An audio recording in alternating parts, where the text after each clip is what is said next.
The book of Joshua, chapter 1. Now after the death of Moses, the servant of the Lord, it came to pass that the Lord spake unto Joshua the son of Nun, Moses' minister, saying, Moses my servant is dead. Now therefore arise, go over this Jordan, thou and all this people, unto the land which I do give to them, even to the children of Israel. Every place that the sole of your foot shall tread upon, that have I given unto you, as I said unto Moses, from the wilderness and this Lebanon even unto the great river, the river Euphrates, all the land of the Hittites, and unto the great sea toward the going down of the sun, shall be your coast. There shall not any man be able to stand before thee all the days of thy life. As I was with Moses, so I will be with thee. I will not fail thee nor forsake thee. Be strong, and of a good courage.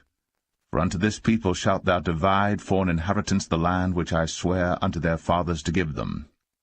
Only be thou strong and very courageous, that thou mayest observe to do, according to all the law, which Moses my servant commanded thee. Turn not from it to the right hand or to the left, that thou mayest prosper whithersoever thou goest. This book of the law shall not depart out of thy mouth, but thou shalt meditate therein day and night, that thou mayest observe to do according to all that is written therein. For then thou shalt make thy way prosperous, and then thou shalt have good success. Have not I commanded thee? Be strong, and of a good courage. Be not afraid, neither be thou dismayed. For the Lord thy God is with thee whithersoever thou goest. Then Joshua commanded the officers of the people, saying, Pass through the host, and command the people, saying, Prepare you victuals, for within 3 days ye shall pass over this Jordan to go in to possess the land, which the Lord your God giveth you to possess it. And to the Reubenites, and to the Gadites, and to half the tribe of Manasseh spake Joshua, saying, Remember the word which Moses the servant of the Lord commanded you, saying, The Lord your God hath given you rest, and hath given you this land. Your wives, your little ones, and your cattle shall remain in the land which Moses gave you on this side Jordan. But ye shall pass before your brethren armed, all the mighty men of valor, and help them, until the Lord have given your brethren rest, as he hath given you. And they also have possessed the land which the Lord your God giveth them. Then ye shall return unto the land of your possession, and enjoy it, which Moses the Lord's servant gave you on this side Jordan toward the sunrising. And they answered Joshua, saying, All that thou commandest us we will do, and whithersoever thou sendest us we will go, according as we hearkened unto Moses in all things, so will we hearken unto thee. Only the Lord thy God be with thee, as he was with Moses.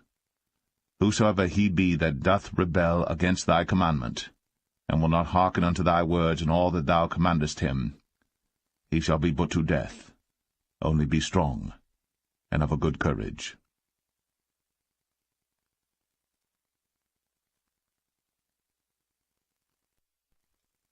Joshua 2.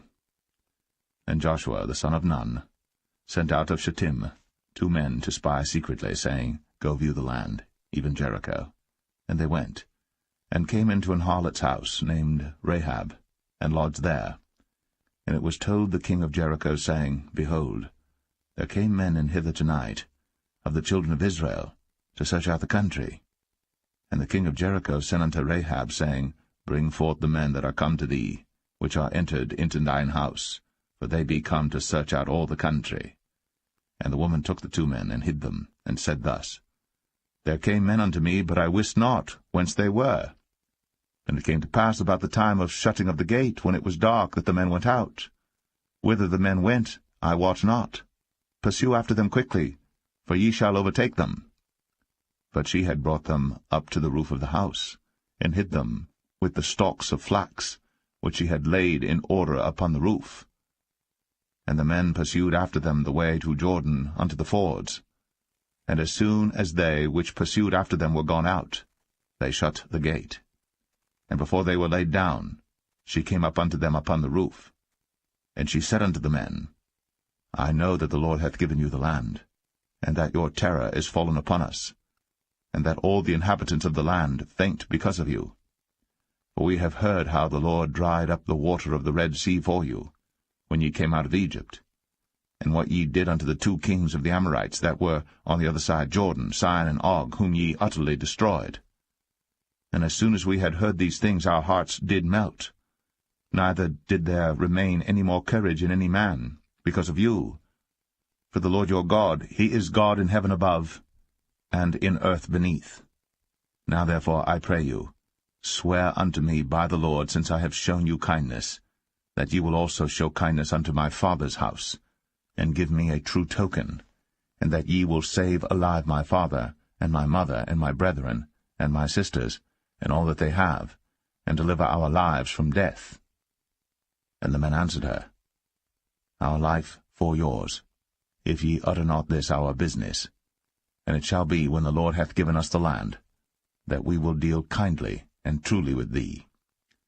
Then she let them down by a cord through the window, for her house was upon the town wall, and she dwelt upon the wall. And she said unto them, Get you to the mountain, lest the pursuers meet you, and hide yourselves there 3 days, until the pursuers be returned, and afterward may ye go your way. And the men said unto her, We will be blameless of this thine oath, which thou hast made us swear. Behold, when we come into the land, thou shalt bind this line of scarlet thread in the window which thou didst let us down by. And thou shalt bring thy father, and thy mother, and thy brethren, and all thy father's household home unto thee. And it shall be, that whosoever shall go out of the doors of thy house into the street, his blood shall be upon his head, and we will be guiltless.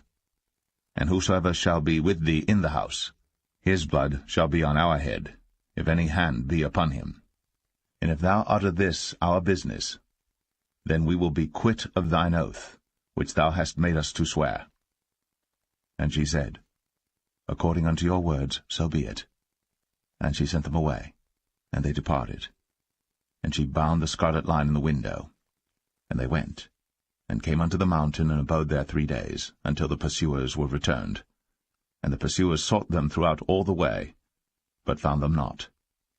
So the 2 men returned, and descended from the mountain, and passed over, and came to Joshua the son of Nun, and told him all things that befell them.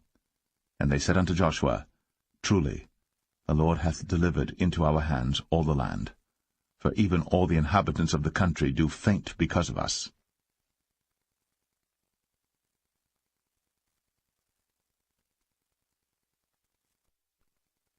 Joshua 3. And Joshua rose early in the morning, and they removed from Shittim, and came to Jordan, he and all the children of Israel, and lodged there before they passed over. And it came to pass after 3 days that the officers went through the host. And they commanded the people, saying, When ye see the ark of the covenant of the Lord your God, and the priests the Levites bearing it, then ye shall remove from your place, and go after it. Yet there shall be a space between you and it, about 2,000 cubits by measure. Come not near unto it, that ye may know the way by which ye must go. For ye have not passed this way heretofore. And Joshua said unto the people, Sanctify yourselves, for tomorrow the Lord will do wonders among you. And Joshua spake unto the priests, saying, Take up the ark of the covenant, and pass over before the people. And they took up the ark of the covenant, and went before the people. And the Lord said unto Joshua, This day will I begin to magnify thee in the sight of all Israel, that they may know that, as I was with Moses, so I will be with thee. And thou shalt command the priests that bear the ark of the covenant, saying, When ye are come to the brink of the water of Jordan, ye shall stand still in Jordan. And Joshua said unto the children of Israel, Come hither, and hear the words of the Lord your God. And Joshua said, Hereby ye shall know that the living God is among you, and that he will without fail drive out from before you the Canaanites, and the Hittites, and the Hivites, and the Perizzites, and the Girgashites, and the Amorites, and the Jebusites. Behold, the ark of the covenant of the Lord of all the earth passeth over before you into Jordan. Now therefore take you 12 men out of the tribes of Israel, out of every tribe a man. And it shall come to pass, as soon as the soles of the feet of the priests that bear the ark of the Lord of all the earth, shall rest in the waters of Jordan, that the waters of the Jordan shall be cut off from the waters that come down from above, and they shall stand upon an heap.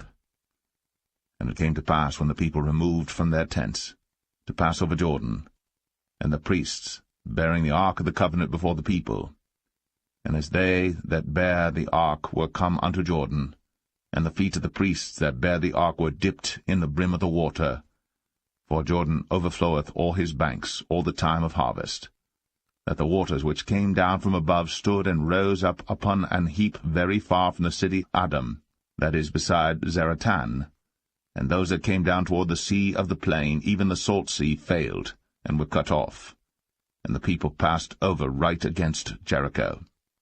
And the priests that bare the ark of the covenant of the Lord stood firm on dry ground in the midst of Jordan, and all the Israelites passed over on dry ground, until all the people were passed clean over Jordan.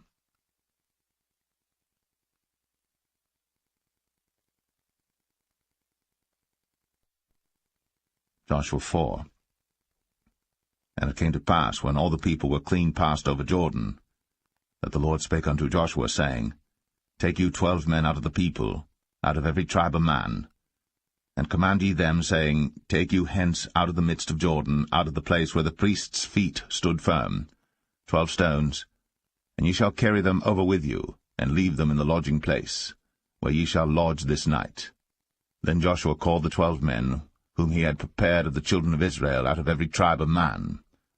And Joshua said unto them, Pass over before the ark of the Lord your God into the midst of Jordan, and take you up every man of you a stone upon his shoulder, according unto the number of the tribes of the children of Israel, that this may be a sign among you, that when your children ask their fathers in time to come, saying, What mean ye by these stones?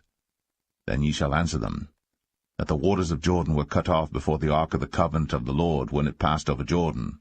The waters of Jordan were cut off, and these stones shall be for a memorial unto the children of Israel for ever. And the children of Israel did so as Joshua commanded, and took up 12 stones out of the midst of Jordan, as the Lord spake unto Joshua, according to the number of the tribes of the children of Israel, and carried them over with them unto the place where they lodged, and laid them down there. And Joshua set up 12 stones in the midst of Jordan, in the place where the feet of the priests which bare the ark of the covenant stood, and they are there unto this day. For the priests which bare the ark stood in the midst of Jordan, until everything was finished, that the Lord commanded Joshua to speak unto the people according to all that Moses commanded Joshua, and the people hasted and passed over. And it came to pass, when all the people were clean passed over, that the ark of the Lord passed over, and the priests, in the presence of the people, and the children of Reuben, and the children of Gad, and half the tribe of Manasseh passed over armed before the children of Israel, as Moses spake unto them. About 40,000 prepared for war passed over before the Lord unto battle, to the plains of Jericho. On that day the Lord magnified Joshua in the sight of all Israel, and they feared him, as they feared Moses, all the days of his life. And the Lord spake unto Joshua, saying, Command the priests that bear the ark of the testimony, that they come up out of Jordan. Joshua therefore commanded the priests, saying, Come ye up out of Jordan. And it came to pass, when the priests that bear the ark of the covenant of the Lord were come up out of the midst of Jordan, and the soles of the priests' feet were lifted up unto the dry land, that the waters of Jordan returned unto their place, and flowed over all his banks as they did before. And the people came up out of Jordan on the 10th day of the 1st month, and encamped in Gilgal, in the east border of Jericho. And those 12 stones which they took out of Jordan did Joshua pitch in Gilgal. And he spake unto the children of Israel, saying, When your children shall ask their fathers in time to come, saying, What mean these stones? Then ye shall let your children know, saying, Israel came over this Jordan on dry land. For the Lord your God dried up the waters of Jordan from before you, until you were passed over, as the Lord your God did to the Red Sea, which he dried up from before us, until we were gone over, that all the people of the earth might know the hand of the Lord, that it is mighty, that ye might fear the Lord your God for ever.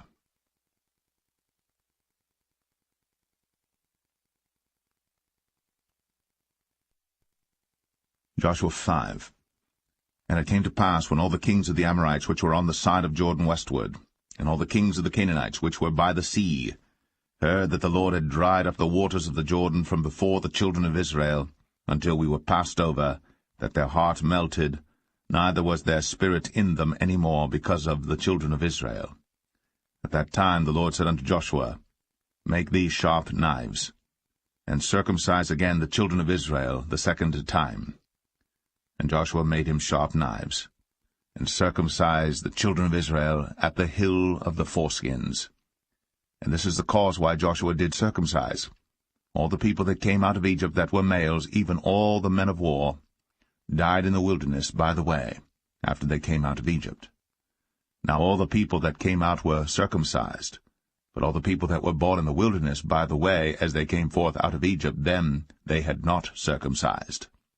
For the children of Israel walked 40 years in the wilderness, till all the people that were men of war, which came out of Egypt, were consumed, because they obeyed not the voice of the Lord, unto whom the Lord sware that he would not show them the land, which the Lord sware unto their fathers that he would give us, a land that floweth with milk and honey.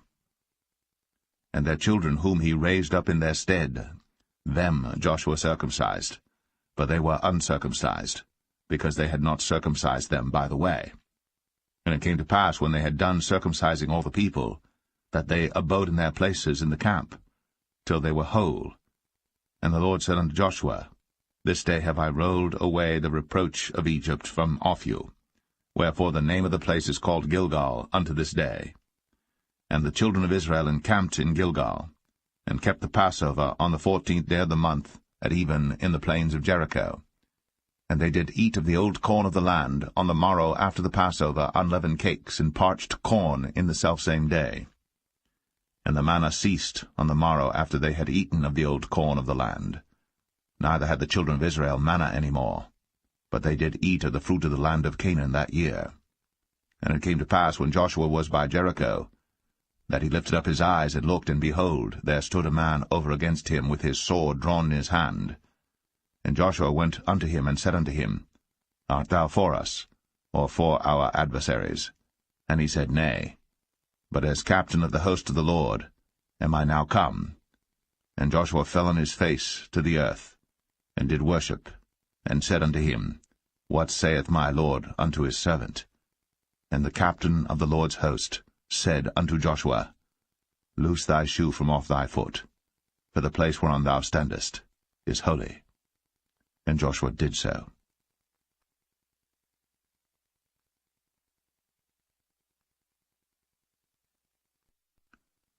Joshua 6.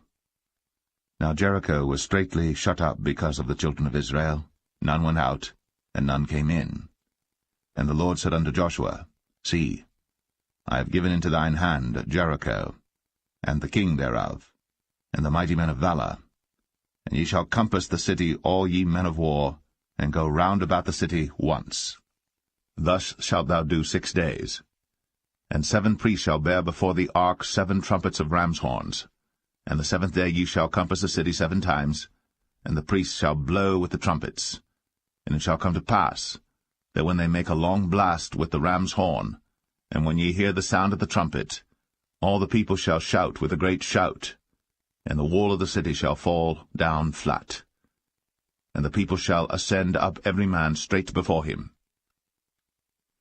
And Joshua the son of Nun called the priests, and said unto them, Take up the ark of the covenant, and let 7 priests bear 7 trumpets of ram's horns before the ark of the Lord.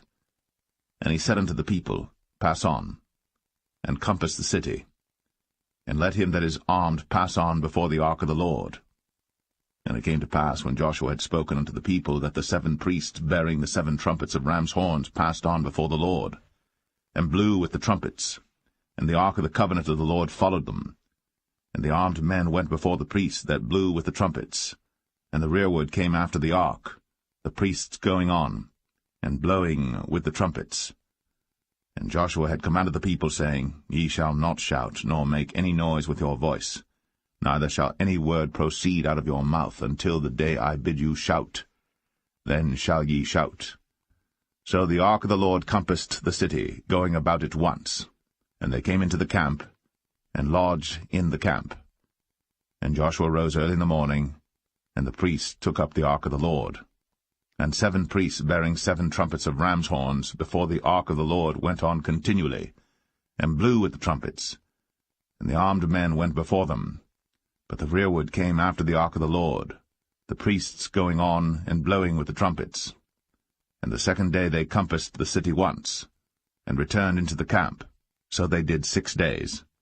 And it came to pass on the 7th day that they rose early about the dawning of the day, and compassed the city after the same manner 7 times.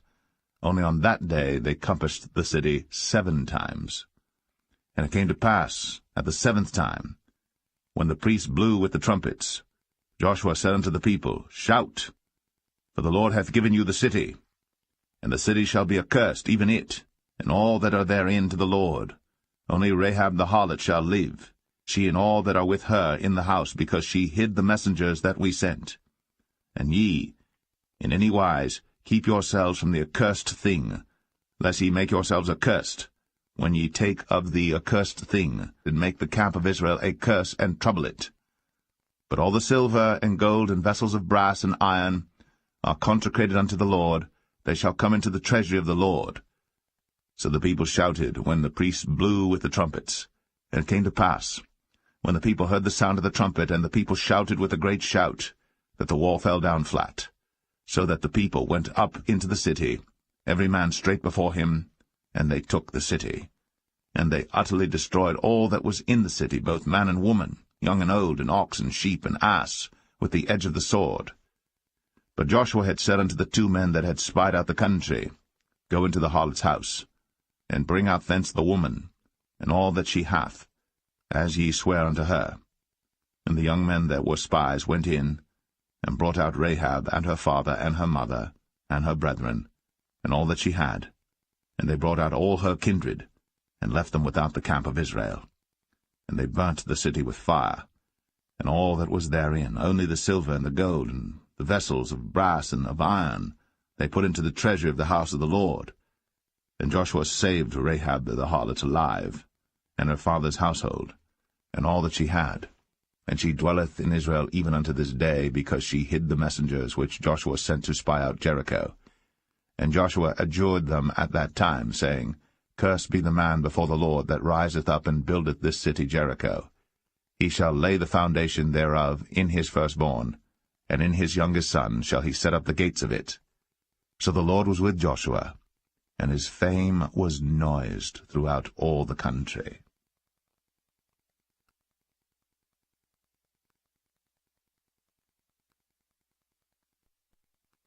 Joshua 7. But the children of Israel committed a trespass in the accursed thing.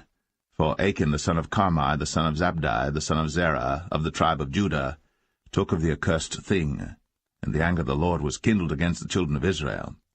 And Joshua sent men from Jericho to Ai, which is beside Bethaven, on the east side of Bethel, and spake unto them, saying, Go up, and view the country. And the men went up and viewed Ai. And they returned to Joshua, and said unto him, Let not all the people go up, but let about 2,000 or 3,000 men go up and smite Ai. And make not all the people to labor thither, for they are but few. So there went up thither, of the people about 3,000 men, and they fled before the men of Ai.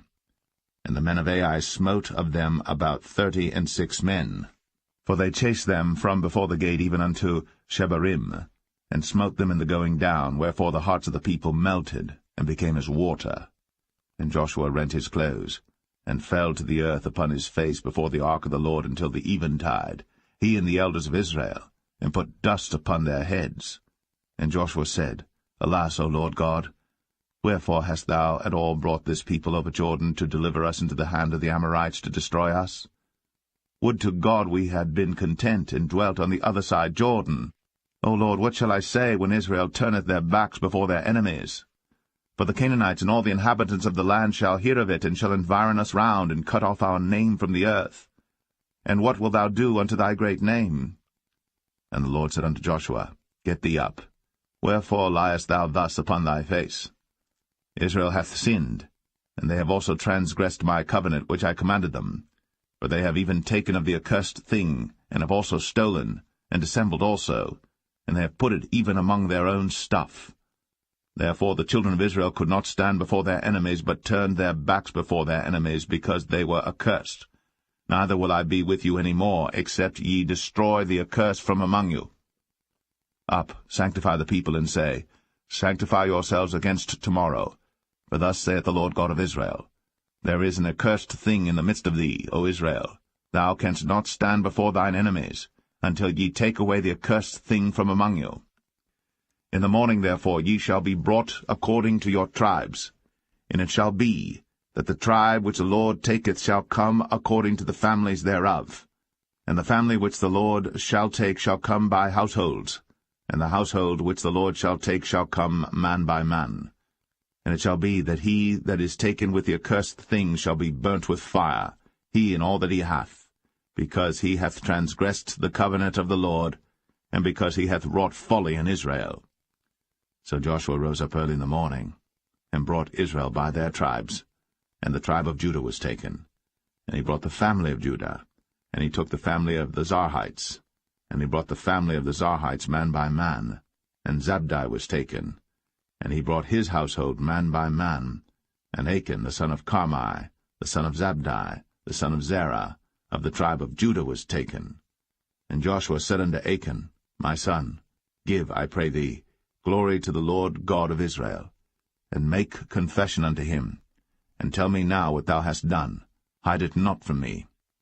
And Achan answered Joshua, and said, Indeed, I have sinned against the Lord God of Israel, and thus have I done. When I saw among the spoils a goodly Babylonish garment, and 200 shekels of silver, and a wedge of gold of 50 shekels weight, then I coveted them, and took them, and behold, they are hid in the earth in the midst of my tent, and the silver under it. So Joshua sent messengers, and they ran into the tent, and behold, it was hid in his tent, and the silver under it. And they took them out of the midst of the tent, and brought them unto Joshua, and unto all the children of Israel, and laid them out before the Lord. And Joshua, and all Israel with him, took Achan, the son of Zerah, and the silver, and the garment, and the wedge of gold, and his sons, and his daughters, and his oxen, and his asses, and his sheep, and his tent, and all that he had. And they brought them unto the valley of Achor. And Joshua said, Why hast thou troubled us? The Lord shall trouble thee this day. And all Israel stoned him with stones, and burned them with fire, after they had stoned them with stones. And they raised over him a great heap of stones unto this day. So the Lord turned from the fierceness of his anger, wherefore the name of that place was called the Valley of Achor unto this day.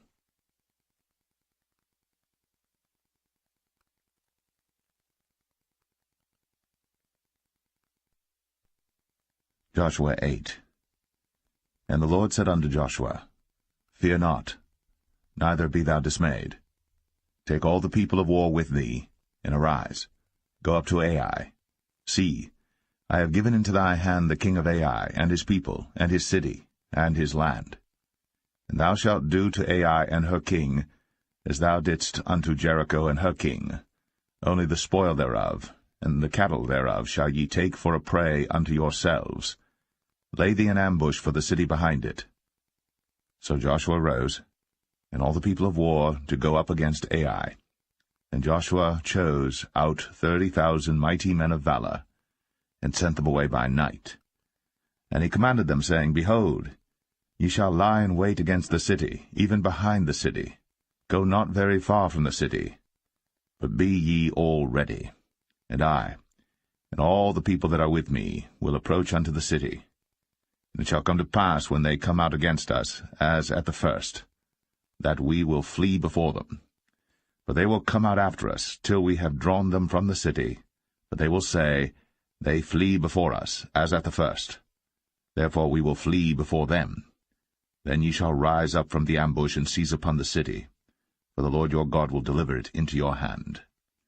And it shall be, when ye have taken the city, that ye shall set the city on fire. According to the commandment of the Lord shall ye do. See, I have commanded you. Joshua therefore sent them forth. And they went to lie in ambush, and abode between Bethel and Ai, on the west side of Ai. for Joshua lodged that night among the people. And Joshua rose up early in the morning, and numbered the people, and went up, he and the elders of Israel, before the people to Ai. And all the people, even the people of war that were with him, went up, and drew nigh, and came before the city, and pitched on the north side of Ai. Now there was a valley between them and Ai. And he took about 5,000 men, and set them to lie in ambush between Bethel and Ai, on the west side of the city. And when they had set the people, even all the host that was on the north of the city, and their liers in wait on the west of the city, Joshua went that night into the midst of the valley. And it came to pass, when the king of Ai saw it, that they hasted and rose up early. And the men of the city went out against Israel to battle, he and all his people, at a time appointed, before the plain. But he wist not that there were liers in ambush against him behind the city. And Joshua and all Israel made as if they were beaten before them, and fled by the way of the wilderness. And all the people that were in Ai were called together to pursue after them. And they pursued after Joshua, and were drawn away from the city. And there was not a man left in Ai or Bethel that went not out after Israel.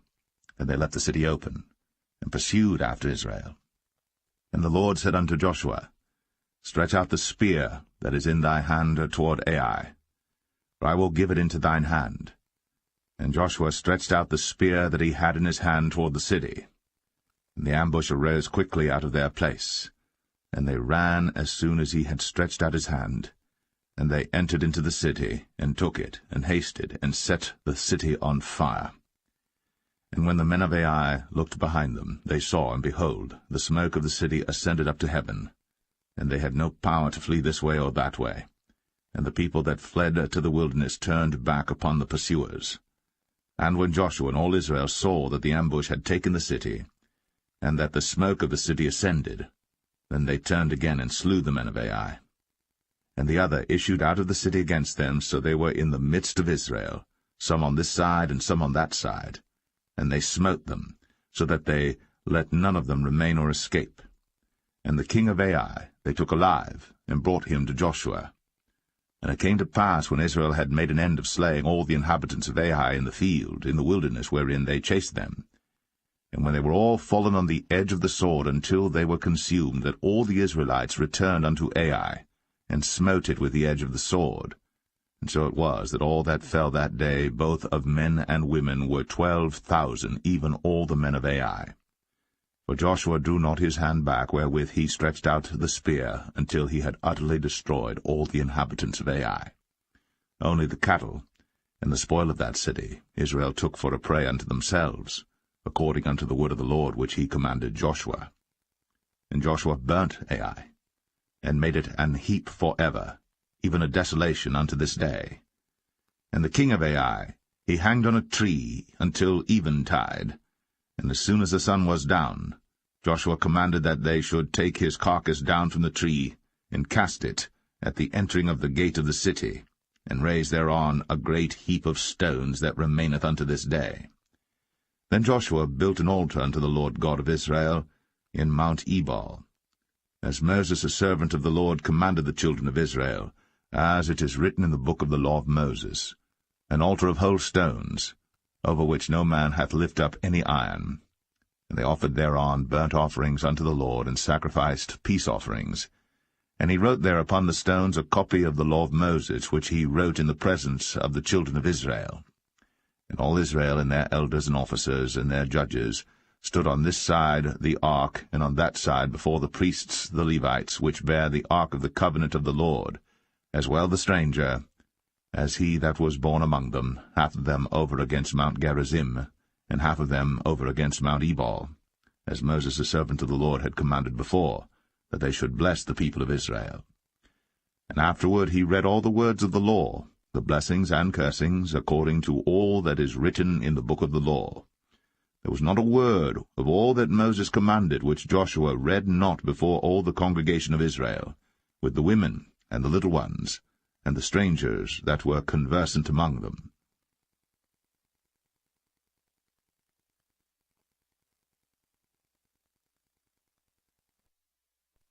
Joshua 9.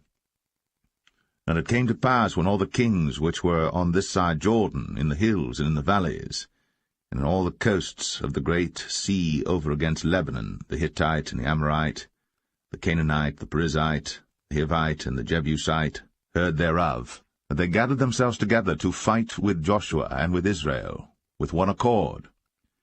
And when the inhabitants of Gibeon heard what Joshua had done unto Jericho and to Ai, they did work wilily, and went and made as if they had been ambassadors, and took old sacks upon their asses, and wine bottles old and rent and bound up, and old shoes, and clouted upon their feet, and old garments upon them, and all the bread of their provision was dry and mouldy. And they went to Joshua unto the camp at Gilgal, and said unto him, and to the men of Israel, We be come from a far country. Now therefore make ye a league with us. And the men of Israel said unto the Hivites, Peradventure ye dwell among us, and how shall we make a league with you? And they said unto Joshua, We are thy servants. And Joshua said unto them, Who are ye? And from whence come ye? And they said unto him, From a very far country thy servants are come because of the name of the Lord thy God. For we have heard the fame of him, and all that he did in Egypt, and all that he did to the 2 kings of the Amorites, that were beyond Jordan, to Sihon king of Heshbon, and to Og king of Bashan, which was at Ashtaroth. Wherefore our elders and all the inhabitants of our country spake to us, saying, Take victuals with you for the journey, and go to meet them, and say unto them, We are your servants, therefore now make ye a league with us. This our bread we took hot for our provision out of our houses on the day we came forth to go unto you. But now, behold, it is dry, and it is mouldy. And these bottles of wine which we filled were new, and behold, they be rent, and these our garments and our shoes are become old by reason of the very long journey. And the men took of their victuals, and asked not counsel at the mouth of the Lord. And Joshua made peace with them, and made a league with them, to let them live. And the princes of the congregation sware unto them. And it came to pass at the end of 3 days, after they had made a league with them, that they heard that they were their neighbors, and that they dwelt among them. And the children of Israel journeyed, and came unto their cities on the 3rd day. Now their cities were Gibeon, and Shepherah, and Beeroth, and Kirjath-jearim.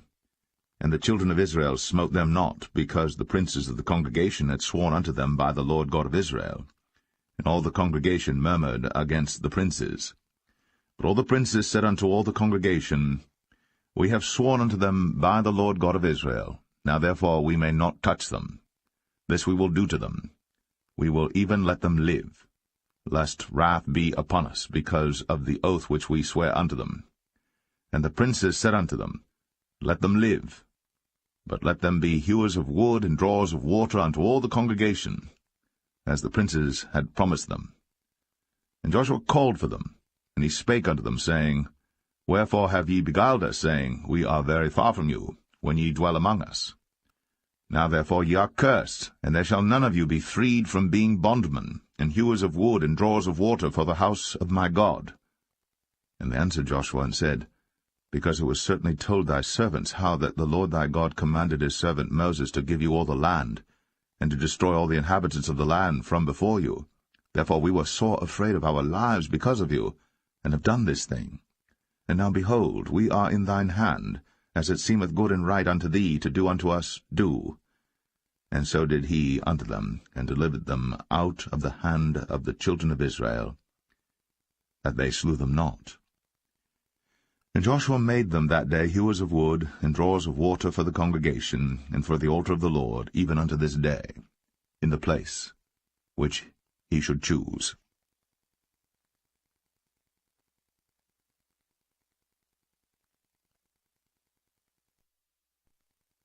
Joshua 10. Now it came to pass, when Adonizedek, king of Jerusalem, had heard how Joshua had taken Ai, and had utterly destroyed it, as he had done to Jericho and her king, so he had done to Ai and her king, and how the inhabitants of Gibeon had made peace with Israel, and were among them, that they feared greatly, because Gibeon was a great city, as one of the royal cities, and because it was greater than Ai, and all the men thereof were mighty. Wherefore Adonizedek, king of Jerusalem, sent unto Hoam, king of Hebron, and unto Piram, king of Jarmuth, and unto Japhia, king of Lachish, and unto Debir king of Eglon, saying, Come up unto me, and help me, that we may smite Gibeon, for it hath made peace with Joshua and with the children of Israel.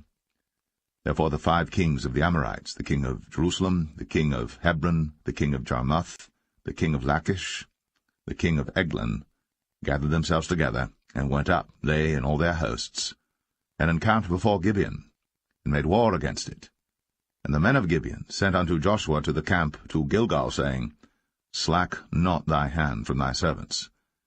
Come up to us quickly, and save us and help us, for all the kings of the Amorites that dwell in the mountains are gathered together against us.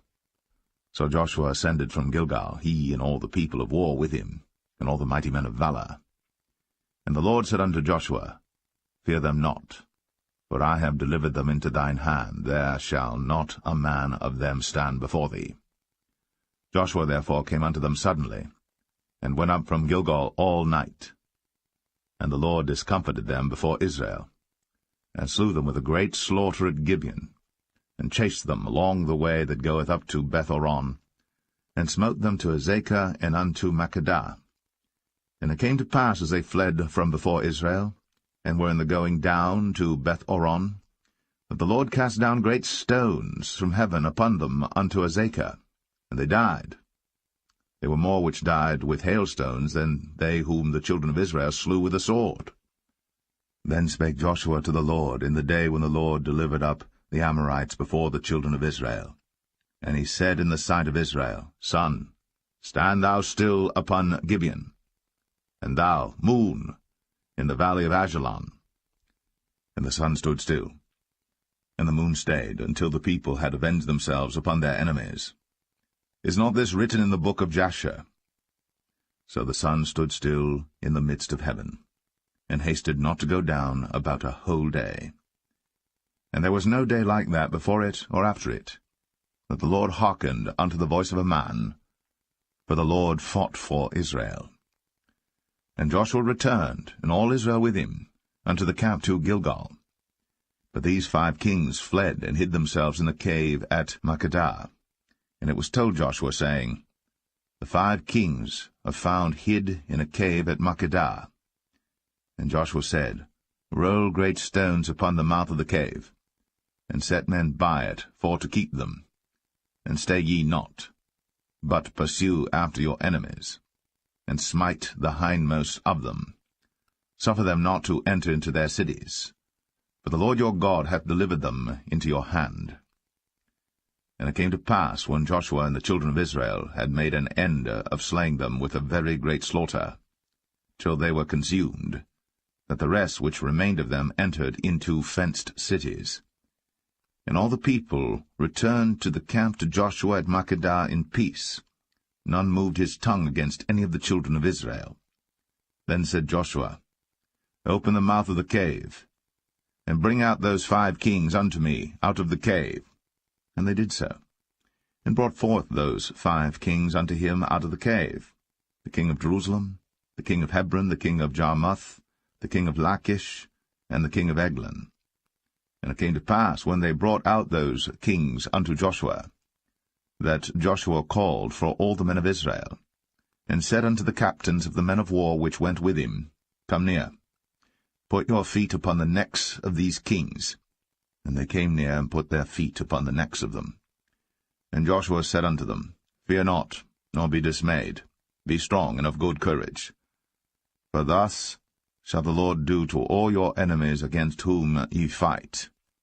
And afterward Joshua smote them, and slew them, and hanged them on 5 trees. And they were hanging upon the trees until the evening. And it came to pass at the time of the going down of the sun, that Joshua commanded, and they took them down off the trees, and cast them into the cave wherein they had been hid, and laid great stones in the cave's mouth, which remain until this very day. And that day Joshua took Makkedah, and smote it with the edge of the sword. And the king thereof he utterly destroyed them, and all the souls that were therein. He let none remain. And he did to the king of Makkedah as he did unto the king of Jericho. Then Joshua passed from Makkedah, and all Israel with him, unto Libnah, and fought against Libnah. And the Lord delivered it also, and the king thereof, into the hand of Israel. And he smote it with the edge of the sword, and all the souls that were therein. He let none remain in it, but did unto the king thereof as he did unto the king of Jericho. And Joshua passed from Libnah, and all Israel with him, unto Lachish, and encamped against it, and fought against it. And the Lord delivered Lachish into the hand of Israel, which took it on the second day, and smote it with the edge of the sword, and all the souls that were therein, according to all that he had done to Libnah. Then Oram, king of Gezer, came up to help Lachish. And Joshua smote him and his people until he had left him none remaining. And from Lachish Joshua passed unto Eglon, and all Israel with him, and they encamped against it, and fought against it. And they took it on that day, and smote it with the edge of the sword, and all the souls that were therein he utterly destroyed that day, according to all that he had done to Lachish. And Joshua went up from Eglon, and all Israel with him, unto Hebron, and they fought against it.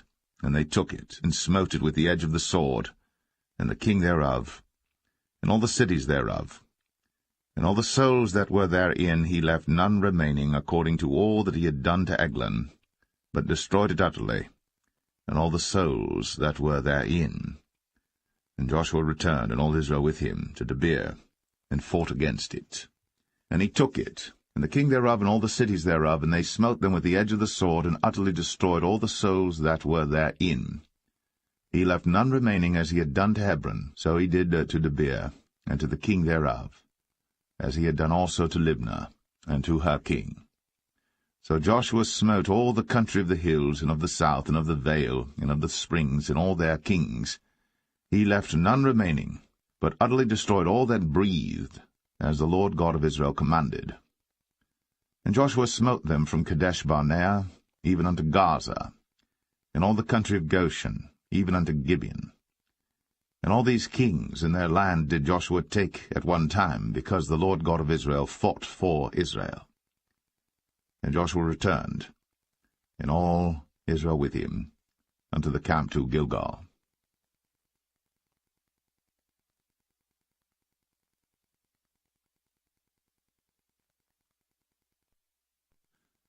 Joshua 11. And it came to pass, when Jabin, king of Hazor, had heard those things, that he sent to Jobab, king of Madon, and to the king of Shimron, and to the king of Achshaph, and to the kings that were on the north of the mountains, and of the plains south of Chinneroth, and in the valley, and in the borders of Dor on the west, and to the Canaanite on the east and on the west, and to the Amorite, and the Hittite, and the Perizzite, and the Jebusite in the mountains, and to the Hivite, under Hermon, in the land of Mizpeh.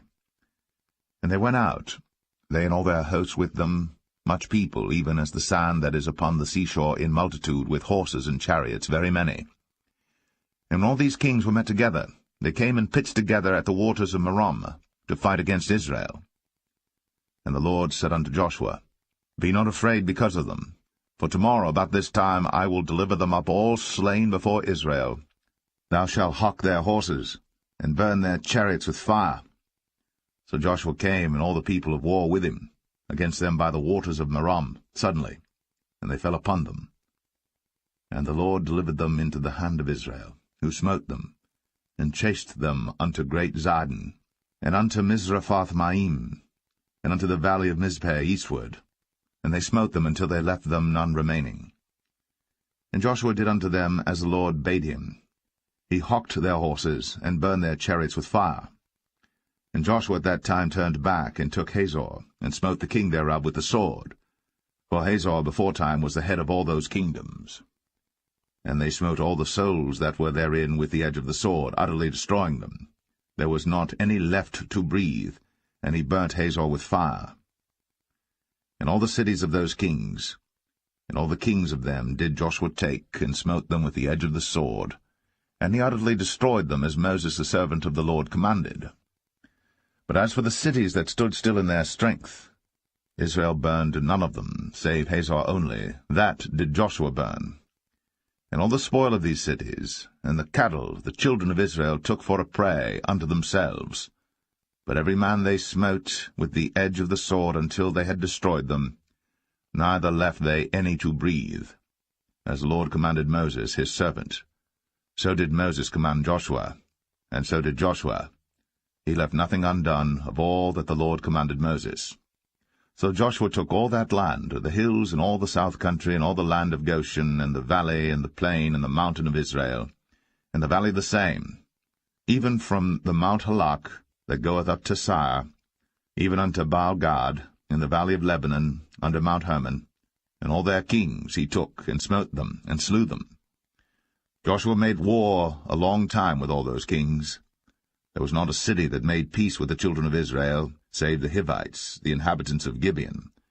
All other they took in battle. For it was of the Lord to harden their hearts, that they should come against Israel in battle, that he might destroy them utterly, and that they might have no favor, but that he might destroy them as the Lord commanded Moses. And at that time came Joshua, and cut off the Anakims, from the mountains, from Hebron, from Debir, from Anab, and from all the mountains of Judah, and from all the mountains of Israel. Joshua destroyed them utterly with their cities. There was none of the Anakims left in the land of the children of Israel. Only in Gaza, and Gath, and in Ashdod there remained. So Joshua took the whole land, according to all that the Lord said unto Moses, and Joshua gave it for an inheritance unto Israel according to their divisions by their tribes. And the land rested from war.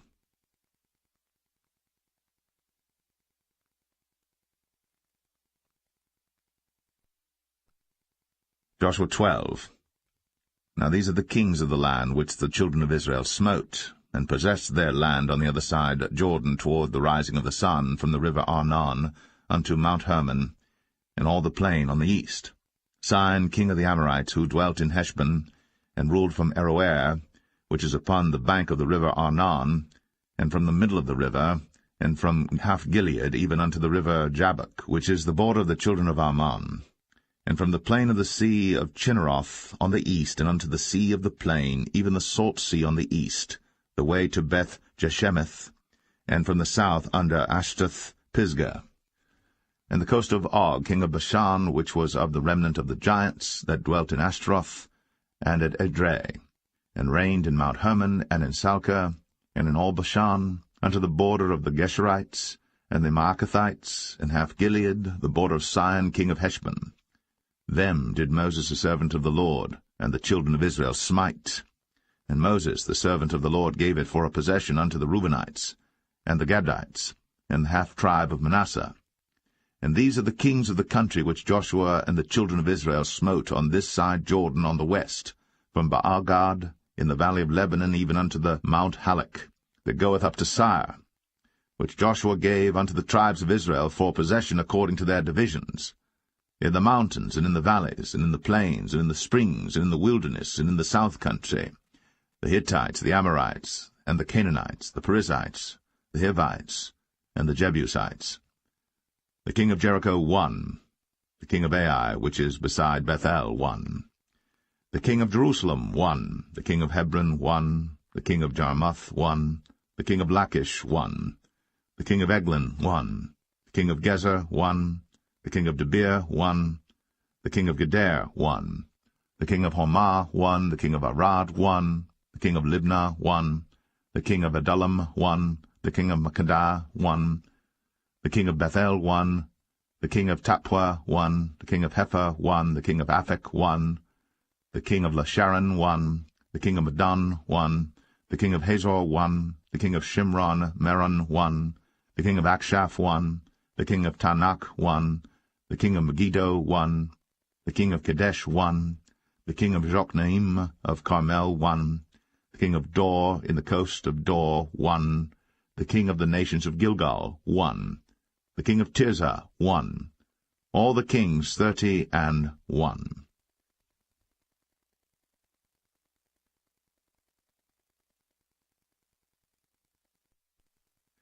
Joshua 13. Now Joshua was old, and stricken in years. And the Lord said unto him, Thou art old and stricken in years, and there remaineth yet very much land to be possessed. This is the land that yet remaineth, all the borders of the Philistines, and all Geshurai, from Sihor, which is before Egypt, even unto the borders of Ekron northward, which is counted to the Canaanite, 5 lords of the Philistines, the Gazathites, and the Ashtothites, the Ashkolanites, the Gittites, and the Ekronites, also the Avites. From the south all the land of the Canaanites, and Mearah, that is beside the Sidonians, unto Aphek, to the borders of the Amorites, and the land of the Giblites in all Lebanon, toward the sunrising, from Baal-Gad, under Mount Hermon, unto the entering into Hamath. All the inhabitants of the hill country from Lebanon unto Misrephoth-Maim, and all the Sidonians, them will I drive out before the children of Israel. Only divide thou it by lot unto the Israelites for an inheritance, as I have commanded thee. Now therefore divide this land for an inheritance unto the 9 tribes, and the half-tribe of Manasseh, with whom the Reubenites and the Gadites have received their inheritance which Moses gave them, beyond Jordan eastward, even as Moses the servant of the Lord gave them, from Aroer that is upon the bank of the river Arnon, and the city that is in the midst of the river, and all the plain of Medeba, unto Dibon, and all the cities of Sihon, king of the Amorites, which reigned in Heshbon, unto the border of the children of Ammon, and Gilead, and the border of the Geshurites and Maacathites, and all Mount Hermon, and all Bashan, unto Salcah, all the kingdom of Og and Bashan, which reigned in Ashtaroth and in Edrei, who remained of the remnant of the giants, for these did Moses smite and cast them out. Nevertheless the children of Israel expelled not the Geshurites, nor the Maacathites, but the Geshurites and the Maacathites dwell among the Israelites until this day. Only unto the tribe of Levi he gave none inheritance. The sacrifices of the Lord God of Israel, made by fire, are their inheritance, as he said unto them. And Moses gave unto the tribe of the children of Reuben inheritance according to their families. And their coast was from Aroer, that is on the bank of the river Arnon, and the city that is in the midst of the river, and all the plain by Medeba, Heshbon, and all her cities that are in the plain, Dibon, and Bamoth Baal, and Beth-Baal-Meon, and Jehazzah, and Kedemoth, and Mephath, and Kirjathaim, and Sibmah, and Zareth-Shahar, in the mount of the valley, and Beth-Peor, and Ashdoth-Pisgah, and Beth-Jeshimoth, and all the cities of the plain, and all the kingdom of Sihon, king of the Amorites, which reigned in Heshbon, whom Moses smote with the princes of Midian, Evi, and Rechem, and Zur, and Hur, and Reba, which were dukes of Sihon, dwelling in the country. Balaam also the son of Beor, the soothsayer, did the children of Israel slay with the sword among them that were slain by them. And the border of the children of Reuben was Jordan, and the border thereof. This was the inheritance of the children of Reuben, after their families, the cities and the villages thereof. And Moses gave inheritance unto the tribe of Gad, even unto the children of Gad according to their families. And their coast was Jazer, and all the cities of Gilead, and half the land of the children of Ammon unto Aroer, that is before Rabbah, and from Heshbon unto Ramath-Mizpah, and Betonim, and from Mahanaim unto the border of Debir, and in the valley Beth-Aram and Beth-Nimrah, and Succoth and Zaphon, the rest of the kingdom of Sihon, king of Heshbon, Jordan and his border, even unto the edge of the sea of Chinnereth, on the other side Jordan eastward. This is the inheritance of the children of Gad after their families, the cities and their villages. And Moses gave inheritance unto the half-tribe of Manasseh, and this was the possession of the half-tribe of the children of Manasseh by their families. And their coast was from Mahanaim, all Bashan, all the kingdom of Og, king of Bashan, and all the towns of Jair, which are in Bashan, 80 cities, and half Gilead, and Ashtaroth, and Edrei, cities of the kingdom of Og and Bashan, were pertaining unto the children of Machir, the son of Manasseh, even to the 1/2 of the children of Machir by their families.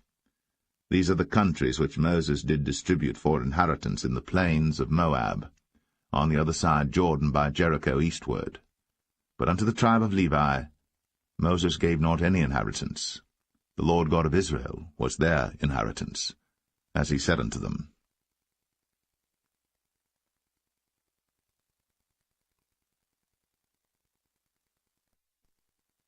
Joshua 14. And these are the countries which the children of Israel inherited in the land of Canaan, which Eleazar the priest, and Joshua the son of Nun, and the heads of the fathers of the tribes of the children of Israel, distributed for inheritance to them. By lot was their inheritance, as the Lord commanded by the hand of Moses, for the 9 tribes and for the half-tribe. For Moses had given the inheritance of 2 tribes and an half-tribe on the other side Jordan, but unto the Levites he gave none inheritance among them. For the children of Joseph were 2 tribes, Manasseh and Ephraim. Therefore they gave no part unto the Levites in the land, save cities to dwell in, with their suburbs for their cattle and for their substance. As the Lord commanded Moses, so the children of Israel did, and they divided the land. Then the children of Judah came unto Joshua in Gilgal, and Caleb the son of Jephunneh the Kenizzite said unto him, Thou knowest the thing that the Lord said unto Moses, the man of God, concerning me and thee in Kadesh-barnea. 40 years old was I, when Moses, the servant of the Lord, sent me from Kadesh-barnea to espy out the land, and I brought him word again, as it was in mine heart. Nevertheless my brethren, that went up with me, made the heart of the people melt, but I wholly followed the Lord my God. And Moses sware on that day, saying, Surely the land whereon thy feet have trodden shall be thine inheritance, and thy children's for ever, because thou hast wholly followed the Lord my God. And now behold, the Lord hath kept me alive, as he said, these 45 years, even since the Lord spake this word unto Moses, while the children of Israel wandered in the wilderness. And now, lo, I am this day 85 years old. As yet I am as strong this day as I was in the day that Moses sent me. As my strength was then, even so is my strength now, for war, both to go out and to come in. Now therefore give me this mountain, whereof the Lord spake in that day, for thou heardest in that day how the Anakims were there, and that the cities were great and fenced. If so be the Lord will be with me, then I shall be able to drive them out, as the Lord said. And Joshua blessed him, and gave unto Caleb the son of Jephunneh Hebron for an inheritance. Hebron therefore became the inheritance of Caleb the son of Jephunneh the Kenizzite unto this day, because that he wholly followed the Lord God of Israel. And the name of Hebron before was Kirjath-Arba, which Arba was a great man among the Anakims, and the land had rest from war.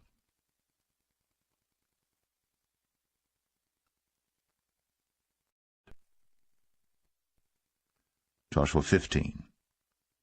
This then was the lot of the tribe of the children of Judah by their families, even to the border of Edom, the wilderness of Zin. Southward was the uttermost part of the south coast. And their south border was from the shore of the salt sea, from the bay that looketh southward. And it went out to the south side to Male Akrabim, and passed along to Zin, and descended up on the south side unto Kadesh-barnea, and passed along to Hezron, and went up to Adar, and fenced a compass to Karkah. From thence it passed toward Asmon, and went out unto the river of Egypt, and the goings out of that coast were at the sea. This shall be your south coast. And the east border was the salt sea, even unto the end of Jordan, and their border in the north quarter was from the bay of the sea at the uttermost part of Jordan. And the border went up to Beth-hoglah, and passed along by the north by Beth-arabah. And the border went up to the stone of Bohan the son of Reuben. And the border went up toward Debir from the valley of Achor, and so northward, looking toward Gilgal, that is, before the going up to Adamim, which is on the south side of the river. And the border passed toward the waters of En-shemesh, and the goings out thereof were at En-rogel. And the border went up by the valley of the son of Hinnom, unto the south side of the Jebusite, the same as Jerusalem. And the border went up to the top of the mountain that lieth before the valley of Hinnom, westward, which is at the end of the valley of the giants northward. And the border was drawn from the top of the hill unto the fountain of the water of Nephtoah, and went out to the cities of Mount Ephron, and the border was drawn to Baal-ah, which is Kirjath-jearim, and the border compassed from Baal-ah westward unto Mount Seir, and passed along unto the side of Mount Jearim, which is Chesalon, on the north side, and went down to Beth-shemesh, and passed on to Timnah. And the border went out unto the side of Ekron northward, and the border was drawn to Shikron, and passed along to Mount Baalah, and went out unto Jabneel, and the goings out of the border were at the sea. And the west border was to the great sea, and the coasts thereof. This is the coast of the children of Judah, round about according to their families. And unto Caleb the son of Jephunneh he gave a part among the children of Judah, according to the commandment of the Lord to Joshua, even the city of Arba, the father of Anak, which city is Hebron. And Caleb drove thence the 3 sons of Anak, Sheshai, and Ahiman, and Talmai, the children of Anak. And he went up thence to the inhabitants of Debir, and the name of Debir before was Kirjath-sepher. And Caleb said, He that smiteth Kirjath-sepher, and taketh it, to him will I give Achsah my daughter to wife. And Othniel, the son of Kenaz, the brother of Caleb, took it, and he gave him Achsah his daughter to wife. And it came to pass, as she came unto him, that she moved him to ask of her father a field. And she lighted off her ass. And Caleb said unto her, What wouldest thou? Who answered, Give me a blessing, for thou hast given me a south land, give me also springs of water. And he gave her the upper springs, and the nether springs. This is the inheritance of the tribe of the children of Judah according to their families. And the uttermost cities of the tribe of the children of Judah toward the coast of Edom southward were Kabzeel, and Adair, and Jagur, and Kinnah, and Dimnah, and Aradah, and Kadesh, and Hazor, and Ithnan, Ziph, and Telem, and Bealoth, and Hazor, and Haratah, and Kirioth, and Hezron, which is Hazor, Amam, and Shema, and Maladah, and Hazar-Gadah, and Heshmon, and Beth Paulett, and Hazar-Shual, and Beersheba, and Bizjothjah, Baalah, and Aim, and Azem, and El-Tolad, and Chesil, and Hormah, and Ziklag, and Madmanah, and Sansanah, and Lebaoth, and Shilhim, and Ain, and Rimmon. All the cities are 29, with their villages. And in the valley, Eshtaol, and Zoreah, and Ashnah, and Zanoah, and Enganim, Tapua, and Anam, Jarmuth, and Adullam, Sokoh, and Azekah, and Shadaim, and Adathaim, and Gederah, and Gederothaim, 14 cities with their villages, Zenan, and Hadashah, and Migdal-Gad, and Dilian, and Mespah, and Joktheel, Lachish, and Bozkath, and Eglon, and Kabon, and Lamam, and Kitlish, and Gederoth, Beth-Dagon, and Naamah, and Makkedah, 16 cities with their villages, Libnah, and Ether, and Ashan, and Jiphthah, and Ashnah, and Nazib, and Keilah, and Akzib, and Maresha, 9 cities with their villages, Ekron with her towns and her villages. From Ekron even unto the sea all that lay near Ashdod with their villages, Ashdod with her towns and her villages, Gaza with her towns and her villages, unto the river of Egypt, and the great sea and the border thereof. And in the mountains Shamir, and Jatir, and Sokoh, and Danah, and Kirjath-sanah, which is Debir, and Anab, and Eshtema, and Anim, and Goshen, and Holon, and Gilo, 11 cities with their villages, Arab, and Dumah, and Eshan, and Janum, and Beth-Tapua, and Aphekah, and Humtah, and Kirjath-arba, which is Hebron, and Zior, 9 cities with their villages, Maon, Carmel, and Ziph, and Juttah, and Jezreel, and Jokdeam, and Zanoah, Cain, Gibeah, and Timnah, 10 cities with their villages, Halhal, Beth-zur, and Gedor, and Marath, and Beth-anoth, and El-Tekon, 6 cities with their villages, Kirjath-baal, which is Kirjath-jearim, and Rabbah, 2 cities with their villages. In the wilderness, Beth-arabah, Medin, and Sekaka, and Nibshan, and the city of Salt, and En-gedi, 6 cities with their villages. As for the Jebusites, the inhabitants of Jerusalem, the children of Judah could not drive them out, but the Jebusites dwell with the children of Judah at Jerusalem unto this day.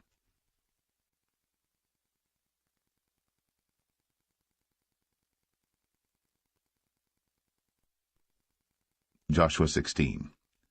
And the lot of the children of Joseph fell from Jordan by Jericho unto the water of Jericho on the east, to the wilderness that goeth up from Jericho throughout Mount Bethel, and goeth out from Bethel to Luz, and passeth along unto the borders of Archai to Adaroth, and goeth down westward to the coast of Jephletai, unto the coast of Bethhoron, the Nether, and to Gezer, and the goings out thereof are at the sea.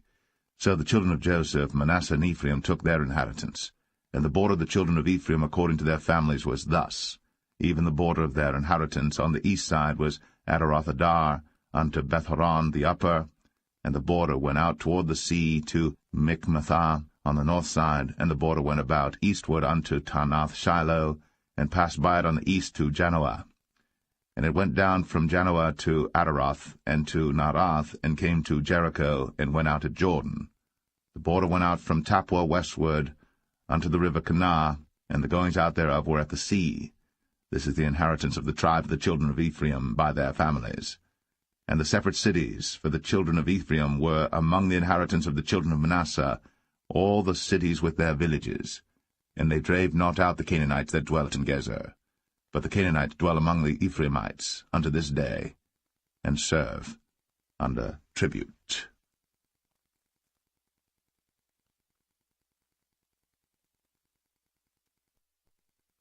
Joshua 17. There was also a lot for the tribe of Manasseh, for he was the firstborn of Joseph, to wit, for Machir, the firstborn of Manasseh, the father of Gilead, because he was a man of war. Therefore he had Gilead and Bashan. There was also a lot for the rest of the children of Manasseh by their families, for the children of Abiezer, and for the children of Helek, and for the children of Azriel, and for the children of Shechem, and for the children of Hepher, and for the children of Shemida. These were the male children of Manasseh the son of Joseph by their families. But Zelophehad, the son of Hepher, the son of Gilead, the son of Machir, the son of Manasseh, had no sons, but daughters, and these are the names of his daughters, Mahlah and Noah, Hoglah, Milcah, and Tirzah. And they came near before Eleazar the priest, and before Joshua the son of Nun, and before the princes, saying, The Lord commanded Moses to give us an inheritance among our brethren. Therefore, according to the commandment of the Lord, he gave them an inheritance among the brethren of their father. And there fell 10 portions to Manasseh, beside the land of Gilead and Bashan, which were on the other side Jordan, because the daughters of Manasseh had an inheritance among his sons, and the rest of Manasseh's sons had the land of Gilead. And the coast of Manasseh was from Asher to Michmethah, that lieth before Shechem, and the border went along on the right hand unto the inhabitants of En-Tappuah. Now Manasseh had the land of Tappuah, but Tappuah on the border of Manasseh belonged to the children of Ephraim. And the coast descended unto the river Kanah, southward of the river. These cities of Ephraim are among the cities of Manasseh. The coast of Manasseh also was on the north side of the river, and the outgoings of it were at the sea. Southward it was Ephraim's, and northward it was Manasseh's, and the sea is his border. And they met together in Asher on the north, and in Issachar on the east. And Manasseh had in Issachar and in Asher Beth-shean and her towns, and Ibleam and her towns, and the inhabitants of Dor and her towns, and the inhabitants of Endor and her towns, and the inhabitants of Taanach and her towns, and the inhabitants of Megiddo and her towns, even 3 countries.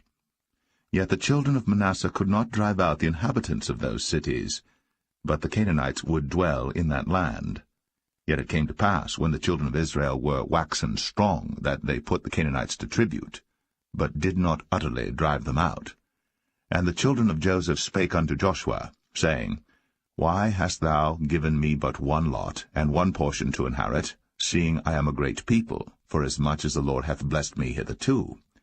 And Joshua answered them, If thou be a great people, then get thee up to the wood country, and cut down for thyself there in the land of the Perizzites, and of the giants, if Mount Ephraim be too narrow for thee. And the children of Joseph said, The hill is not enough for us.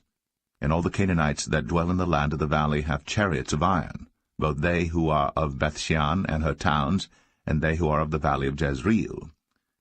And Joshua spake unto the house of Joseph, even to Ephraim and to Manasseh, saying, Thou art a great people, and hast great power. Thou shalt not have 1 lot only. But the mountain shall be thine, for it is a wood, and thou shalt cut it down, and the outgoings of it shall be thine.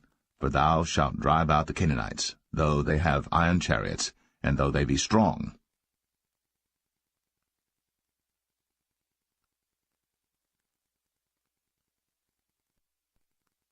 Joshua 18. And the whole congregation of the children of Israel assembled together at Shiloh, and set up the tabernacle of the congregation there. And the land was subdued before them. And there remained among the children of Israel 7 tribes, which had not yet received their inheritance. And Joshua said unto the children of Israel, how long are ye slack to go to possess the land which the Lord God of your fathers hath given you? Give out from among you 3 men for each tribe, and I will send them. And they shall rise, and go through the land, and describe it according to the inheritance of them, and they shall come again to me. And they shall divide it into 7 parts.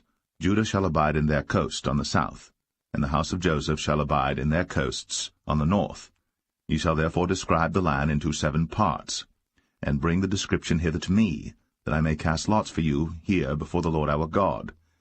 But the Levites have no part among you, for the priesthood of the Lord is their inheritance. And Gad and Reuben, and half the tribe of Manasseh, have received their inheritance beyond Jordan on the east, which Moses the servant of the Lord gave them. And the men arose and went away. And Joshua charged them that went to describe the land, saying, Go and walk through the land, and describe it, and come again to me, that I may here cast lots for you before the Lord in Shiloh. And the men went and passed through the land, and described it by cities into 7 parts in a book, and came again to Joshua to the host at Shiloh. And Joshua cast lots for them in Shiloh before the Lord. And there Joshua divided the land unto the children of Israel according to their divisions. And the lot of the tribe of the children of Benjamin came up according to their families, and the coast of their lot came forth between the children of Judah and the children of Joseph. And their border on the north side was from Jordan, and the border went up to the side of Jericho on the north side, and went up through the mountains westward, and the goings out thereof were at the wilderness of Bethaven. And the border went over from thence toward Luz, to the side of Luz, which is Bethel southward, and the border descended to Adarothadar, near the hill that lieth on the south side of the nether Bethoron. And the border was drawn thence, and compassed the corner of the sea southward, from the hill that lieth before Bethoron southward, and the goings out thereof were at Kirjathbaal, which is Kirjathjearim, a city of the children of Judah. This was the west quarter. And the south quarter was from the end of Kirjathjearim, and the border went out on the west, and went out to the well of waters of Nephtoah.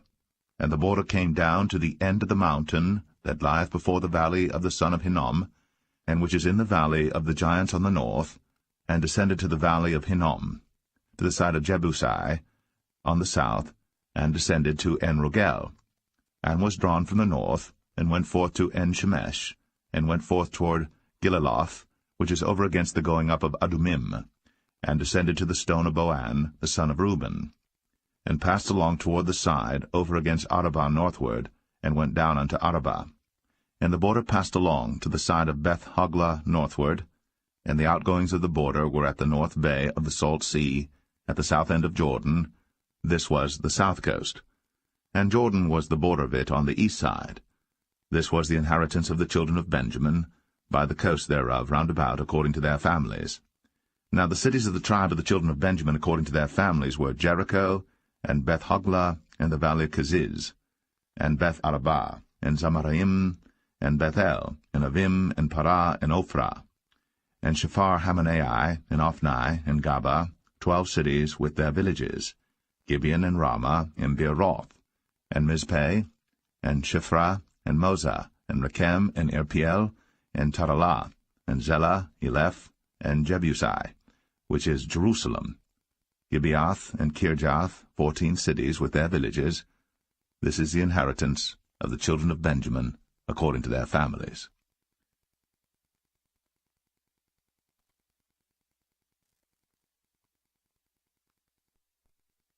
Joshua 19. And the second lot came forth to Simeon, even for the tribe of the children of Simeon according to their families, and their inheritance was within the inheritance of the children of Judah.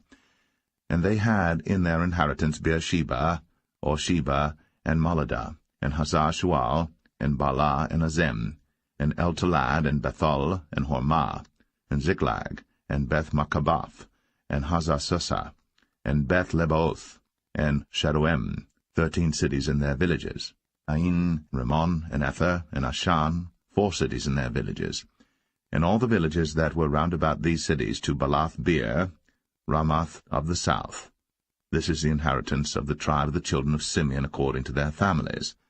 Out of the portion of the children of Judah was the inheritance of the children of Simeon, for the part of the children of Judah was too much for them. Therefore the children of Simeon had their inheritance within the inheritance of them. And the third lot came up for the children of Zebulun according to their families, and the border of their inheritance was unto Sarid. And their border went up toward the sea, and Maralah, and reached to Dabasheth, and reached to the river that is before Jokneam, and turned from Sarid eastward toward the sunrising unto the border of Chisloth-Tabor, and then goeth out to Daberath, and goeth up to Japhia, and from thence passeth on along on the east to Gittah-Hefer, to Ittah-Kazin, and goeth out to Rimmon-Methoar, to Nea, and the border compasseth it on the north side to Hanathon, and the outgoings thereof are in the valley of Jiphthah-El, and Katath, and Nahalal, and Shimron, and Idalah, and Bethlehem, 12 cities with their villages. This is the inheritance of the children of Zebulun according to their families, these cities with their villages. And the fourth lot came out to Issachar, for the children of Issachar according to their families. And their border was toward Jezreel, and Chesuloth, and Shunem, and Ephraim, and Shan, and Anaharath, and Rabith, and Kishon, and Abez, and Rameth, and Enganim, and Enhadah, and Beth-Pazez. And the coast reacheth to Tabor, and Shahazimah, and Beth-Shemesh, and the outgoings of their border were at Jordan, 16 cities with their villages. This is the inheritance of the tribe of the children of Issachar according to their families, the cities and their villages. And the fifth lot came out for the tribe of the children of Asher according to their families, and their border was Helkath, and Halai, and Beten, and Akshaph, and Alamelech, and Amad, and Mishiel, and reacheth to Carmel westward, and to Shihor-Libnath, and turneth toward the sunrising to Beth-Dagon, and reacheth to Zebulun, and to the valley of Jiphthah-El, toward the north side of Beth-Emek, and Neiel, and goeth out to Kabul on the left hand, and Hebron, and Rehob, and Hammon, and Cana, even unto great Zidon. And then the coast turneth to Ramah, and to the strong city Tyre, and the coast turneth to Hosa, and the outgoings thereof are at the sea from the coast to Akzib. Umah also, and Aphek, and Rehob, 22 cities with their villages. This is the inheritance of the tribe of the children of Asher according to their families, these cities with their villages. The sixth lot came out to the children of Naphtali, even for the children of Naphtali according to their families. And their coast was from Heleph, from Alon to Zaananim, and Adamai, Nekeb, and Jabneel, unto Lacum, and the outgoings thereof were at Jordan. And then the coast turneth westward to Aznoth-Tabor, and goeth out from thence to Hukok, and reacheth to Zebulun on the south side, and reacheth to Asher on the west side, and to Judah upon Jordan toward the sunrising. And the fenced cities are Ziddim, Zer, and Hamath, Rakath, and Chinnereth, and Adamah, and Ramah, and Hazor, and Kadesh, and Edrei, and En-Hazor, and Aran, and Migdal-El, Horem, and Bethanath, and Beth-Shemesh, 19 cities with their villages. This is the inheritance of the tribe of the children of Naphtali according to their families, the cities and their villages. And the seventh lot came out for the tribe of the children of Dan according to their families, and the coast of their inheritance was Zorah, and Eshtaol, and Ir-Shemesh, and Sha'alabim, and Ailan, and Jedlah, and Elon, and Thimnathah, and Ekron, and Eltekah, and Gibbethon, and Baalath, and Jehud, and Bene-Berak, and Gath-Rimmon, and Mijarkon, and Rakon with the border before Japho. And the coast of the children of Dan went out too little for them. Therefore the children of Dan went up to fight against Leshem, and took it, and smote it with the edge of the sword, and possessed it, and dwelt therein, and called Leshem Dan, after the name of Dan their father. This is the inheritance of the tribe of the children of Dan, according to their families, these cities with their villages. When they had made an end of dividing the land for inheritance by their coasts, the children of Israel gave an inheritance to Joshua the son of Nun among them. According to the word of the Lord they gave him the city which he asked, even Timnath-Serah, in Mount Ephraim. And he built the city, and dwelt therein. These are the inheritances which Eleazar the priest, and Joshua the son of Nun, and the heads of the fathers of the tribes of the children of Israel, divided for an inheritance by lot in Shiloh before the Lord, at the door of the tabernacle of the congregation. So they made an end of dividing the country.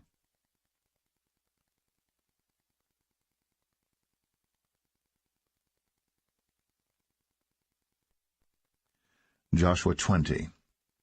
The Lord also spake unto Joshua, saying, Speak to the children of Israel, saying, Appoint out for you cities of refuge, whereof I spake unto you by the hand of Moses, that the slayer that killeth any person unawares, and unwittingly, may flee thither, and they shall be your refuge from the avenger of blood. And when he that doth flee unto one of those cities shall stand at the entering of the gate of the city, and shall declare his cause in the ears of the elders of that city, they shall take him into the city unto them, and give him a place that he may dwell among them. And if the avenger of blood pursue after him, then they shall not deliver the slayer up into his hand, because he smote his neighbor unwittingly, and hated him not beforetime. And he shall dwell in that city, until he stand before the congregation for judgment, and until the death of the high priest that shall be in those days. Then shall the slayer return, and come unto his own city, and unto his own house, unto the city from whence he fled.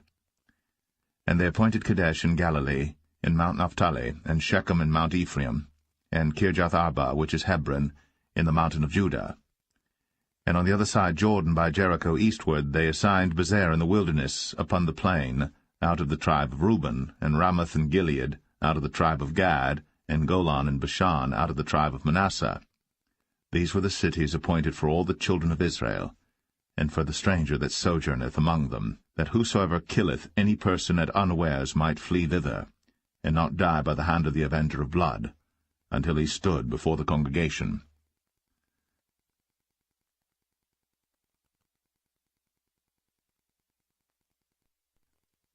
Joshua 21. Then came near the heads of the fathers of the Levites unto Eleazar the priest, and unto Joshua the son of Nun, and unto the heads of the fathers of the tribes of the children of Israel. And they spake unto them at Shiloh in the land of Canaan, saying, The Lord commanded by the hand of Moses to give us cities to dwell in, with the suburbs thereof for our cattle. And the children of Israel gave unto the Levites out of their inheritance, at the commandment of the Lord, these cities and their suburbs. And the lot came out for the families of the Kohathites, and the children of Aaron the priest, which were of the Levites, had by lot out of the tribe of Judah, and out of the tribe of Simeon, and out of the tribe of Benjamin 13 cities. And the rest of the children of Kohath had by lot out of the families of the tribe of Ephraim, and out of the tribe of Dan, and out of the half-tribe of Manasseh 10 cities. And the children of Gershon had by lot out of the families of the tribe of Issachar, and out of the tribe of Asher, and out of the tribe of Naphtali, and out of the half-tribe of Manasseh and Bashan 13 cities. The children of Merari by their families had out of the tribe of Reuben, and out of the tribe of Gad, and out of the tribe of Zebulun 12 cities. And the children of Israel gave by lot unto the Levites these cities with their suburbs, as the Lord commanded by the hand of Moses. And they gave out of the tribe of the children of Judah, and out of the tribe of the children of Simeon, these cities which are here mentioned by name, which the children of Aaron, being of the families of the Kohathites, who were of the children of Levi, had, for theirs was the first lot. And they gave them the city of Arba, the father of Anak, which city is Hebron, in the hill country of Judah, with the suburbs thereof round about it. But the fields of the city and the villages thereof gave they to Caleb the son of Jephunneh for his possession. Thus they gave to the children of Aaron the priest Hebron with her suburbs, to be a city of refuge for the slayer, and Libnah with her suburbs, and Jatir with her suburbs, and Eshtemoa with her suburbs, and Holon with her suburbs, and Debir with her suburbs, and Ain with her suburbs, and Jutah with her suburbs, and Beth-Shemesh with her suburbs, 9 cities out of those 2 tribes. And out of the tribe of Benjamin, Gibeon with her suburbs, Geba with her suburbs, Anathoth with her suburbs, and Almon with her suburbs, 4 cities. All the cities of the children of Aaron, the priests, were 13 cities with their suburbs. And the families of the children of Kohath, the Levites which remained of the children of Kohath, even they had the cities of their lot out of the tribe of Ephraim. For they gave them Shechem with her suburbs in Mount Ephraim, to be a city of refuge for the slayer, and Gezer with her suburbs.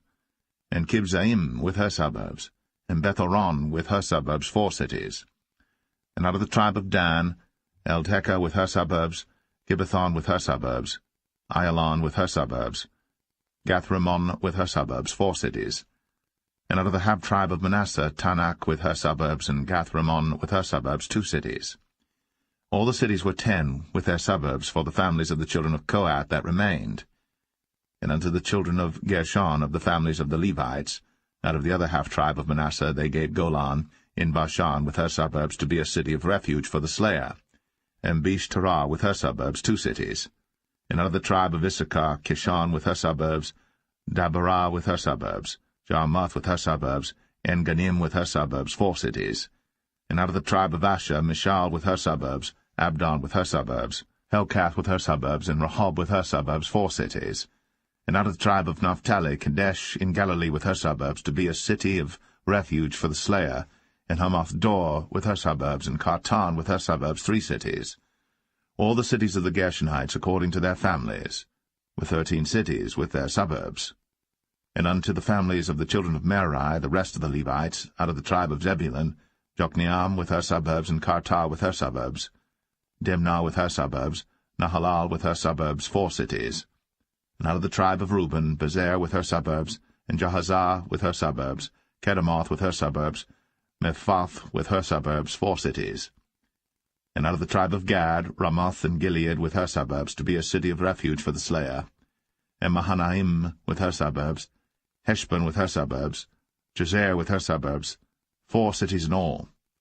So all the cities for the children of Merari by their families, which were remaining of the families of the Levites, were by their lot 12 cities.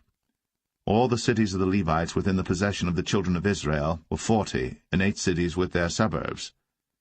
These cities were every one with their suburbs round about them. Thus were all these cities. And the Lord gave unto Israel all the land which he sware to give unto their fathers, and they possessed it, and dwelt therein.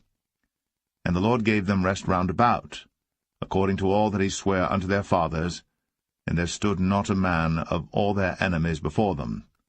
The Lord delivered all their enemies into their hand. There failed not aught of any good thing which the Lord had spoken unto the house of Israel. All came to pass.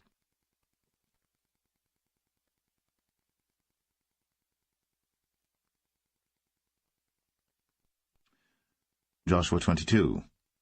Then Joshua called the Reubenites, and the Gadites, and the half-tribe of Manasseh, and said unto them, Ye have kept all that Moses the servant of the Lord commanded you, and have obeyed my voice in all that I commanded you. Ye have not left your brethren these many days unto this day, but have kept the charge of the commandment of the Lord your God. And now the Lord your God hath given rest unto your brethren, as he promised them. Therefore now return ye, and get you unto your tents, and unto the land of your possession, which Moses the servant of the Lord gave you on the other side Jordan. But take diligent heed to do the commandment and the law, which Moses the servant of the Lord charged you, to love the Lord your God, and to walk in all his ways, and to keep his commandments, and to cleave unto him, and to serve him with all your heart and with all your soul. So Joshua blessed them, and sent them away, and they went unto their tents. Now to the 1/2 of the tribe of Manasseh Moses had given possession in Bashan, but unto the other half thereof gave Joshua among their brethren on this side Jordan westward. And when Joshua sent them away also unto their tents, then he blessed them. And he spake unto them, saying, Return with much riches unto your tents, and with very much cattle, with silver, and with gold, and with brass, and with iron, and with very much raiment. Divide the spoil of your enemies with your brethren. And the children of Reuben and the children of Gad, and the half-tribe of Manasseh returned, and departed from the children of Israel, out of Shiloh, which is in the land of Canaan, to go unto the country of Gilead, to the land of their possession, whereof they were possessed, according to the word of the Lord by the hand of Moses. And when they came unto the borders of Jordan, that are in the land of Canaan, the children of Reuben and the children of Gad, and the half-tribe of Manasseh built there an altar by Jordan, a great altar to see to. And the children of Israel heard say, Behold, The children of Reuben and the children of Gad, and the half-tribe of Manasseh, have built an altar over against the land of Canaan, in the borders of Jordan, at the passage of the children of Israel. And when the children of Israel heard of it, the whole congregation of the children of Israel gathered themselves together at Shiloh to go up to war against them. And the children of Israel sent unto the children of Reuben, and to the children of Gad, and to the half-tribe of Manasseh, into the land of Gilead, Phinehas the son of Eleazar the priest, and with him 10 princes, of each chief house a prince throughout all the tribes of Israel. And each one was an head of the house of their fathers among the thousands of Israel. And they came unto the children of Reuben, and to the children of Gad, and to the half-tribe of Manasseh, unto the land of Gilead. And they spake with them, saying, Thus saith the whole congregation of the Lord, What trespass is this that ye have committed against the God of Israel, to turn away this day from following the Lord, in that ye have builded you an altar, that ye might rebel this day against the Lord? Is the iniquity of Peor too little for us, from which we are not cleansed until this day, although there was a plague in the congregation of the Lord, but that ye must turn away this day from following the Lord? And it will be, seeing ye rebel today against the Lord, that tomorrow he will be wroth with the whole congregation of Israel. Notwithstanding, if the land of your possession be unclean, then pass ye over unto the land of the possession of the Lord, wherein the Lord's tabernacle dwelleth, and take possession among us. But rebel not against the Lord, nor rebel against us, in building you an altar beside the altar of the Lord our God. Did not Achan the son of Zerah commit a trespass in the accursed thing, and wrath fell on all the congregation of Israel? And that man perished not alone in his iniquity. Then the children of Reuben, and the children of Gad, and the half-tribe of Manasseh answered and said unto the heads of the thousands of Israel, The Lord God of gods, the Lord God of gods, he knoweth, and Israel he shall know, if it be in rebellion, or if in transgression against the Lord, save us not this day, that we have built us an altar to turn from following the Lord, or if to offer thereon burnt offering, or meat offering, or if to offer peace offerings thereon. Let the Lord himself require it. And if we have not rather done it for fear of this thing, saying, In time to come your children might speak unto our children, saying, What have ye to do with the Lord God of Israel? For the Lord hath made Jordan a border between us and you. Ye children of Reuben, and children of Gad, ye have no part in the Lord. So shall your children make our children cease from fearing the Lord. Therefore we said, Let us now prepare to build us an altar, not for burnt offering, nor for sacrifice, but that it may be a witness between us and you and our generations after us, that we might do the service of the Lord before him with our burnt offerings, and with our sacrifices, and with our peace offerings, that your children may not say to our children in time to come, Ye have no part in the Lord. Therefore said we, that it shall be, when they should so say to us, or to our generations in time to come, that we may say again, Behold, the pattern of the altar of the Lord, which our fathers made, not for burnt offerings, nor for sacrifices, but it is a witness between us and you. God forbid that we should rebel against the Lord, and turn this day from following the Lord, to build an altar for burnt offerings, for meat offerings, or for sacrifices beside the altar of the Lord our God, that is before his tabernacle. And when Phinehas the priest, and the princes of the congregation, and heads of the thousands of Israel which were with him, heard the words that the children of Reuben, and the children of Gad, and the children of Manasseh spake, it pleased them. And Phinehas the son of Eleazar the priest said unto the children of Reuben, and to the children of Gad, and to the children of Manasseh, This day we perceive that the Lord is among us, because ye have not committed this trespass against the Lord. Now ye have delivered the children of Israel out of the hand of the Lord. And Phinehas the son of Eleazar the priest, and the princes, returned from the children of Reuben, and from the children of Gad, out of the land of Gilead, unto the land of Canaan, to the children of Israel, and brought them word again. And the thing pleased the children of Israel. And the children of Israel blessed God, and did not intend to go up against them in battle, to destroy the land wherein the children of Reuben and Gad dwelt. And the children of Reuben and the children of Gad called the altar Ed, for it shall be a witness between us that the Lord is God.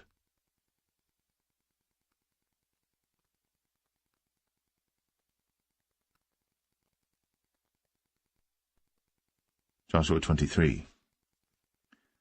And it came to pass a long time after that the Lord had given rest unto Israel from all their enemies round about, that Joshua waxed old and stricken in age.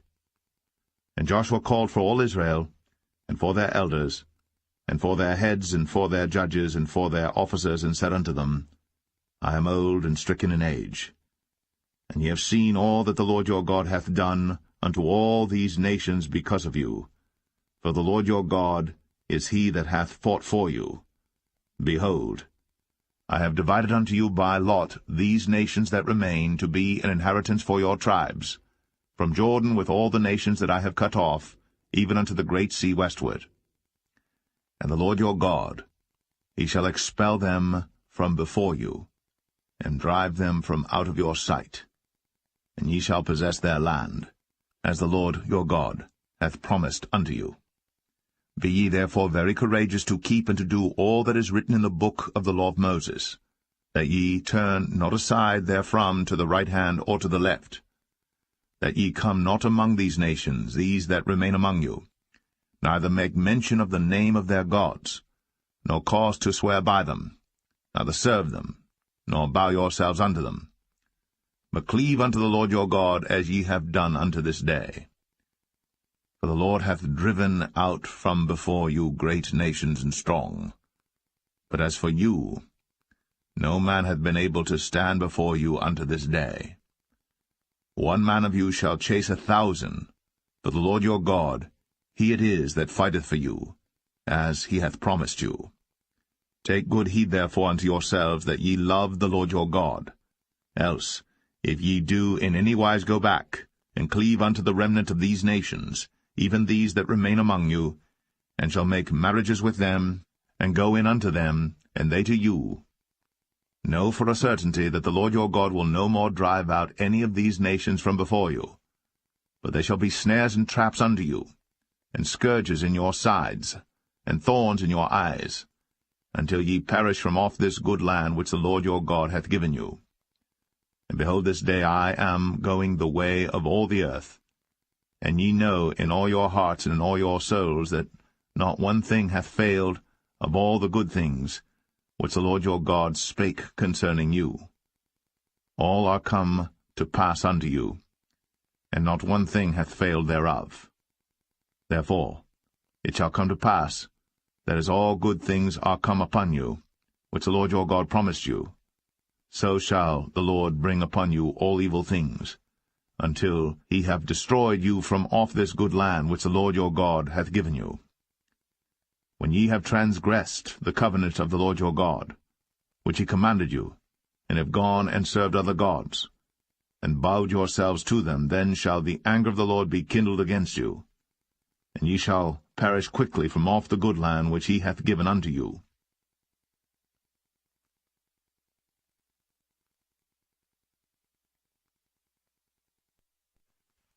Joshua 24. And Joshua gathered all the tribes of Israel to Shechem, and called for the elders of Israel, and for their heads, and for their judges, and for their officers, and they presented themselves before God. And Joshua said unto all the people, Thus saith the Lord God of Israel, Your fathers dwelt on the other side of the flood in old time, even Terah, the father of Abraham, and the father of Nachor, and they served other gods. And I took your father Abraham from the other side of the flood, and led him throughout all the land of Canaan, and multiplied his seed, and gave him Isaac. And I gave unto Isaac Jacob and Esau. And I gave unto Esau Mount Seir to possess it. But Jacob and his children went down into Egypt. I sent Moses also, and Aaron, and I plagued Egypt, according to that which I did among them. And afterward I brought you out. And I brought your fathers out of Egypt, and ye came unto the sea. And the Egyptians pursued after your fathers with chariots and horsemen unto the Red Sea. And when they cried unto the Lord, he put darkness between you and the Egyptians, and brought the sea upon them, and covered them. And your eyes have seen what I have done in Egypt, and ye dwelt in the wilderness a long season. And I brought you into the land of the Amorites, which dwelt on the other side Jordan, and they fought with you, and I gave them into your hand, that ye might possess their land, and I destroyed them from before you. Then Balak the son of Zippor, king of Moab, arose and warred against Israel, and sent and called Balaam the son of Beor to curse you. But I would not hearken unto Balaam, therefore he blessed you still. So I delivered you out of his hand. And ye went over Jordan, and came unto Jericho, and the men of Jericho fought against you, the Amorites, and the Perizzites, and the Canaanites, and the Hittites, and the Girgashites, the Hivites, and the Jebusites, and I delivered them into your hand. And I sent the hornet before you, which drave them out from before you, even the 2 kings of the Amorites, but not with thy sword, nor with thy bow. And I have given you a land for which ye did not labor, and cities which ye built not, and ye dwell in them. Of the vineyards and oliveyards which ye planted not do ye eat. Now therefore fear the Lord, and serve him in sincerity and in truth, and put away the gods which your fathers served on the other side of the flood and in Egypt, and serve ye the Lord. And if it seem evil unto you to serve the Lord, choose you this day whom ye will serve, whether the gods which your fathers served that were on the other side of the flood, or the gods of the Amorites, in whose land ye dwell. But as for me and my house, we will serve the Lord. And the people answered and said, God forbid that we should forsake the Lord, to serve other gods. For the Lord our God, he it is that brought us up and our fathers out of the land of Egypt, from the house of bondage, and which did those great signs in our sight, and preserved us in all the way wherein we went, and among all the people through whom we passed. And the Lord drave out from before us all the people, even the Amorites which dwelt in the land. Therefore will we also serve the Lord, for he is our God. And Joshua said unto the people, Ye cannot serve the Lord, for he is an holy God. He is a jealous God. He will not forgive your transgressions nor your sins. If ye forsake the Lord, and serve strange gods, then he will turn, and do you hurt, and consume you. After that he hath done you good. And the people said unto Joshua, Nay, but we will serve the Lord. And Joshua said unto the people, Ye are witnesses against yourselves, that ye have chosen you the Lord to serve him. And they said, We are witnesses. Now therefore put away, said he, the strange gods which are among you, and incline your heart unto the Lord God of Israel. And the people said unto Joshua, The Lord our God will we serve, and his voice will we obey. So Joshua made a covenant with the people that day, and set them a statute and an ordinance in Shechem. And Joshua wrote these words in the book of the law of God, and took a great stone, and set it up there under an oak that was by the sanctuary of the Lord. And Joshua said unto all the people, Behold, this stone shall be a witness unto us, for it hath heard all the words of the Lord which he spake unto us. It shall be therefore a witness unto you, lest ye deny your God. So Joshua let the people depart, every man unto his inheritance. And it came to pass after these things that Joshua the son of Nun, the servant of the Lord, died, being 110 years old. And they buried him in the border of his inheritance in Timnath-serah, which is in Mount Ephraim, on the north side of the hill of Gaash. And Israel served the Lord all the days of Joshua, and all the days of the elders that overlived Joshua, and which had known all the works of the Lord that he had done for Israel. And the bones of Joseph, which the children of Israel brought up out of Egypt, buried they in Shechem in a parcel of ground, which Jacob bought of the sons of Hamor, the father of Shechem, for 100 pieces of silver. And it became the inheritance of the children of Joseph. And Eleazar the son of Aaron died. And they buried him in a hill that pertained to Phinehas his son, which was given him in Mount Ephraim.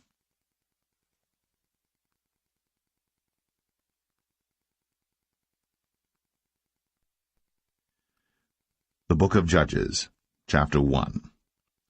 Now after the death of Joshua it came to pass that the children of Israel asked the Lord, saying, Who shall go up for us against the Canaanites first, to fight against them? And the Lord said, Judah shall go up. Behold, I have delivered the land into his hand. And Judah said unto Simeon his brother, Come up with me into my lot, that we may fight against the Canaanites, and I likewise will go with thee into thy lot. So Simeon went with him, and Judah went up, and the Lord delivered the Canaanites and the Perizzites into their hand, and they slew of them in Bezek 10,000 men. And they found Adoni-Bezek in Bezek, and they fought against him, and they slew the Canaanites and the Perizzites. But Adoni-Bezek fled, and they pursued after him, and caught him, and cut off his thumbs and his great toes. And Adoni-Bezek said, 60 kings, having their thumbs and their great toes cut off, gathered their meat under my table, as I have done, so God hath requited me. And they brought him to Jerusalem, and there he died. Now the children of Judah had fought against Jerusalem, and had taken it, and smitten it with the edge of the sword, and set the city on fire. And afterward the children of Judah went down to fight against the Canaanites, that dwelt in the mountain, and in the south, and in the valley. And Judah went against the Canaanites that dwelt in Hebron. Now the name of Hebron before was Kirjath-Arba. And they slew Sheshai, and Ahiman, and Talmai. And from thence he went against the inhabitants of Debir. And the name of Debir before was Kirjath-Sepher. And Caleb said, He that smiteth Kirjath-Sepher, and taketh it, to him will I give Achsah my daughter to wife. And Othniel the son of Kenaz, Caleb's younger brother, took it. And he gave him Achsah his daughter to wife. And it came to pass, when she came to him, that she moved him to ask of her father a field. And she lighted from off her ass. And Caleb said unto her, What wilt thou? And she said unto him, Give me a blessing, for thou hast given me a southland. Give me also springs of water. And Caleb gave her the upper springs and the nether springs. And the children of the Kenite, Moses' father-in-law, went up out of the city of palm trees, with the children of Judah into the wilderness of Judah, which lieth in the south of Arad. And they went and dwelt among the people. And Judah went with Simeon his brother, and they slew the Canaanites that inhabited Zephath, and utterly destroyed it. And the name of the city was called Hormah. Also Judah took Gaza with the coast thereof, and Askelon with the coast thereof, and Ekron with the coast thereof. And the Lord was with Judah, and he drave out the inhabitants of the mountain, but could not drive out the inhabitants of the valley, because they had chariots of iron. And they gave Hebron unto Caleb, as Moses said. And he expelled thence the 3 sons of Anak. And the children of Benjamin did not drive out the Jebusites that inhabited Jerusalem, but the Jebusites dwell with the children of Benjamin in Jerusalem unto this day. And the house of Joseph, they also went up against Bethel, and the Lord was with them. And the house of Joseph sent to descry Bethel. Now the name of the city before was Luz. And the spies saw a man come forth out of the city, and they said unto him, Show us, we pray thee, the entrance into the city, and we will show thee mercy. And when he showed them the entrance into the city, they smote the city with the edge of the sword, but they let go the man and all his family. And the man went into the land of the Hittites, and built a city, and called the name thereof Luz, which is the name thereof unto this day. Neither did Manasseh drive out the inhabitants of Beth-shan and her towns, nor Tanakh and her towns, nor the inhabitants of Dor and her towns, nor the inhabitants of Ibleam and her towns, nor the inhabitants of Megiddo and her towns, but the Canaanites would dwell in that land. And it came to pass, when Israel was strong, that they put the Canaanites to tribute, and did not utterly drive them out. Neither did Ephraim drive out the Canaanites that dwelt in Gezer, but the Canaanites dwelt in Gezer among them. Neither did Zebulun drive out the inhabitants of Kitron, nor the inhabitants of Nahalol, but the Canaanites dwelt among them, and became tributaries. Neither did Asher drive out the inhabitants of Akko, nor the inhabitants of Zidon, nor of Alab, nor of Agzib, nor of Helba, nor of Aphik, nor of Rehob. But the Asherites dwelt among the Canaanites, the inhabitants of the land, for they did not drive them out. Neither did Naphtali drive out the inhabitants of Beth-Shemesh, nor the inhabitants of Beth-Anath, but he dwelt among the Canaanites, the inhabitants of the land. Nevertheless the inhabitants of Beth-Shemesh and of Beth-Anath became tributaries unto them. And the Amorites forced the children of Dan into the mountain, for they would not suffer them to come down to the valley. But the Amorites would dwell in Mount Eres, in Ayalon, and in Shaalbim. Yet the hand of the house of Joseph prevailed, so that they became tributaries. And the coast of the Amorites was from the going up to Akrabim, from the rock and upward.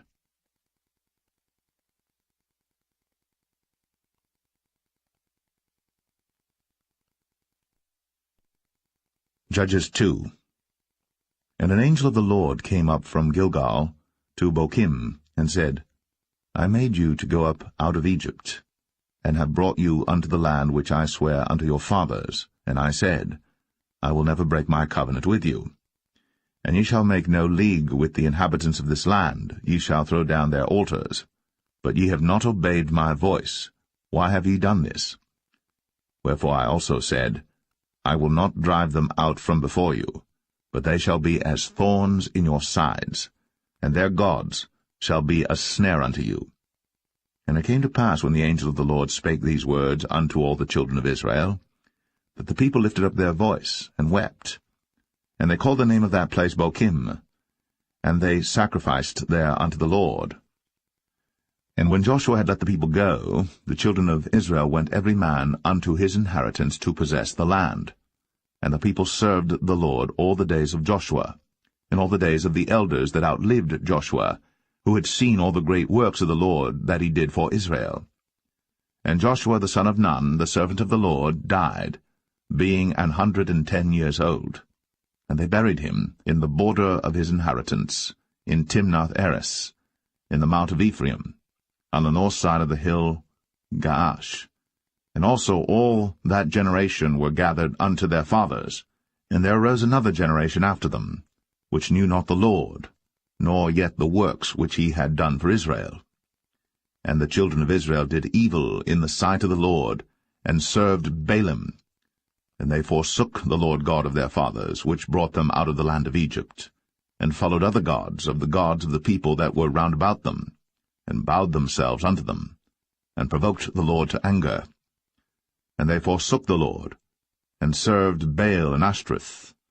And the anger of the Lord was hot against Israel, and he delivered them into the hands of spoilers that spoiled them, and he sold them into the hands of their enemies round about, so that they could not any longer stand before their enemies. Whithersoever they went out, the hand of the Lord was against them for evil, as the Lord had said, and as the Lord had sworn unto them, and they were greatly distressed. Nevertheless the Lord raised up judges, which delivered them out of the hand of those that spoiled them. And yet they would not hearken unto their judges, but they went a-whoring after other gods, and bowed themselves unto them. They turned quickly out of the way which their fathers walked in, obeying the commandments of the Lord. But they did not so. And when the Lord raised them up judges, then the Lord was with the judge, and delivered them out of the hand of their enemies all the days of the judge. For it repented the Lord because of their groanings by reason of them that oppressed them and vexed them. And it came to pass, when the judge was dead, that they returned and corrupted themselves more than their fathers, in following other gods to serve them, and to bow down unto them. They ceased not from their own doings, nor from their stubborn way. And the anger of the Lord was hot against Israel, and he said, Because that this people hath transgressed my covenant which I commanded their fathers, and have not hearkened unto my voice, I also will not henceforth drive out any from before them of the nations which Joshua left when he died, that through them I may prove Israel, whether they will keep the way of the Lord to walk therein, as their fathers did keep it, or not. Therefore the Lord left those nations without driving them out hastily, neither delivered he them into the hand of Joshua.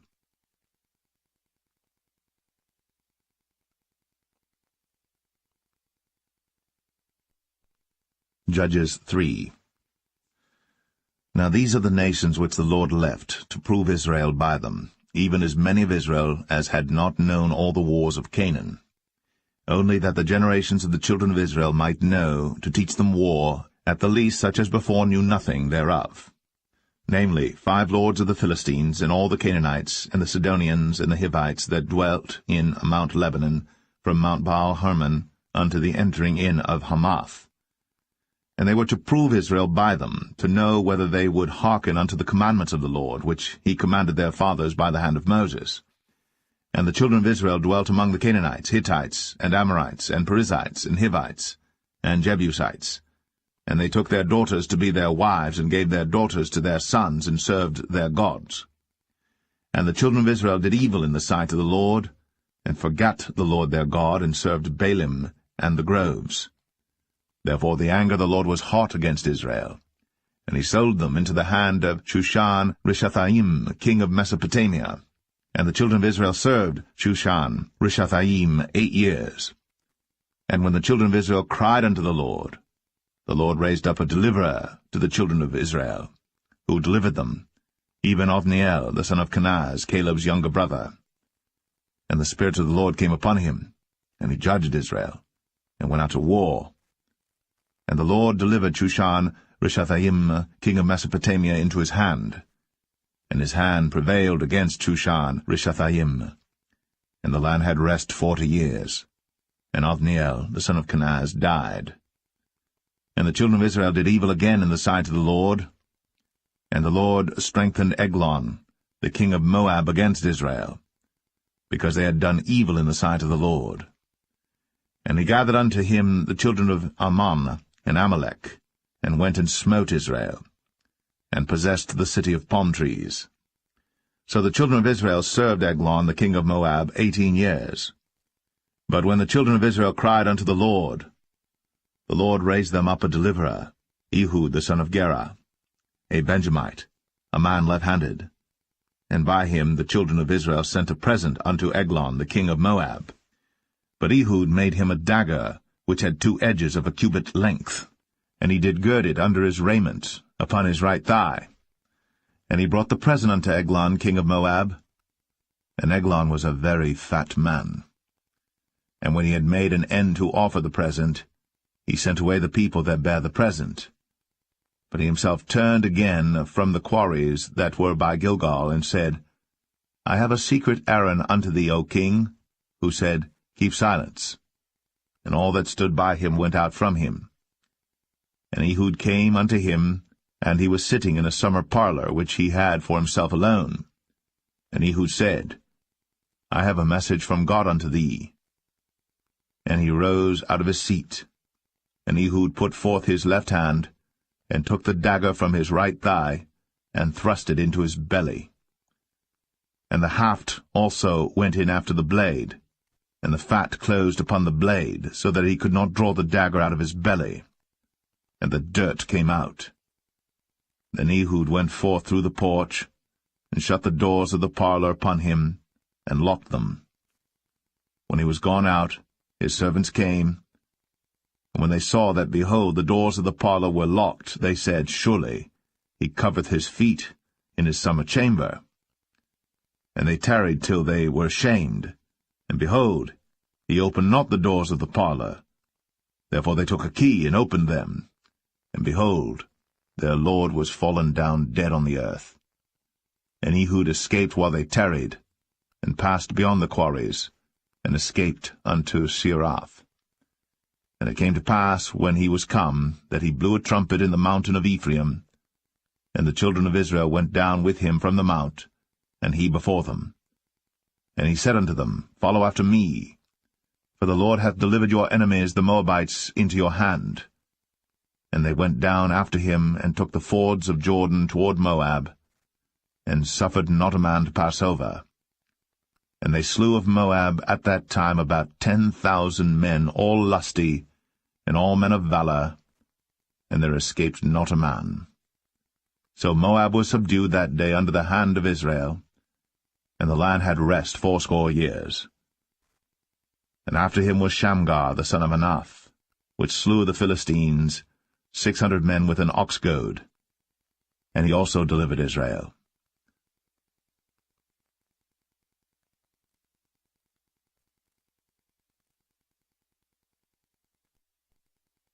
Judges 4.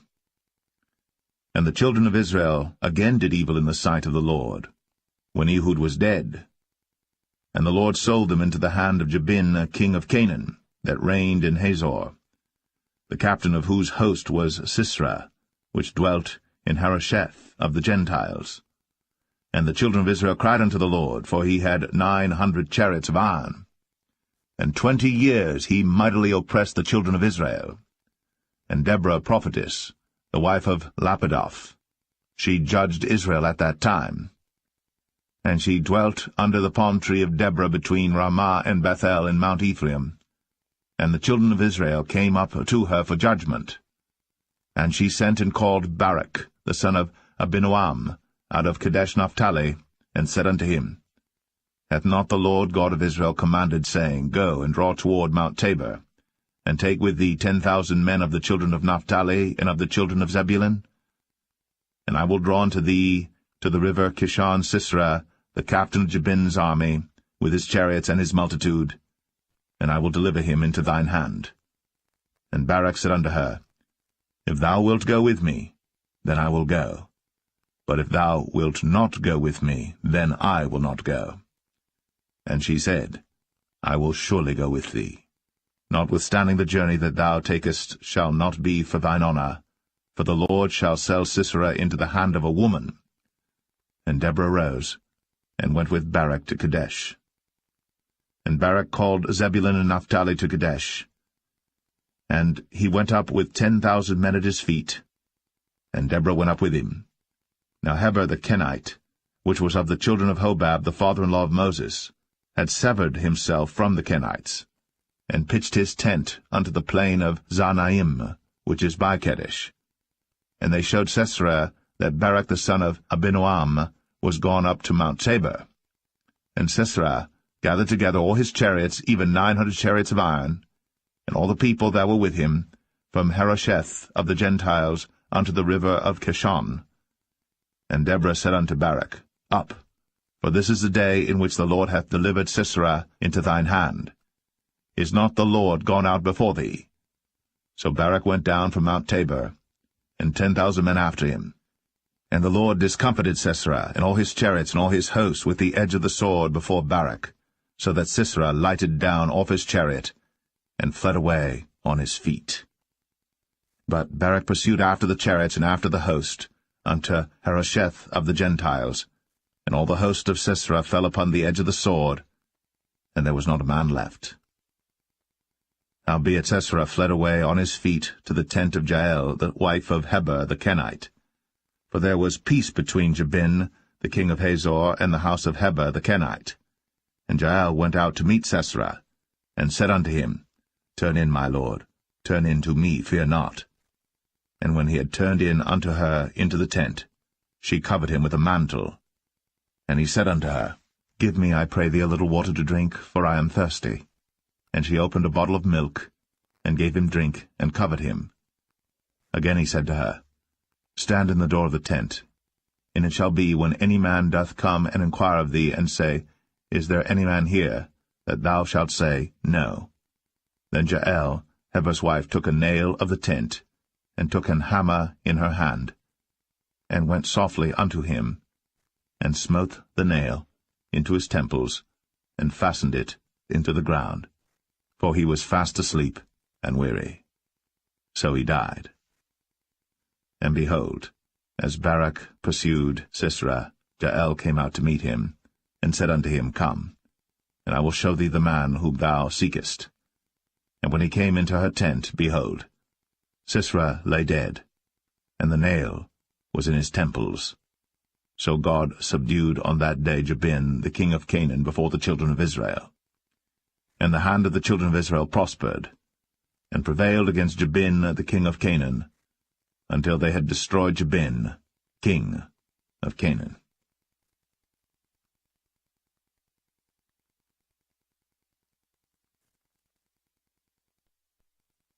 Judges 5. Then sang Deborah and Barak, the son of Abinoam, on that day, saying, Praise ye the Lord for the avenging of Israel, when the people willingly offered themselves. Hear, O ye kings, give ear, O ye princes. I, even I, will sing unto the Lord. I will sing praise to the Lord God of Israel. Lord, when thou wentest out of Seir, when thou marchedst out of the field of Edom, the earth trembled, and the heavens dropped. The clouds also dropped water. The mountains melted from before the Lord, even that Sinai from before the Lord God of Israel.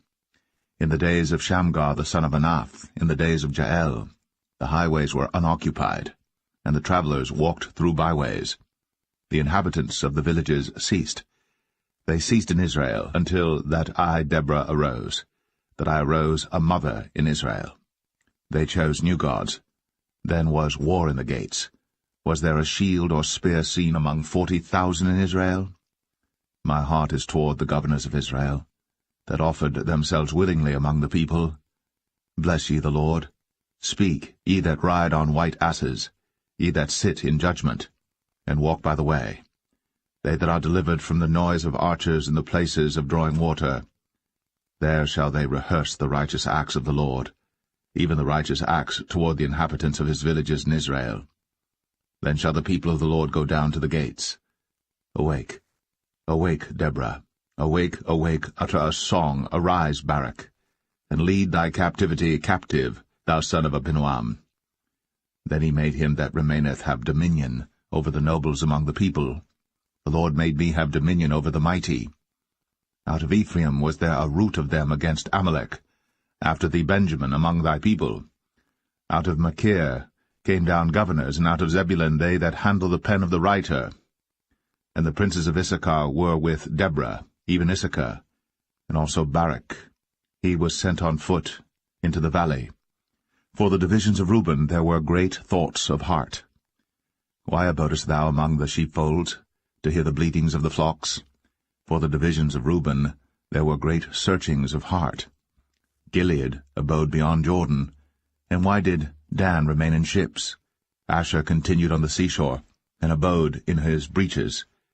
Zebulun and Naphtali were a people that jeoparded their lives unto the death in the high places of the field.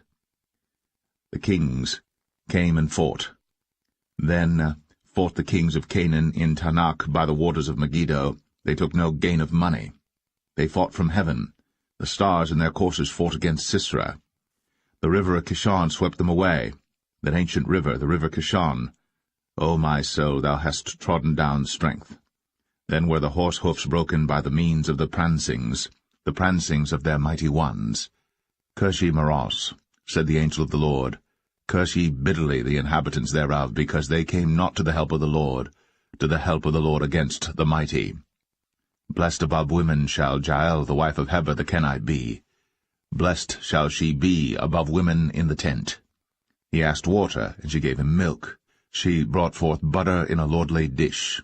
She put her hand to the nail, and her right hand to the workman's hammer, and with the hammer she smote Sisera. She smote off his head, when she had pierced and stricken through his temples. At her feet he bowed, he fell, he lay down. At her feet he bowed, he fell. Where he bowed, there he fell down dead. The mother of Sisera looked out at a window, and cried through the lattice, Why is his chariot so long in coming? Why tarry the wheels of his chariot? Her wise ladies answered her, yea, she returned, answered to herself. Have they not sped? Have they not divided the prey? To every man a damsel or two? To Sisera a prey of divers colours, a prey of divers colours of needlework, of divers colours of needlework on both sides, meat for the necks of them that take the spoil? So let all thine enemies perish, O Lord, but let them that love him be as the sun when he goeth forth in his might. And the land had rest, 40 years.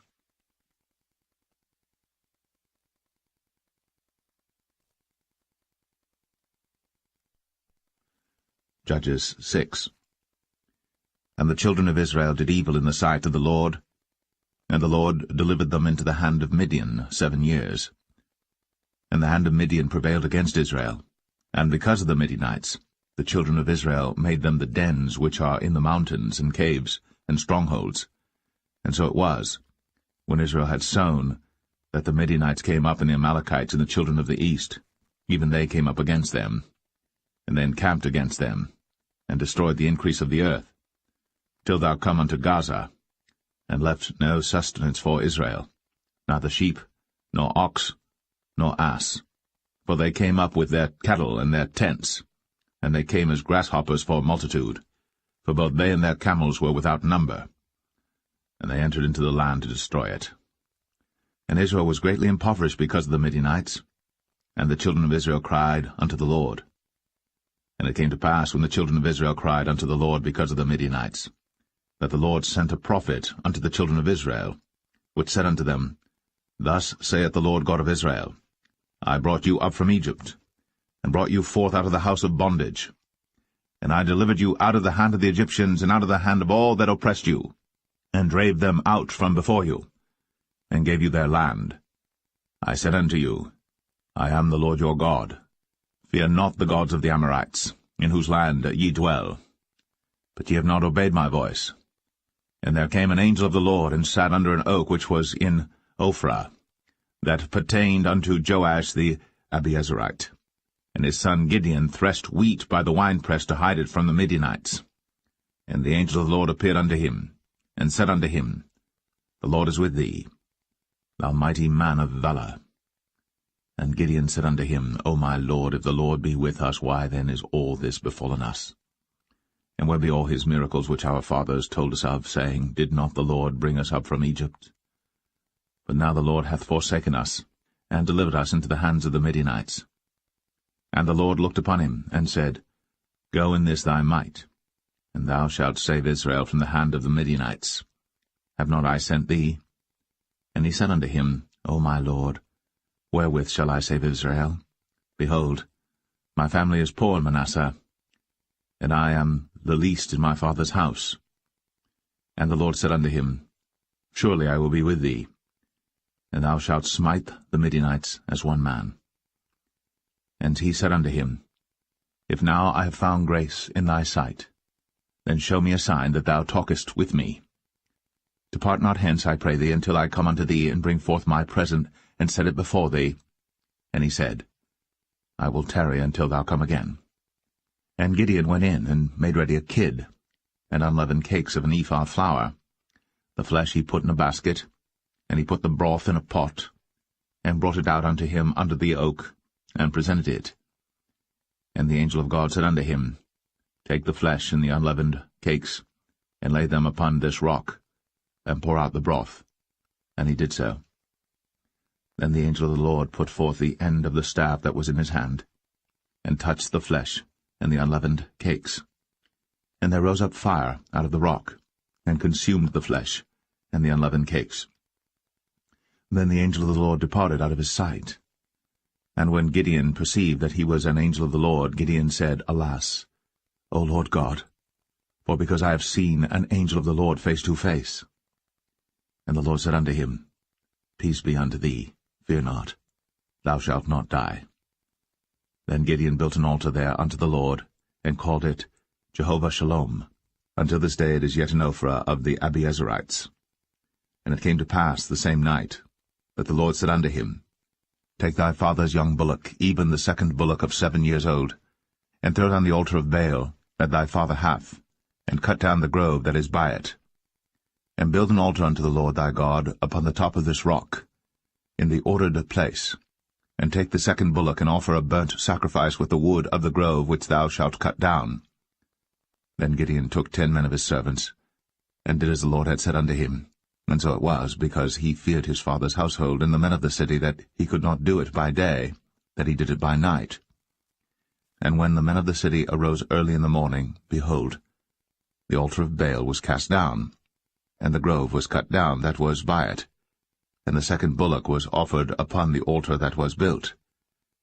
And they said one to another, Who hath done this thing? And when they inquired and asked, they said, Gideon the son of Joash hath done this thing. Then the men of the city said unto Joash, Bring out thy son, that he may die, because he hath cast down the altar of Baal, and because he hath cut down the grove that was by it. And Joash said unto all that stood against him, Will ye plead for Baal? Will ye save him? He that will plead for him, let him be put to death, whilst it is yet morning, if he be a god. Let him plead for himself, because one hath cast down his altar. Therefore on that day he called him Jerubbaal, saying, Let Baal plead against him, because he hath thrown down his altar. Then all the Midianites and the Amalekites, and the children of the east were gathered together, and went over and pitched in the valley of Jezreel. But the Spirit of the Lord came upon Gideon, and he blew a trumpet, and Abiezer was gathered after him. And he sent messengers throughout all Manasseh, who also was gathered after him. And he sent messengers unto Asher, and unto Zebulun, and unto Naphtali, and they came up to meet them. And Gideon said unto God, If thou wilt save Israel by mine hand, as thou hast said, behold, I will put a fleece of wool in the floor. And if the dew be on the fleece only, and it be dry upon all the earth beside, then shall I know that thou wilt save Israel by mine hand, as thou hast said. And it was so. For he rose up early on the morrow, and thrust the fleece together, and wring the dew out of the fleece, a bowl full of water. And Gideon said unto God, Let not thine anger be hot against me, and I will speak but this once. Let me prove, I pray thee, but this once with the fleece. Let it now be dry only upon the fleece, and upon all the ground let there be dew. And God did so that night, for it was dry upon the fleece only, and there was dew on all the ground.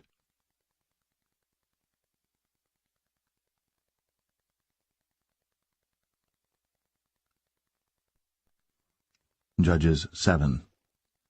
Then Jerubbaal, who is Gideon, and all the people that were with him, rose up early, and pitched beside the well of Harad, so that the host of the Midianites were on the north side of them, by the hill of Moreh in the valley. And the Lord said unto Gideon, The people that are with thee are too many for me to give the Midianites into their hands, lest Israel vaunt themselves against me, saying, Mine own hand hath saved me. Now therefore go to, proclaim in the ears of the people, saying, Whosoever is fearful and afraid, let him return and depart early from Mount Gilead. And there returned to the people 22,000, and there remained 10,000. And the Lord said unto Gideon, The people are yet too many. Bring them down unto the water, and I will try them for thee there.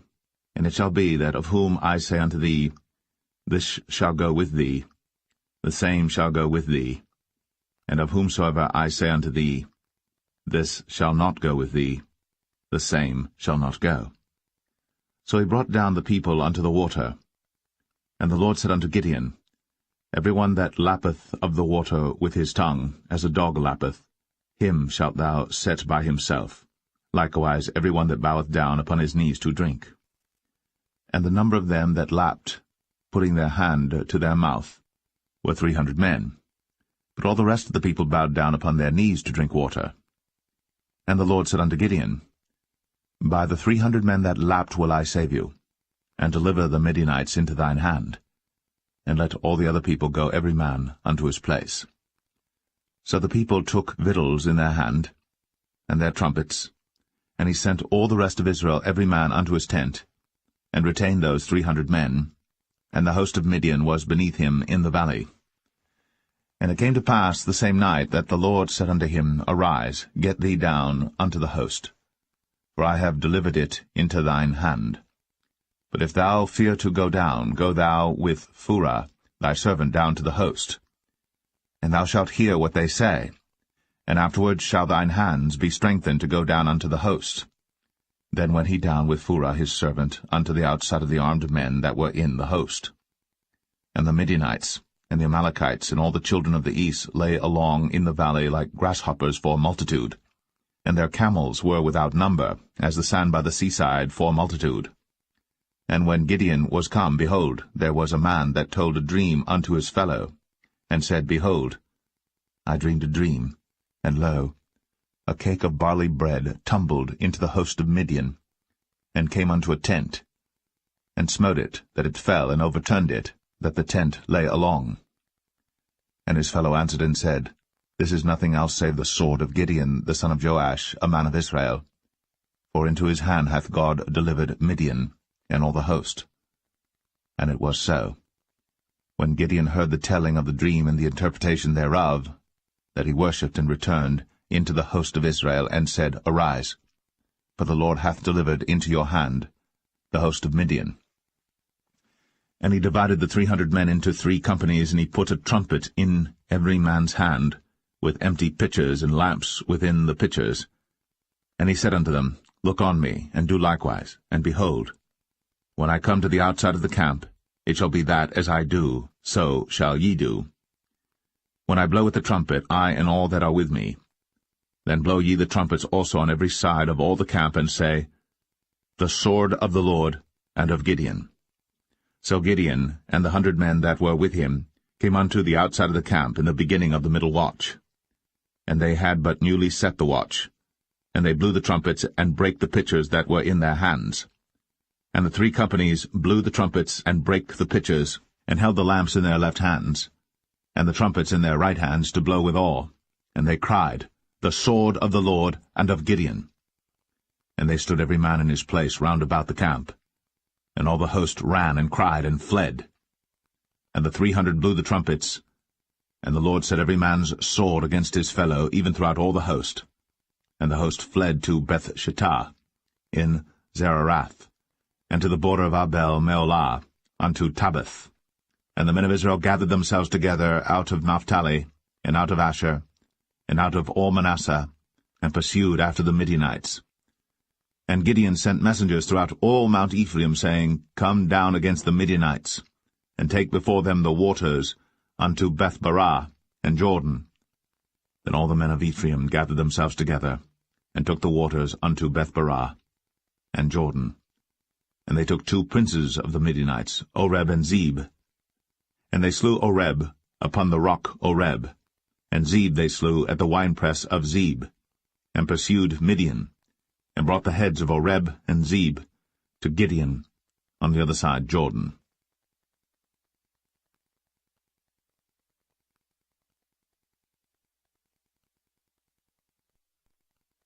Judges 8.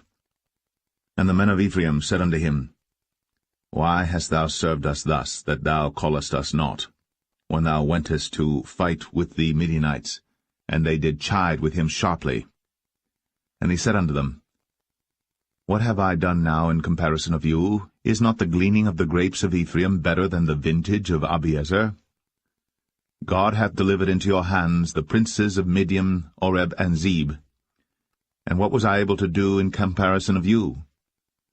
Then their anger was abated toward him, when he had said that. And Gideon came to Jordan and passed over, he and the 300 men that were with him, faint yet pursuing them. And he said unto the men of Succoth, Give, I pray you, loaves of bread unto the people that follow me, for they be faint, and I am pursuing after Zebah and Zalmunna, kings of Midian. And the princes of Succoth said, Are the hands of Zebah and Zalmunna now in thine hand, that we should give bread unto thine army?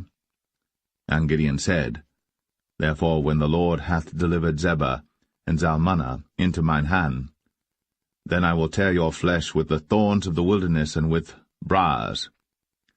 And he went up thence to Penuel, and spake unto them likewise. And the men of Penuel answered him as the men of Succoth had answered him. And he spake also unto the men of Penuel, saying, When I come again in peace, I will break down this tower. Now Zebah and Zalmunna were in Karkor, and their hosts with them, about 15,000 men, all that were left of all the hosts of the children of the east. For there fell 120,000 men that drew sword. And Gideon went up by the way of them that dwelt in tents on the east of Nobah and Jogbeah, and smote the host, for the host was secure. And when Zebah and Zalmunna fled, he pursued after them, and took the 2 kings of Midian, Zebah and Zalmunna, and discomfited all the host. And Gideon the son of Joash returned from battle before the sun was up, and caught a young man of the men of Succoth, and inquired of him. And he described unto him the princes of Succoth and the elders thereof, even 70 men. And he came unto the men of Succoth, and said, Behold, Zebah and Zalmunna, with whom ye did upbraid me, saying, Are the hands of Zebah and Zalmunna now in thine hand, that we should give bread unto thy men that are weary? And he took the elders of the city, and thorns of the wilderness, and briars, and with them he taught the men of Succoth. And he beat down the tower of Penuel, and slew the men of the city. Then said he unto Zebah and Zalmunna, What manner of men were they whom ye slew at Tabor? And they answered, As thou art, so were they. Each one resembled the children of a king. And he said, They were my brethren, even the sons of my mother. As the Lord liveth, if ye had saved them alive, I would not slay you. And he said unto Jether his firstborn, Up, and slay them. But the youth drew not his sword, for he feared, because he was yet a youth. Then Zebah and Zalmunna said, Rise thou, and fall upon us, for as the man is, so is his strength. And Gideon arose, and slew Zebah and Zalmunna, and took away the ornaments that were on their camels' necks. Then the men of Israel said unto Gideon, Rule thou over us, both thou and thy son son's son also, for thou hast delivered us from the hand of Midian. And Gideon said unto them, I will not rule over you, neither shall my son rule over you. The Lord shall rule over you. And Gideon said unto them, I would desire a request of you, that ye would give me every man the earrings of his prey. For they had golden earrings, because they were Ishmaelites. And they answered, We will willingly give them. And they spread a garment, and did cast therein every man the earrings of his prey. And the weight of the golden earrings that he requested was 1,700 shekels of gold, beside ornaments and collars and purple raiment that was on the king of Midian, and beside the chains that were about their camels' necks. And Gideon made an ephod thereof, and put it in his city, even in Ophrah. And all Israel went thither a-whoring after it, which thing became a snare unto Gideon and to his house. Thus was Midian subdued before the children of Israel, so that they lifted up their heads no more. And the country was in quietness 40 years in the days of Gideon. And Jerubbaal the son of Joash went and dwelt in his own house. And Gideon had 70 sons of his body begotten, for he had many wives. And his concubine that was in Shechem, she also bare him a son, whose name he called Abimelech. And Gideon the son of Joash died in a good old age, and was buried in the sepulchre of Joash his father, in Ophrah of the Abiezerites. And it came to pass, as soon as Gideon was dead, that the children of Israel turned again, and went a-whoring after Baalim, and made Baal-berith their god. And the children of Israel remembered not the Lord their God, who had delivered them out of the hands of all their enemies on every side. Neither showed they kindness to the house of Jerubbaal, namely Gideon, according to all the goodness which he had shown unto Israel.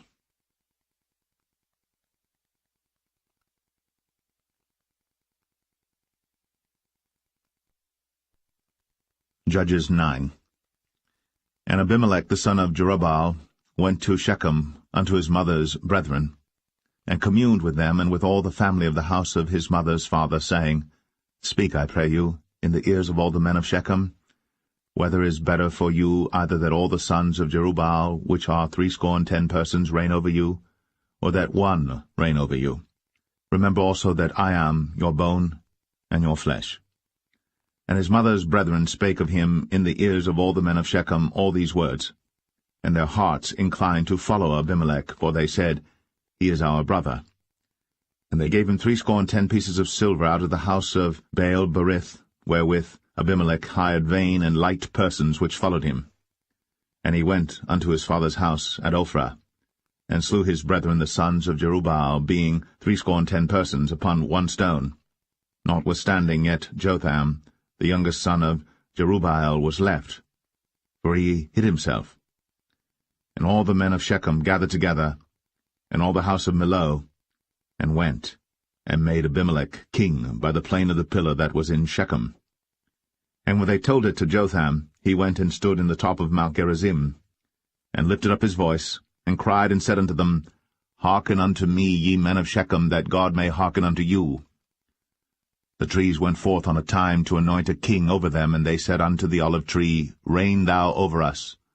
But the olive tree said unto them, Should I leave my fatness, wherewith by me they honour God and man, and go to be promoted over the trees? And the trees said to the fig tree, Come thou, and reign over us. But the fig tree said unto them, Should I forsake my sweetness and my good fruit, and go to be promoted over the trees? Then said the trees unto the vine, Come thou, and reign over us. And the vine said unto them, Should I leave my wine, which cheereth God and man, and go to be promoted over the trees?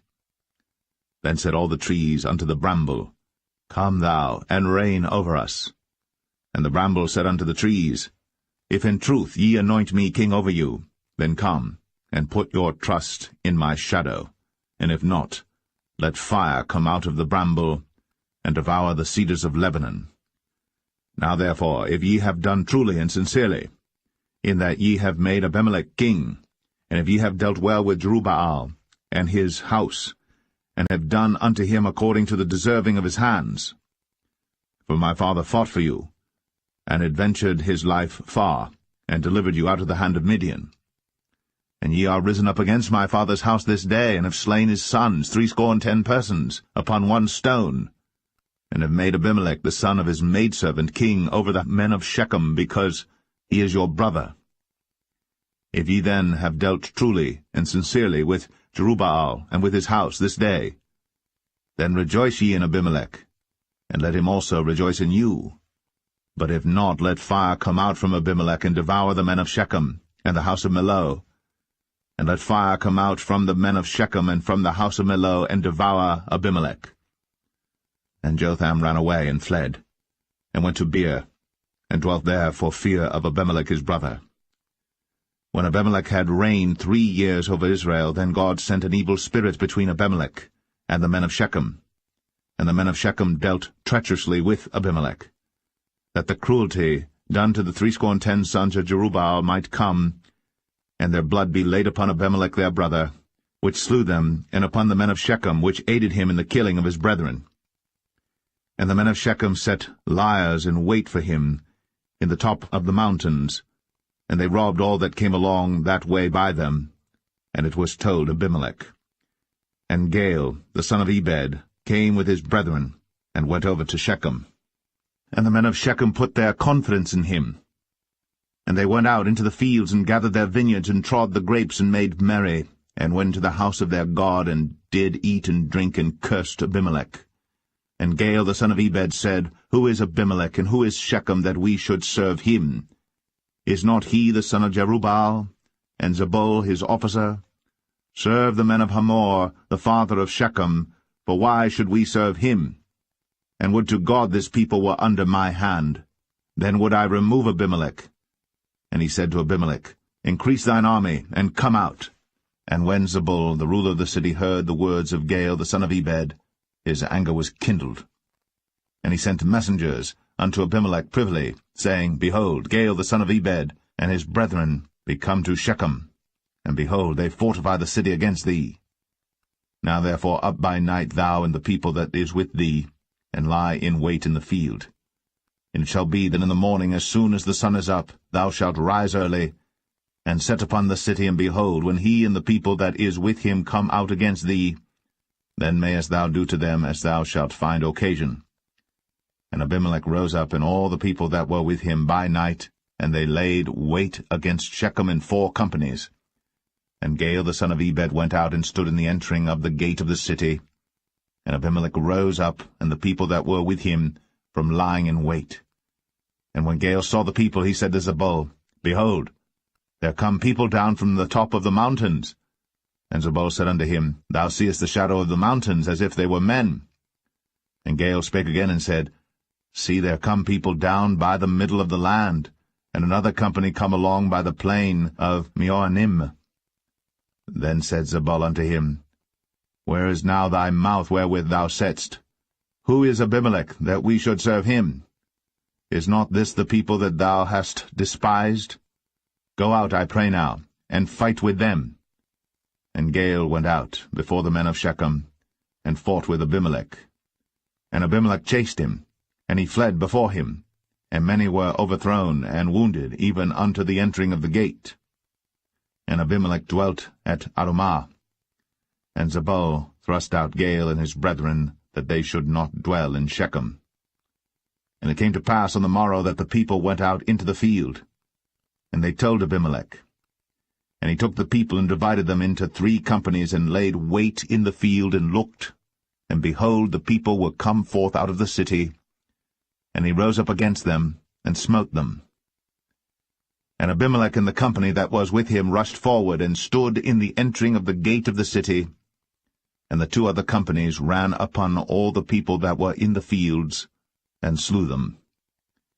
And Abimelech fought against the city all that day, and he took the city, and slew the people that was therein, and beat down the city, and sowed it with salt. And when all the men of the tower of Shechem heard that, they entered into an hold of the house of the god Berith. And it was told Abimelech that all the men of the tower of Shechem were gathered together. And Abimelech gat him up to Mount Zalmon, he and all the people that were with him. And Abimelech took an axe in his hand, and cut down a bough from the trees, and took it, and laid it on his shoulder, and said unto the people that were with him, What ye have seen me do, make haste, and do as I have done. And all the people likewise cut down every man his bough, and followed Abimelech, and put them to the hold, and set the hold on fire upon them, so that all the men of the tower of Shechem died also, about 1,000 men and women. Then went Abimelech to Thebez, and encamped against Thebez, and took it.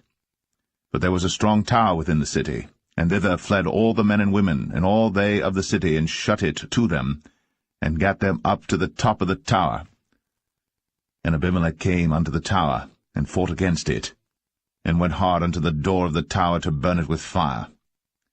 And a certain woman cast a piece of a millstone upon Abimelech's head, and all to break his skull. Then he called hastily unto the young man his armor-bearer, and said unto him, Draw thy sword, and slay me, that men say not of me, A woman slew him. And his young man thrust him through, and he died.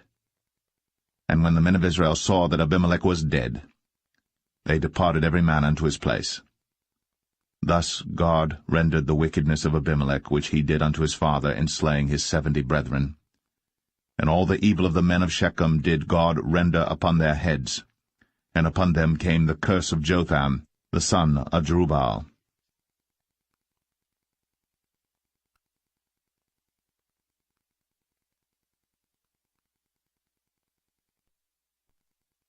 Judges 10.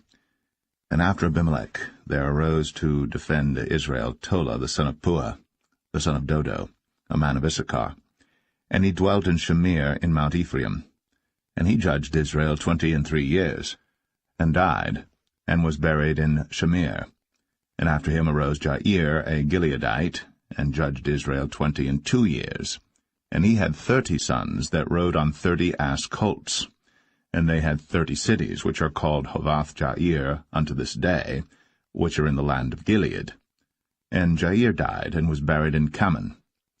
And the children of Israel did evil again in the sight of the Lord, and served Baalim, and Ashtoreth, and the gods of Syria, and the gods of Zidon, and the gods of Moab, and the gods of the children of Ammon, and the gods of the Philistines, and forsook the Lord, and served not him. And the anger of the Lord was hot against Israel. And he sold them into the hands of the Philistines, and into the hands of the children of Ammon. And that year they vexed and oppressed the children of Israel. 18 years, all the children of Israel that were on the other side Jordan in the land of the Amorites, which is in Gilead. Moreover, the children of Ammon passed over Jordan to fight also against Judah, and against Benjamin, and against the house of Ephraim, so that Israel was sore distressed. And the children of Israel cried unto the Lord, saying, We have sinned against thee, both because we have forsaken our God, and also served Baalim. And the Lord said unto the children of Israel, Did not I deliver you from the Egyptians, and from the Amorites, from the children of Ammon, and from the Philistines? The Zidonians also, and the Amalekites, and the Maonites did oppress you, and ye cried to me, and I delivered you out of their hand. Yet ye have forsaken me, and served other gods, wherefore I will deliver you no more. Go, and cry unto the gods which ye have chosen, let them deliver you in the time of your tribulation. And the children of Israel said unto the Lord, We have sinned. Do thou unto us whatsoever seemeth good unto thee. Deliver us only, we pray thee, this day. And they put away the strange gods from among them, and served the Lord. And his soul was grieved for the misery of Israel. Then the children of Ammon were gathered together, and encamped in Gilead. And the children of Israel assembled themselves together, and encamped in Mizpeh. And the people and princes of Gilead said one to another, What man is he that will begin to fight against the children of Ammon? He shall be head over all the inhabitants of Gilead.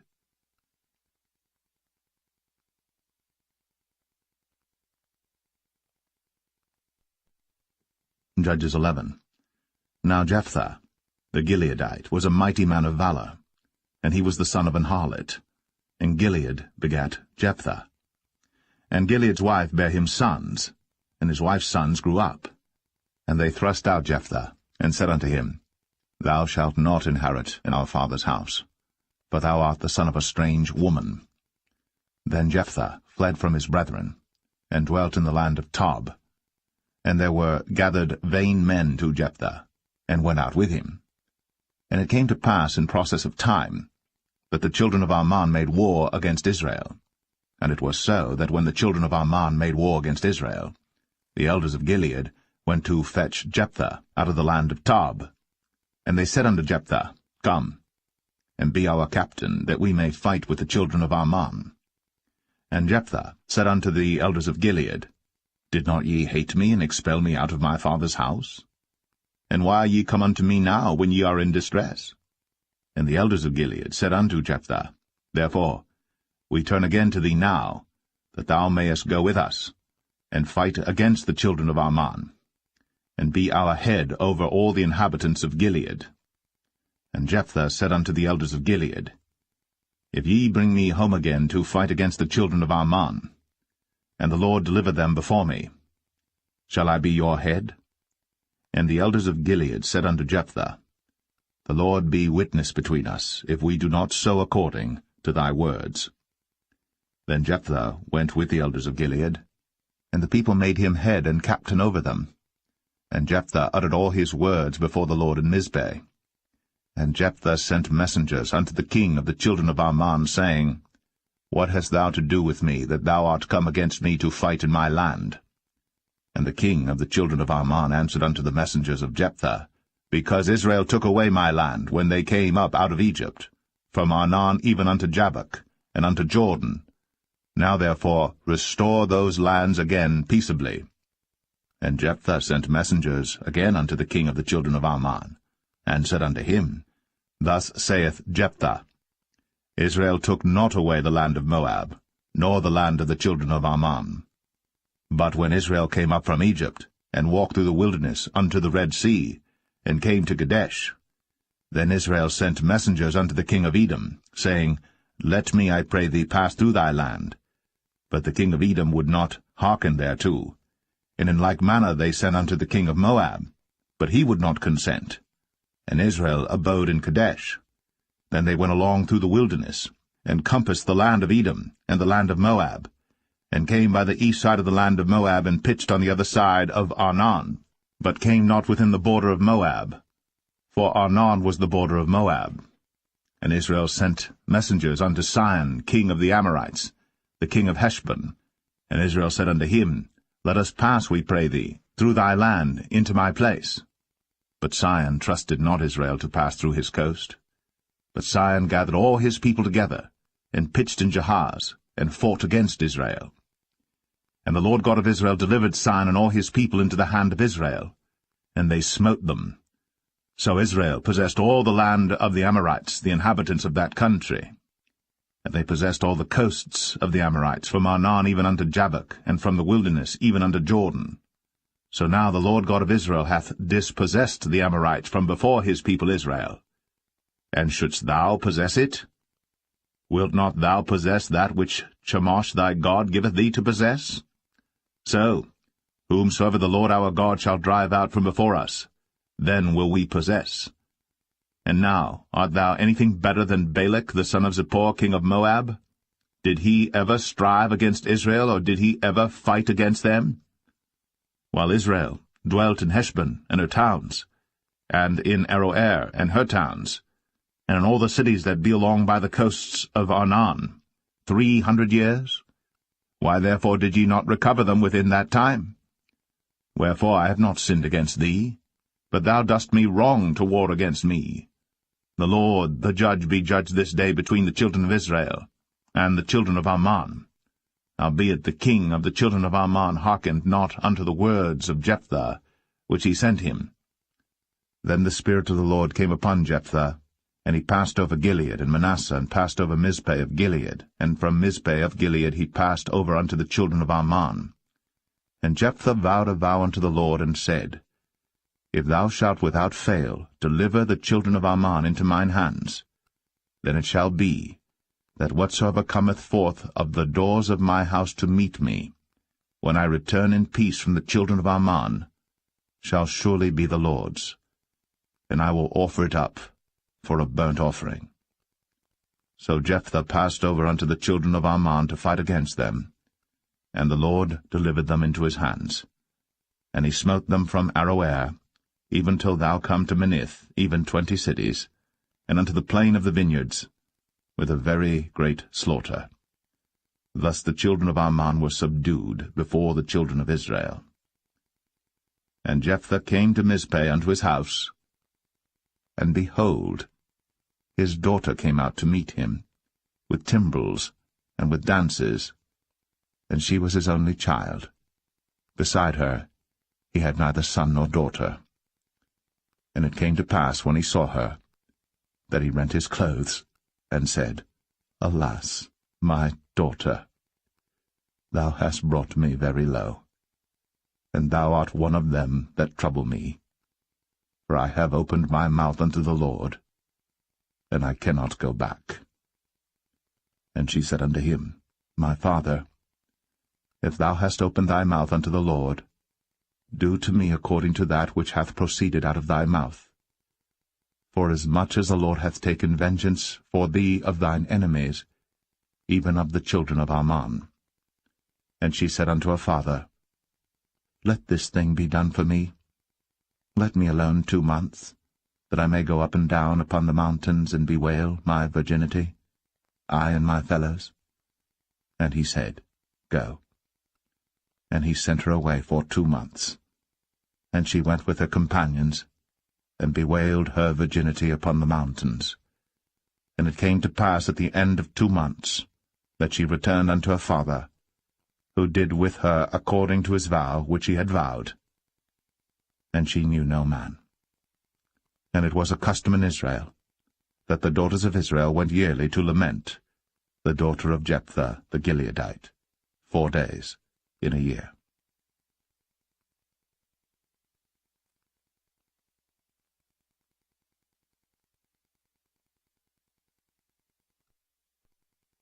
Judges 12. And the men of Ephraim gathered themselves together, and went northward, and said unto Jephthah, Wherefore passedst thou over to fight against the children of Ammon, and didst not call us to go with thee? We will burn thine house upon thee with fire. And Jephthah said unto them, I and my people were at great strife with the children of Ammon. And when I called you, ye delivered me not out of their hands. And when I saw that ye delivered me not, I put my life in my hands, and passed over against the children of Ammon. And the Lord delivered them into my hand. Wherefore then are ye come up unto me this day, to fight against me? Then Jephthah gathered together all the men of Gilead, and fought with Ephraim. And the men of Gilead smote Ephraim, because they said, Ye Gileadites are fugitives of Ephraim among the Ephraimites, and among the Manassites. And the Gileadites took the passages of Jordan before the Ephraimites. And it was so that when those Ephraimites which were escaped said, Let me go over, that the men of Gilead said unto him, Art thou an Ephraimite? If he said, Nay. Then said they unto him, Say now, Shibboleth. And he said, Sibboleth, for he could not frame to pronounce it right. Then they took him, and slew him at the passages of Jordan. And there fell at that time of the Ephraimites 42,000. And Jephthah judged Israel 6 years. Then died Jephthah the Gileadite, and was buried in one of the cities of Gilead. And after him Ibzan of Bethlehem judged Israel. And he had 30 sons, and 30 daughters, whom he sent abroad, and took in 30 daughters from abroad for his sons. And he judged Israel 7 years. Then died Ibzan, and was buried at Bethlehem. And after him Elon, a Zebulunite, judged Israel. And he judged Israel 10 years. And Elon the Zebulunite died, and was buried in Ailon in the country of Zebulun. And after him Abdon, the son of Hillel, a Pirathonite, judged Israel. And he had 40 sons and 30 nephews, that rode on 70 ass colts. And he judged Israel 8 years. And Abdon, the son of Hillel, the Pirathonite, died, and was buried in Pirathon, in the land of Ephraim, in the mount of the Amalekites.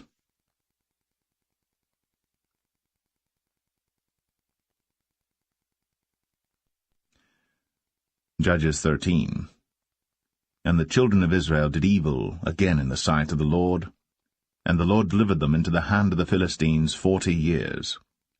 And there was a certain man of Zorah, of the family of the Danites, whose name was Manoah, and his wife was barren, and bare not. And the angel of the Lord appeared unto the woman, and said unto her, Behold now, thou art barren, and bearest not, but thou shalt conceive, and bear a son. Now therefore beware, I pray thee, and drink not wine nor strong drink, and eat not any unclean thing. For lo, thou shalt conceive and bear a son, and no razor shall come on his head, for the child shall be a Nazarite unto God from the womb, and he shall begin to deliver Israel out of the hand of the Philistines. Then the woman came and told her husband, saying, A man of God came unto me, and his countenance was like the countenance of an angel of God, very terrible. But I asked him not whence he was, neither told he me his name. But he said unto me, Behold, thou shalt conceive, and bear a son. And now drink no wine nor strong drink, neither eat any unclean thing, for the child shall be a Nazarite to God from the womb to the day of his death. Then Manoah entreated the Lord, and said, O my Lord, let the man of God which thou didst send come again unto us, and teach us what we shall do unto the child that shall be born. And God hearkened to the voice of Manoah. And the angel of God came again unto the woman as she sat in the field. But Manoah, her husband, was not with her. And the woman made haste, and ran, and showed her husband, and said unto him, Behold, the man hath appeared unto me, that came unto me the other day. And Manoah arose, and went after his wife, and came to the man, and said unto him, Art thou the man that spakest unto the woman? And he said, I am. And Manoah said, Now let thy words come to pass. How shall we order the child, and how shall we do unto him? And the angel of the Lord said unto Manoah, Of all that I said unto the woman, let her beware. She may not eat of anything that cometh of the vine, neither let her drink wine or strong drink, nor eat any unclean thing. All that I commanded her let her observe.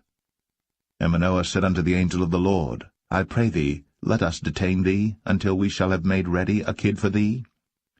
And the angel of the Lord said unto Manoah, Though thou detain me, I will not eat of thy bread, and if thou wilt offer a burnt offering, thou must offer it unto the Lord. For Manoah knew not that he was an angel of the Lord. And Manoah said unto the angel of the Lord, What is thy name, that when thy sayings come to pass, we may do thee honor?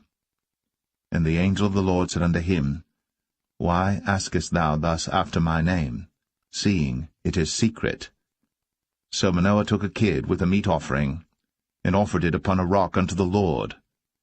And the angel did wondrously. And Manoah and his wife looked on.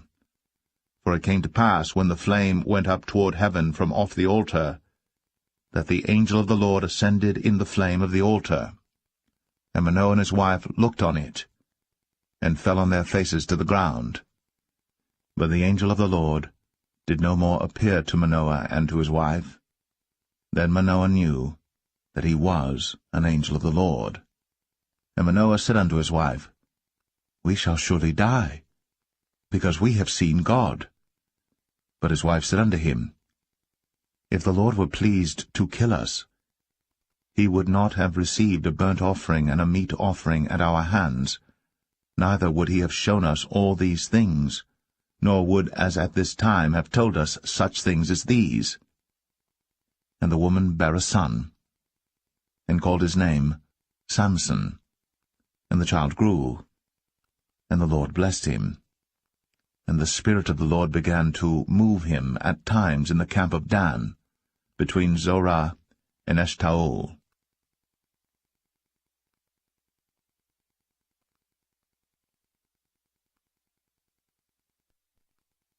Judges 14.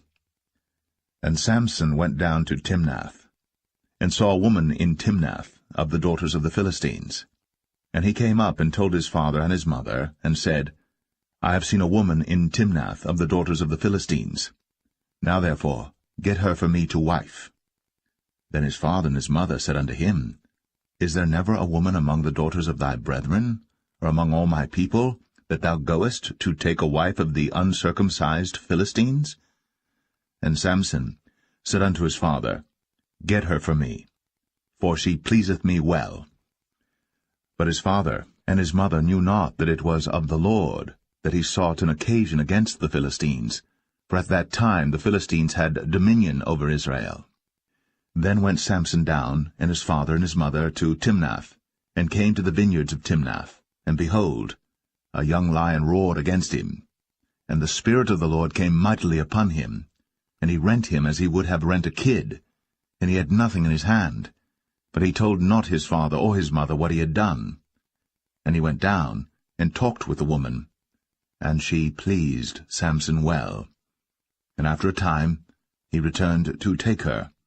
And he turned aside to see the carcass of the lion, and behold, there was a swarm of bees and honey in the carcass of the lion. And he took thereof in his hands, and went on eating, and came to his father and mother, and he gave them, and they did eat. But he told not them that he had taken the honey out of the carcass of the lion. So his father went down unto the woman, and Samson made there a feast, for so used the young men to do. And it came to pass, when they saw him, that they brought 30 companions to be with him. And Samson said unto them, I will now put forth a riddle unto you.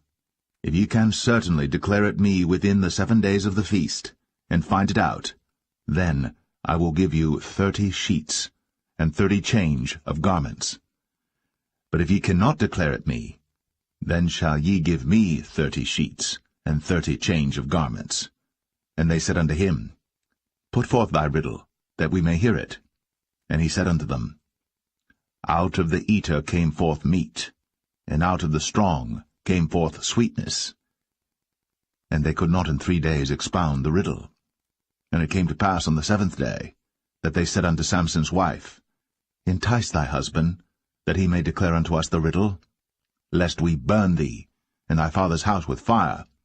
Have ye called us to take that we have? Is it not so? And Samson's wife wept before him, and said, Thou dost but hate me, and lovest me not. Thou hast put forth a riddle unto the children of my people, and hast not told it me. And he said unto her, Behold, I have not told it my father nor my mother. And shall I tell it thee? And she wept before him the 7 days, while their feast lasted. And it came to pass on the 7th day, that he told her, because she lay sore upon him, and she told the riddle to the children of her people. And the men of the city said unto him on the 7th day before the sun went down, What is sweeter than honey? And what is stronger than a lion? And he said unto them, If ye had not plowed with my heifer, ye had not found out my riddle. And the Spirit of the Lord came upon him, and he went down to Ashkelon, and slew 30 men of them, and took their spoil, and gave change of garments unto them which expounded the riddle. And his anger was kindled, and he went up to his father's house. But Samson's wife was given to his companion, whom he had used as his friend.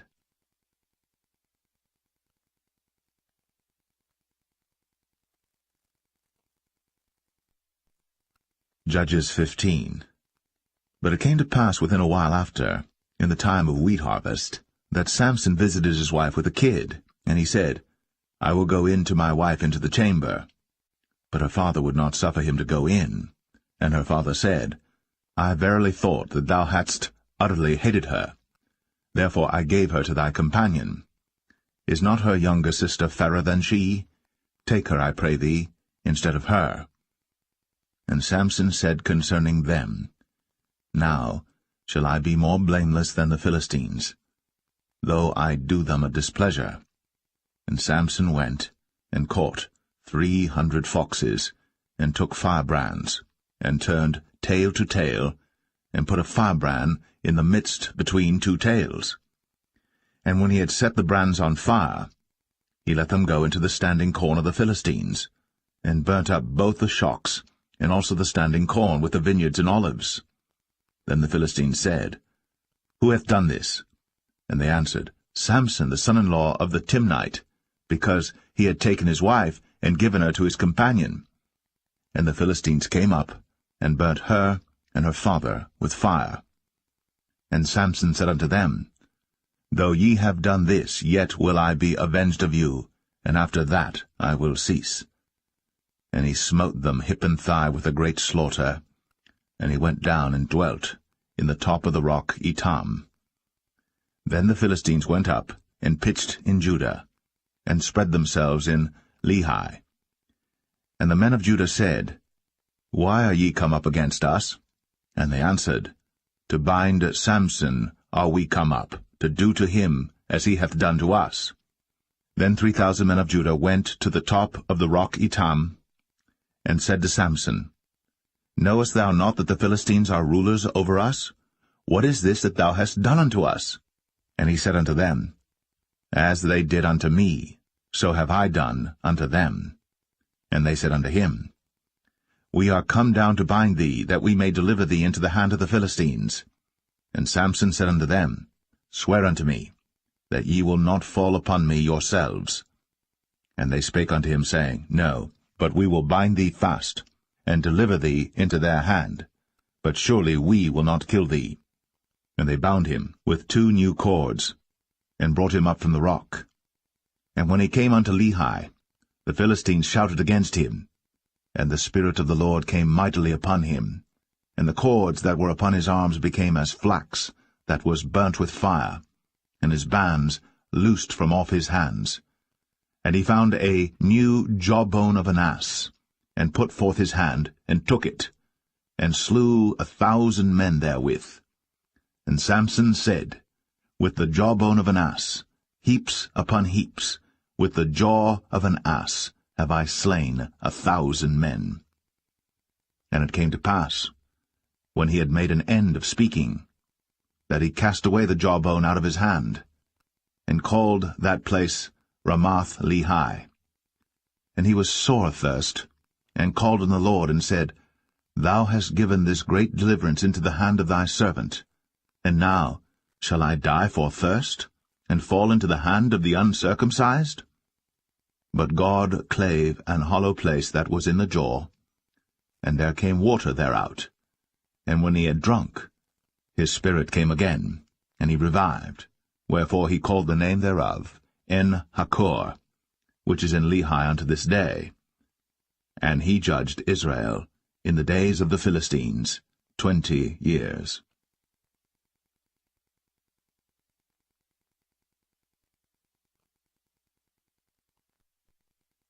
Judges 16. Then went Samson to Gaza, and saw there an harlot, and went in unto her. And it was told the Gazites, saying, Samson is come hither. And they compassed him in, and laid wait for him all night in the gate of the city, and were quiet all the night, saying, In the morning, when it is day, we shall kill him. And Samson lay till midnight, and arose at midnight, and took the doors of the gate of the city, and the 2 posts, and went away with them, bar and all, and put them upon his shoulders, and carried them up to the top of an hill that is before Hebron. And it came to pass afterward, that he loved a woman in the valley of Sorek, whose name was Delilah. And the lords of the Philistines came up unto her, and said unto her, Entice him, and see wherein his great strength lieth, and by what means we may prevail against him, that we may bind him to afflict him. And we will give thee every one of us 1,100 pieces of silver. And Delilah said to Samson, Tell me, I pray thee, wherein thy great strength lieth, and wherewith thou mightest be bound to afflict thee? And Samson said unto her, If they bind me with 7 green withs that were never dried, then shall I be weak, and be as another man. Then the lords of the Philistines brought up to her 7 green withs, which had not been dried, and she bound him with them. Now there were men lying in wait, abiding with her in the chamber. And she said unto him, The Philistines be upon thee, Samson. And he brake the withs, as a thread of tow is broken when it toucheth the fire. So his strength was not known. And Delilah said unto Samson, Behold, thou hast mocked me, and told me lies. Now tell me, I pray thee, wherewith thou mightest be bound. And he said unto her, If they bind me fast with new ropes, that never were occupied, then shall I be weak, and be as another man. Delilah therefore took new ropes, and bound him therewith, and said unto him, The Philistines be upon thee, Samson. And there were liers in wait, abiding in the chamber. And he brake them from off his arms like a thread. And Delilah said unto Samson, Hitherto thou hast mocked me, and told me lies. Tell me wherewith thou mightest be bound. And he said unto her, If thou weavest the 7 locks of my head with the web. And she fastened it with the pin, and said unto him, The Philistines be upon thee, Samson. And he awaked out of his sleep, and went away with the pin of the beam, and with the web. And she said unto him, How canst thou say, I love thee, when thine heart is not with me? Thou hast mocked me these 3 times, and hast not told me wherein thy great strength lieth. And it came to pass, when she pressed him daily with her words, and urged him, so that his soul was vexed unto death, that he told her all his heart, and said unto her, There hath not come a razor upon mine head, for I have been a Nazarite unto God from my mother's womb. If I be shaven, then my strength will go from me, and I shall become weak, and be like any other man. And when Delilah saw that he had told her all his heart, she sent and called for the lords of the Philistines, saying, Come up this once, for he hath shown me all his heart. Then the lords of the Philistines came up unto her, and brought money in their hand. And she made him sleep upon her knees, and she called for a man, and she caused him to shave off the 7 locks of his head, and she began to afflict him, and his strength went from him. And she said, The Philistines be upon thee, Samson. And he awoke out of his sleep, and said, I will go out as at other times before, and shake myself. And he wist not that the Lord was departed from him. But the Philistines took him, and put out his eyes, and brought him down to Gaza, and bound him with fetters of brass. And he did grind in the prison house.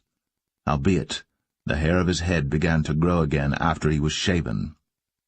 Then the lords of the Philistines gathered them together, for to offer a great sacrifice unto Dagon their god, and to rejoice, for they said, Our God hath delivered Samson our enemy into our hand.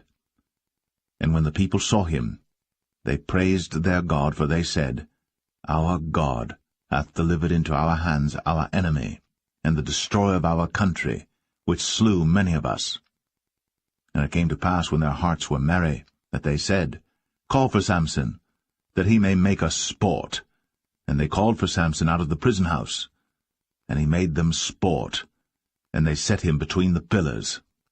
And Samson said unto the lad that held him by the hand, Suffer me, that I may feel the pillars whereupon the house standeth, that I may lean upon them. Now the house was full of men and women, and all the lords of the Philistines were there. And there were upon the roof about 3,000 men and women, that beheld while Samson made sport. And Samson called unto the Lord, and said, O Lord God, remember me, I pray thee, and strengthen me, I pray thee, only this once, O God, that I may be at once avenged of the Philistines for my 2 eyes. And Samson took hold of the 2 middle pillars upon which the house stood, and on which it was borne up, of the one with his right hand, and of the other with his left. And Samson said, Let me die with the Philistines. And he bowed himself with all his might. And the house fell upon the lords, and upon all the people that were therein. So the dead which he slew at his death were more than they which he slew in his life. Then his brethren and all the house of his father came down, and took him, and brought him up, and buried him between Zorah and Eshtaol, in the burying place of Manoah his father. And he judged Israel 20 years.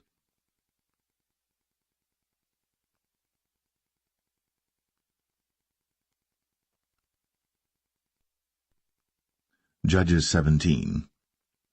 And there was a man of Mount Ephraim, whose name was Micah.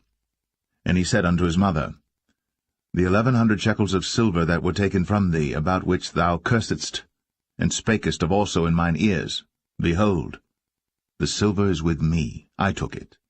And his mother said, Blessed be thou of the Lord, my son. And when he had restored the 1,100 shekels of silver to his mother said, I had wholly dedicated the silver unto the Lord from my hand for my son, to make a graven image and a molten image. Now therefore I will restore it unto thee.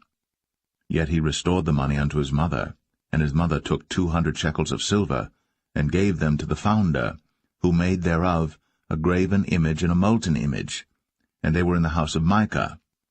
And the man Micah had an house of gods, and made an ephod, and teraphim, and consecrated one of his sons, who became his priest. In those days there was no king in Israel, but every man did that which was right in his own eyes. And there was a young man out of Bethlehem, Judah, of the family of Judah, who was a Levite, and he sojourned there. And the man departed out of the city from Bethlehem, Judah, to sojourn where he could find a place. And he came to Mount Ephraim, to the house of Micah, as he journeyed. And Micah said unto him, Whence comest thou? And he said unto him, I am a Levite of Bethlehem, Judah, and I go to sojourn where I may find a place.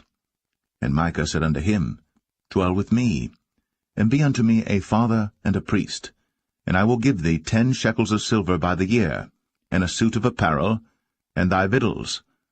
So the Levite went in. And the Levite was content to dwell with the man, and the young man was unto him as one of his sons. And Micah consecrated the Levite, and the young man became his priest, and was in the house of Micah. Then said Micah, Now know I that the Lord will do me good, seeing I have a Levite to my priest.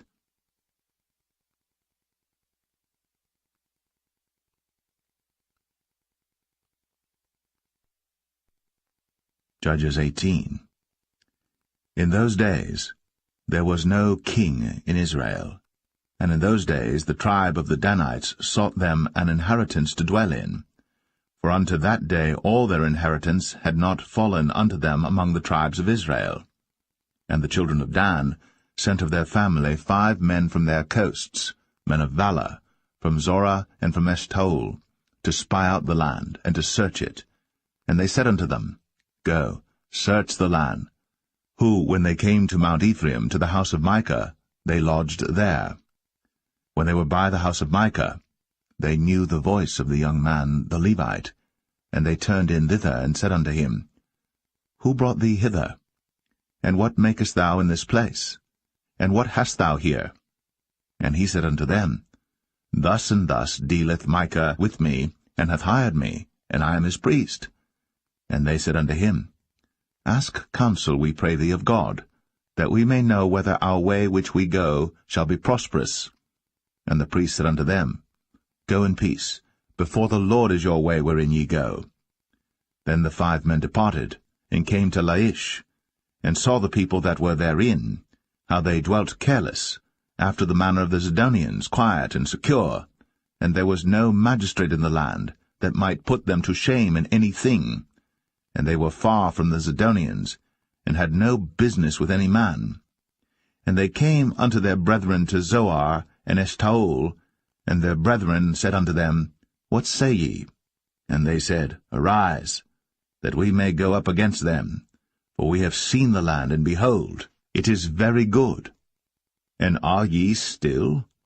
Be not slothful to go, and to enter to possess the land. When ye go, ye shall come unto a people secure, and to a large land, for God hath given it into your hands, a place where there is no want of anything that is in the earth. And there went from thence of the family of the Danites, out of Zorah and out of Eshtaol, 600 men appointed with weapons of war. And they went up and pitched in Kirjath-jearim, in Judah, wherefore they call that place Mahane Dan unto this day. Behold, it is behind Kirjath-jearim. And they passed thence unto Mount Ephraim, and came unto the house of Micah. Then answered the 5 men that went to spy out the country of Laish, and said unto their brethren, Do ye know that there is in these houses an ephod, and teraphim, and a graven image, and a molten image? Now therefore consider what ye have to do. And they turned thitherward, and came to the house of the young man the Levite, even unto the house of Micah, and saluted him. And the 600 men appointed with their weapons of war, which were of the children of Dan, stood by the entering of the gate. And the 5 men that went to spy out the land went up, and came in thither, and took the graven image, and the ephod, and the teraphim, and the molten image. And the priest stood in the entering of the gate with the 600 men that were appointed with weapons of war. And these went into Micah's house, and fetched the carved image, the ephod, and the teraphim, and the molten image. Then said the priest unto them, What do ye? And they said unto him, Hold thy peace, lay thine hand upon thy mouth, and go with us, and be to us a father and a priest. Is it better for thee to be a priest unto the house of one man, or that thou be a priest unto a tribe, and a family in Israel? And the priest's heart was glad, and he took the ephod, and the teraphim, and the graven image, and went in the midst of the people. So they turned, and departed, and put the little ones and the cattle in the carriage before them. And when they were a good way from the house of Micah, the men that were in the houses near to Micah's house were gathered together, and overtook the children of Dan. And they cried unto the children of Dan, and they turned their faces, and said unto Micah, What aileth thee, that thou comest with such a company? And he said, Ye have taken away my gods which I made, and the priest and ye are gone away. And what have I more? And what is this that ye say unto me? What aileth thee? And the children of Dan said unto him, Let not thy voice be heard among us, lest angry fellows run upon thee, and thou lose thy life, with the lives of thy household. And the children of Dan went their way. And when Micah saw that they were too strong for him, he turned, and went back unto his house. And they took the things which Micah had made, and the priest which he had, and came unto Laish, unto a people that were at quiet and secure. And they smote them with the edge of the sword, and burnt the city with fire. And there was no deliverer, because it was far from Zidon, and they had no business with any man. And it was in the valley that lieth by Beth-rehob, and they built a city, and dwelt therein. And they called the name of the city Dan, after the name of Dan their father, who was born unto Israel. Howbeit, the name of the city was Laish at the first. And the children of Dan set up the graven image, and Jonathan the son of Gershom, the son of Manasseh, he and his sons were priests to the tribe of Dan, until the day of the captivity of the land. And they set them up, Micah's graven image, which he made, all the time that the house of God was in Shiloh.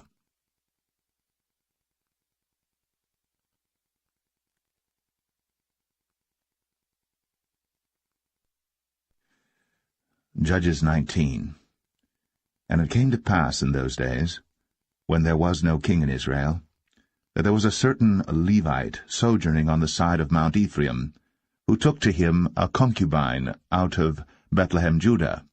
And his concubine played the whore against him, and went away from him unto her father's house to Bethlehem Judah, and was there 4 whole months. And her husband arose, and went after her, to speak friendly unto her, and to bring her again, having his servant with him, and a couple of asses. And she brought him into her father's house. And when the father of the damsel saw him, he rejoiced to meet him. And his father-in-law, the damsel's father, retained him, and he abode with him 3 days. So they did eat and drink and lodged there. And it came to pass on the 4th day, when they arose early in the morning, that he rose up to depart. And the damsel's father said unto his son-in-law, Comfort thine heart with a morsel of bread, and afterward go your way. And they sat down, and did eat and drink both of them together. For the damsel's father had said unto the man, Be content, I pray thee, and tarry all night, and let thine heart be merry. And when the man rose up to depart, his father-in-law urged him, therefore he lodged there again. And he rose early in the morning on the 5th day to depart. And the damsel's father said, Comfort thine heart, I pray thee. And they tarried until afternoon, and they did eat both of them. And when the man rose up to depart, he and his concubine, and his servant, his father-in-law, the damsel's father, said unto him, Behold, now the day draweth toward evening. I pray you, tarry all night. Behold, the day groweth to an end. Lodge here, that thine heart may be merry. And tomorrow get you early on your way, that thou mayest go home. But the man would not tarry that night, but he rose up and departed, and came over against Jebus, which is Jerusalem. And there were with him 2 asses saddled. His concubine also was with him. And when they were by Jebus, the day was far spent. And the servant said unto his master, Come, I pray thee, and let us turn into this city of the Jebusites, and lodge in it. And his master said unto him, We will not turn aside hither into the city of a stranger, that is not of the children of Israel. We will pass over to Gibeah.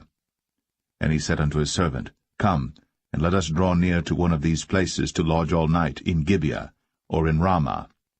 And they passed on, and went their way. And the sun went down upon them when they were by Gibeah, which belongeth to Benjamin. And they turned aside thither, to go in and to lodge in Gibeah. And when he went in, he sat him down in a street of the city, for there was no man that took them into his house to lodging. And behold, there came an old man from his work out of the field at even, which was also of Mount Ephraim, and he sojourned in Gibeah. But the men of the place were Benjamites. And when he had lifted up his eyes, he saw a wayfaring man in the street of the city. And the old man said, Whither goest thou? And whence comest thou? And he said unto him, We are passing from Bethlehem Judah toward the side of Mount Ephraim. From thence am I. And I went to Bethlehem Judah, but I am now going to the house of the Lord, and there is no man that receiveth me to house. Yet there is both straw and provender for our asses, and there is bread and wine also for me, and for thy handmaid, and for the young man which is with thy servants. There is no want of anything. And the old man said, Peace be with thee. Howsoever let all thy wants lie upon me, only lodge not in the street. So he brought him into his house, and gave provender unto the asses, and they washed their feet, and did eat and drink. Now as they were making their hearts merry, behold, the men of the city, certain sons of Belial, beset the house round about, and beat at the door, and spake to the master of the house, the old man, saying, Bring forth the man that came into thine house, that we may know him. And the man, the master of the house, went out unto them, and said unto them, Nay, my brethren, nay, I pray you, do not so wickedly, seeing that this man is come into mine house. Do not this folly. Behold, here is my daughter, a maiden, and his concubine. Them I will bring out now, and humble ye them, and do with them what seemeth good unto you. But unto this man do not so vile a thing. But the men would not hearken to him. So the man took his concubine, and brought her forth unto them. And they knew her, and abused her all the night until the morning. And when the day began to spring, they let her go. Then came the woman in the dawning of the day, and fell down at the door of the man's house, where her lord was, till it was light. And her lord rose up in the morning, and opened the doors of the house, and went out to go his way. And behold, the woman, his concubine, was fallen down at the door of the house, and her hands were upon the threshold. And he said unto her, Up, and let us be going. But none answered. Then the man took her up upon an ass. And the man rose up, and gat him unto his place. And when he was come into his house, he took a knife, and laid hold on his concubine, and divided her, together with her bones, into 12 pieces, and sent her into all the coasts of Israel. And it was so, that all that saw it said, There was no such deed done, nor seen from the day that the children of Israel came up out of the land of Egypt, unto this day. Consider of it, take advice, and speak your minds.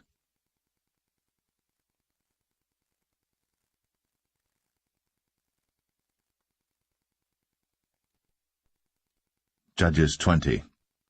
Then all the children of Israel went out, and the congregation was gathered together as one man, from Dan even to Beersheba, with the land of Gilead, unto the Lord in Mizpeh. And the chief of all the people, even of all the tribes of Israel, presented themselves in the assembly of the people of God, 400,000 footmen that drew sword. Now the children of Benjamin heard that the children of Israel were gone up to Mizpeh. Then said the children of Israel, Tell us, how was this wickedness? And the Levite, the husband of the woman that was slain, answered and said, I came into Gibeah, that belongeth to Benjamin, I and my concubine, to lodge.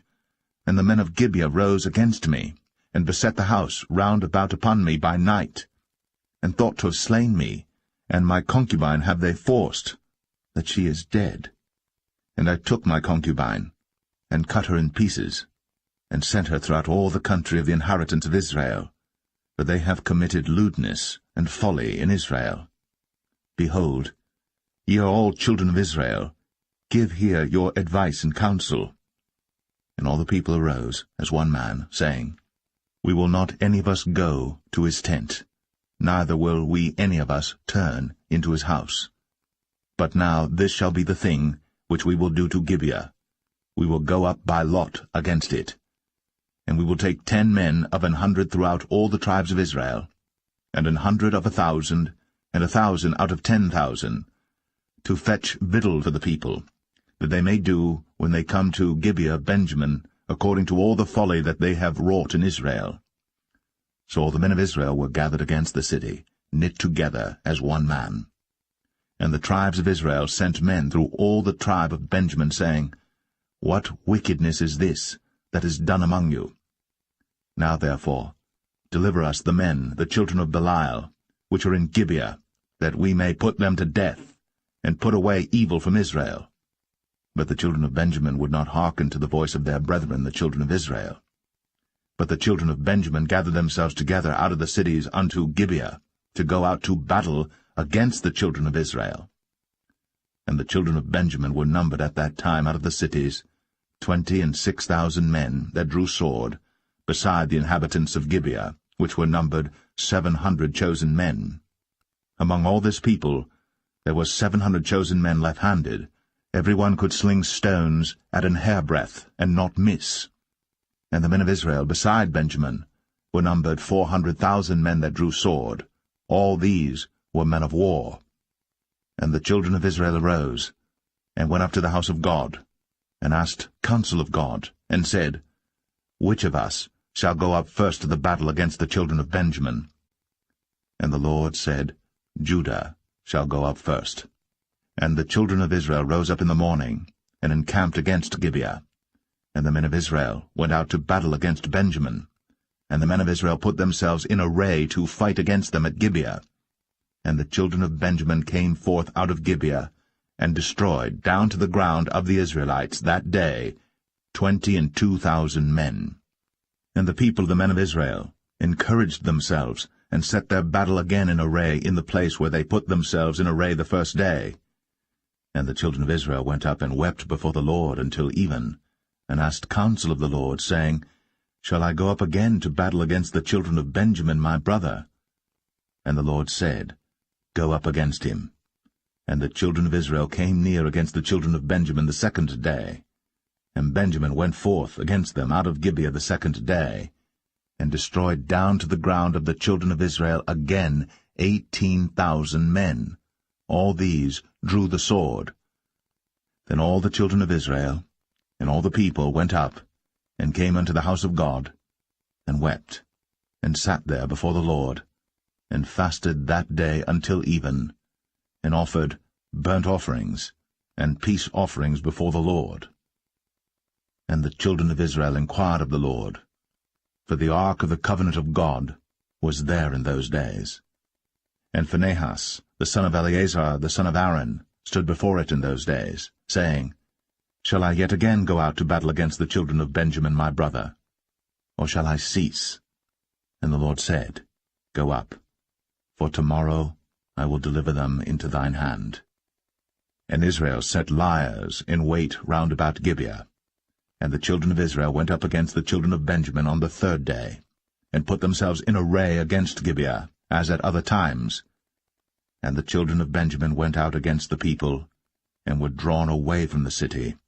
And they began to smite of the people, and kill, as at other times, in the highways, of which one goeth up to the house of God, and the other to Gibeah in the field, about 30 men of Israel.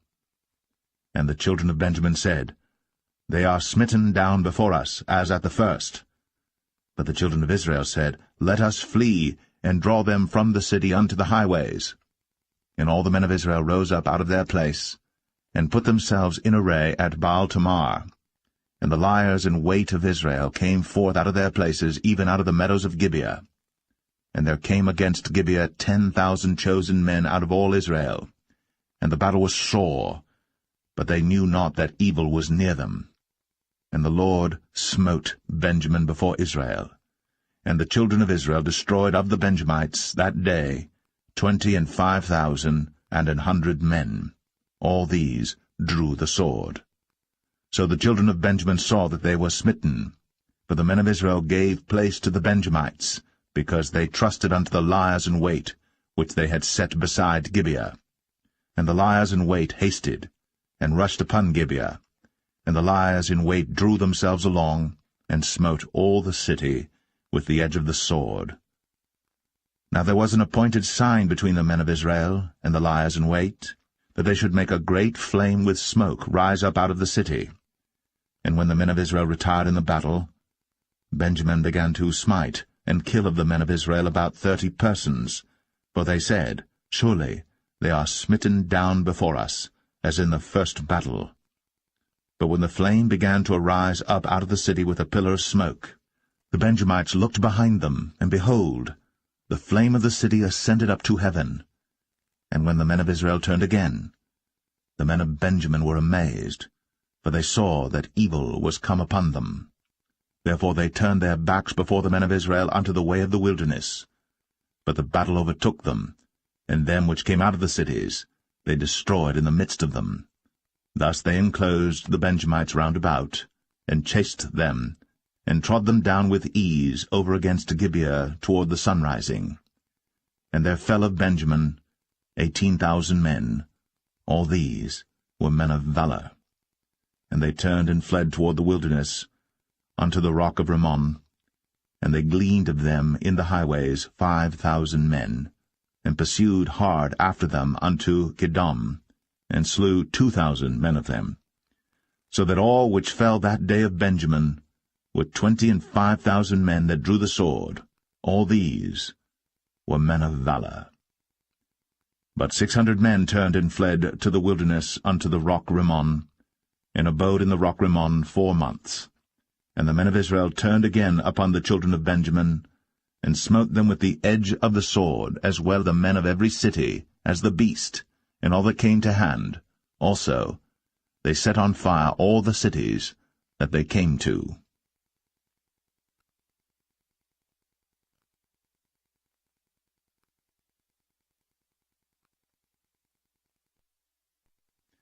Judges 21.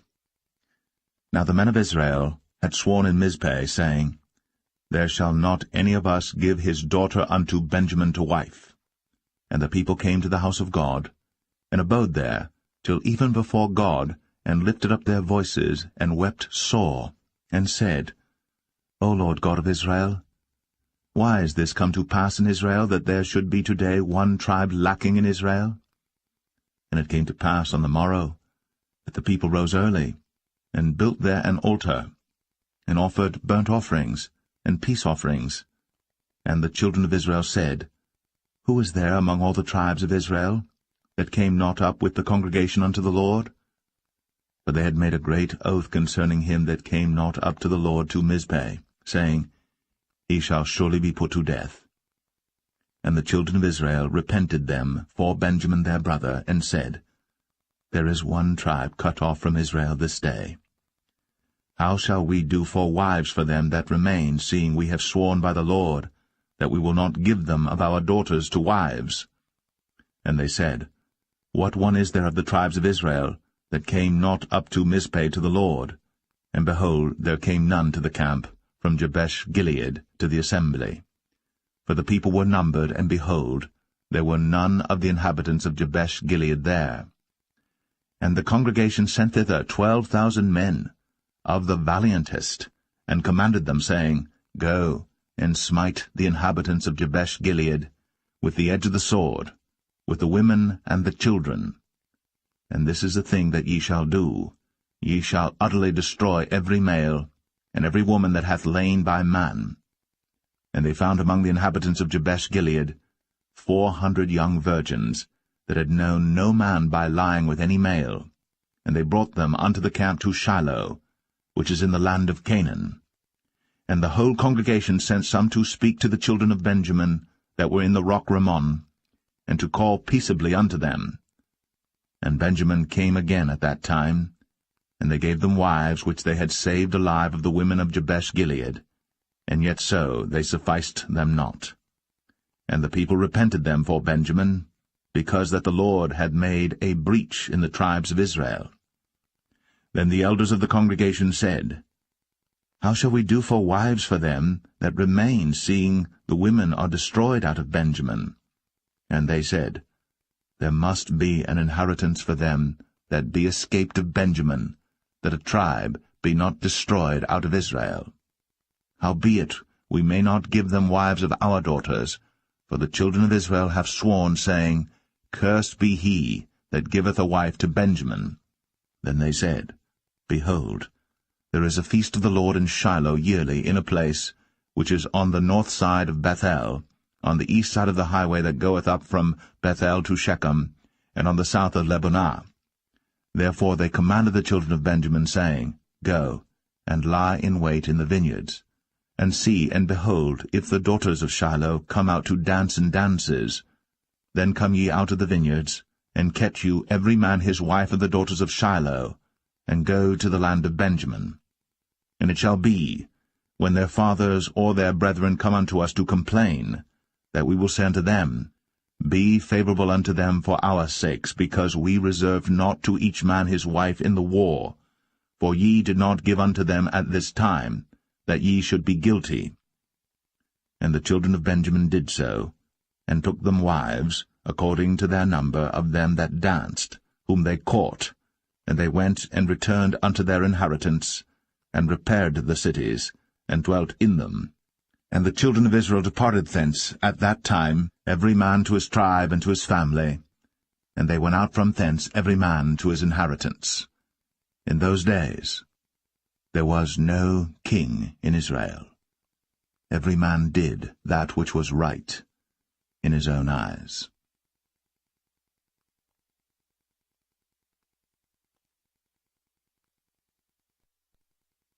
The Book of Ruth, Chapter 1. Now it came to pass in the days when the judges ruled, that there was a famine in the land, and a certain man of Bethlehem, Judah, went to sojourn in the country of Moab, he and his wife, and his 2 sons.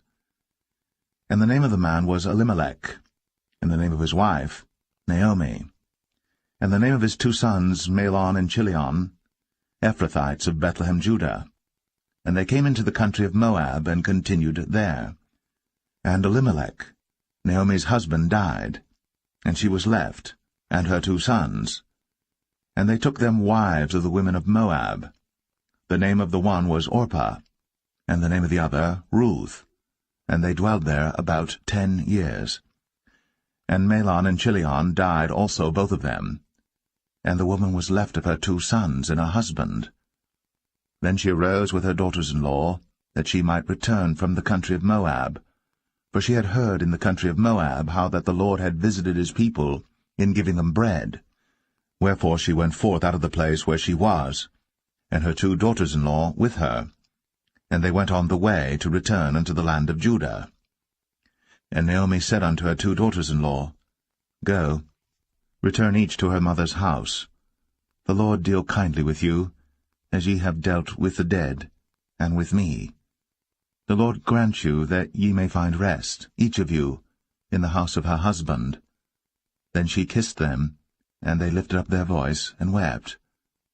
And they said unto her, Surely we will return with thee unto thy people. And Naomi said, Turn again, my daughters, why will ye go with me? Are there yet any more sons in my womb, that they may be your husbands? Turn again, my daughters, go your way. For I am too old to have an husband. If I should say I have hope, if I should have an husband also tonight, and should also bear sons, would ye tarry for them till they were grown? Would ye stay for them from having husbands? Nay, my daughters, for it grieveth me much for your sakes that the hand of the Lord is gone out against me. And they lifted up their voice, and wept again. And Orpah kissed her mother-in-law. But Ruth clave unto her, and she said, Behold, thy sister-in-law is gone back unto her people, and unto her gods. Return thou after thy sister-in-law. And Ruth said, Entreat me not to leave thee, or to return from following after thee, for whither thou goest, I will go, and where thou lodgest, I will lodge. Thy people shall be my people, and thy God my God. Where thou diest, will I die, and there will I be buried. The Lord do so to me, and more also, if aught but death part thee and me. When she saw that she was steadfastly minded to go with her, then she left speaking unto her. So they 2 went until they came to Bethlehem. And it came to pass, when they were come to Bethlehem, that all the city was moved about them, and they said, Is this Naomi? And she said unto them, Call me not Naomi, call me Mara, for the Almighty hath dealt very bitterly with me. I went out full, and the Lord hath brought me home again empty. Why then call ye me Naomi, seeing the Lord hath testified against me, and the Almighty hath afflicted me? So Naomi returned, and Ruth the Moabitess her daughter-in-law with her, which returned out of the country of Moab, and they came to Bethlehem in the beginning of barley harvest.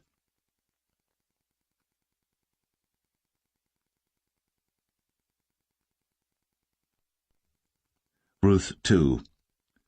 And Naomi had a kinsman of her husband's, a mighty man of wealth, of the family of Elimelech, and his name was Boaz. And Ruth the Moabitess said unto Naomi, Let me now go to the field, and glean ears of corn after him in whose sight I shall find grace. And she said unto her, Go, my daughter. And she went and came and gleaned in the field after the reapers, and her hap was to light on a part of the field belonging unto Boaz, who was of the kindred of Elimelech. And behold, Boaz came from Bethlehem, and said unto the reapers, The Lord be with you. And they answered him, The Lord bless thee. Then said Boaz unto his servant that was set over the reapers, Whose damsel is this? And the servant that was set over the reapers answered and said, It is the Moabitish damsel that came back with Naomi out of the country of Moab. And she said, I pray you, let me glean and gather after the reapers among the sheaves. So she came, and hath continued even from the morning until now, that she tarried a little in the house. Then said Boaz unto Ruth, Hearest thou not, my daughter? Go not to glean in another field, neither go from hence, but abide here fast by my maidens. Let thine eyes be on the field that they do reap, and go thou after them. Have I not charged the young men that they shall not touch thee? And when thou art athirst, go unto the vessels, and drink of that which the young men have drawn. Then she fell on her face, and bowed herself to the ground, and said unto him, Why have I found grace in thine eyes, that thou shouldst take knowledge of me, seeing I am a stranger? And Boaz answered and said unto her, It hath fully been shown me all that thou hast done unto thy mother-in-law since the death of thine husband, and how thou hast left thy father and thy mother, and the land of thy nativity, and art come unto a people which thou knewest not heretofore. The Lord recompense thy work, and a full reward be given thee of the Lord God of Israel, under whose wings thou art come to trust. Then she said, Let me find favor in thy sight, my Lord, for that thou hast comforted me, and for that thou hast spoken friendly unto thine handmaid, though I be not like unto one of thine handmaidens. And Boaz said unto her, At mealtime come thou hither, and eat of the bread, and dip thy morsel in the vinegar. And she sat beside the reapers, and he reached her parched corn, and she did eat, and was sufficed, and left. And when she was risen up to glean, Boaz commanded his young men, saying, Let her glean even among the sheaves, and reproach her not. And let fall also some of the handfuls of purpose for her, and leave them, that she may glean them, and rebuke her not. So she gleaned in the field until even, and beat out that she had gleaned, and it was about an ephah of barley. And she took it up, and went into the city, and her mother-in-law saw what she had gleaned, and she brought forth, and gave to her that she had reserved after she was sufficed. And her mother-in-law said unto her, Where hast thou gleaned today? And where wroughtest thou? Blessed be he that did take knowledge of thee.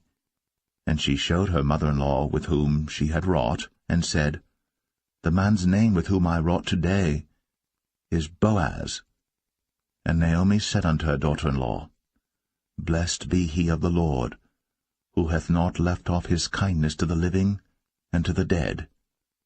And Naomi said unto her, The man is near of kin unto us, one of our next kinsmen. And Ruth, the Moabitess, said, He said unto me also, Thou shalt keep fast by my young men, until they have ended all my harvest. And Naomi said unto Ruth her daughter-in-law, It is good, my daughter, that thou go out with his maidens, that they meet thee not in any other field. So she kept fast by the maidens of Boaz to glean unto the end of barley harvest and of wheat harvest, and dwelt with her mother-in-law.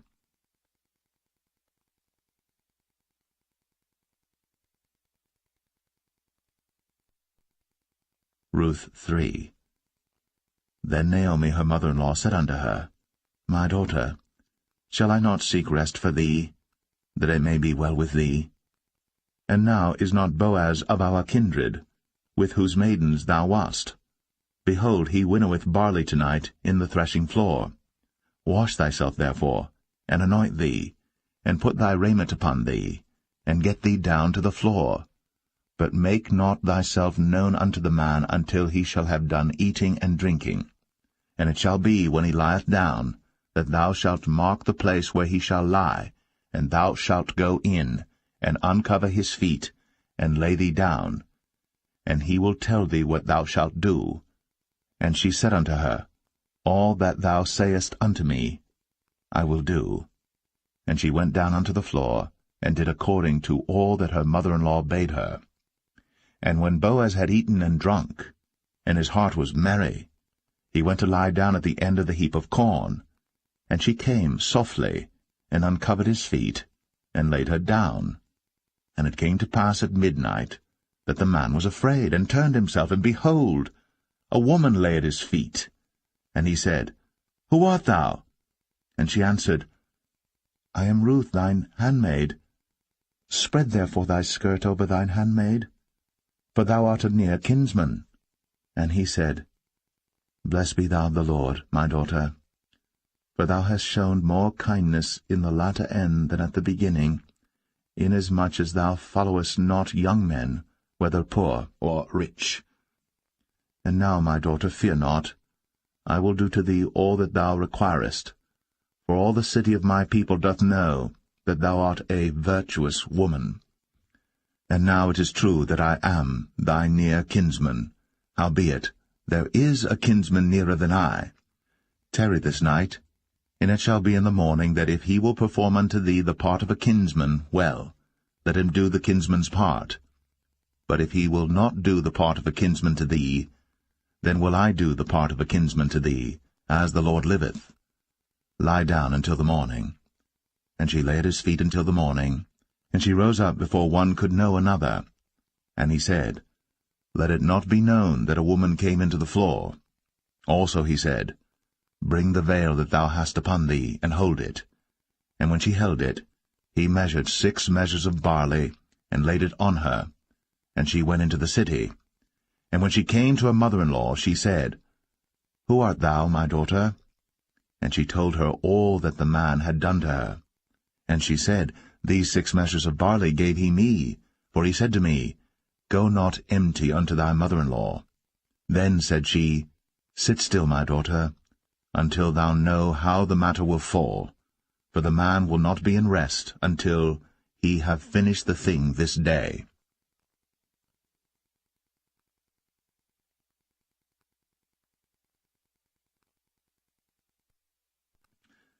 Ruth 4.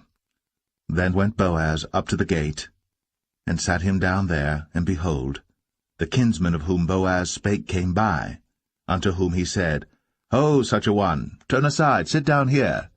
And he turned aside and sat down. And he took 10 men of the elders of the city, and said, Sit ye down here. And they sat down. And he said unto the kinsman, Naomi, that is come again out of the country of Moab, selleth a parcel of land, which was our brother Elimelech's.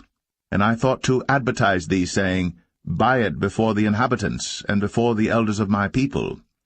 If thou wilt redeem it, redeem it. But if thou wilt not redeem it, then tell me, that I may know. For there is none to redeem it beside thee, and I am after thee. And he said, I will redeem it.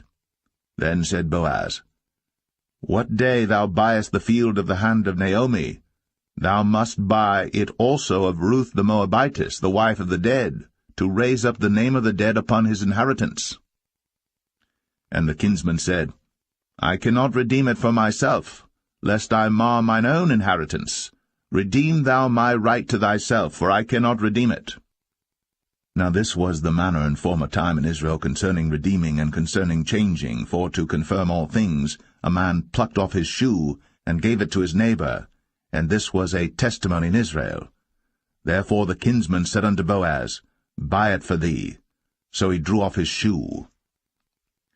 And Boaz said unto the elders, and unto all the people, Ye are witnesses this day, that I have bought all that was Elimelech's, and all that was Chilion's and Mahlon's of the hand of Naomi.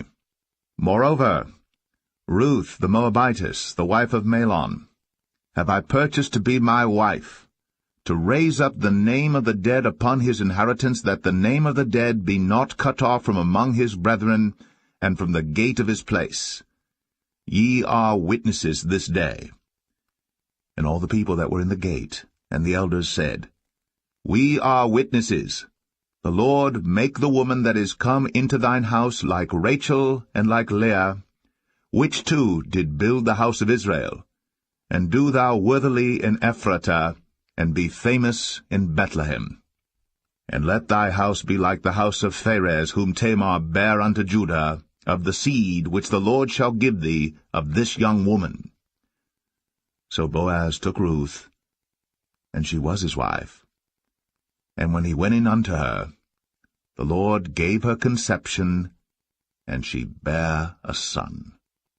And the women said unto Naomi, Blessed be the Lord, which hath not left thee this day without a kinsman, that his name may be famous in Israel. And he shall be unto thee a restorer of thy life, and a nourisher of thine old age. For thy daughter-in-law, which loveth thee, which is better to thee than 7 sons, hath borne him. And Naomi took the child, and laid it in her bosom, and became nurse unto it. And the women her neighbors gave it a name, saying, There is a son born to Naomi. And they called his name Obed.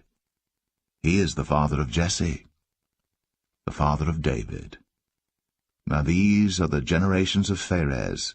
Pharez begat Hezron, and Hezron begat Ram, and Ram begat Amminadab, and Amminadab begat Nahshon, and Nahshon begat Salmon, and Salmon begat Boaz, and Boaz begat Obed, and Obed begat Jesse, and Jesse begat David.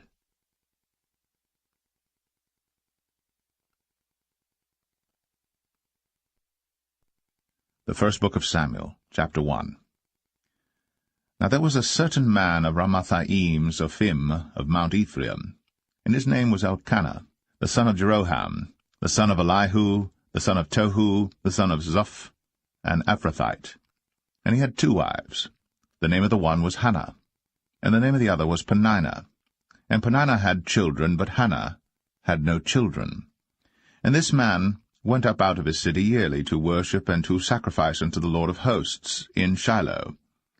And the 2 sons of Eli, Hophni and Phinehas, the priests of the Lord, were there. And when the time was that Elkanah offered, he gave to Peninnah his wife and to all her sons and her daughters portions.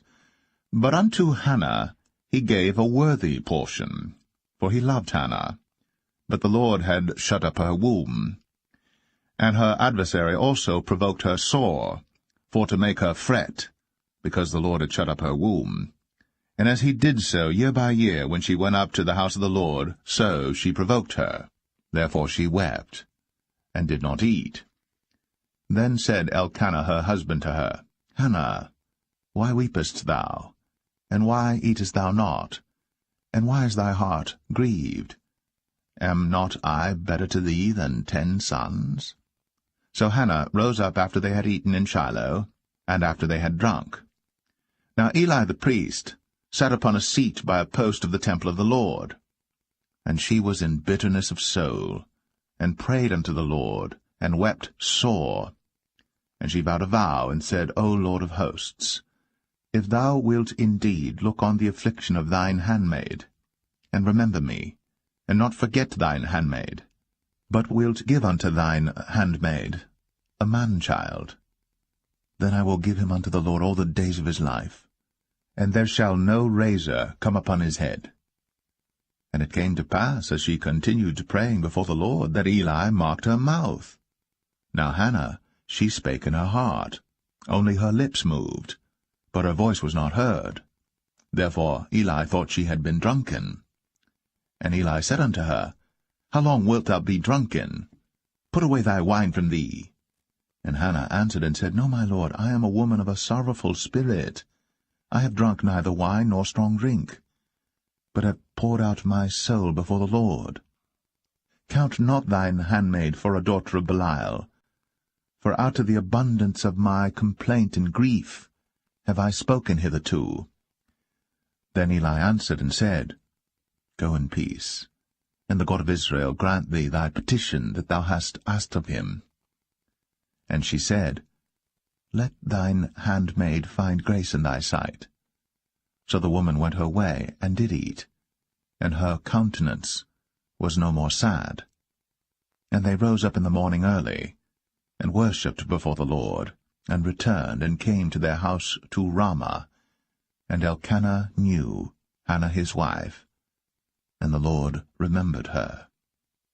Wherefore it came to pass, when the time was come about after Hannah had conceived, that she bare a son, and called his name Samuel, saying, Because I have asked him of the Lord. And the man Elkanah and all his house went up to offer unto the Lord the yearly sacrifice and his vow. But Hannah went not up. For she said unto her husband, I will not go up until the child be weaned, and then I will bring him, that he may appear before the Lord, and there abide for ever. And Elkanah her husband said unto her, Do what seemeth thee good. Tarry until thou have weaned him. Only the Lord establish his word. So the woman abode, and gave her son suck, until she weaned him. And when she had weaned him, she took him up with her, with 3 bullocks, and 1 ephah of flour, and a bottle of wine, and brought him unto the house of the Lord in Shiloh. And the child was young. And they slew a bullock, and brought the child to Eli. And she said, O my lord, as thy soul liveth, my lord, I am the woman that stood by thee here, praying unto the Lord. For this child I prayed, and the Lord hath given me my petition, which I asked of him. Therefore also I have lent him to the Lord. As long as he liveth, he shall be lent to the Lord. And he worshipped the Lord there.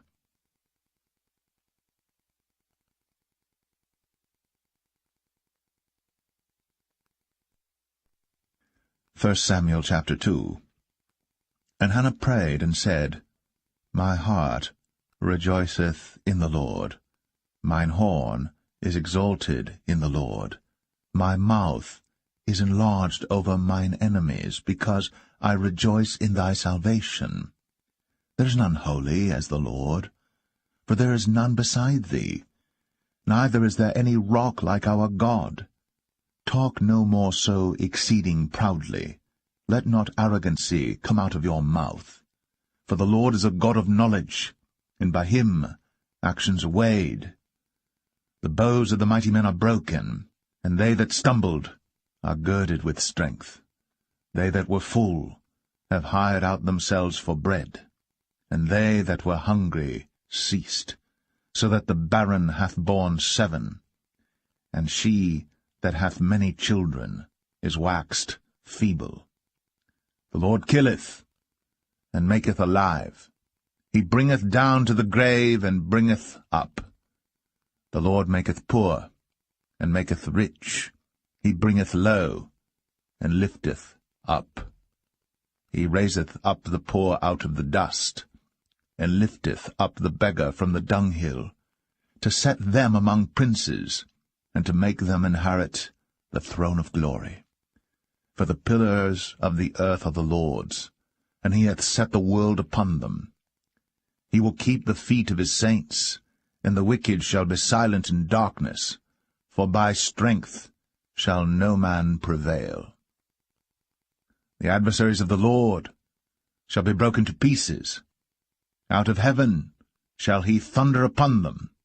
The Lord shall judge the ends of the earth, and he shall give strength unto his king, and exalt the horn of his anointed. And Elkanah went to Ramah to his house, and the child did minister unto the Lord before Eli the priest. Now the sons of Eli were sons of Belial. They knew not the Lord. And the priest's custom with the people was, that when any man offered sacrifice, the priest's servant came, while the flesh was in seething, with a flesh-hook of 3 teeth in his hand, and he struck it into the pan or kettle or cauldron or pot. All that the flesh-hook brought up, the priest took for himself. So they did in Shiloh unto all the Israelites that came thither. Also before they burnt the fat, the priest's servant came and said to the man that sacrificed, Give flesh to roast for the priest, for he will not have sodden flesh of thee, but raw. And if any man said unto him, Let them not fail to burn the fat presently, and then take as much as thy soul desireth, then he would answer him, Nay, but thou shalt give it me now, and if not, I will take it by force. Wherefore the sin of the young men was very great before the Lord, for men abhorred the offering of the Lord. But Samuel ministered before the Lord, being a child, girded with a linen ephod. Moreover, his mother made him a little coat, and brought it to him from year to year, when she came up with her husband to offer the yearly sacrifice. And Eli blessed Elkanah and his wife, and said, The Lord give thee seed of this woman for the loan which is lent to the Lord. And they went unto their own home. And the Lord visited Hannah, so that she conceived, and bare 3 sons and 2 daughters. And the child Samuel grew before the Lord. Now Eli was very old, and heard all that his sons did unto all Israel, and how they lay with the women that assembled at the door of the tabernacle of the congregation. And he said unto them, Why do ye such things? For I hear of your evil dealings by all this people. Nay, my sons, for it is no good report that I hear. Ye make the Lord's people to transgress. If one man sin against another, the judge shall judge him. But if a man sin against the Lord, who shall entreat for him? Notwithstanding, they hearkened not unto the voice of their father, because the Lord would slay them. And the child Samuel grew on, and was in favor both with the Lord and also with men. And there came a man of God unto Eli, and said unto him, Thus saith the Lord, Did I plainly appear unto the house of thy father, when they were in Egypt, in Pharaoh's house? And did I choose him out of all the tribes of Israel to be my priest, to offer upon mine altar, to burn incense, to wear an ephod before me? And did I give unto the house of thy father all the offerings made by fire of the children of Israel? Wherefore kick ye at my sacrifice and at mine offering, which I have commanded in my habitation, and honourest thy sons above me, to make yourselves fat with the chiefest of all the offerings of Israel my people?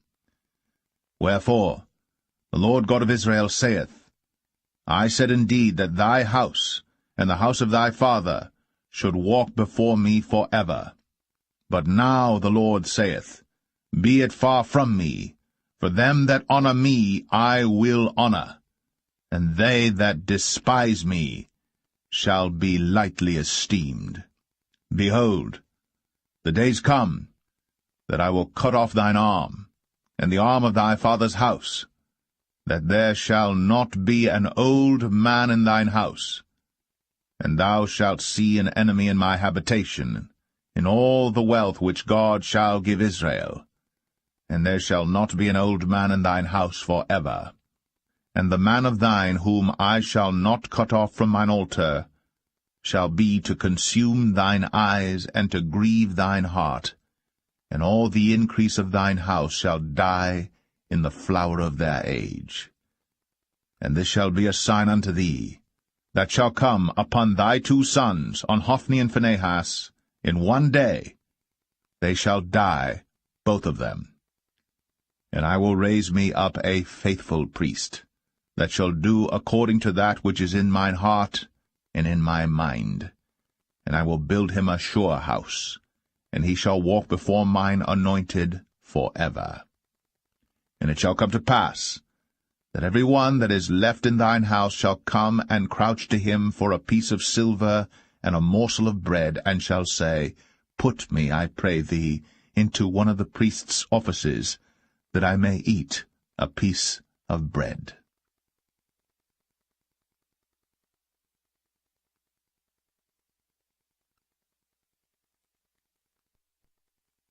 1 Samuel 3. And the child Samuel ministered unto the Lord before Eli. And the word of the Lord was precious in those days, there was no open vision.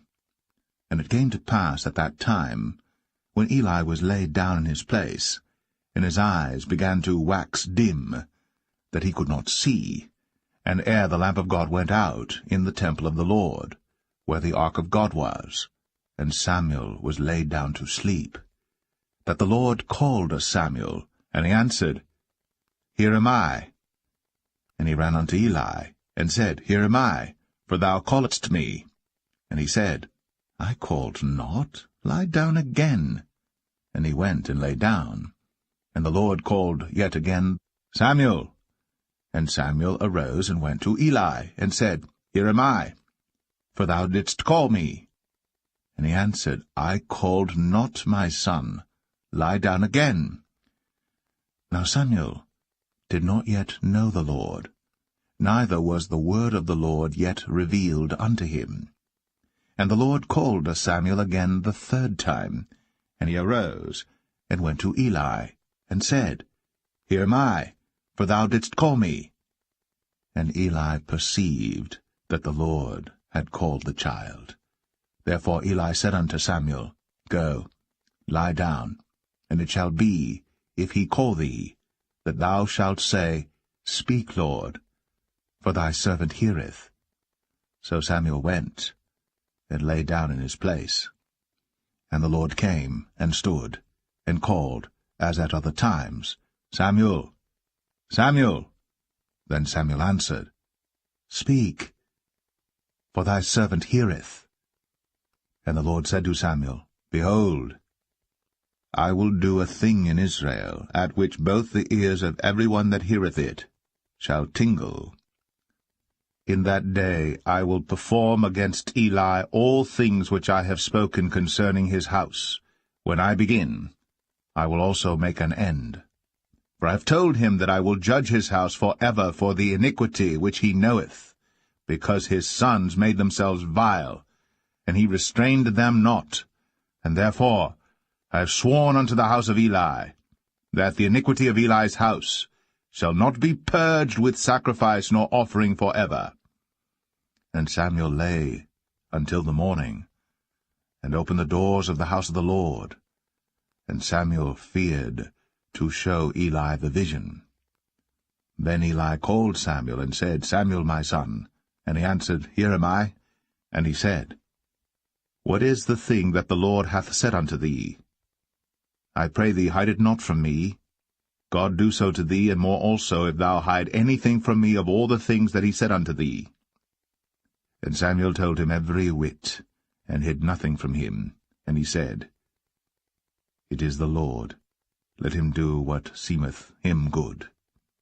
And Samuel grew, and the Lord was with him, and did let none of his words fall to the ground.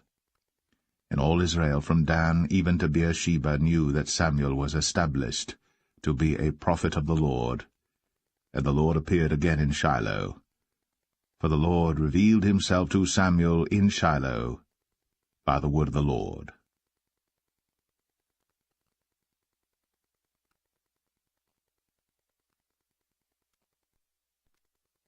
1 Samuel 4. And the word of Samuel came to all Israel.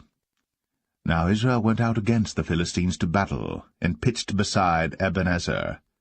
And the Philistines pitched in Aphek. And the Philistines put themselves in array against Israel. And when they joined battle, Israel was smitten before the Philistines, and they slew of the army in the field about 4,000 men. And when the people were come into the camp, the elders of Israel said, Wherefore hath the Lord smitten us today before the Philistines? Let us fetch the ark of the covenant of the Lord out of Shiloh unto us, that, when it cometh among us, it may save us out of the hand of our enemies.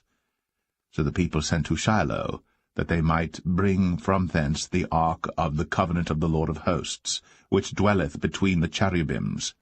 And the two sons of Eli, Hophni and Phinehas, were there with the ark of the covenant of God. And when the ark of the covenant of the Lord came into the camp, all Israel shouted with a great shout, so that the earth rang again. And when the Philistines heard the noise of the shout, they said, What meaneth the noise of this great shout in the camp of the Hebrews? And they understood that the ark of the Lord was come into the camp. And the Philistines were afraid, for they said, God is come into the camp. And they said, Woe unto us, for there hath not been such a thing heretofore. Woe unto us! Who shall deliver us out of the hand of these mighty gods? These are the gods that smote the Egyptians with all the plagues in the wilderness. Be strong, and quit yourselves like men, O ye Philistines, that ye be not servants unto the Hebrews, as they have been to you. Quit yourselves like men, and fight. And the Philistines fought, and Israel was smitten, and they fled every man into his tent. And there was a very great slaughter, for there fell of Israel 30,000 footmen. And the ark of God was taken, and the 2 sons of Eli, Hophni and Phinehas, were slain. And there ran a man of Benjamin out of the army, and came to Shiloh the same day with his clothes rent, and with earth upon his head. And when he came, lo, Eli sat upon a seat by the wayside, watching, for his heart trembled for the ark of God. And when the man came into the city and told it, all the city cried out. And when Eli heard the noise of the crying, he said, What meaneth the noise of this tumult? And the man came in hastily, and told Eli. Now Eli was 98 years old, and his eyes were dim, that he could not see. And the man said unto Eli, I am he that came out of the army, and I fled today out of the army. And he said, What is that done, my son? And the messenger answered and said, Israel is fled before the Philistines, and there hath been also a great slaughter among the people.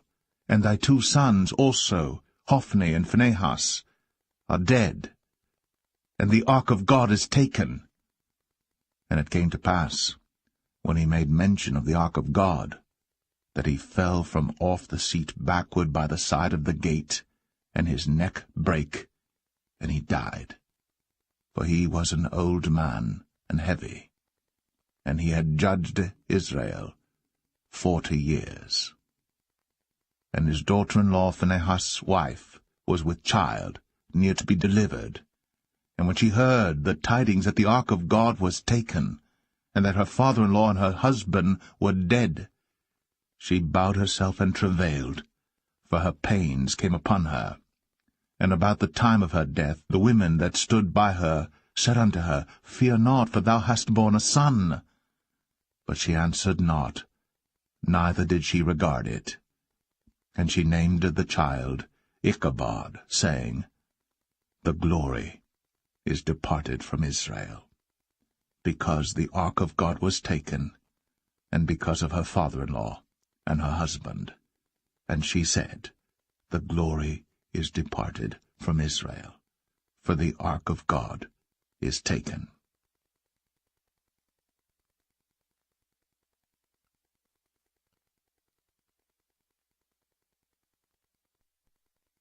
First Samuel 5. And the Philistines took the ark of God, and brought it from Ebenezer unto Ashdod. When the Philistines took the ark of God, they brought it into the house of Dagon, and set it by Dagon. And when they of Ashdod arose early on the morrow, behold, Dagon was fallen upon his face to the earth before the ark of the Lord. And they took Dagon, and set him in his place again. And when they arose early on the morrow morning, behold, Dagon was fallen upon his face to the ground before the ark of the Lord, and the head of Dagon and both the palms of his hands were cut off upon the threshold. Only the stump of Dagon was left to him. Therefore neither the priests of Dagon, nor any that come into Dagon's house, tread on the threshold of Dagon in Ashdod unto this day. But the hand of the Lord was heavy upon them of Ashdod, and he destroyed them, and smote them with emerods, even Ashdod, and the coast thereof. And when the men of Ashdod saw that it was so, they said, The ark of the God of Israel shall not abide with us, for his hand is sore upon us, and upon Dagon our God. They sent therefore, and gathered all the lords of the Philistines unto them, and said, What shall we do with the ark of the God of Israel? And they answered, Let the ark of the God of Israel be carried about unto Gath. And they carried the ark of the God of Israel about thither. And it was so, that after they had carried it about, the hand of the Lord was against the city with a very great destruction, and he smote the men of the city, both small and great, and they had emerods in their secret parts. Therefore they sent the ark of God to Ekron, and it came to pass, as the ark of God came to Ekron, that the Ekronites cried out, saying, They have brought about the ark of the God of Israel to us, to slay us and our people. So they sent and gathered together all the lords of the Philistines, and said, Send away the ark of the God of Israel, and let it go again to his own place, that it slay us not and our people. For there was a deadly destruction throughout all the city. The hand of God was very heavy there. And the men that died not were smitten with the emerods, and the cry of the city went up to heaven.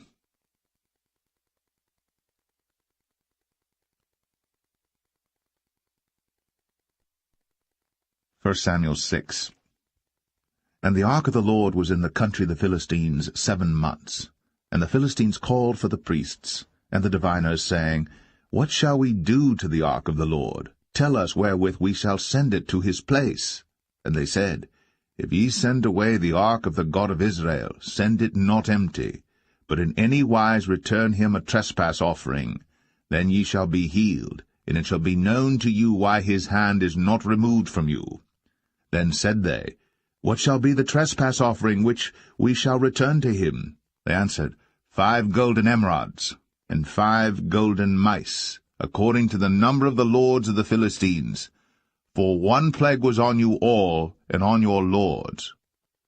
Wherefore ye shall make images of your emerods, and images of your mice that mar the land, and ye shall give glory unto the God of Israel. Peradventure he will lighten his hand from off you, and from off your gods, and from off your land. Wherefore then do ye harden your hearts, as the Egyptians and Pharaoh hardened their hearts, when he had wrought wonderfully among them? Did they not let the people go, and they departed? Now therefore make a new cart, and take 2 milch kine, on which there hath come no yoke, and tie the kine to the cart, and bring their calves home from them. And take the ark of the Lord, and lay it upon the cart, and put the jewels of gold, which ye return him for a trespass offering, in a coffer by the side thereof, and send it away, that it may go. And see, if it goeth up by the way of his own coast, to Bethshemesh, then he hath done us this great evil. But if not, then we shall know that it is not his hand that smote us. It was a chance that happened to us. And the men did so, and took 2 milch kine, and tied them to the cart, and shut up their calves at home. And they laid the ark of the Lord upon the cart, and the coffer with the mice of gold, and the images of their emerods. And the kine took the straight way to the way of Bethshemesh, and went along the highway, lowing as they went, and turned not aside to the right hand or to the left. And the lords of the Philistines went after them unto the border of Bethshemesh. And they of Bethshemesh were reaping their wheat harvest in the valley. And they lifted up their eyes, and saw the ark, and rejoiced to see it. And the cart came into the field of Joshua, a Bethshemite, and stood there, where there was a great stone. And they clave the wood of the cart, and offered the kine a burnt offering unto the Lord. And the Levites took down the ark of the Lord, and the coffer that was with it, wherein the jewels of gold were, and put them on the great stone. And the men of Bethshemesh offered burnt offerings, and sacrificed sacrifices the same day unto the Lord. And when the 5 lords of the Philistines had seen it, they returned to Ekron the same day. And these are the golden emerods, which the Philistines returned for a trespass offering unto the Lord: for Ashdod 1, for Gaza 1, for Ashkelon 1, for Gath 1, for Ekron 1. And the golden mice, according to the number of all the cities of the Philistines, belonging to the 5 lords, both of fenced cities and of country villages, even unto the great stone of Abel, whereon they set down the ark of the Lord, which stone remaineth unto this day in the field of Joshua the Bethshemite. And he smote the men of Bethshemesh, because they had looked into the ark of the Lord. Even he smote of the people 50,060 men. And the people lamented, because the Lord had smitten many of the people with a great slaughter. And the men of Bethshemesh said, Who is able to stand before this holy Lord God? And to whom shall he go up from us? And they sent messengers to the inhabitants of Kirjath-jearim, saying, The Philistines have brought again the ark of the Lord. Come ye down, and fetch it up to you.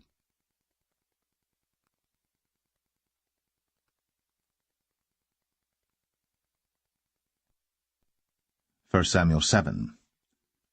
And the men of Kirjath-jearim came and fetched up the ark of the Lord, and brought it into the house of Abinadab in the hill, and sanctified Eleazar his son to keep the ark of the Lord.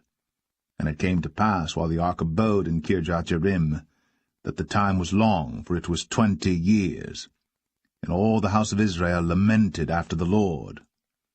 And Samuel spake unto all the house of Israel, saying, If ye do return unto the Lord with all your hearts, then put away the strange gods and Ashtoreth from among you, and prepare your hearts unto the Lord, and serve him only, and he will deliver you out of the hand of the Philistines. Then the children of Israel did put away Baalim and Ashtoreth, and served the Lord only. And Samuel said, Gather all Israel to Mizpeh, and I will pray for you unto the Lord. And they gathered together to Mizpeh, and drew water, and poured it out before the Lord, and fasted on that day, and said there, We have sinned against the Lord. And Samuel judged the children of Israel in Mizpeh. And when the Philistines heard that the children of Israel were gathered together to Mizpeh, the lords of the Philistines went up against Israel. And when the children of Israel heard it, they were afraid of the Philistines. And the children of Israel said to Samuel, Cease not to cry unto the Lord our God for us, that he will save us out of the hand of the Philistines. And Samuel took a sucking lamb, and offered it for a burnt offering holy unto the Lord. And Samuel cried unto the Lord for Israel. And the Lord heard him. And as Samuel was offering up the burnt offering, the Philistines drew near to battle against Israel. But the Lord thundered with a great thunder on that day upon the Philistines, and discomfited them, and they were smitten before Israel. And the men of Israel went out of Mizpeh, and pursued the Philistines, and smote them until they came unto Bethkar. Then Samuel took a stone, and set it between Mizpeh and Shen, and called the name of it Ebenezer, saying, Hitherto hath the Lord helped us. So the Philistines were subdued, and they came no more into the coast of Israel. And the hand of the Lord was against the Philistines all the days of Samuel. And the cities which the Philistines had taken from Israel were restored to Israel, from Ekron even unto Gath. And the coasts thereof did Israel deliver out of the hands of the Philistines. And there was peace between Israel and the Amorites. And Samuel judged Israel all the days of his life. And he went from year to year in circuit to Bethel, and Gilgal, and Mizpeh, and judged Israel in all those places.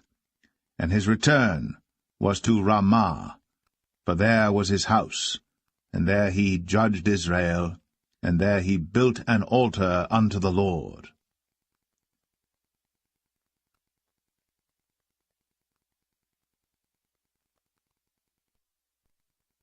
First Samuel 8. And it came to pass, when Samuel was old, that he made his sons judges over Israel. Now the name of his firstborn was Joel, and the name of his second Abiah. They were judges in Beersheba. And his sons walked not in his ways, but turned aside after lucre, and took bribes, and perverted judgment. And all the elders of Israel gathered themselves together, and came to Samuel unto Ramah, and said unto him, Behold, thou art old, and thy sons walk not in thy ways. Now make us a king to judge us like all the nations. But the thing displeased Samuel, when they said, Give us a king to judge us. And Samuel prayed unto the Lord. And the Lord said unto Samuel, Hearken unto the voice of the people, in all that they say unto thee. For they have not rejected thee, but they have rejected me, that I should not reign over them. According to all the works which they have done since the day that I brought them up out of Egypt, even unto this day, wherewith they have forsaken me, and served other gods, so do they also unto thee. Now therefore hearken unto their voice, howbeit yet protest solemnly unto them, and show them the manner of the king that shall reign over them. And Samuel told all the words of the Lord unto the people that asked of him a king. And he said, This will be the manner of the king that shall reign over you. He will take your sons, and appoint them for himself, for his chariots, and to be his horsemen, and some shall run before his chariots. And he will appoint him captains over thousands, and captains over 50s, and will set them to ear his ground, and to reap his harvest, and to make his instruments of war, and instruments of his chariots. And he will take your daughters to be confectionaries, and to be cooks, and to be bakers. And he will take your fields, and your vineyards, and your oliveyards, even the best of them, and give them to his servants. And he will take the tenth of your seed, and of your vineyards, and give to his officers, and to his servants.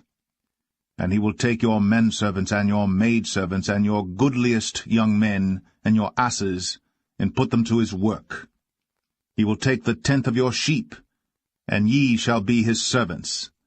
And ye shall cry out in that day because of your king which ye shall have chosen you. And the Lord will not hear you in that day. Nevertheless, the people refused to obey the voice of Samuel, and they said, Nay, but we will have a king over us, that we also may be like all the nations, and that our king may judge us, and go out before us, and fight our battles. And Samuel heard all the words of the people, and he rehearsed them in the ears of the Lord. And the Lord said to Samuel, Hearken unto their voice, and make them a king.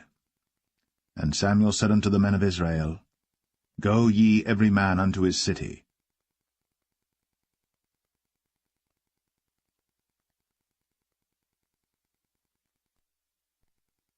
1 Samuel 9. Now there was a man of Benjamin, whose name was Kish, the son of Abiel, the son of Zeror, the son of Bechorath, the son of Aphiah, a Benjamite, a mighty man of power. And he had a son whose name was Saul, a choice young man, and a goodly. And there was not among the children of Israel a goodlier person than he. From his shoulders and upward he was higher than any of the people. And the asses of Kish, Saul's father, were lost. And Kish said to Saul his son, Take now one of the servants with thee, and arise, go seek the asses. And he passed through Mount Ephraim, and passed through the land of Shalisha. But they found them not. Then they passed through the land of Shalim, and there they were not. And he passed through the land of the Benjamites, but they found them not. And when they were come to the land of Zuph, Saul said to his servant that was with him, Come, and let us return, lest my father leave caring for the asses, and take thought for us. And he said unto him, Behold now, there is in this city a man of God, and he is an honorable man. All that he saith cometh surely to pass. Now let us go thither.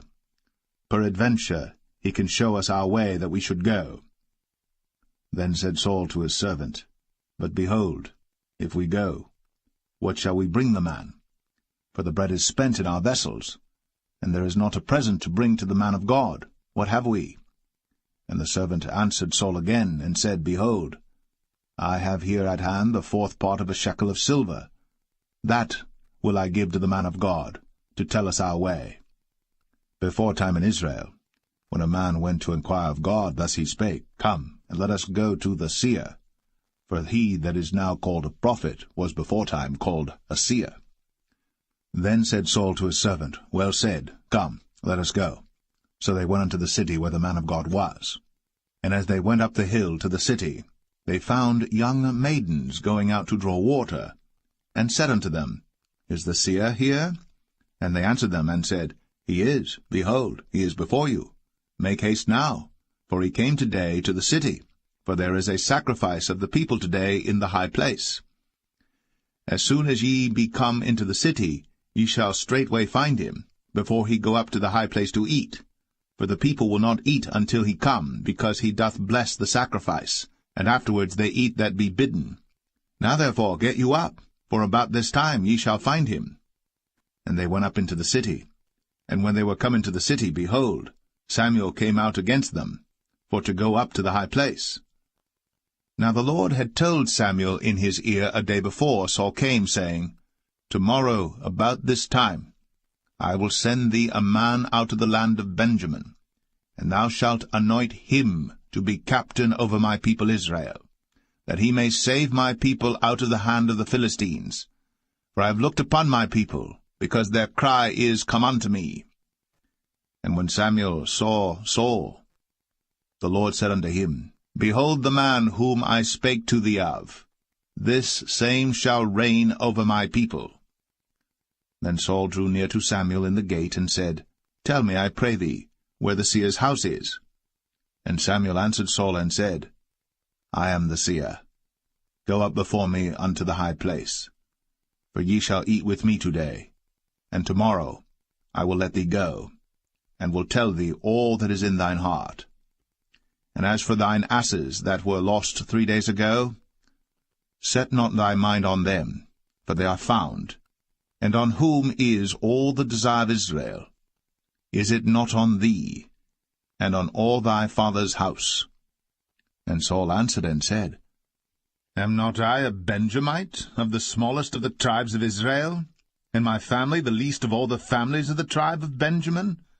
Wherefore then speakest thou so to me? And Samuel took Saul and his servant, and brought them into the parlour, and made them sit in the chiefest place among them that were bidden, which were about 30 persons.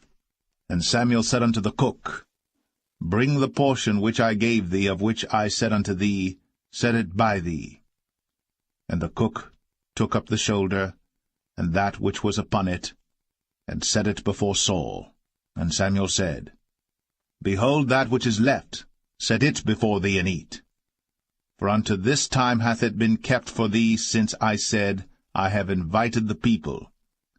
So Saul did eat with Samuel that day. And when they were come down from the high place into the city, Samuel communed with Saul upon the top of the house. And they arose early. And it came to pass about the spring of the day that Samuel called Saul to the top of the house, saying, Up, that I may send thee away. And Saul arose.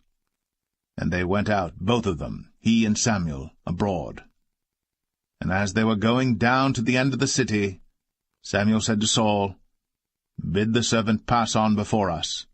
And he passed on. But stand thou still a while, that I may show thee the word of God.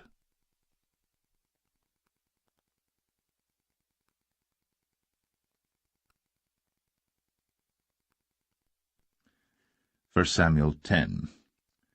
Then Samuel took a vial of oil, and poured it upon his head, and kissed him, and said, Is it not because the Lord hath anointed thee to be captain over his inheritance?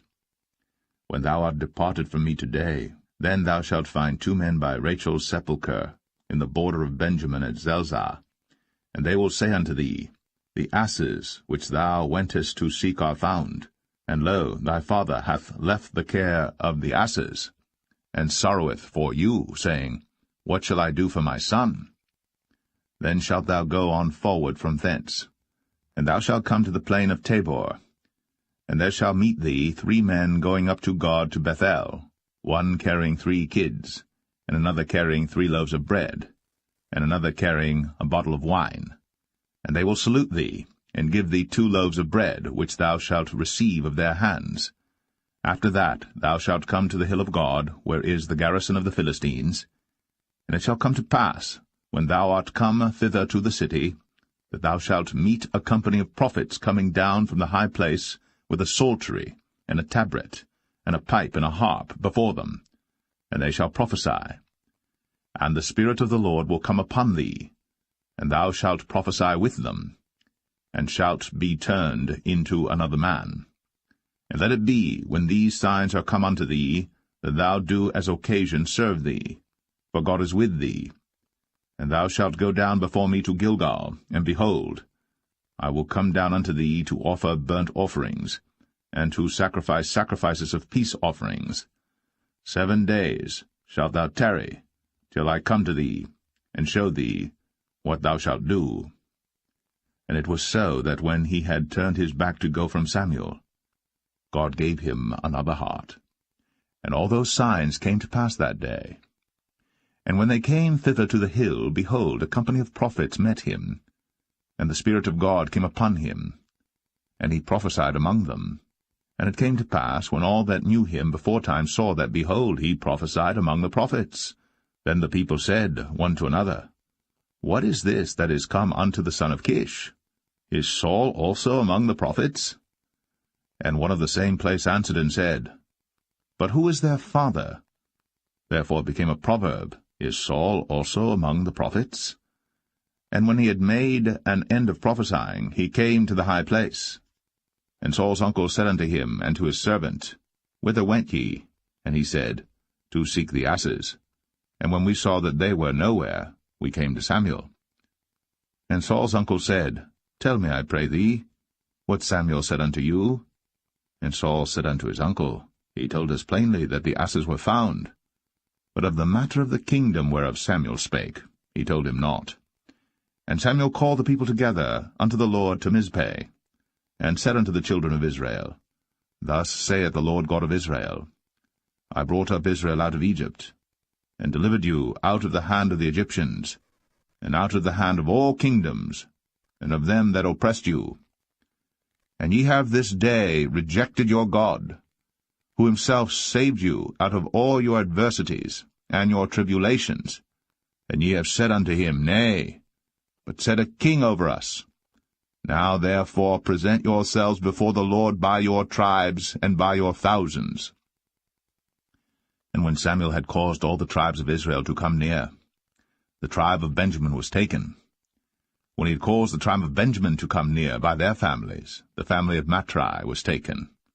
And Saul the son of Kish was taken. And when they sought him, he could not be found.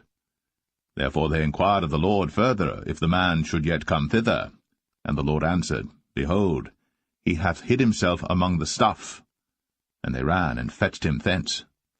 And when he stood among the people, he was higher than any of the people, from his shoulders and upward.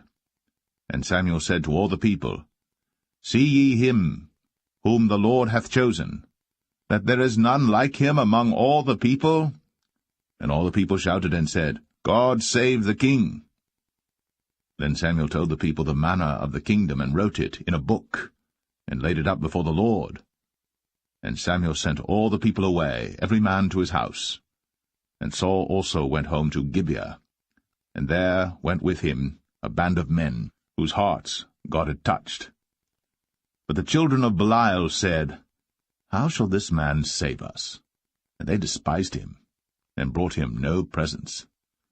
But he held his peace.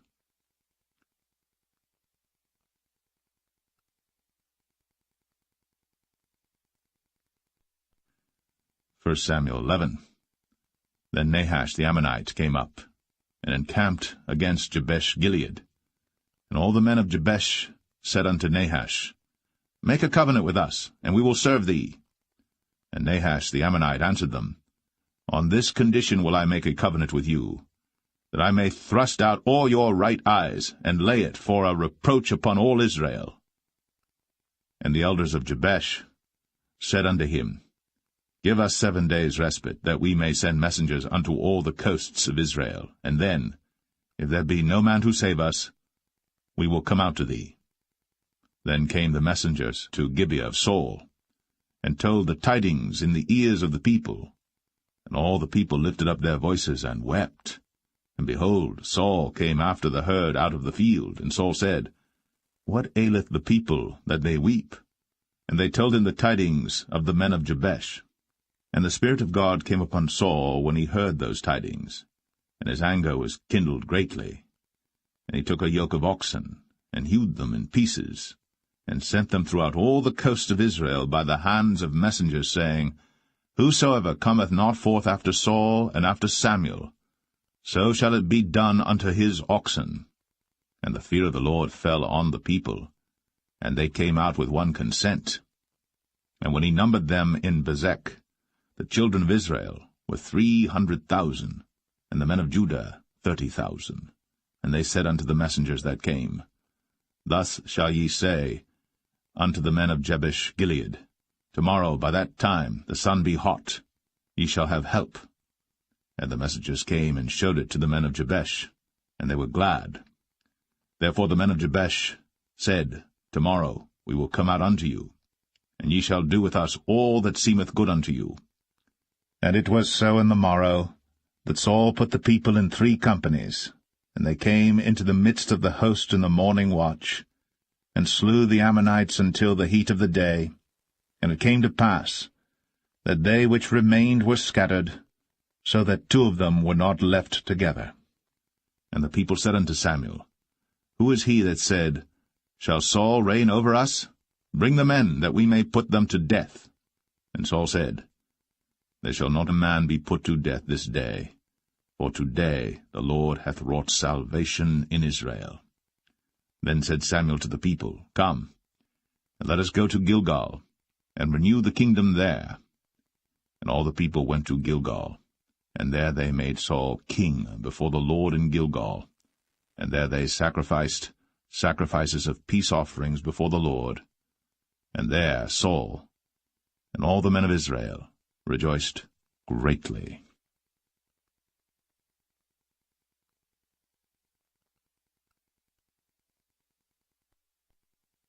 1 Samuel 12.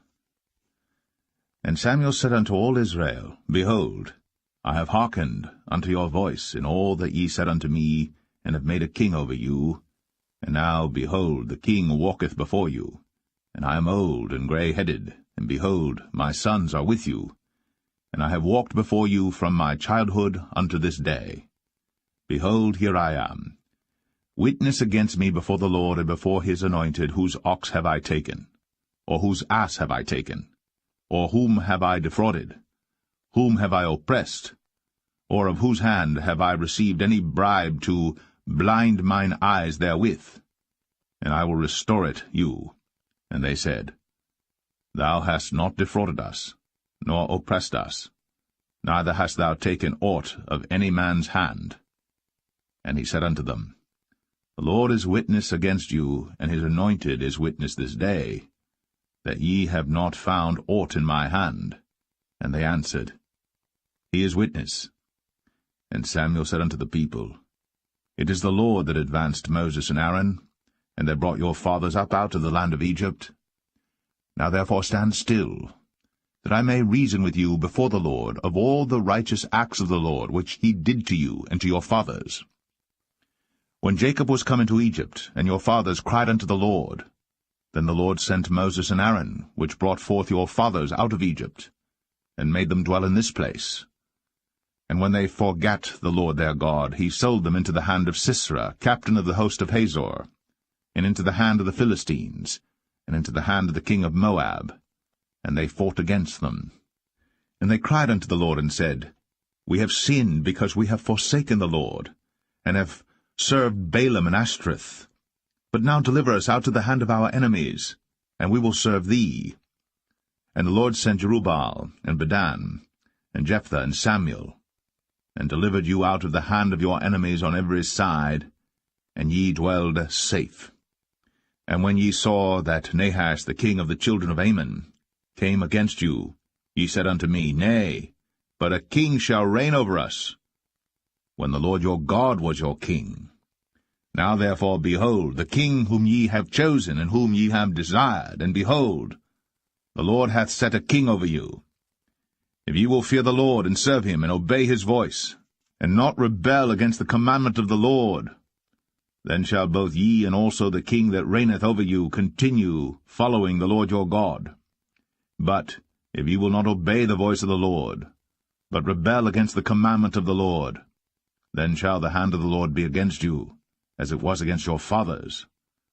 Now therefore stand and see this great thing which the Lord will do before your eyes. Is it not wheat harvest today? I will call unto the Lord, and he shall send thunder and rain, that ye may perceive and see that your wickedness is great, which ye have done in the sight of the Lord in asking you a king. So Samuel called unto the Lord, and the Lord sent thunder and rain that day. And all the people greatly feared the Lord and Samuel. And all the people said unto Samuel, Pray for thy servants unto the Lord thy God, that we die not. For we have added unto all our sins this evil, to ask us a king. And Samuel said unto the people, Fear not, ye have done all this wickedness. Yet turn not aside from following the Lord, but serve the Lord with all your heart. And turn ye not aside, for then should ye go after vain things which cannot profit nor deliver, for they are vain. For the Lord will not forsake his people for his great name's sake, because it hath pleased the Lord to make you his people. Moreover, as for me, God forbid that I should sin against the Lord in ceasing to pray for you. But I will teach you the good and the right way. Only fear the Lord, and serve him in truth with all your heart. For consider how great things he hath done for you. But if ye shall still do wickedly, ye shall be consumed, both ye and your king.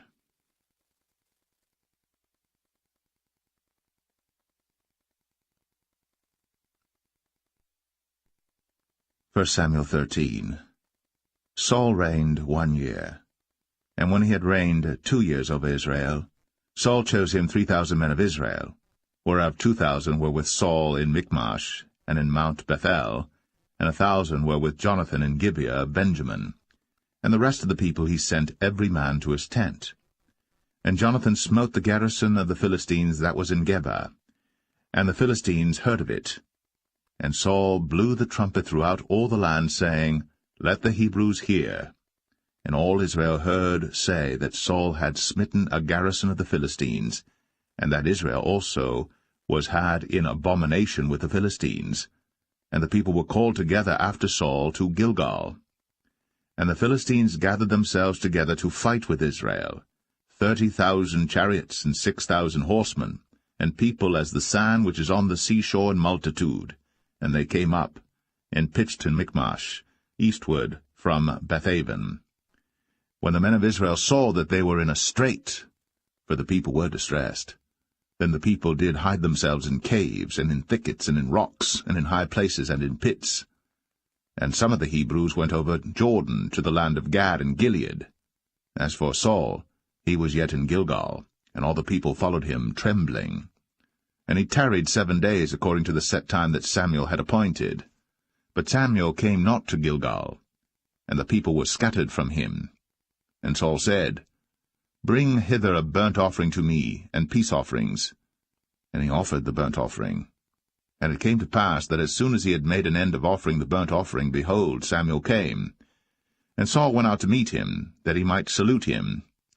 And Samuel said, What hast thou done? And Saul said, Because I saw that the people were scattered from me, and that thou camest not within the days appointed, and that the Philistines gathered themselves together at Michmash. Therefore said I, The Philistines will come down now upon me to Gilgal, and I have not made supplication unto the Lord. I forced myself therefore, and offered a burnt offering. And Samuel said to Saul, Thou hast done foolishly. Thou hast not kept the commandment of the Lord thy God, which he commanded thee. For now would the Lord have established thy kingdom upon Israel forever. But now thy kingdom shall not continue. The Lord hath sought him a man after his own heart. And the Lord hath commanded him to be captain over his people, because thou hast not kept that which the Lord commanded thee. And Samuel arose, and gat him up from Gilgal unto Gibeah of Benjamin. And Saul numbered the people that were present with him about 600 men. And Saul and Jonathan his son, and the people that were present with him, abode in Gibeah of Benjamin. But the Philistines encamped in Michmash. And the spoilers came out of the camp of the Philistines in 3 companies. 1 company turned unto the way that leadeth to Ophrah, unto the land of Shual. And another company turned the way to Beth-horon, and another company turned to the way of the border that looketh to the valley of Zeboim, toward the wilderness. Now there was no smith found throughout all the land of Israel, for the Philistines said, Lest the Hebrews make them swords or spears. But all the Israelites went down to the Philistines to sharpen every man his share, and his coulter, and his axe, and his mattock. Yet they had a file for the mattocks, and for the coulters, and for the forks, and for the axes, and to sharpen the goads. So it came to pass in the day of battle that there was neither sword nor spear found in the hand of any of the people that were with Saul and Jonathan. But with Saul and with Jonathan his son was there found. And the garrison of the Philistines went out to the passage of Michmash.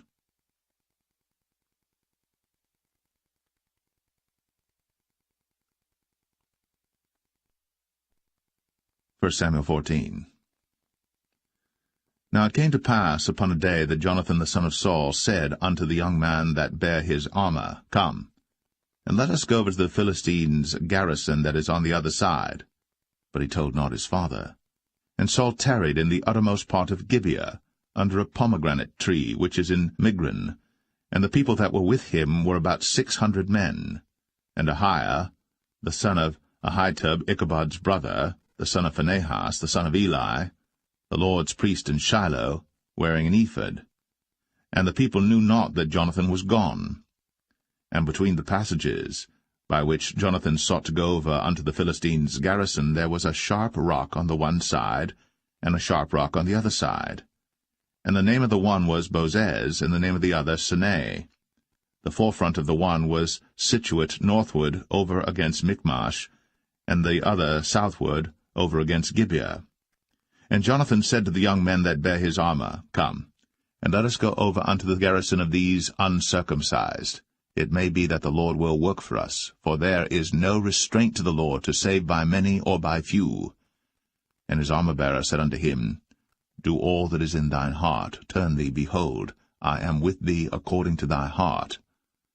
Then said Jonathan, Behold, we will pass over unto these men, and we will discover ourselves unto them.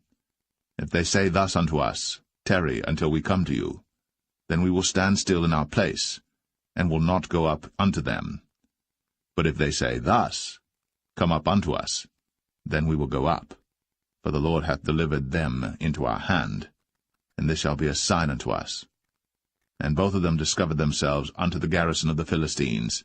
And the Philistines said, Behold, the Hebrews come forth out of the holes where they had hid themselves. And the men of the garrison answered Jonathan and his armor-bearer, and said, Come up to us, and we will show you a thing. And Jonathan said unto his armor-bearer, Come up after me, for the Lord hath delivered them into the hand of Israel. And Jonathan climbed up upon his hands and upon his feet, and his armor-bearer after him, and they fell before Jonathan, and his armor-bearer slew after him. And that first slaughter which Jonathan and his armor-bearer made was about 20 men, within as it were an half acre of land, which a yoke of oxen might plough. And there was trembling in the host, in the field, and among all the people. The garrison and the spoilers, they also trembled, and the earth quaked. So it was a very great trembling. And the watchmen of Saul and Gibeah of Benjamin looked, and behold, the multitude melted away, and they went on beating down one another. Then said Saul unto the people that were with him, Number now, and see who is gone from us. And when they had numbered, behold, Jonathan and his armor-bearer were not there. And Saul said unto Ahiah, Bring hither the ark of God. For the ark of God was at that time with the children of Israel. And it came to pass, while Saul talked unto the priest, that the noise that was in the host of the Philistines went on and increased. And Saul said unto the priest, Withdraw thine hand. And Saul and all the people that were with him assembled themselves. And they came to the battle. And behold, every man's sword was against his fellow, and there was a very great discomfiture. Moreover, the Hebrews that were with the Philistines before that time, which went up with them into the camp from the country round about, even they also turned to be with the Israelites that were with Saul and Jonathan. Likewise all the men of Israel, which had hid themselves in Mount Ephraim, when they heard that the Philistines fled, even they also followed hard after them in the battle. So the Lord saved Israel that day. And the battle passed over unto Bethaven. And the men of Israel were distressed that day. For Saul had adjured the people, saying, Cursed be the man that eateth any food until evening, that I may be avenged on mine enemies. So none of the people tasted any food. And all they of the land came to a wood, and there was honey upon the ground. And when the people were come into the wood, behold, the honey dropped. But no man put his hand to his mouth, for the people feared the oath. But Jonathan heard not, when his father charged the people with the oath. Wherefore he put forth the end of the rod that was in his hand, and dipped it in an honeycomb, and put his hand to his mouth, and his eyes were enlightened. Then answered one of the people, and said, Thy father straitly charged the people with an oath, saying, Cursed be the man that eateth any food this day. And the people were faint. Then said Jonathan, My father hath troubled the land. See, I pray you, how mine eyes have been enlightened, because I tasted a little of this honey. How much more, if haply the people had eaten freely today of the spoil of their enemies which they found? For had there not been now a much greater slaughter among the Philistines? And they smote the Philistines that day, from Michmash to Ailon. And the people were very faint. And the people flew upon the spoil, and took sheep and oxen and calves, and slew them on the ground. And the people did eat them with the blood. Then they told Saul, saying, Behold, the people sin against the Lord, in that they eat with the blood. And he said, Ye have transgressed. Roll a great stone unto me this day. And Saul said, Disperse yourselves among the people, and say unto them, Bring me hither every man his ox, and every man his sheep, and slay them here, and eat, and sin not against the Lord in eating with the blood. And all the people brought every man his ox with him that night, and slew them there. And Saul built an altar unto the Lord. The same was the first altar that he built unto the Lord. And Saul said, Let us go down after the Philistines by night, and spoil them until the morning light, and let us not leave a man of them. And they said, Do whatsoever seemeth good unto thee. Then said the priest, Let us draw near hither unto God. And Saul asked counsel of God, Shall I go down after the Philistines? Wilt thou deliver them into the hand of Israel?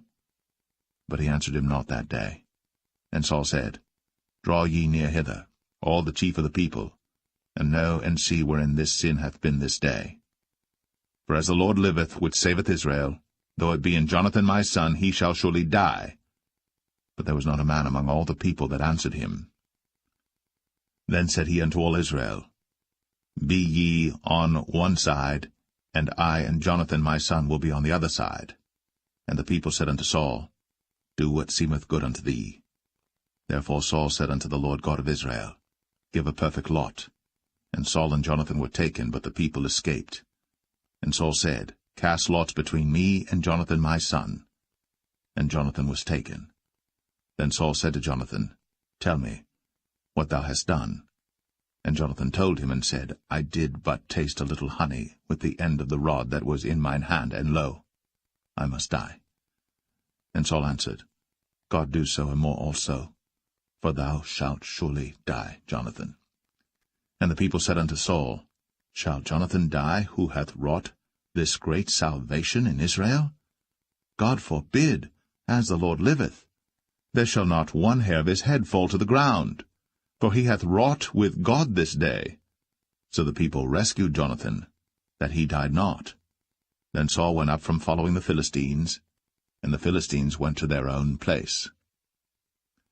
So Saul took the kingdom over Israel, and fought against all his enemies on every side, against Moab, and against the children of Ammon, and against Edom, and against the kings of Zobah, and against the Philistines, and whithersoever he turned himself, he vexed them.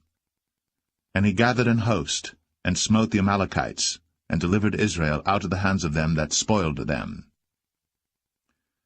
Now the sons of Saul were Jonathan and Ishui, and Melch-Ishui. And the names of his two daughters were these, the name of the firstborn Merab, and the name of the younger Michal. And the name of Saul's wife was Ahinoam, the daughter of Ahimaaz. And the name of the captain of his host was Abner, the son of Ner, Saul's uncle. And Kish was the father of Saul, and Ner, the father of Abner, was the son of Abiel. And there was sore war against the Philistines all the days of Saul.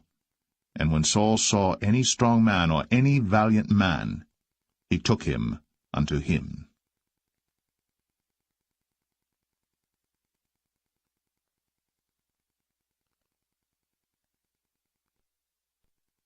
1 Samuel 15. Samuel also said unto Saul, The Lord sent me to anoint thee to be king over his people, over Israel. Now therefore hearken thou unto the voice of the words of the Lord. Thus saith the Lord of hosts, I remember that which Amalek did to Israel, how he laid wait for him in the way when he came up from Egypt. Now go, and smite Amalek, and utterly destroy all that they have, and spare them not, but slay both man and woman, infant and suckling, ox and sheep, camel and ass. And Saul gathered the people together, and numbered them in Telaim 200,000 footmen, and 10,000 men of Judah. And Saul came to a city of Amalek, and laid wait in the valley. And Saul said unto the Kenites, Go, depart, get you down from among the Amalekites, lest I destroy you with them. For ye showed kindness to all the children of Israel when they came up out of Egypt. So the Kenites departed from among the Amalekites. And Saul smote the Amalekites from Havilah until thou comest to Shur, that is over against Egypt. And he took Agag, the king of the Amalekites, alive, and utterly destroyed all the people with the edge of the sword. But Saul and the people spared Agag, and the best of the sheep, and of the oxen, and of the fatlings, and the lambs, and all that was good, and would not utterly destroy them. But everything that was vile and refuse, that they destroyed utterly. Then came the word of the Lord unto Samuel, saying, It repenteth me that I have set up Saul to be king, for he is turned back from following me, and hath not performed my commandments. And it grieved Samuel, and he cried unto the Lord all night. And when Samuel rose early to meet Saul in the morning, it was told Samuel, saying, Saul came to Carmel, and behold, he set him up a place, and is gone about, and passed on, and gone down to Gilgal. And Samuel came to Saul, and Saul said unto him, Blessed be thou of the Lord, I have performed the commandment of the Lord. And Samuel said, What meaneth then this bleating of the sheep in mine ears, and the lowing of the oxen which I hear? And Saul said, They have brought them from the Amalekites, for the people spared the best of the sheep and of the oxen to sacrifice unto the Lord thy God, and the rest we have utterly destroyed. Then Samuel said unto Saul, Stay, and I will tell thee what the Lord hath said to me this night. And he said unto him, Say on. And Samuel said, When thou wast little in thine own sight, wast thou not made the head of the tribes of Israel? And the Lord anointed thee king over Israel? And the Lord sent thee on a journey, and said, Go, and utterly destroy the sinners, the Amalekites, and fight against them until they be consumed. Wherefore then didst thou not obey the voice of the Lord, but didst fly upon the spoil, and didst evil in the sight of the Lord? And Saul said unto Samuel, Yea, I have obeyed the voice of the Lord, and have gone the way which the Lord sent me, and have brought Agag, the king of Amalek, and have utterly destroyed the Amalekites. But the people took of the spoil sheep and oxen, the chief of the things which should have been utterly destroyed, to sacrifice unto the Lord thy God in Gilgal. And Samuel said, Hath the Lord as great delight in burnt offerings and sacrifices as in obeying the voice of the Lord? Behold, to obey is better than sacrifice, and to hearken than the fat of rams. For rebellion is as the sin of witchcraft, and stubbornness is as iniquity and idolatry. Because thou hast rejected the word of the Lord, he hath also rejected thee from being king. And Saul said unto Samuel, I have sinned, for I have transgressed the commandment of the Lord, and thy words, because I feared the people, and obeyed their voice. Now therefore, I pray thee, pardon my sin, and turn again with me, that I may worship the Lord. And Samuel said unto Saul, I will not return with thee, for thou hast rejected the word of the Lord, and the Lord hath rejected thee from being king over Israel. And as Samuel turned about to go away, he laid hold upon the skirt of his mantle, and it rent. And Samuel said unto him, The Lord hath rent the kingdom of Israel from thee this day, and hath given it to a neighbor of thine, that is better than thou. And also the strength of Israel will not lie nor repent, for he is not a man that he should repent. Then he said, I have sinned. Yet honor me now, I pray thee, before the elders of my people, and before Israel, and turn again with me, that I may worship the Lord thy God. So Samuel turned again after Saul, and Saul worshipped the Lord. Then said Samuel, Bring ye hither to me Agag the king of the Amalekites. And Agag came unto him delicately, and Agag said, Surely the bitterness of death is past. And Samuel said, As thy sword hath made women childless, so shall thy mother be childless among women. And Samuel hewed Agag in pieces before the Lord in Gilgal. Then Samuel went to Ramah, and Saul went up to his house to Gibeah of Saul. And Samuel came no more to see Saul until the day of his death. Nevertheless Samuel mourned for Saul, and the Lord repented that he had made Saul king over Israel.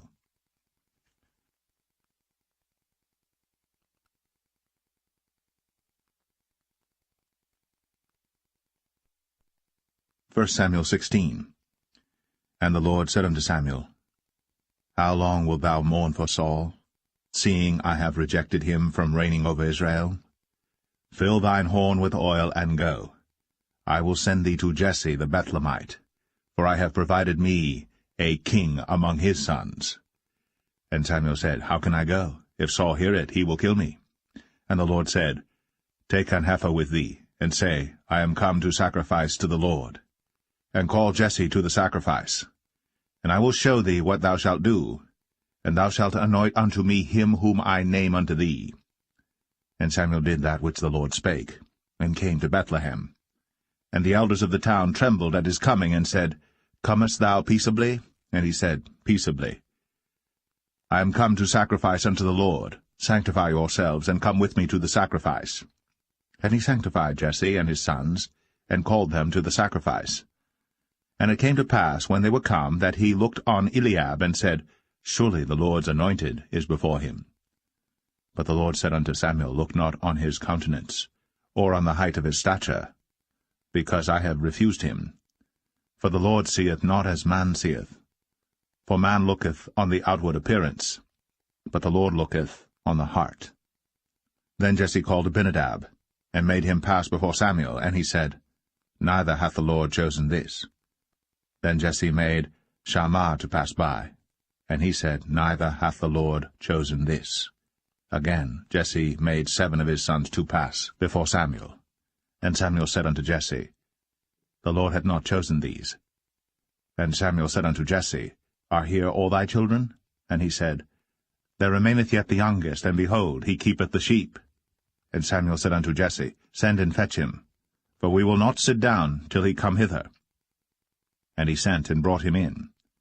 Now he was ruddy, and withal of a beautiful countenance, and goodly to look to. And the Lord said, Arise, anoint him, for this is he. Then Samuel took the horn of oil, and anointed him in the midst of his brethren. And the Spirit of the Lord came upon David from that day forward.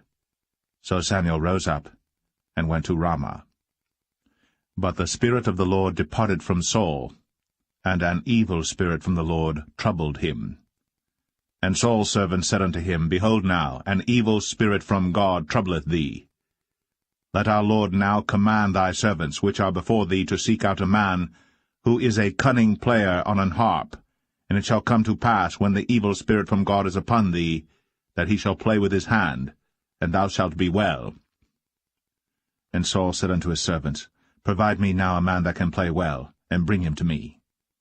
Then answered one of the servants, and said, Behold, I have seen a son of Jesse the Bethlehemite, that is cunning in playing, and a mighty valiant man, and a man of war, and prudent in matters, and a comely person. And the Lord is with him. Wherefore Saul sent messengers unto Jesse, and said, Send me David thy son, which is with the sheep. And Jesse took an ass laden with bread, and a bottle of wine, and a kid, and sent them by David his son unto Saul. And David came to Saul, and stood before him. And he loved him greatly, and he became his armor-bearer. And Saul sent to Jesse, saying, Let David, I pray thee, stand before me, for he hath found favor in my sight. And it came to pass, when the evil spirit from God was upon Saul, that David took an harp, and played with his hand. So Saul was refreshed, and was well, and the evil spirit departed from him.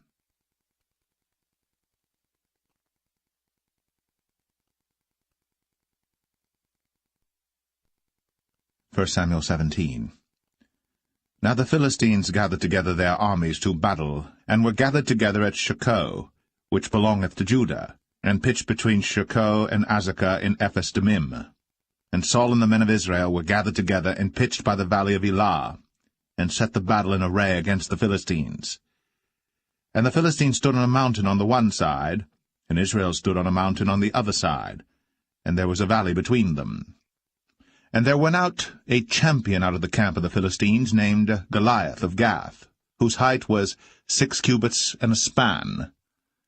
And he had an helmet of brass upon his head, and he was armed with a coat of mail, and the weight of the coat was 5,000 shekels of brass. And he had greaves of brass upon his legs, and a target of brass between his shoulders. And the staff of his spear was like a weaver's beam, and his spear's head weighed 600 shekels of iron, and one bearing a shield went before him. And he stood and cried unto the armies of Israel, and said unto them, Why are ye come out to set your battle in array? Am not I a Philistine, and ye servants to Saul? Choose you a man for you, and let him come down to me. If he be able to fight with me and to kill me, then will we be your servants. But if I prevail against him, and kill him, then shall ye be our servants, and serve us. And the Philistine said, I defy the armies of Israel this day. Give me a man, that we may fight together. When Saul and all Israel heard those words of the Philistine, they were dismayed, and greatly afraid. Now David was the son of that Ephrathite of Bethlehem, Judah, whose name was Jesse, and he had 8 sons. And the man went among men for an old man in the days of Saul. And the 3 eldest sons of Jesse went and followed Saul to the battle. And the names of his 3 sons that went to the battle were Eliab the firstborn, and next unto him Abinadab, and the third Shammah. And David was the youngest, and the 3 eldest followed Saul. But David went and returned from Saul to feed his father's sheep at Bethlehem. And the Philistine drew near morning and evening, and presented himself 40 days. And Jesse said unto David his son, Take now for thy brethren an ephah of this parched corn, and these 10 loaves, and run to the camp to thy brethren.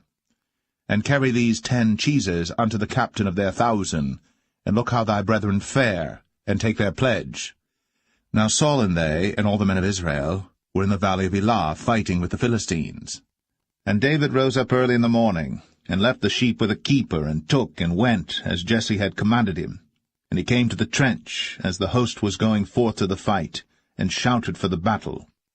For Israel and the Philistines had put the battle in array, army against army. And David left his carriage in the hand of the keeper of the carriage, and ran into the army, and came and saluted his brethren. And as he talked with them, behold, there came up the champion, the Philistine of Gath, Goliath by name, out of the armies of the Philistines, and spake according to the same words, and David heard them. And all the men of Israel, when they saw the man, fled from him, and were sore afraid. And the men of Israel said, Have ye seen this man that is come up? Surely to defy Israel is he come up. And it shall be that the man who killeth him, the king will enrich him with great riches, and will give him his daughter, and make his father's house free in Israel. And David spake to the men that stood by him, saying, What shall be done to the man that killeth this Philistine, and taketh away the reproach from Israel? For who is this uncircumcised Philistine, that he should defy the armies of the living God? And the people answered him after this manner, saying, So shall it be done to the man that killeth him. And Eliab, his eldest brother, heard when he spake unto the men. And Eliab's anger was kindled against David, and he said, Why camest thou down hither? and with whom hast thou left those few sheep in the wilderness? I know thy pride, and the naughtiness of thine heart, for thou art come down that thou mightest see the battle. And David said, What have I now done? Is there not a cause? And he turned from him toward another, and spake after the same manner. And the people answered him again after the former manner. And when the words were heard which David spake, they rehearsed them before Saul. And he sent for him. And David said to Saul, Let no man's heart fail because of him. Thy servant will go and fight with this Philistine.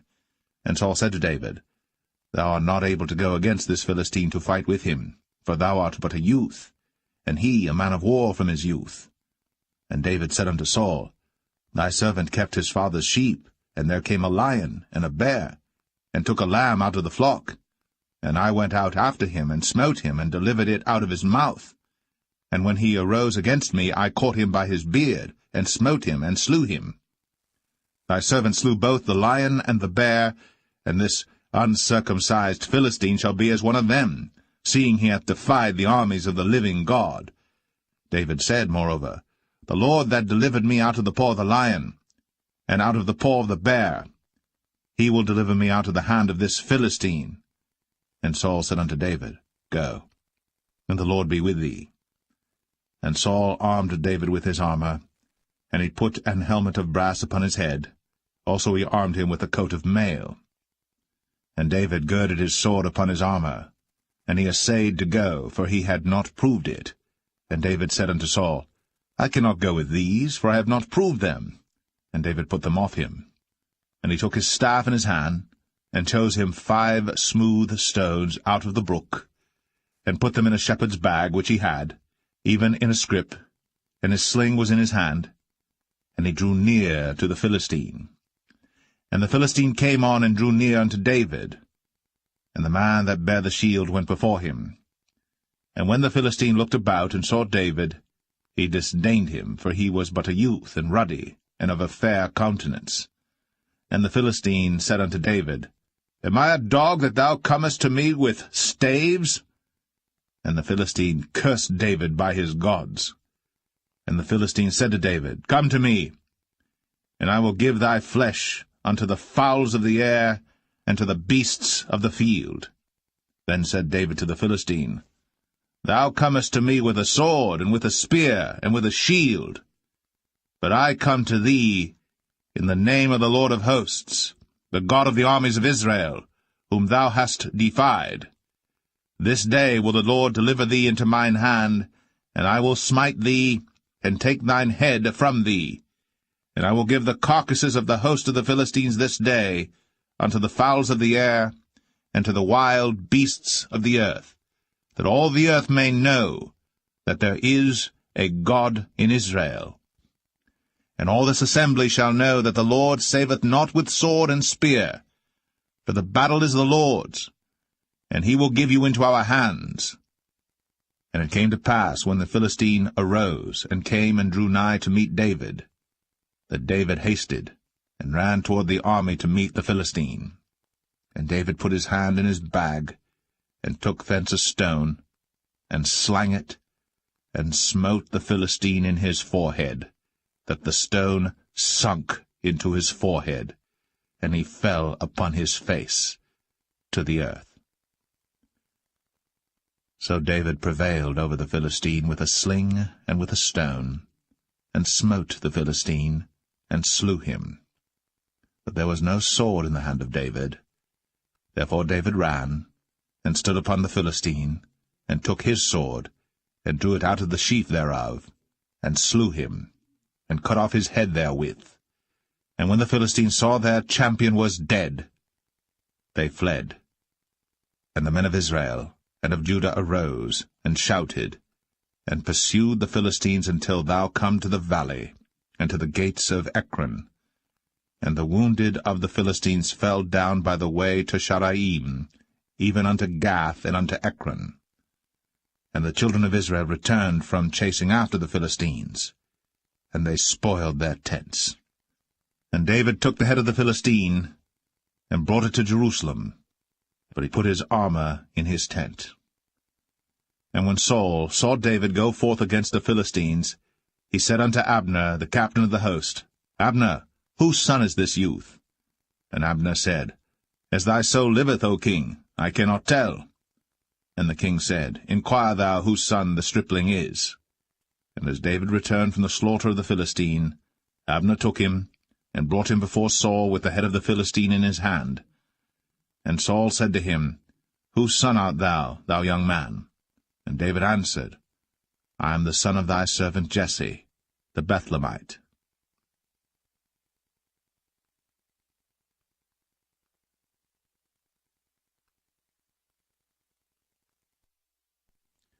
First Samuel 18. And it came to pass, when he had made an end of speaking unto Saul, that the soul of Jonathan was knit with the soul of David, and Jonathan loved him as his own soul. And Saul took him that day, and would let him go no more home to his father's house. Then Jonathan and David made a covenant, because he loved him as his own soul. And Jonathan stripped himself of the robe that was upon him, and gave it to David, and his garments, even to his sword, and to his bow, and to his girdle. And David went out whithersoever Saul sent him, and behaved himself wisely. And Saul set him over the men of war, and he was accepted in the sight of all the people, and also in the sight of Saul's servants. And it came to pass, as they came, when David was returned from the slaughter of the Philistine, that women came out of all cities of Israel, singing and dancing to meet King Saul, with tabrets, with joy, and with instruments of music. And the women answered one another as they played, and said, Saul hath slain his thousands, and David his 10,000s. And Saul was very wroth, and the saying displeased him, and he said, They have ascribed unto David 10,000s, and to me they have ascribed but thousands. And what can he have more but the kingdom? And Saul eyed David from that day and forward. And it came to pass on the morrow that the evil spirit from God came upon Saul, and he prophesied in the midst of the house. And David played with his hand, as at other times. And there was a javelin in Saul's hand. And Saul cast the javelin, for he said, I will smite David even to the wall with it. And David avoided out of his presence twice. And Saul was afraid of David, because the Lord was with him, and was departed from Saul. Therefore Saul removed him from him, and made him his captain over 1,000. And he went out and came in before the people. And David behaved himself wisely in all his ways, and the Lord was with him. Wherefore when Saul saw that he behaved himself very wisely, he was afraid of him. But all Israel and Judah loved David, because he went out and came in before them. And Saul said to David, Behold my elder daughter Merab. Her will I give thee to wife. Only be thou valiant for me, and fight the Lord's battles. For Saul said, Let not mine hand be upon him, but let the hand of the Philistines be upon him. And David said unto Saul, Who am I, and what is my life, or my father's family in Israel, that I should be son-in-law to the king? But it came to pass at the time when Merab, Saul's daughter, should have been given to David, that she was given unto Adriel, the Maholathite, to wife. And Michal, Saul's daughter, loved David. And they told Saul, and the thing pleased him. And Saul said, I will give him her, that she may be a snare to him, and that the hand of the Philistines may be against him. Wherefore Saul said to David, Thou shalt this day be my son-in-law in the one of the twain. And Saul commanded his servants, saying, Commune with David secretly, and say, Behold, the king hath delight in thee, and all his servants love thee. Now therefore be the king's son-in-law. And Saul's servant spake those words in the ears of David. And David said, Seemeth it to you a light thing to be a king's son-in-law, seeing that I am a poor man, and lightly esteemed? And the servants of Saul told him, saying, On this manner spake David. And Saul said, Thus shall ye say to David, The king desireth not any dowry, but 100 foreskins of the Philistines to be avenged of the king's enemies. But Saul thought to make David fall by the hand of the Philistines. And when his servants told David these words, it pleased David well to be the king's son-in-law, and the days were not expired. Wherefore David arose, and went, he and his men. and slew of the Philistines 200 men. And David brought their foreskins, and they gave them in full tale to the king, that he might be the king's son-in-law. And Saul gave him Michal his daughter to wife. And Saul saw and knew that the Lord was with David, and that Michal, Saul's daughter, loved him. And Saul was yet the more afraid of David, and Saul became David's enemy continually. Then the princes of the Philistines went forth, and it came to pass after they went forth that David behaved himself more wisely than all the servants of Saul, so that his name was much set by.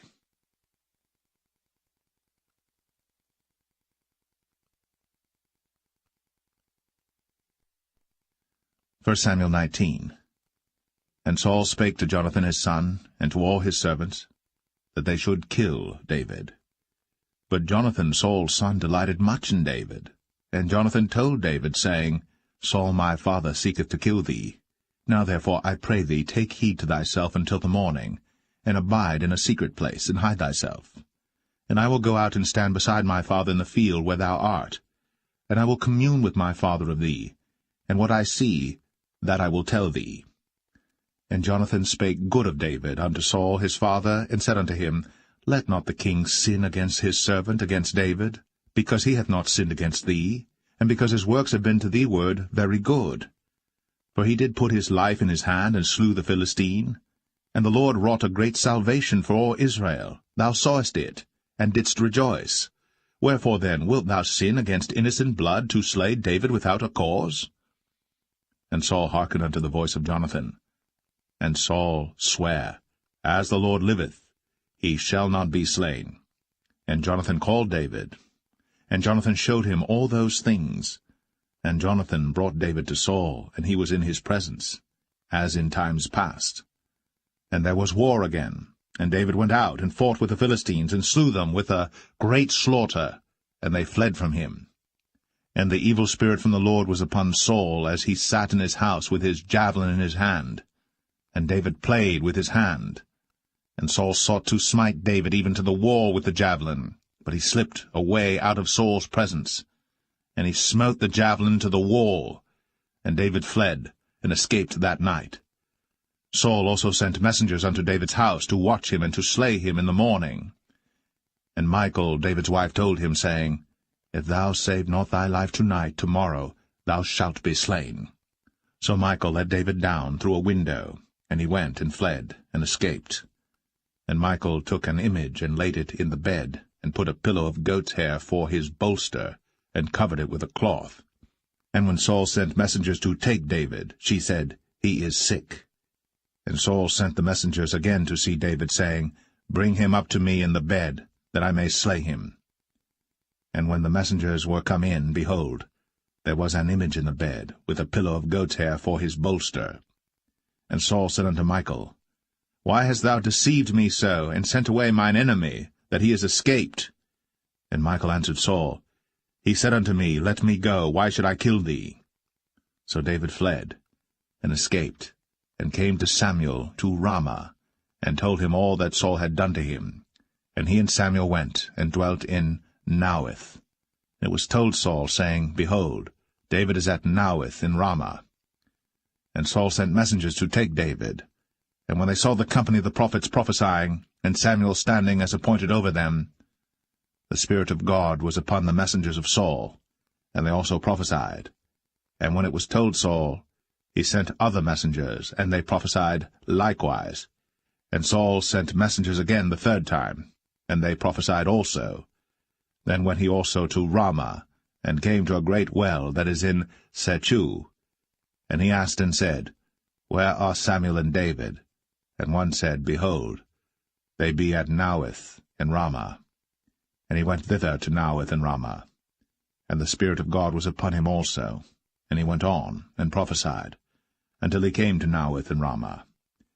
And he stripped off his clothes also, and prophesied before Samuel in like manner, and lay down naked all that day, and all that night.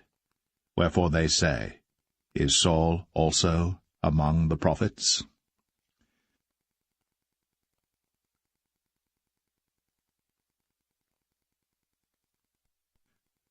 1 Samuel 20.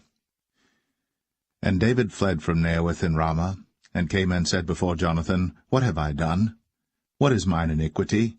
And what is my sin before thy father, that he seeketh my life? And he said unto him, God forbid, thou shalt not die. Behold, my father will do nothing either great or small, but that he will show it me. And why should my father hide this thing from me? It is not so. And David sware moreover, and said, Thy father certainly knoweth that I have found grace in thine eyes. And he saith, Let not Jonathan know this, lest he be grieved. But truly as the Lord liveth, and as thy soul liveth, there is but a step between me and death. Then said Jonathan unto David, Whatsoever thy soul desireth, I will even do it for thee. And David said unto Jonathan, Behold, tomorrow is the new moon, and I should not fail to sit with the king at meat, but let me go, that I may hide myself in the field unto the 3rd day at even. If thy father at all miss me, then say, David earnestly asked leave of me that he might run to Bethlehem his city, for there is a yearly sacrifice there for all the family. If he say thus, it is well, thy servant shall have peace. But if he be very wroth, then be sure that evil is determined by him. Therefore thou shalt deal kindly with thy servant, for thou hast brought thy servant into a covenant of the Lord with thee. Notwithstanding, if there be in me iniquity, slay me thyself. For why shouldest thou bring me to thy father? And Jonathan said, Far be it from thee, for if I knew certainly that evil were determined by my father to come upon thee, then would not I tell it thee? Then said David to Jonathan, Who shall tell me? Or what if thy father answer thee roughly? And Jonathan said unto David, Come, and let us go out into the field. And they went out, both of them, into the field. And Jonathan said unto David, O Lord God of Israel, when I have sounded my father about tomorrow any time, or the 3rd day, and behold, if there be good toward David, and I then send not unto thee, and show it thee, the Lord do so, and much more to Jonathan.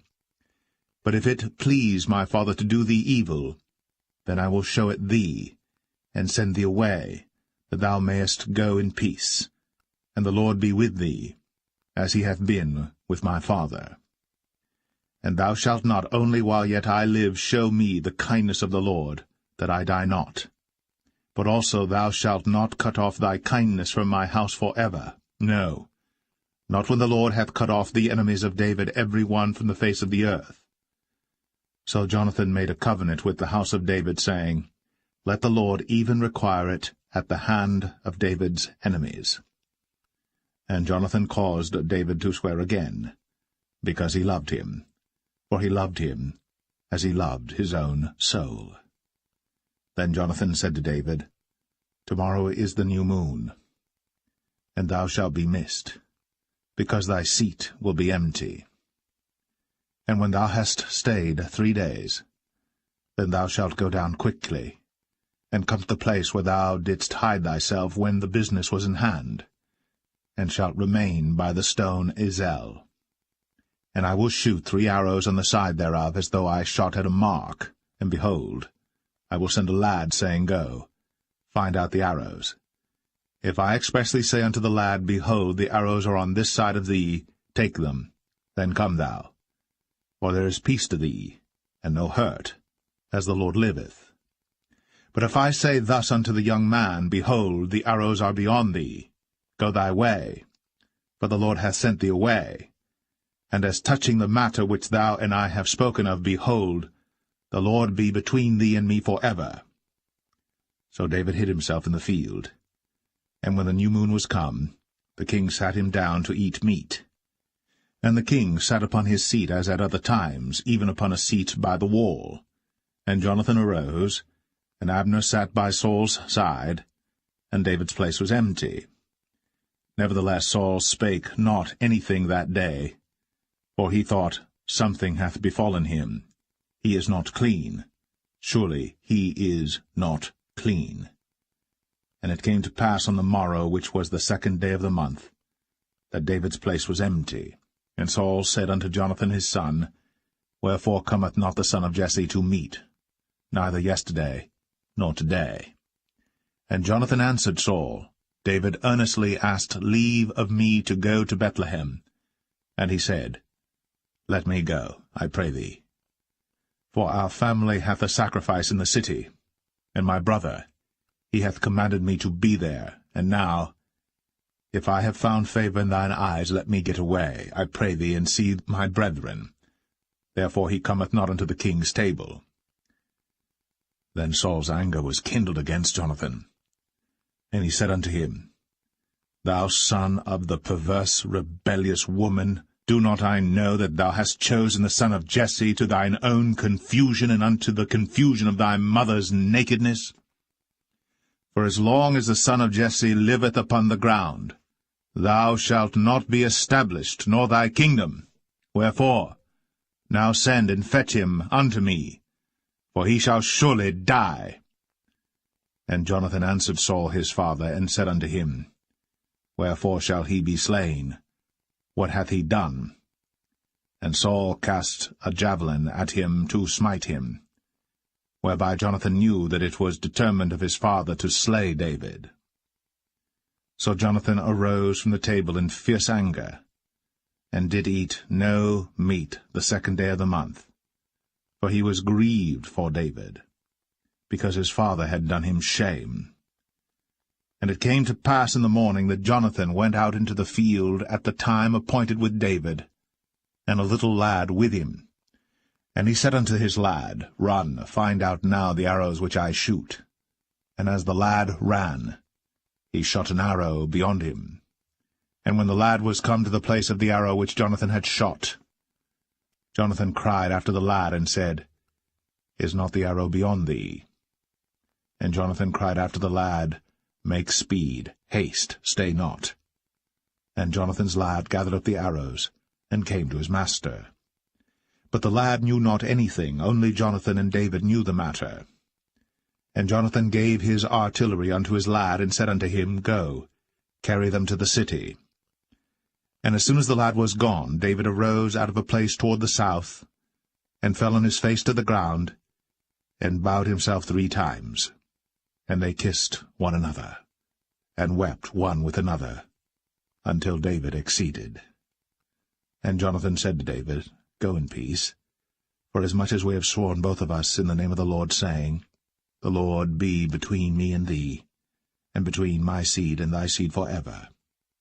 And he arose, and departed.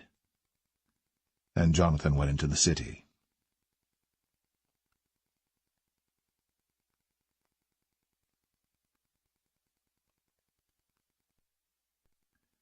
1 Samuel 21. Then came David to Nob, to Ahimelech the priest. And Ahimelech was afraid at the meeting of David, and said unto him, Why art thou alone, and no man with thee? And David said unto Ahimelech the priest, The king hath commanded me a business, and hath said unto me, Let no man know anything of the business whereabout I send thee, and what I have commanded thee. And I have appointed my servants to such and such a place. Now therefore, what is under thine hand? Give me 5 loaves of bread in mine hand, or what there is present. And the priest answered David, and said, There is no common bread under mine hand, but there is hallowed bread, if the young men have kept themselves at least from women. And David answered the priest, and said unto him, Of a truth, women have been kept from us, about these 3 days, since I came out. And the vessels of the young men are holy, and the bread is in a manner common, yea, though it was sanctified this day in the vessel. So the priests gave him hallowed bread, for there was no bread there but the showbread, that was taken from before the Lord, to put hot bread in the day when it was taken away. Now a certain man of the servants of Saul was there that day, detained before the Lord, and his name was Doeg, an Edomite, the chiefest of the herdmen that belonged to Saul. And David said unto Ahimelech, And is there not here under thine hand spear or sword? For I have neither brought my sword nor my weapons with me, because the king's business required haste. And the priest said, The sword of Goliath the Philistine, whom thou slewest in the valley of Elah, behold, it is here, wrapped in a cloth behind the ephod. If thou wilt take that, take it, for there is no other save that here. And David said, There is none like that, give it me. And David arose, and fled that day for fear of Saul, and went to Achish, the king of Gath.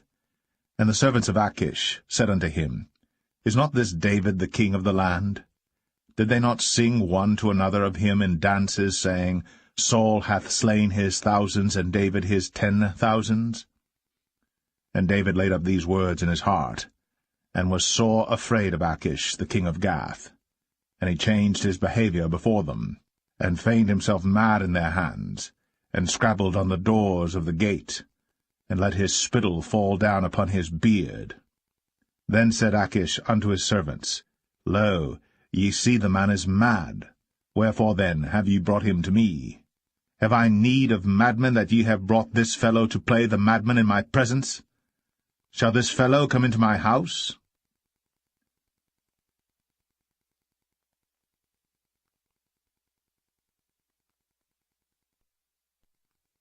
First Samuel 22. David therefore departed thence, and escaped to the cave Adullam. And when his brethren and all his father's house heard it, they went down thither to him. And every one that was in distress, and every one that was in debt, and every one that was discontented gathered themselves unto him. And he became a captain over them. And there were with him about 400 men. And David went thence to Mizpeh of Moab. And he said unto the king of Moab, Let my father and my mother, I pray thee, come forth, and be with you, till I know what God will do for me.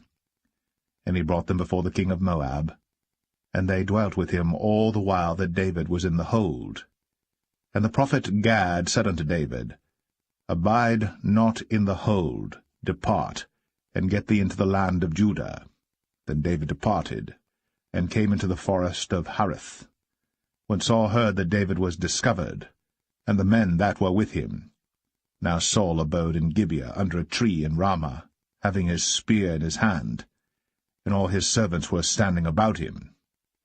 Then Saul said unto his servants that stood about him, Hear now, ye Benjamites, will the son of Jesse give every one of you fields and vineyards, and make you all captains of thousands and captains of hundreds, that all of you have conspired against me?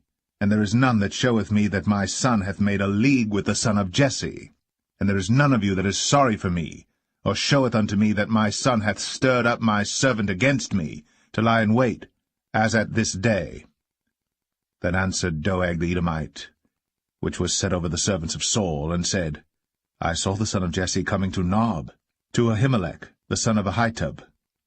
And he inquired of the Lord for him, and gave him victuals, and gave him the sword of Goliath the Philistine. Then the king sent to call Ahimelech the priest, the son of Ahitub, and all his father's house, the priests that were in Nob, and they came all of them to the king. And Saul said, Hear now, thou son of Ahitub. And he answered, Here I am, my lord. And Saul said unto him, Why have ye conspired against me, thou and the son of Jesse, in that thou hast given him bread and a sword, and hast inquired of God for him, that he should rise against me to lie in wait, as at this day? Then Ahimelech answered the king, and said, And who is so faithful among all thy servants as David, which is the king's son-in-law, and goeth at thy bidding, and is honourable in thine house? Did I then begin to inquire of God for him? Be it far from me. Let not the king impute anything unto his servant, nor to all the house of my father, for thy servant knew nothing of all this, less or more. And the king said, Thou shalt surely die, Ahimelech, thou, and all thy father's house. And the king said unto the footmen that stood about him, Turn, and slay the priests of the Lord, because their hand also is with David, and because they knew when he fled, and did not show it to me. But the servants of the king would not put forth their hand to fall upon the priests of the Lord. And the king said to Doeg, Turn thou, and fall upon the priests. And Doeg the Edomite turned, and he fell upon the priests, and slew on that day 75 persons that did wear a linen ephod. And Nob, the city of the priests, smote he with the edge of the sword, both men and women, children and sucklings, and oxen and asses, and sheep, with the edge of the sword. And one of the sons of Ahimelech, the son of Ahitub, named Abiathar, escaped, and fled after David. And Abiathar showed David that Saul had slain the Lord's priests. And David said unto Abiathar, I knew it that day when Doeg the Edomite was there, that he would surely tell Saul, I have occasioned the death of all the persons of thy father's house. Abide thou with me. Fear not, for he that seeketh my life seeketh thy life. But with me thou shalt be in safeguard.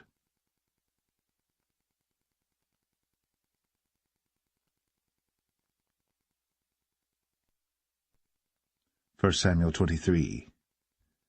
Then they told David, saying, Behold, the Philistines fight against Keilah, and they rob the threshing floors.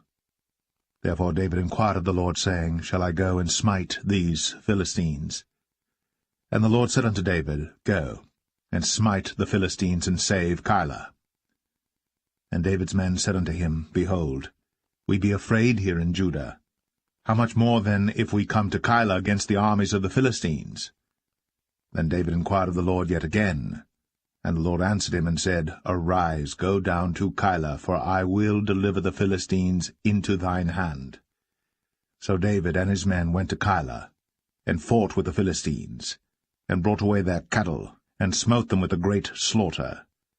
So David saved the inhabitants of Keilah. And it came to pass, when Abiathar the son of Ahimelech fled to David to Keilah, that he came down with an ephod in his hand.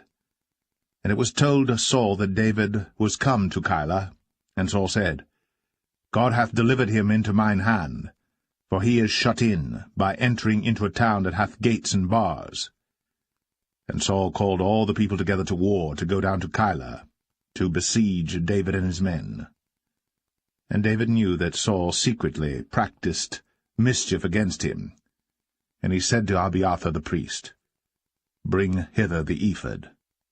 Then said David, O Lord God of Israel, thy servant hath certainly heard that Saul seeketh to come to Keilah, to destroy the city for my sake.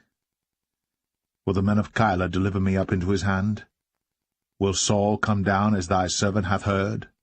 O Lord God of Israel, I beseech thee, tell thy servant. And the Lord said, He will come down. Then said David, Will the men of Keilah deliver me and my men into the hand of Saul? And the Lord said, They will deliver thee up.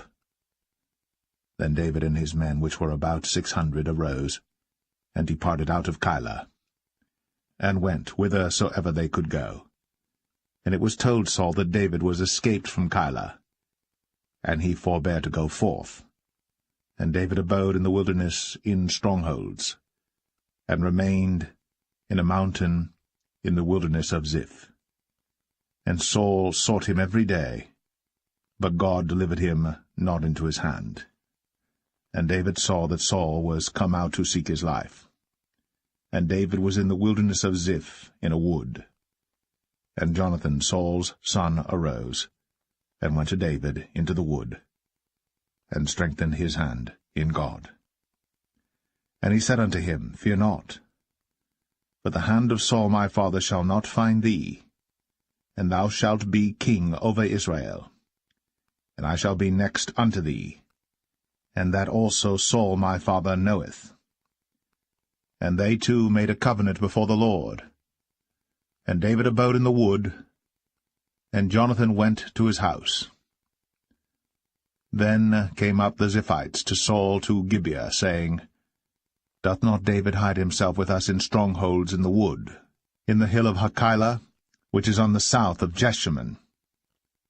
Now therefore, O king, come down according to all the desire of thy soul to come down, and our part shall be to deliver him into the king's hand. And Saul said, Blessed be ye of the Lord, for ye have compassion on me. Go, I pray you, prepare yet, and know and see his place where his haunt is. And who hath seen him there?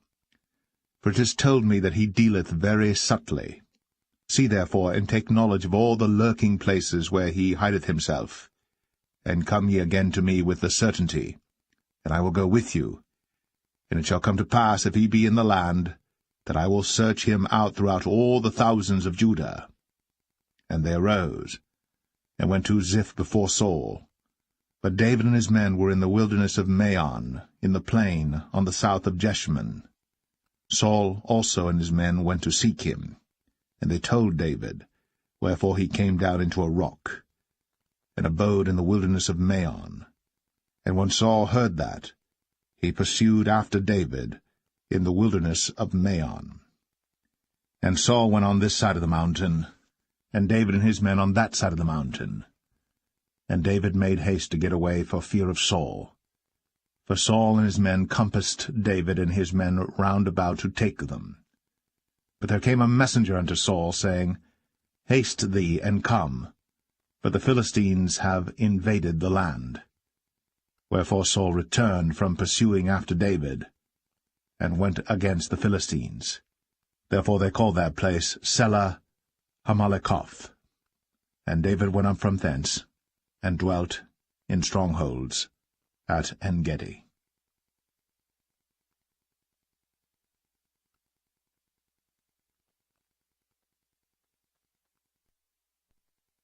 1 Samuel 24.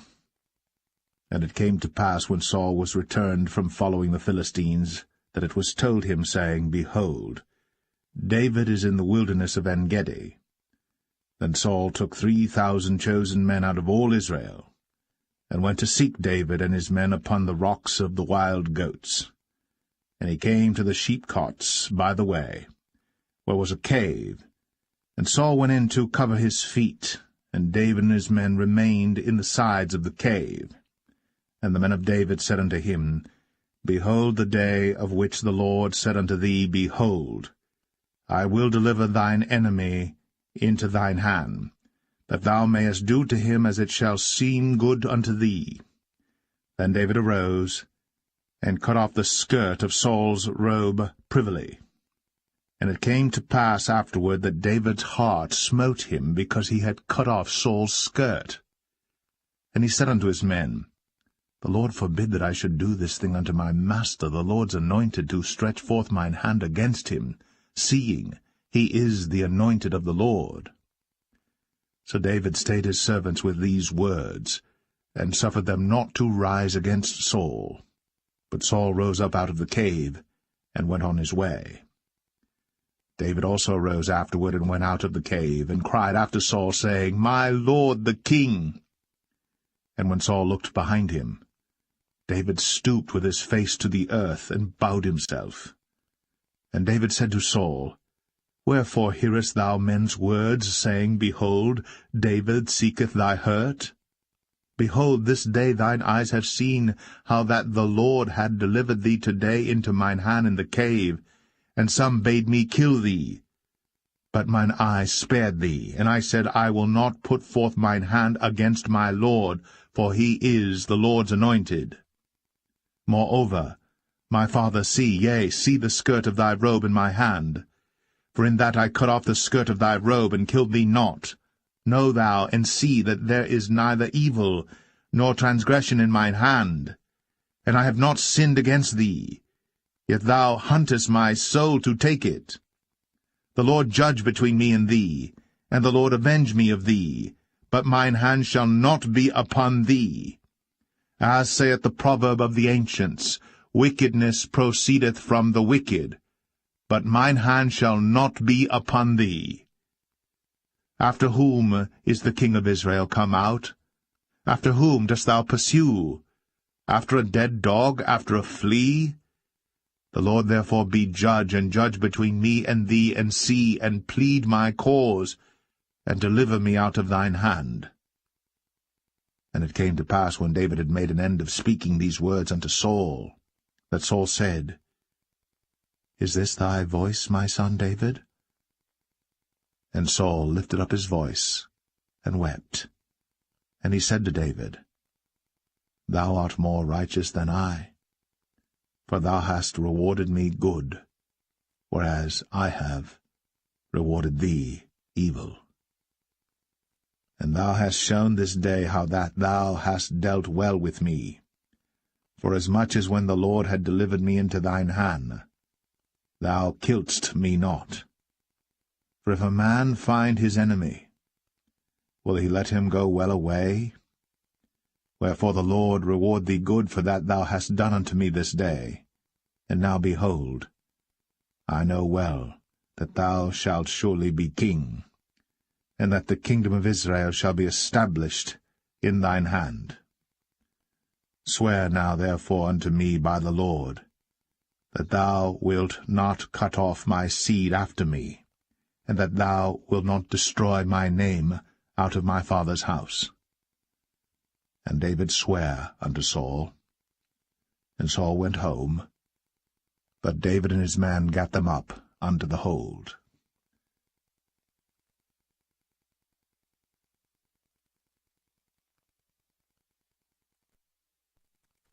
1 Samuel 25. And Samuel died, and all the Israelites were gathered together, and lamented him, and buried him in his house at Ramah. And David arose, and went down to the wilderness of Paran. And there was a man in Maon, whose possessions were in Carmel. And the man was very great, and he had 3,000 sheep and 1,000 goats.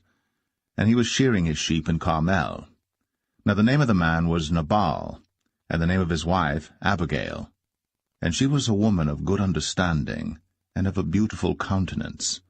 But the man was churlish, and evil in his doings, and he was of the house of Caleb. And David heard in the wilderness that Nabal did shear his sheep. And David sent out 10 young men, and David said unto the young men, Get you up to Carmel, and go to Nabal, and greet him in my name. And thus shall ye say to him that liveth in prosperity, Peace be both to thee, and peace be to thine house, and peace be unto all that thou hast. And now I have heard that thou hast shearers. Now thy shepherds which were with us, we hurt them not, neither was there aught missing unto them all the while they were in Carmel. Ask thy young men, and they will show thee. Wherefore let the young men find favor in thine eyes. For we come in a good day.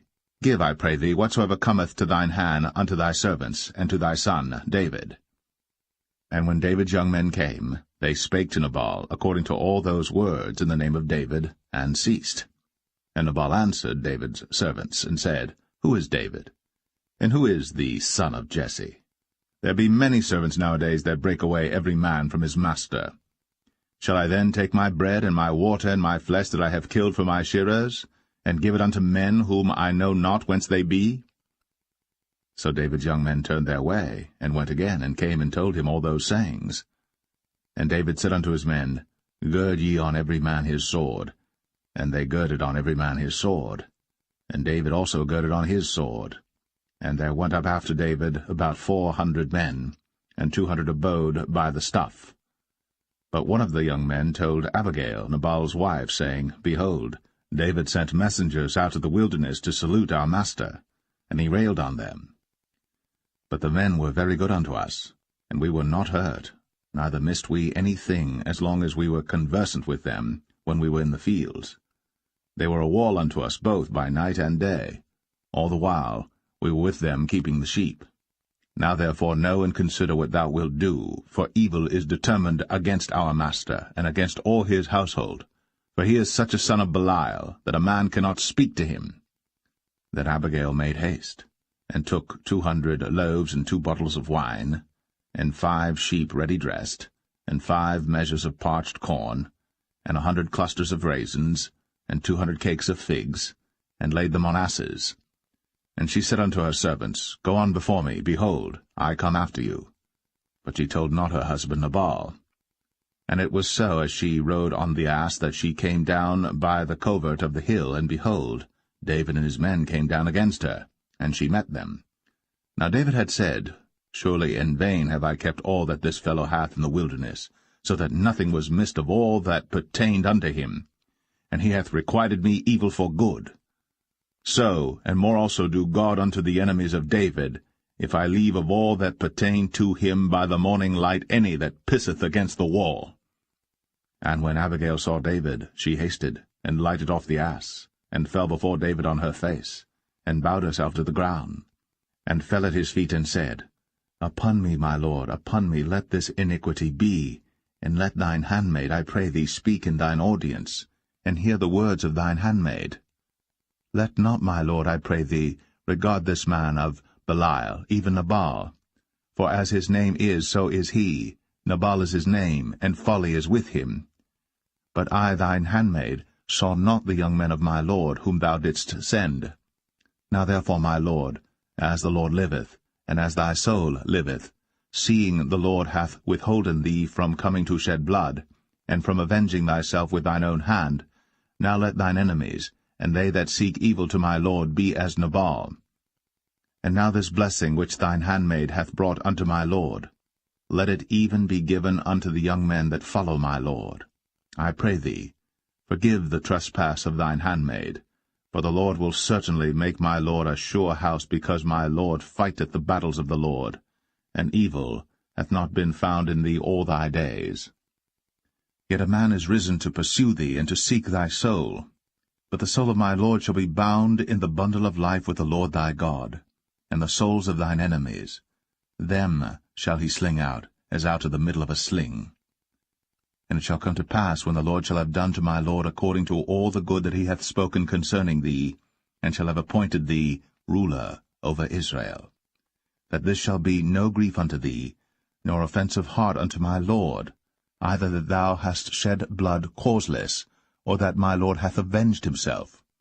But when the Lord shall have dealt well with my lord, then remember thine handmaid.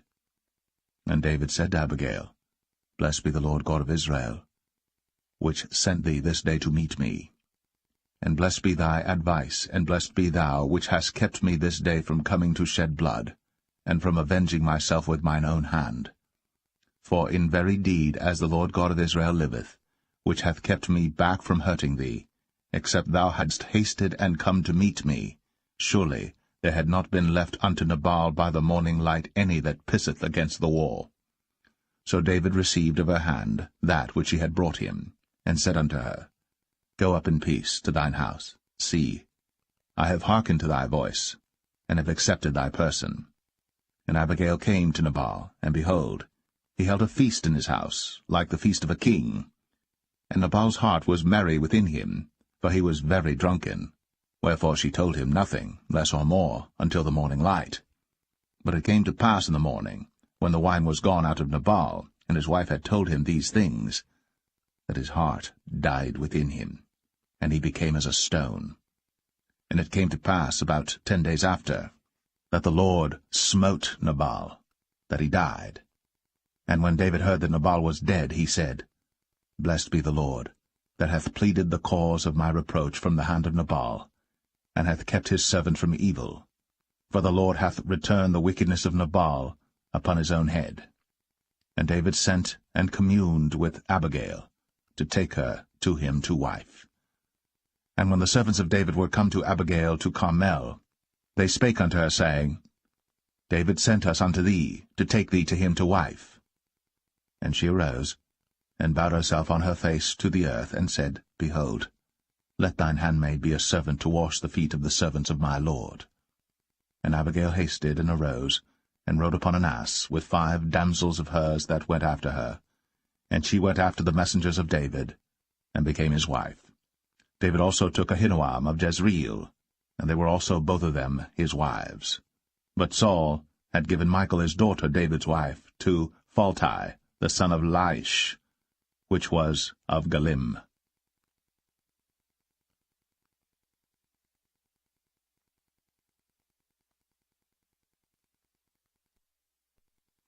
1 Samuel 26. And the Ziphites came unto Saul to Gibeah, saying, Doth not David hide himself in the hill of Hachilah, which is before Jeshimon? Then Saul arose, and went down to the wilderness of Ziph, having 3,000 chosen men of Israel with him to seek David in the wilderness of Ziph. And Saul pitched in the hill of Hachilah, which is before Jeshimon, by the way. But David abode in the wilderness, and he saw that Saul came after him into the wilderness. David therefore sent out spies, and understood that Saul was come in very deed. And David arose, and came to the place where Saul had pitched. And David beheld the place where Saul lay, and Abner the son of Ner, the captain of his host.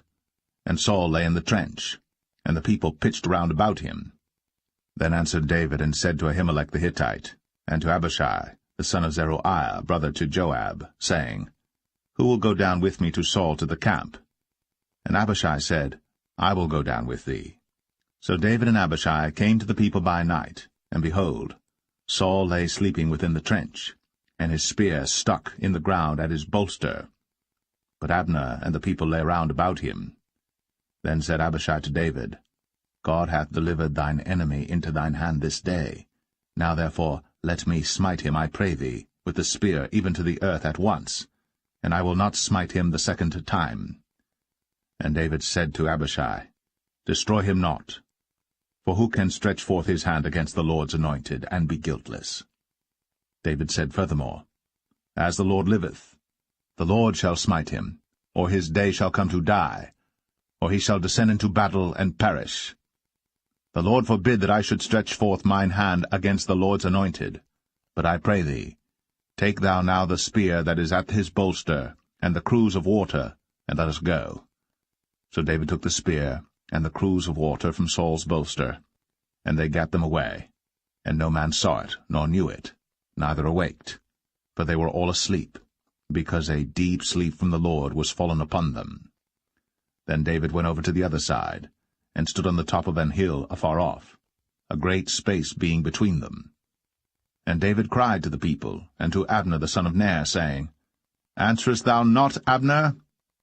Then Abner answered and said, Who art thou that criest to the king?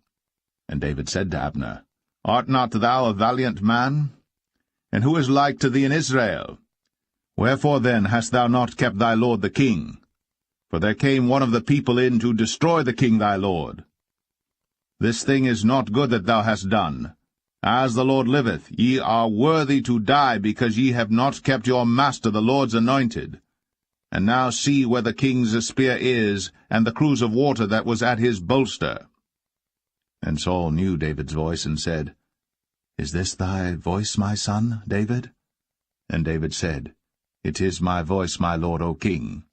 And he said, Wherefore doth my lord thus pursue after his servant? For what have I done, or what evil is in mine hand? Now therefore, I pray thee, let my lord the king hear the words of his servant.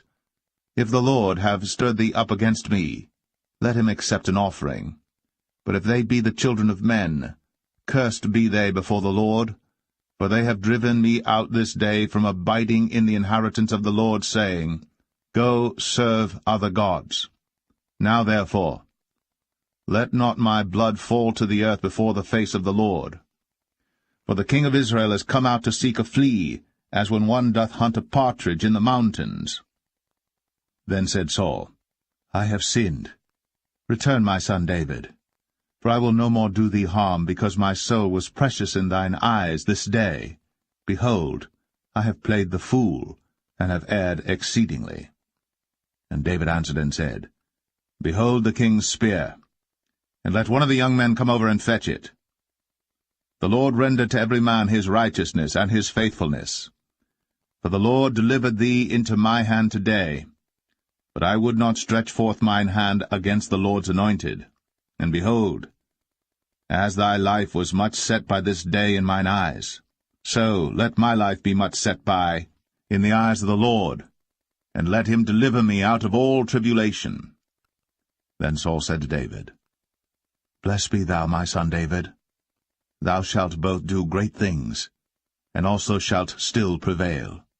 So David went on his way, and Saul returned to his place.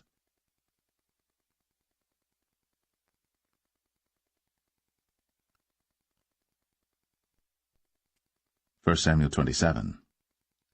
And David said in his heart, I shall now perish one day by the hand of Saul.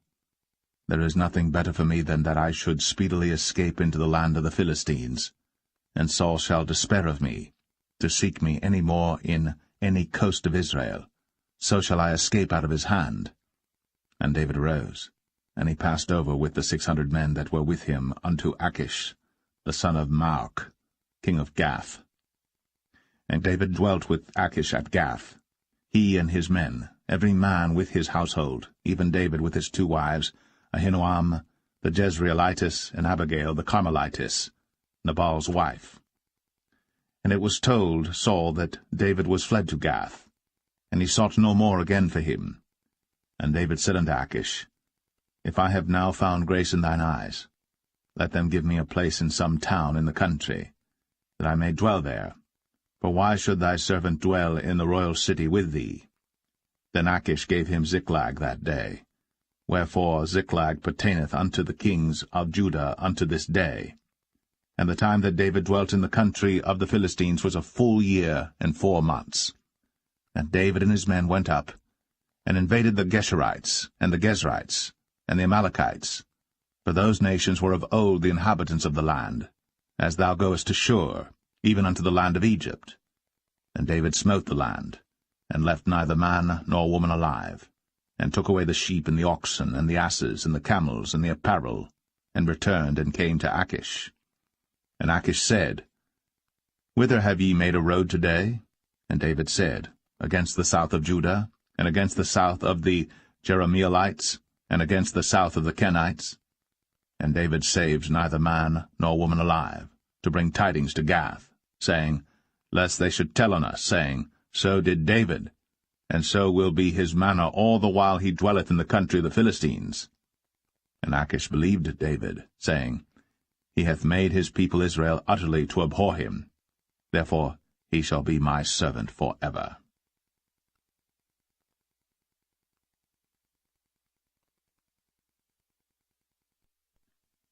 1 Samuel 28. And it came to pass in those days that the Philistines gathered their armies together for warfare, to fight with Israel. And Achish said unto David, Know thou assuredly that thou shalt go out with me to battle, thou and thy men. And David said to Achish, Surely thou shalt know what thy servant can do.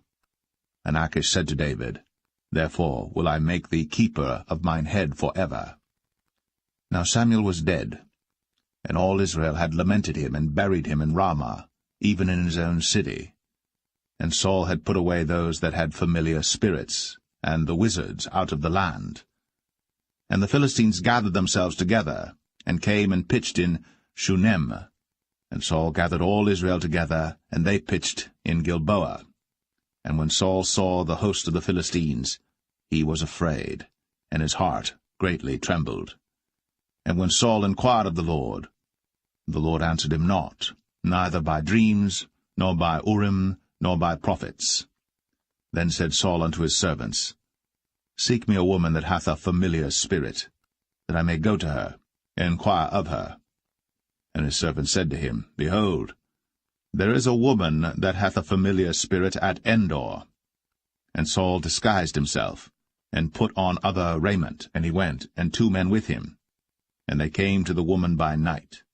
And he said, I pray thee, divine unto me by the familiar spirit, and bring me him up, whom I shall name unto thee.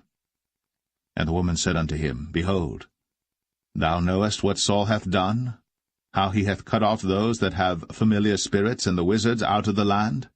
Wherefore then layest thou a snare for my life, to cause me to die? And Saul sware to her by the Lord, saying, As the Lord liveth, there shall no punishment happen to thee for this thing. Then said the woman, Whom shall I bring up unto thee? And he said, Bring me up Samuel. And when the woman saw Samuel, she cried with a loud voice, and the woman spake to Saul, saying, Why hast thou deceived me, for thou art Saul? And the king said unto her, Be not afraid. For what sawest thou? And the woman said unto Saul, I saw gods ascending out of the earth.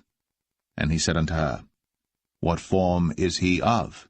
And she said, An old man cometh up, and he is covered with a mantle. And Saul perceived that it was Samuel, and he stooped with his face to the ground, and bowed himself.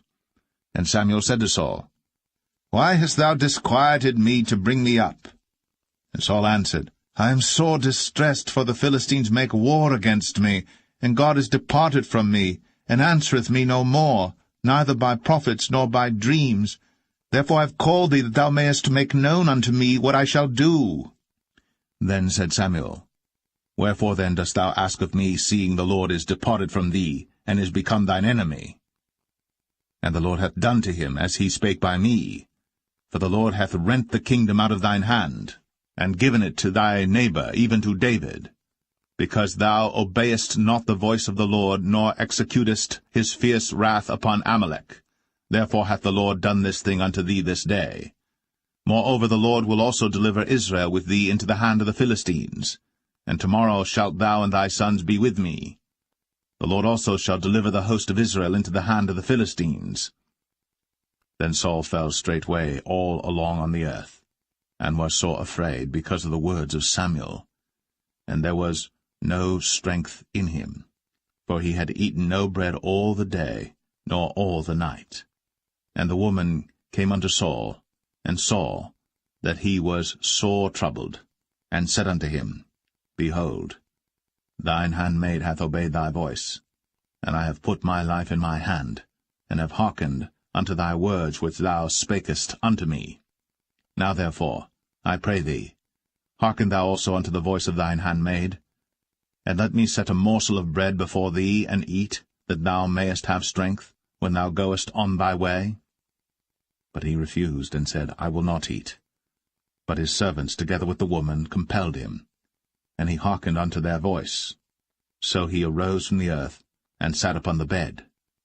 And the woman had a fat calf in the house, and she hasted and killed it, and took flour and kneaded it, and did bake unleavened bread thereof.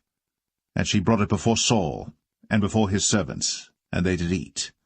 Then they rose up, and went away that night.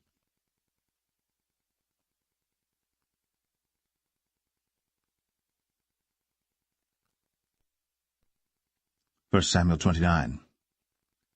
Now the Philistines gathered together all their armies to Aphek, and the Israelites pitched by a fountain which is in Jezreel. And the lords of the Philistines passed on by hundreds and by thousands, but David and his men passed on in the rearward with Achish. Then said the princes of the Philistines, What do these Hebrews here? And Achish said unto the princes of the Philistines, Is not this David the servant of Saul the king of Israel, which hath been with me these days, or these years? And I have found no fault in him since he fell unto me unto this day. And the princes of the Philistines were wroth with him.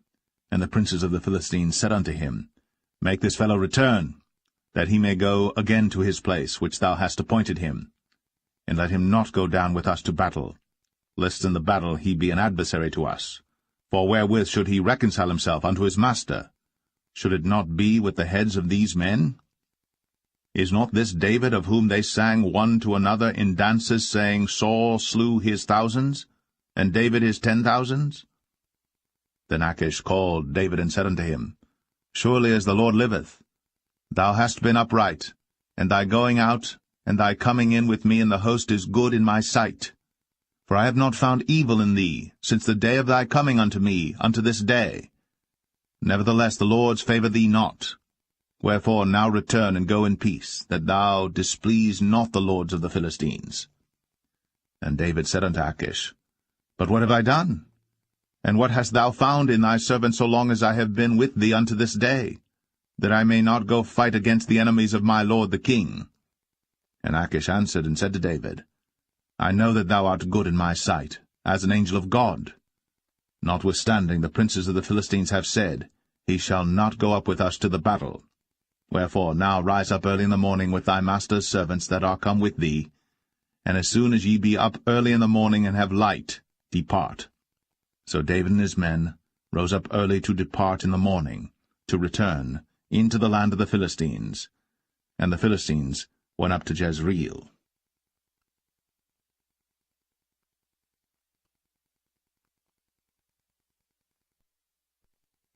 1 Samuel 30. And it came to pass, when David and his men were come to Ziklag on the 3rd day, that the Amalekites had invaded the south and Ziklag, and smitten Ziklag, and burned it with fire, and had taken the women captives that were therein. They slew not any, either great or small, but carried them away, and went on their way. So David and his men came to the city, and behold, it was burned with fire, and their wives and their sons and their daughters were taken captives.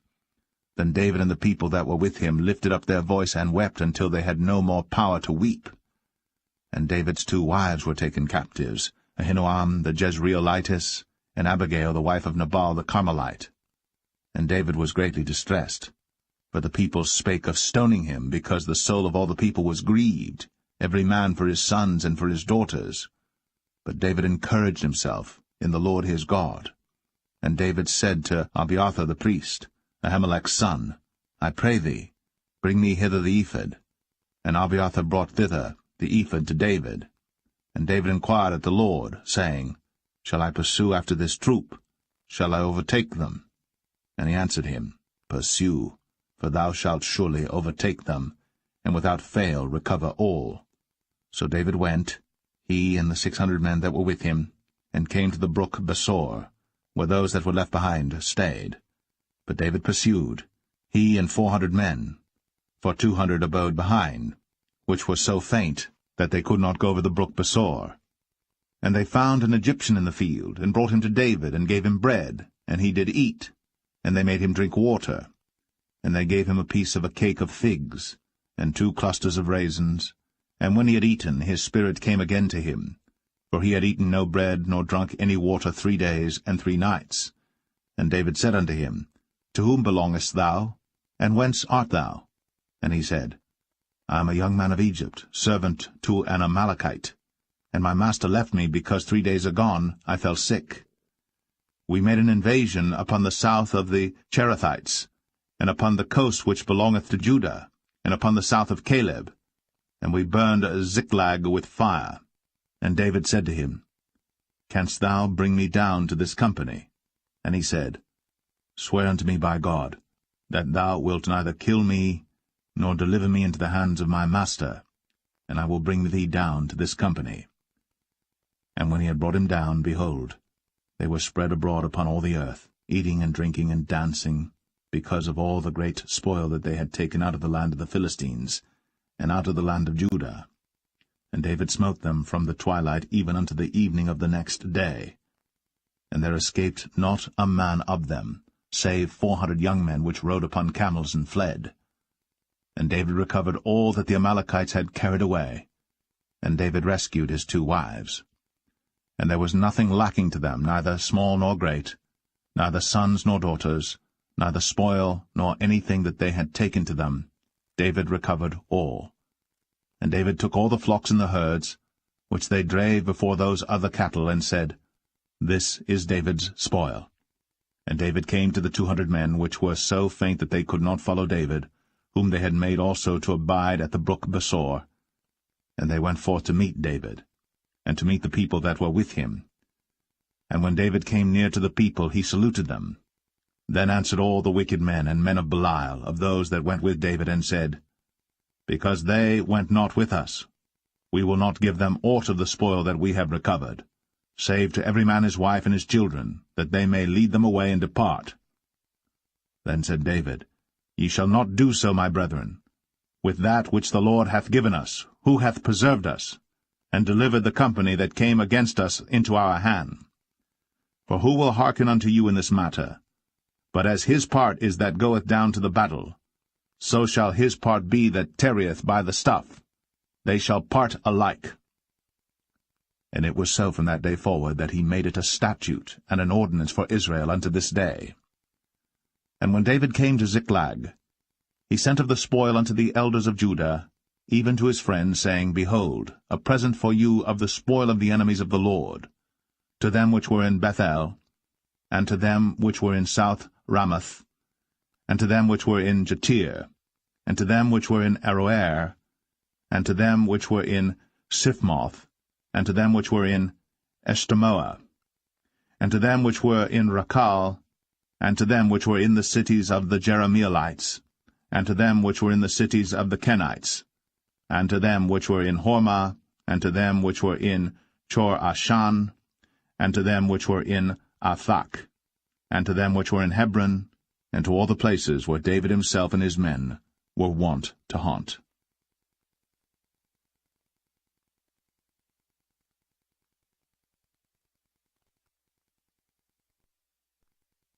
1 Samuel 31. Now the Philistines fought against Israel, and the men of Israel fled from before the Philistines, and fell down slain in Mount Gilboa. And the Philistines followed hard upon Saul and upon his sons. And the Philistines slew Jonathan, and Abinadab, and Malchishua, Saul's sons. And the battle went sore against Saul, and the archers hit him, and he was sore wounded of the archers. Then said Saul unto his armor-bearer, Draw thy sword, and thrust me through therewith, lest these uncircumcised come and thrust me through and abuse me. But his armor-bearer would not, for he was sore afraid. Therefore Saul took a sword, and fell upon it. And when his armor-bearer saw that Saul was dead, he fell likewise upon his sword, and died with him. So Saul died, and his 3 sons, and his armor-bearer, and all his men, that same day together. And when the men of Israel that were on the other side of the valley, and they that were on the other side, Jordan, saw that the men of Israel fled, and that Saul and his sons were dead, they forsook the cities and fled. And the Philistines came and dwelt in them. And it came to pass on the morrow, when the Philistines came to strip the slain, that they found Saul and his 3 sons fallen in Mount Gilboa. And they cut off his head, and stripped off his armor, and sent into the land of the Philistines round about to publish it in the house of their idols, and among the people. And they put his armor in the house of Ashtoreth, and they fastened his body to the wall of Bethshan. And when the inhabitants of Jabesh-Gilead heard of that which the Philistines had done to Saul, all the valiant men arose, and went all night, and took the body of Saul, and the bodies of his sons from the wall of Bethshan, and came to Jabesh, and burnt them there. And they took their bones, and buried them under a tree at Jabesh, and fasted 7 days.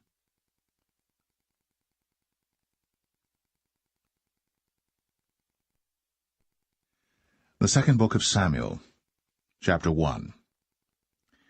Now it came to pass after the death of Saul, when David was returned from the slaughter of the Amalekites, and David had abode 2 days in Ziklag, it came even to pass on the 3rd day that, behold, a man came out of the camp from Saul with his clothes rent, and earth upon his head. And so it was when he came to David, that he fell to the earth, and did obeisance. And David said unto him, From whence comest thou? And he said unto him, Out of the camp of Israel am I escaped. And David said unto him, How went the matter? I pray thee, tell me. And he answered, That the people are fled from the battle, and many of the people also are fallen and dead. And Saul and Jonathan his son are dead also. Then David said unto the young man that told him, How knowest thou that Saul and Jonathan his son be dead? And the young man that told him said, As I happened by chance upon Mount Gilboa, behold, Saul leaned upon his spear, and lo, the chariots and horsemen followed hard after him. And when he looked behind him, he saw me, and called unto me, and I answered, Here am I. And he said unto me, Who art thou? And I answered him, I am an Amalekite. He said unto me again, Stand, I pray thee, upon me, and slay me. For anguish is come upon me, because my life is yet whole in me. So I stood upon him, and slew him, because I was sure that he could not live after that he was fallen. And I took the crown that was upon his head, and the bracelet that was on his arm, and have brought them hither unto my lord. Then David took hold on his clothes, and rent them, and likewise all the men that were with him. And they mourned, and wept, and fasted until even, for Saul and for Jonathan his son, and for the people of the Lord, and for the house of Israel, because they were fallen by the sword. And David said unto the young man that told him, Whence art thou? And he answered, I am the son of a stranger, an Amalekite. And David said unto him, How wast thou not afraid to stretch forth thine hand to destroy the Lord's anointed? And David called one of the young men, and said, Go near, and fall upon him. And he smote him that he died. And David said unto him, Thy blood be upon thy head. For thy mouth hath testified against thee, saying, I have slain the Lord's anointed. And David lamented with this lamentation over Saul and over Jonathan his son. Also he bade them teach the children of Judah the use of the bow. Behold, it is written in the book of Jasher, The beauty of Israel is slain upon thy high places. How are the mighty fallen! Tell it not in Gath. Publish it not in the streets of Ashkelon, lest the daughters of the Philistines rejoice, lest the daughters of the uncircumcised triumph. Ye mountains of Gilboa, let there be no dew, neither let there be rain upon you, nor fields of offerings. For there the shield of the mighty is vilely cast away, the shield of Saul, as though he had not been anointed with oil. From the blood of the slain, from the fat of the mighty, the bow of Jonathan turned not back, and the sword of Saul returned not empty. Saul and Jonathan were lovely and pleasant in their lives, and in their death they were not divided. They were swifter than eagles. They were stronger than lions.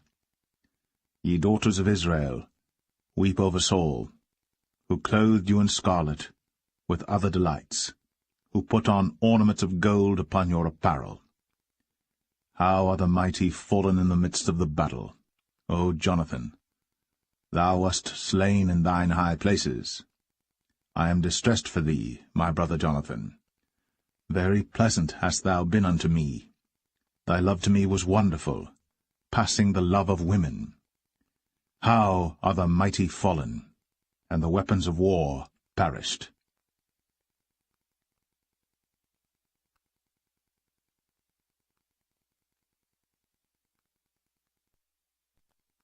2 Samuel 2. And it came to pass after this that David inquired of the Lord, saying, Shall I go up into any of the cities of Judah? And the Lord said unto him, Go up. And David said, Whither shall I go up? And he said, Unto Hebron. So David went up thither, and his 2 wives also, Ahinoam the Jezreelitess, and Abigail Nabal's wife, the Carmelite. And his men that were with him did David bring up, every man with his household, and they dwelt in the cities of Hebron. And the men of Judah came, and there they anointed David king over the house of Judah. And they told David, saying, that the men of Jabesh-Gilead were they that buried Saul.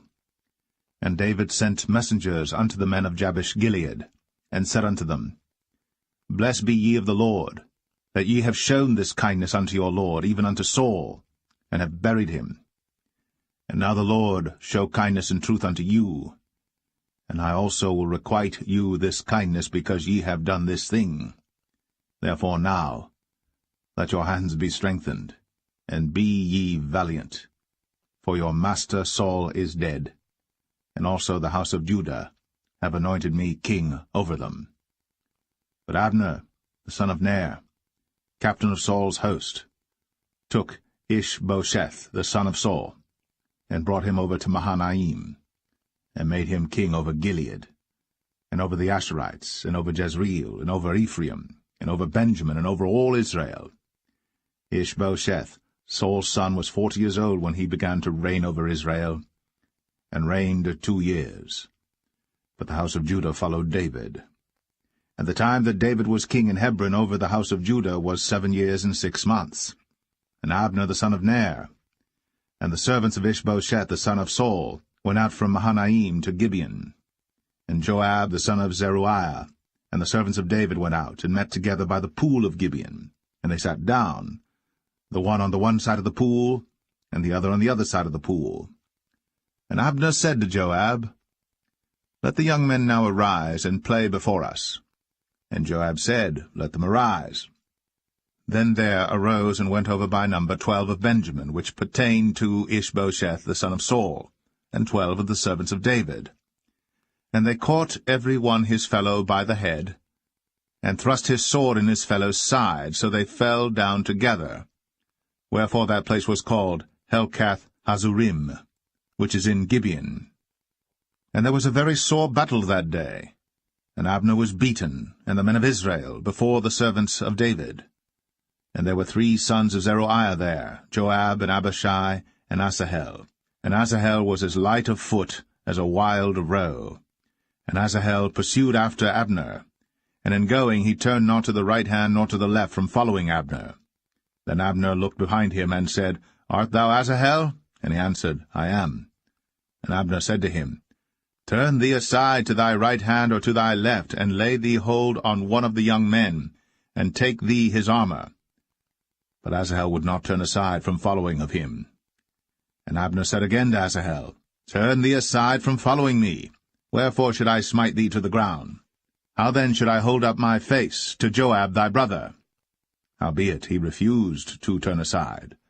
Wherefore Abner, with the hinder end of the spear, smote him under the 5th rib, that the spear came out behind him, and he fell down there, and died in the same place. And it came to pass, that as many as came to the place where Asahel fell down and died stood still. Joab also and Abishai pursued after Abner. And the sun went down when they were come to the hill of Ammah, that lieth before Giah by the way of the wilderness of Gibeon. And the children of Benjamin gathered themselves together after Abner, and became one troop, and stood on the top of an hill. Then Abner called to Joab and said, Shall the sword devour for ever? Knowest thou not that it will be bitterness in the latter end? How long shall it be then, ere thou bid the people return from following their brethren? And Joab said, As God liveth, unless thou hadst spoken.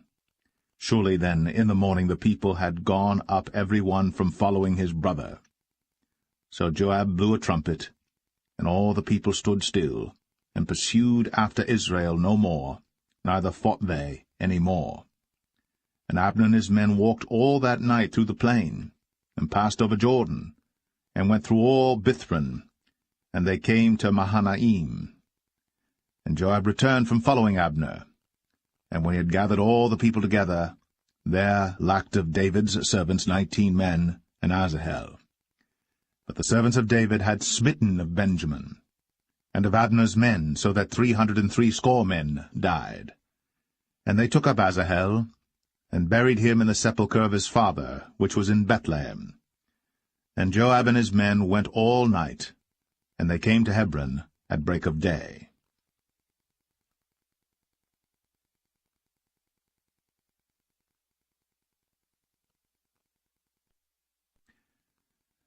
2 Samuel 3. Now there was long war between the house of Saul and the house of David. But David waxed stronger and stronger, and the house of Saul waxed weaker and weaker.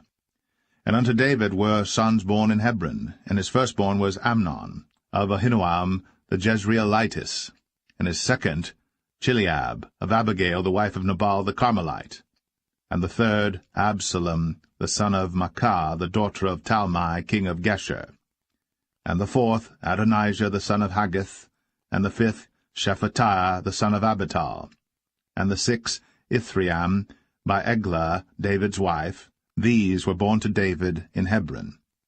And it came to pass, while there was war between the house of Saul and the house of David, that Abner made himself strong for the house of Saul.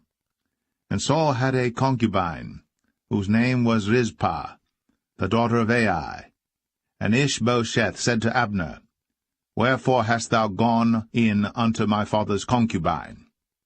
Then was Abner very wroth for the words of Ishbosheth, and said, Am I a dog's head, which against Judah do show kindness this day unto the house of Saul thy father, to his brethren, and to his friends, and have not delivered thee into the hand of David, that thou chargest me today with a fault concerning this woman?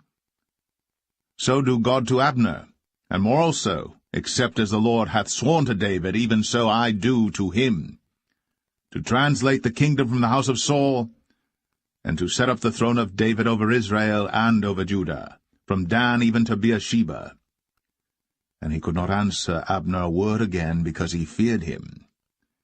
And Abner sent messengers to David on his behalf, saying, Whose is the land? Saying also, Make thy league with me, and behold, my hand shall be with thee, to bring about all Israel unto thee. And he said, Well, I will make a league with thee.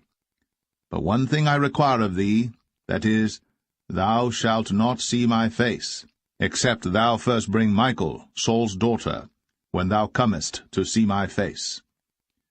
And David sent messengers to Ishbosheth, Saul's son, saying, Deliver me my wife Michal, which I espoused to me, 400 foreskins of the Philistines. And Ishbosheth sent and took her from her husband, even from Phaltiel the son of Laish. And her husband went with her, along weeping, behind her to Bahurim. Then said Abner unto him, Go, return. And he returned. And Abner had communication with the elders of Israel, saying, Ye sought for David in times past to be king over you. Now then do it. For the Lord hath spoken of David, saying, By the hand of my servant David I will save my people Israel out of the hand of the Philistines, and out of the hand of all their enemies. And Abner also spake in the ears of Benjamin. And Abner went also to speak in the ears of David in Hebron all that seemed good to Israel, and that seemed good to the whole house of Benjamin. So Abner came to David to Hebron, and 20 men with him. And David made Abner and the men that were with him a feast. And Abner said unto David, I will arise and go, and will gather all Israel unto my lord the king, that they may make a league with thee, and that thou mayest reign over all that thine heart desireth. And David sent Abner away, and he went in peace. And behold, the servants of David and Joab came from pursuing a troop, and brought in a great spoil with them. But Abner was not with David in Hebron, for he had sent him away, and he was gone in peace. When Joab and all the host that was with him were come, they told Joab, saying, Abner the son of Ner came to the king, and he hath sent him away, and he is gone in peace. Then Joab came to the king and said, What hast thou done? Behold, Abner came unto thee. Why is it that thou hast sent him away, and he is quite gone? Thou knowest Abner the son of Ner, that he came to deceive thee, and to know thy going out and thy coming in, and to know all that thou doest. And when Joab was come out from David, he sent messengers after Abner, which brought him again from the well of Sirah. But David knew it not. And when Abner was returned to Hebron, Joab took him aside in the gate to speak with him quietly, and smote him there, under the 5th rib, that he died, for the blood of Asahel, his brother. And afterward, when David heard it, he said, I and my kingdom are guiltless before the Lord, for ever, from the blood of Abner the son of Ner. Let it rest on the head of Joab, and on all his father's house. And let there not fail from the house of Joab one that hath an issue, or that is a leper, or that leaneth on a staff, or that falleth on the sword, or that lacketh bread. So Joab and Abishai his brother slew Abner, because he had slain their brother Asahel at Gibeon in the battle. And David said to Joab and to all the people that were with him, Rend your clothes, and gird you with sackcloth, and mourn before Abner. And King David himself followed the bier. And they buried Abner in Hebron. And the king lifted up his voice, and wept at the grave of Abner. And all the people wept. And the king lamented over Abner, and said, Died Abner as a fool dieth. Thy hands were not bound, nor thy feet put into fetters. As a man falleth before wicked men, so fellest thou. And all the people wept again over him. And when all the people came to cause David to eat meat while it was yet day, David sware, saying, So do God to me, and more also, if I taste bread or aught else, till the sun be down. And all the people took notice of it, and it pleased them, as whatsoever the king did pleased all the people. For all the people and all Israel understood that day that it was not of the king to slay Abner the son of Ner. And the king said unto his servants, Know ye not that there is a prince and a great man fallen this day in Israel? And I am this day weak, though anointed king. And these men, the sons of Zeruiah, be too hard for me. The Lord shall reward the doer of evil according to his wickedness.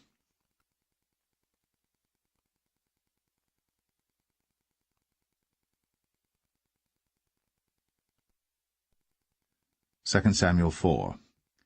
And when Saul's son heard that Abner was dead in Hebron, his hands were feeble, and all the Israelites were troubled. And Saul's son had 2 men that were captains of bands. The name of the one was Baanah, and the name of the other Rechab, the sons of Rimmon, a Beerothite, of the children of Benjamin. For Beeroth also was reckoned to Benjamin. And the Beerothites fled to Gittaim, and were sojourners there until this day. And Jonathan, Saul's son, had a son that was lame of his feet. He was 5 years old when the tidings came of Saul and Jonathan out of Jezreel. And his nurse took him up, and fled. And it came to pass, as she made haste to flee, that he fell and became lame. And his name was Mephibosheth. And the sons of Rimmon the Beerothite, Rechab and Baanah, went, and came about the heat of the day to the house of Ishbosheth, who lay on a bed, at noon. And they came thither into the midst of the house, as though they would have fetched wheat, and they smote him under the 5th rib. And Rechab and Baanah his brother escaped. For when they came into the house, he lay on his bed in his bedchamber, and they smote him, and slew him, and beheaded him, and took his head, and gat them away through the plain all night. And they brought the head of Ishbosheth unto David to Hebron, and said to the king, Behold, the head of Ishbosheth, the son of Saul, thine enemy, which sought thy life. And the Lord hath avenged my lord the king this day of Saul, and of his seed. And David answered Rechab and Baanah his brother, the sons of Rimmon the Beerothite, and said unto them, As the Lord liveth, who hath redeemed my soul out of all adversity? When one told me, saying, Behold, Saul is dead, thinking to have brought good tidings, I took hold of him, and slew him in Ziklag, who thought that I would have given him a reward for his tidings. How much more, when wicked men have slain a righteous person in his own house upon his bed? Shall I not therefore now require his blood of your hand, and take you away from the earth? And David commanded his young men, and they slew them, and cut off their hands and their feet, and hanged them up over the pool in Hebron. But they took the head of Ishbosheth, and buried it in the sepulchre of Abner in Hebron.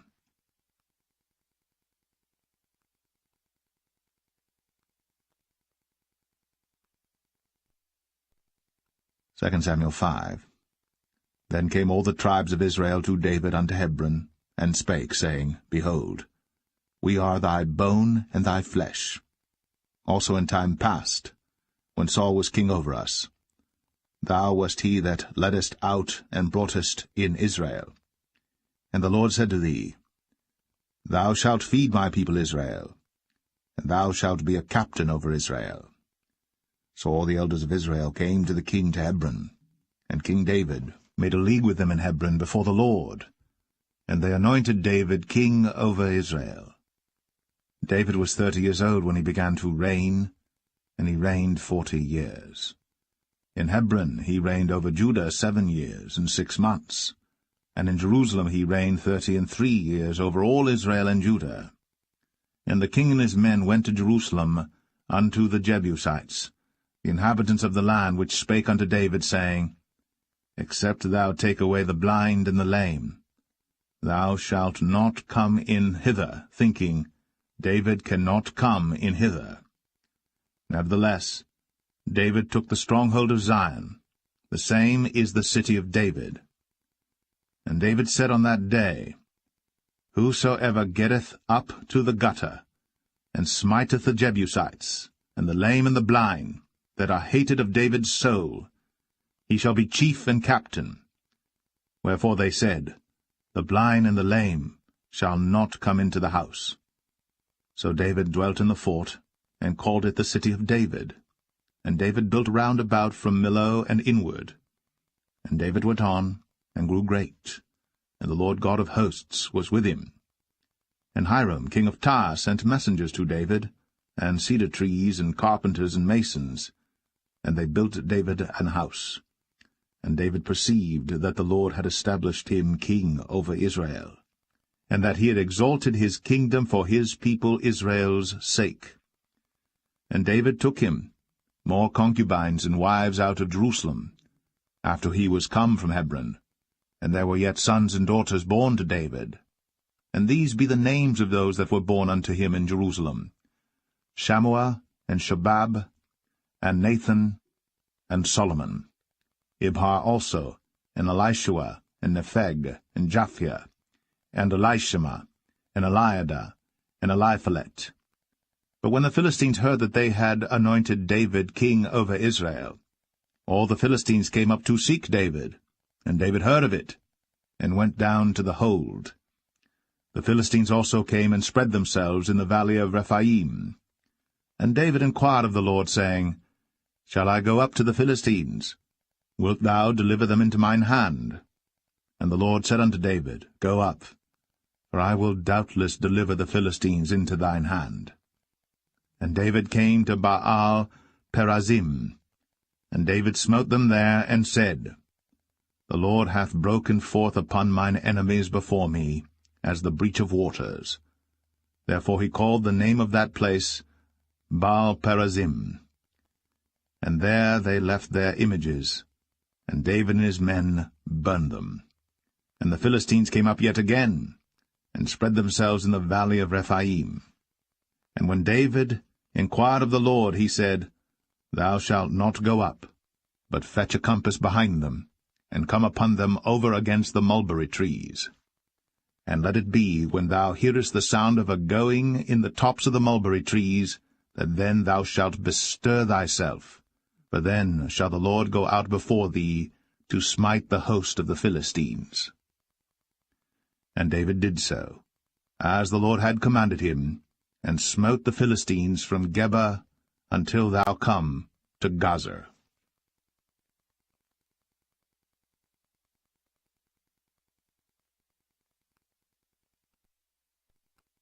2 Samuel 6. Again David gathered together all the chosen men of Israel, 30,000. And David arose and went with all the people that were with him from Baale of Judah, to bring up from thence the ark of God, whose name is called by the name of the Lord of hosts, that dwelleth between the cherubims. And they set the ark of God upon a new cart, and brought it out of the house of Abinadab that was in Gibeah. And Uzzah and Ahio, the sons of Abinadab, drave the new cart. And they brought it out of the house of Abinadab, which was at Gibeah, accompanying the ark of God, and Ahio went before the ark. And David and all the house of Israel played before the Lord in all manner of instruments made of fir wood, even on harps, and on psalteries, and on timbrels, and on cornets, and on cymbals. And when they came to Nachon's threshing floor, Uzzah put forth his hand to the ark of God, and took hold of it, for the oxen shook it. And the anger of the Lord was kindled against Uzzah, and God smote him there for his error, and there he died by the ark of God. And David was displeased, because the Lord had made a breach upon Uzzah, and he called the name of the place Perez Uzzah to this day. And David was afraid of the Lord that day, and said, How shall the ark of the Lord come to me? So David would not remove the ark of the Lord unto him into the city of David, but David carried it aside into the house of Obed-Edom the Gittite. And the ark of the Lord continued in the house of Obed-Edom the Gittite 3 months. And the Lord blessed Obed-Edom and all his household. And it was told King David, saying, The Lord hath blessed the house of Obed-Edom, and all that pertaineth unto him, because of the ark of God. So David went and brought up the ark of God from the house of Obed-Edom into the city of David with gladness. And it was so, that when they that bare the ark of the Lord had gone 6 paces, he sacrificed oxen and fatlings. And David danced before the Lord with all his might, and David was girded with a linen ephod. So David and all the house of Israel brought up the ark of the Lord with shouting, and with the sound of the trumpet. And as the ark of the Lord came into the city of David, Michal, Saul's daughter, looked through a window, and saw King David leaping and dancing before the Lord. And she despised him in her heart. And they brought in the ark of the Lord, and set it in his place in the midst of the tabernacle that David had pitched for it. And David offered burnt offerings and peace offerings before the Lord. And as soon as David had made an end of offering burnt offerings and peace offerings, he blessed the people in the name of the Lord of hosts. And he dealt among all the people, even among the whole multitude of Israel, as well to the women as men, to every one a cake of bread, and a good piece of flesh, and a flagon of wine. So all the people departed every one to his house. Then David returned to bless his household, and Michal the daughter of Saul came out to meet David, and said, How glorious was the king of Israel today, who uncovered himself today in the eyes of the handmaids of his servants, as one of the vain fellows shamelessly uncovereth himself. And David said unto Michal, It was before the Lord which chose me before thy father, and before all his house, to appoint me ruler over the people of the Lord, over Israel. Therefore will I play before the Lord. And I will yet be more vile than thus, and will be base in mine own sight. And of the maidservants which thou hast spoken of them shall I be had in honor. Therefore Michal, the daughter of Saul, had no child unto the day of her death.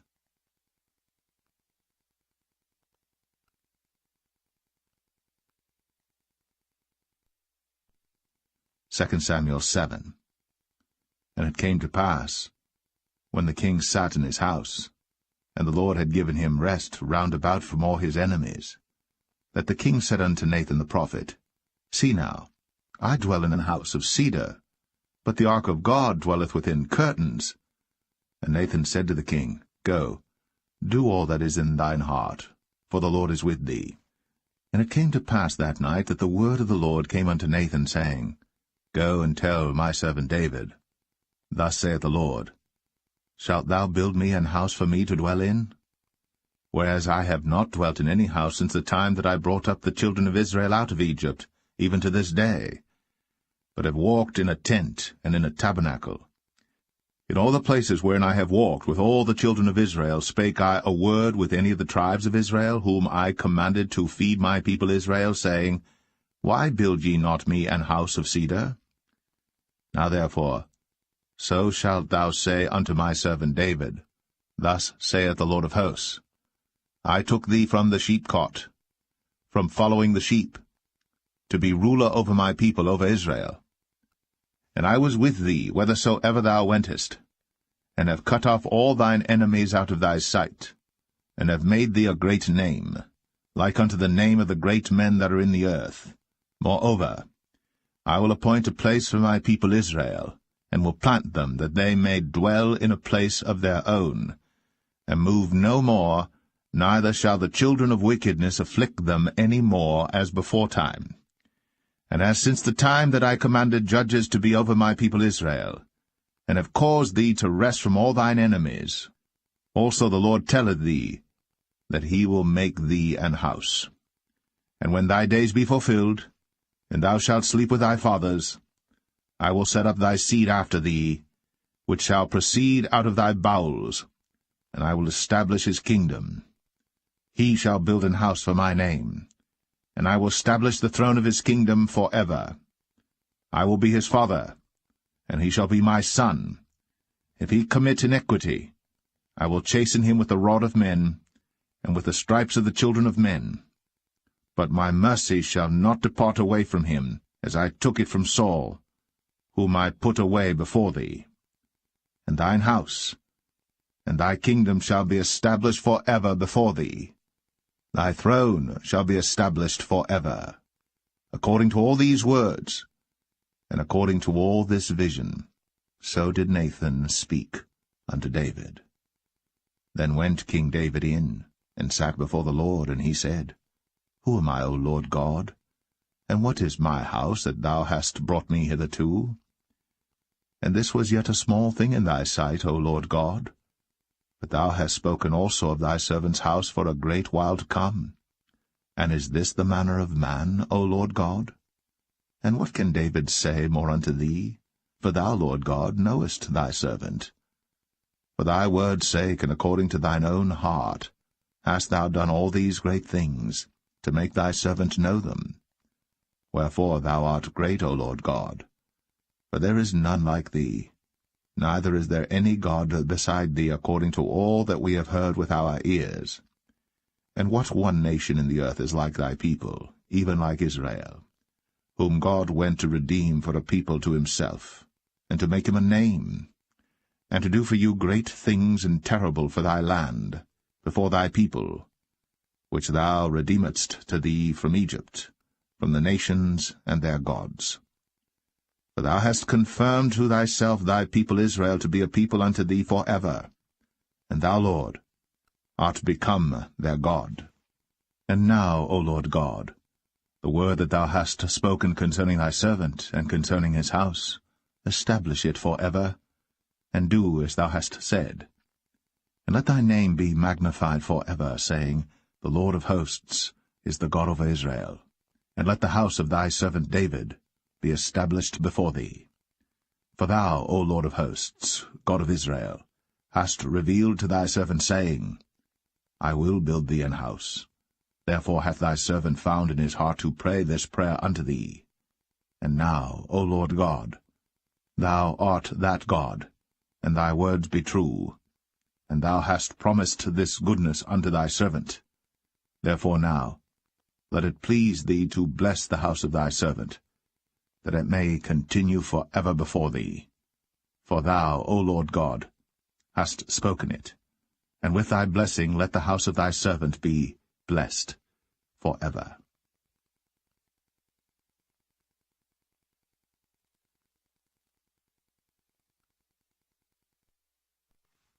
2 Samuel 8. And after this, it came to pass that David smote the Philistines, and subdued them. And David took Metheg-Ammah out of the hand of the Philistines. And he smote Moab, and measured them with a line, casting them down to the ground. Even with 2 lines measured he, to put to death, and with 1 full line to keep alive. And so the Moabites became David's servants, and brought gifts. David smote also Hadadezer, the son of Rehob, king of Zobah, as he went to recover his border at the river Euphrates. And David took from him 1,000 chariots, and 700 horsemen, and 20,000 footmen. And David houghed all the chariot horses, but reserved of them 400 chariots. And when the Syrians of Damascus came to succor Hadadezer, king of Zobah, David slew of the Syrians 22,000 men. Then David put garrisons in Syria of Damascus, and the Syrians became servants to David and brought gifts. And the Lord preserved David whithersoever he went. And David took the shields of gold that were on the servants of Hadadezer, and brought them to Jerusalem. And from Betah and from Berothai, cities of Hadadezer, King David took exceeding much brass.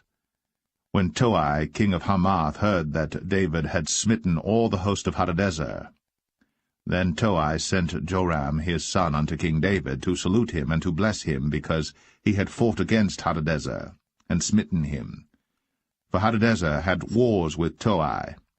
And Joram brought with him vessels of silver, and vessels of gold, and vessels of brass, which also King David did dedicate unto the Lord, with the silver and gold that he had dedicated of all nations which he subdued, of Syria, and of Moab, and of the children of Ammon, and of the Philistines, and of Amalek, and of the spoil of Hadadezer, son of Rehob, king of Zobah. And David gat him a name when he returned from smiting of the Syrians in the valley of Salt, being 18,000 men. And he put garrisons in Edom. Throughout all Edom put he garrisons, and all they of Edom became David's servants. And the Lord preserved David whithersoever he went. And David reigned over all Israel. And David executed judgment and justice unto all his people. And Joab the son of Zeruiah was over the host, and Jehoshaphat the son of Ahilud was recorder, and Zadok the son of Ahitub, and Ahimelech the son of Abiathar were the priests, and Seraiah was the scribe, and Benaniah the son of Jehoiada was over both the Cherethites and the Pelethites, and David's sons were chief rulers.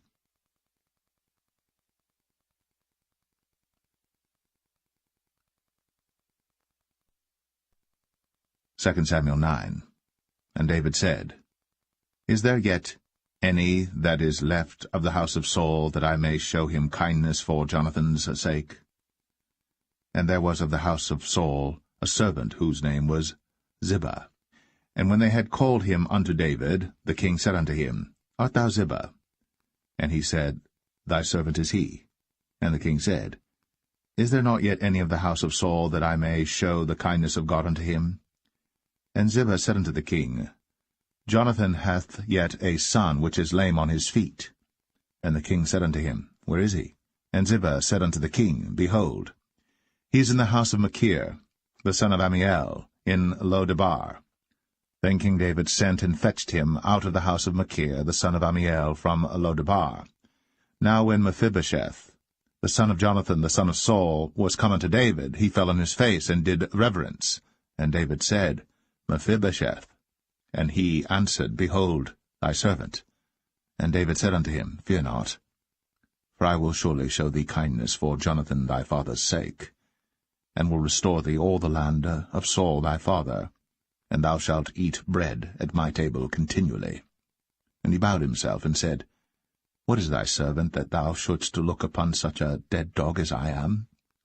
Then the king called to Ziba, Saul's servant, and said unto him, I have given unto thy master's son all that pertained to Saul, and to all his house. Thou therefore, and thy sons and thy servants, shall till the land for him, and thou shalt bring in the fruits, that thy master's son may have food to eat. But Mephibosheth, thy master's son, shall eat bread always at my table. Now Ziba had 15 sons and 20 servants. Then said Ziba unto the king, According to all that my lord the king hath commanded his servant, so shall thy servant do. As for Mephibosheth, said the king, he shall eat at my table as one of the king's sons. And Mephibosheth had a young son whose name was Micah. And all that dwelt in the house of Ziba were servants unto Mephibosheth. So Mephibosheth dwelt in Jerusalem, for he did eat continually at the king's table, and was lame on both his feet.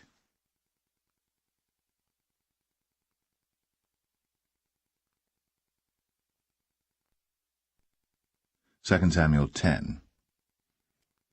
And it came to pass after this, that the king of the children of Ammon died, and Hanan his son reigned in his stead. Then said David, I will show kindness unto Hanan the son of Nahash, as his father showed kindness unto me. And David sent to comfort him by the hand of his servants for his father. And David's servants came into the land of the children of Ammon. And the princes of the children of Ammon said unto Hanan their lord, Thinkest thou that David doth honour thy father, that he hath sent comforters unto thee? Hath not David rather sent his servants unto thee to search the city, and to spy it out, and to overthrow it? Wherefore Hanan took David's servants, and shaved off the one half of their beards, and cut off their garments in the middle, even to their buttocks, and sent them away. When they told it unto David, he sent to meet them, because the men were greatly ashamed. And the king said, Tarry at Jericho until your beards be grown, and then return. And when the children of Ammon saw that they stank before David, the children of Ammon sent and hired the Syrians of Beth-rehob, and the Syrians of Zobah, 20,000 footmen, and of King Maachah 1,000 men, and of Ishtab 12,000 men. And when David heard of it, he sent Joab and all the host of the mighty men. And the children of Ammon came out and put the battle in array at the entering in of the gate. And the Syrians of Zobah, and of Rehob, and Ishtab, and Maachah were by themselves in the field. When Joab saw that the front of the battle was against him before and behind, he chose of all the choice men of Israel, and put them in array against the Syrians. And the rest of the people he delivered into the hand of Abishai his brother, that he might put them in array against the children of Ammon. And he said, If the Syrians be too strong for me, then thou shalt help me. But if the children of Ammon be too strong for thee, then I will come and help thee. Be of good courage. Let us play the men for our people, and for the cities of our God. And the Lord do that which seemeth him good. And Joab drew nigh, and the people that were with him, unto the battle against the Syrians. And they fled before him. And when the children of Ammon saw that the Syrians were fled, then fled they also before Abishai, and entered into the city. So Joab returned from the children of Ammon, and came to Jerusalem. And when the Syrians saw that they were smitten before Israel, they gathered themselves together. And Hadarezer sent, and brought out the Syrians that were beyond the river, and they came to Helam. And Shobach, the captain of the host of Hadarezer, went before them. And when it was told David, he gathered all Israel together, and passed over Jordan, and came to Helam. And the Syrians set themselves in array against David, and fought with him. And the Syrians fled before Israel. And David slew the men of 700 chariots of the Syrians, and 40,000 horsemen, and smote Shobach, the captain of their host, who died there.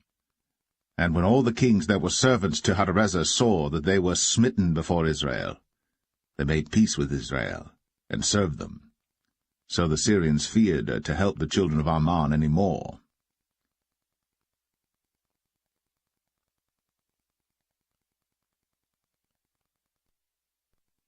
Second Samuel 11. And it came to pass, after the year was expired, at the time when kings go forth to battle, that David sent Joab and his servants with him, and all Israel. And they destroyed the children of Ammon, and besieged Rabbah. But David tarried still at Jerusalem. And it came to pass in an evening tide that David arose from off his bed, and walked upon the roof of the king's house. And from the roof he saw a woman washing herself, and the woman was very beautiful to look upon. And David sent and inquired after the woman. And one said, Is not this Bathsheba, the daughter of Eliam, the wife of Uriah the Hittite? And David sent messengers, and took her. And she came in unto him, and he lay with her, for she was purified from her uncleanness, and she returned unto her house. And the woman conceived, and sent and told David, and said, I am with child. And David sent to Joab, saying, Send me Uriah the Hittite. And Joab sent Uriah to David. And when Uriah was come unto him, David demanded of him how Joab did, and how the people did, and how the war prospered. And David said to Uriah, Go down to thy house, and wash thy feet. And Uriah departed out of the king's house, and there followed him a mess of meat from the king. But Uriah slept at the door of the king's house with all the servants of his lord, and went not down to his house. And when they had told David, saying, Uriah went not down unto his house, David said unto Uriah, Camest thou not from thy journey? Why then didst thou not go down unto thine house? And Uriah said unto David, The ark and Israel and Judah abide in tents, and my lord Joab and the servants of my lord are encamped in the open fields. Shall I then go into mine house, to eat and to drink and to lie with my wife? As thou livest, and as thy soul liveth, I will not do this thing. And David said to Uriah, Tarry here today also, and tomorrow I will let thee depart. So Uriah abode in Jerusalem that day and the morrow. And when David had called him, he did eat and drink before him, and he made him drunk. And at even he went out to lie on his bed with the servants of his lord, but went not down to his house. And it came to pass in the morning that David wrote a letter to Joab, and sent it by the hand of Uriah.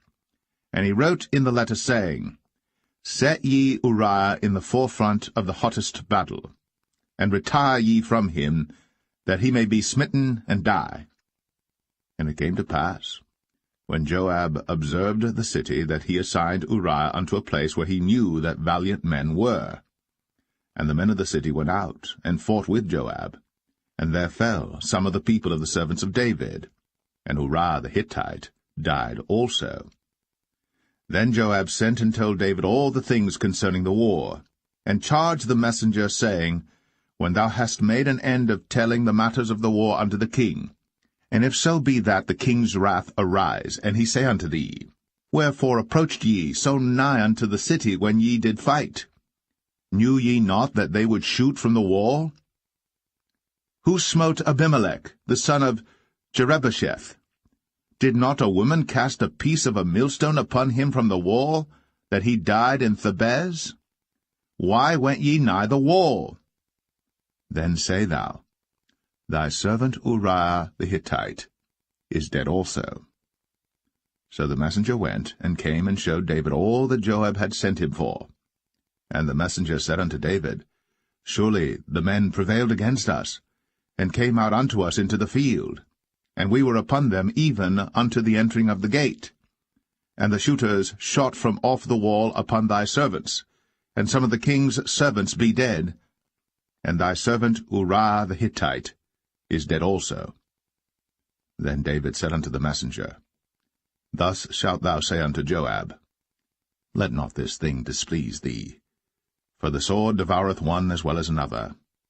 Make thy battle more strong against the city, and overthrow it, and encourage thou him. And when the wife of Uriah heard that Uriah her husband was dead, she mourned for her husband. And when the morning was past, David sent and fetched her to his house, and she became his wife, and bare him a son. But the thing that David had done displeased the Lord.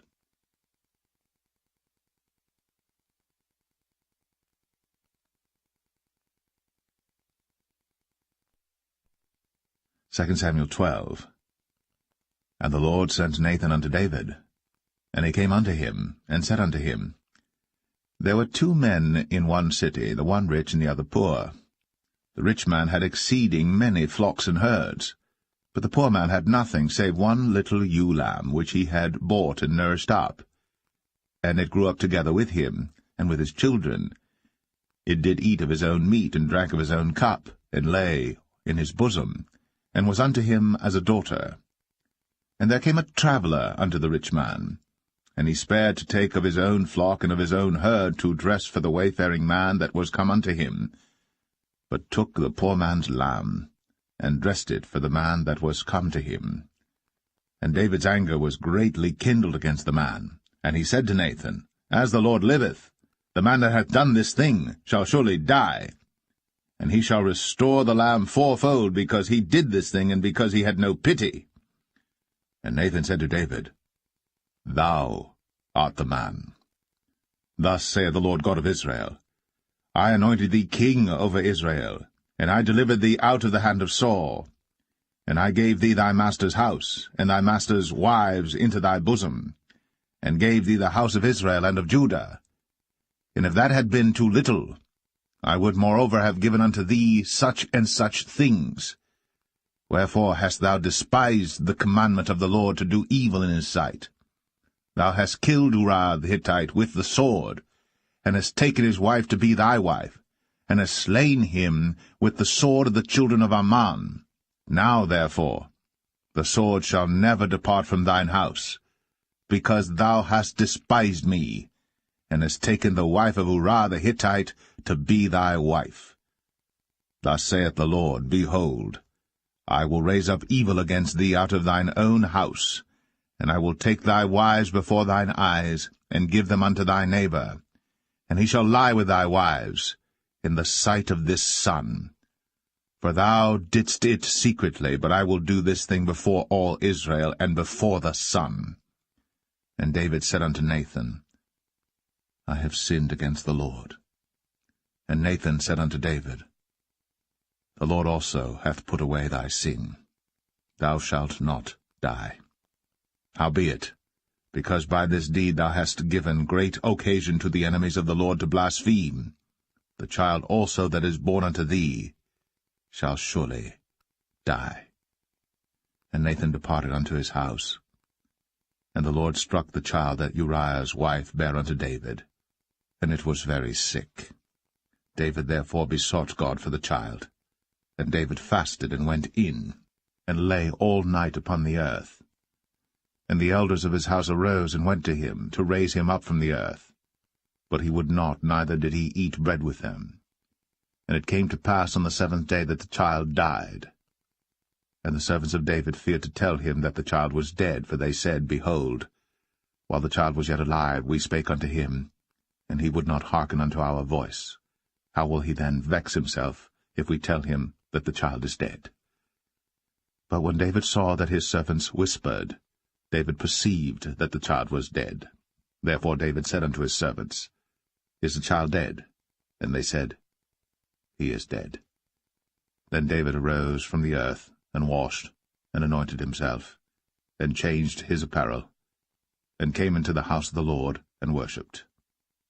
Then he came to his own house, and when he required, they set bread before him, and he did eat. Then said his servants unto him, What thing is this that thou hast done? Thou didst fast and weep for the child while it was alive, but when the child was dead thou didst rise and eat bread. And he said, While the child was yet alive, I fasted and wept, for I said, Who can tell whether God will be gracious to me, that the child may live? But now he is dead. Wherefore should I fast? Can I bring him back again? I shall go to him, but he shall not return to me. And David comforted Bathsheba his wife, and went in unto her, and lay with her.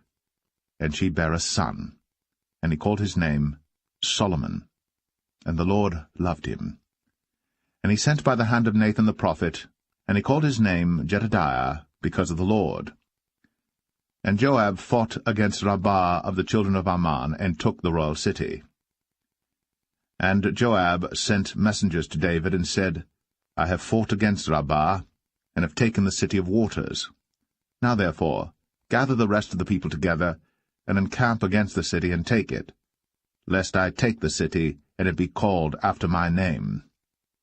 And David gathered all the people together, and went to Rabbah, and fought against it, and took it. And he took their king's crown from off his head, the weight whereof was a talent of gold, with the precious stones, and it was set on David's head. And he brought forth the spoil of the city in great abundance. And he brought forth the people that were therein, and put them under saws, and under harrows of iron, and under axes of iron, and made them pass through the brick kiln. And thus did he unto all the cities of the children of Ammon. So David and all the people returned unto Jerusalem.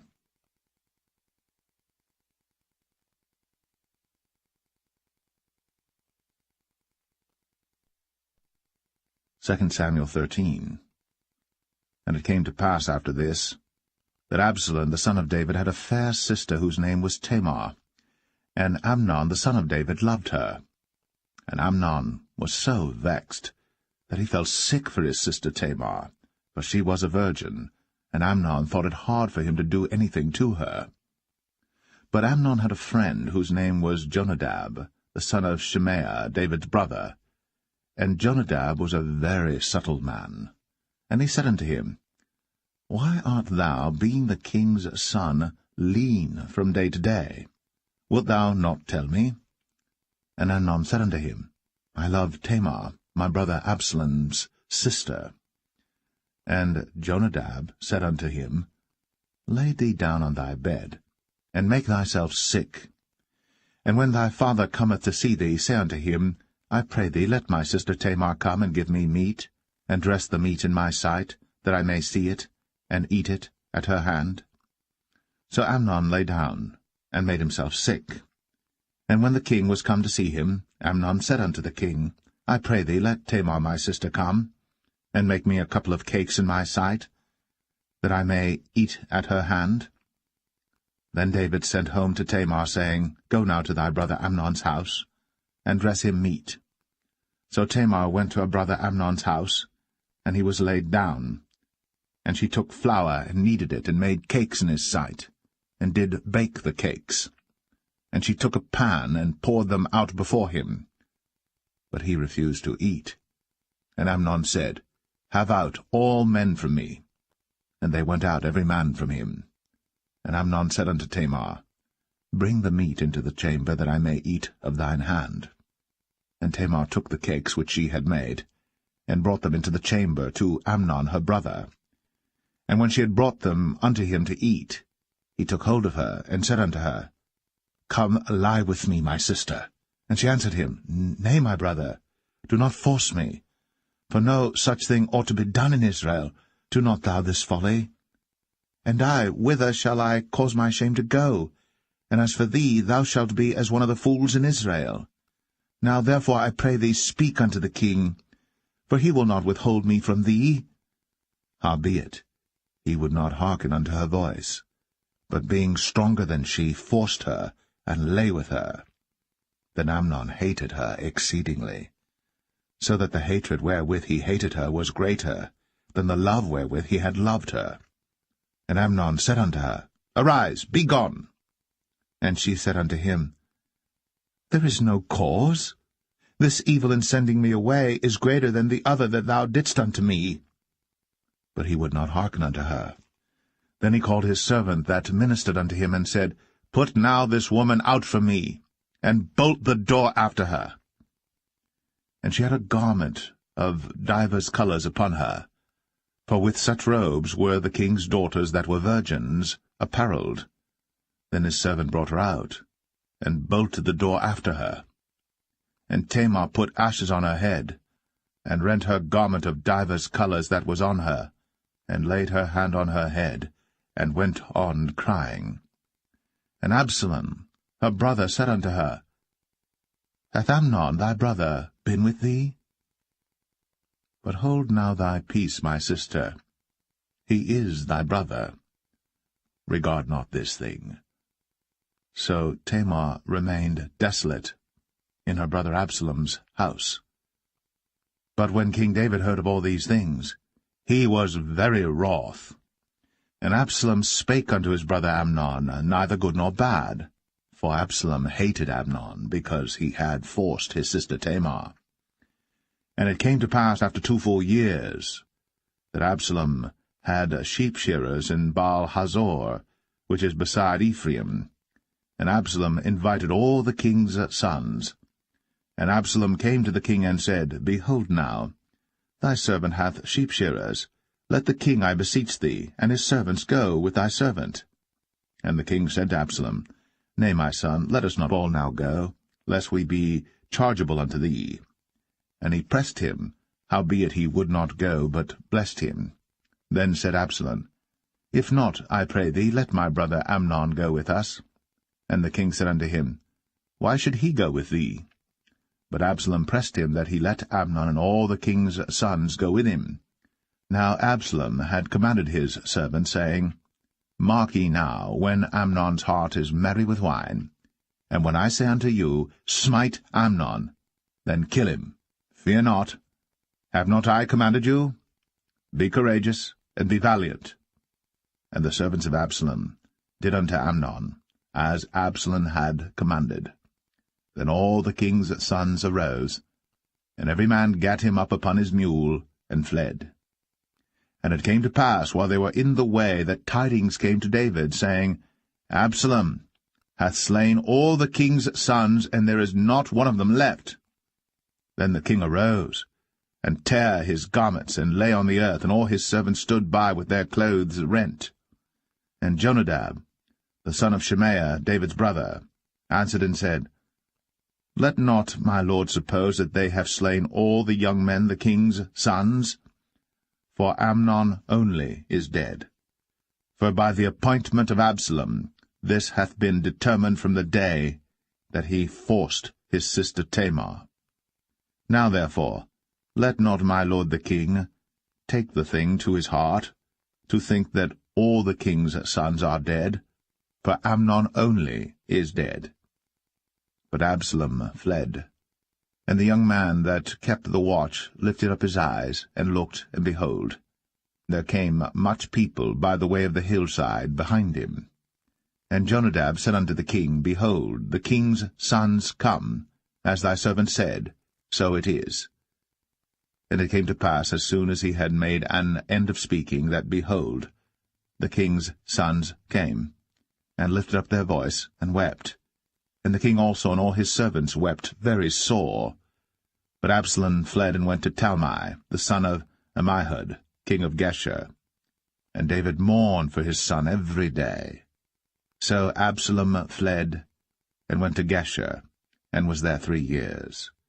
And the soul of King David longed to go forth unto Absalom, for he was comforted concerning Amnon, seeing he was dead.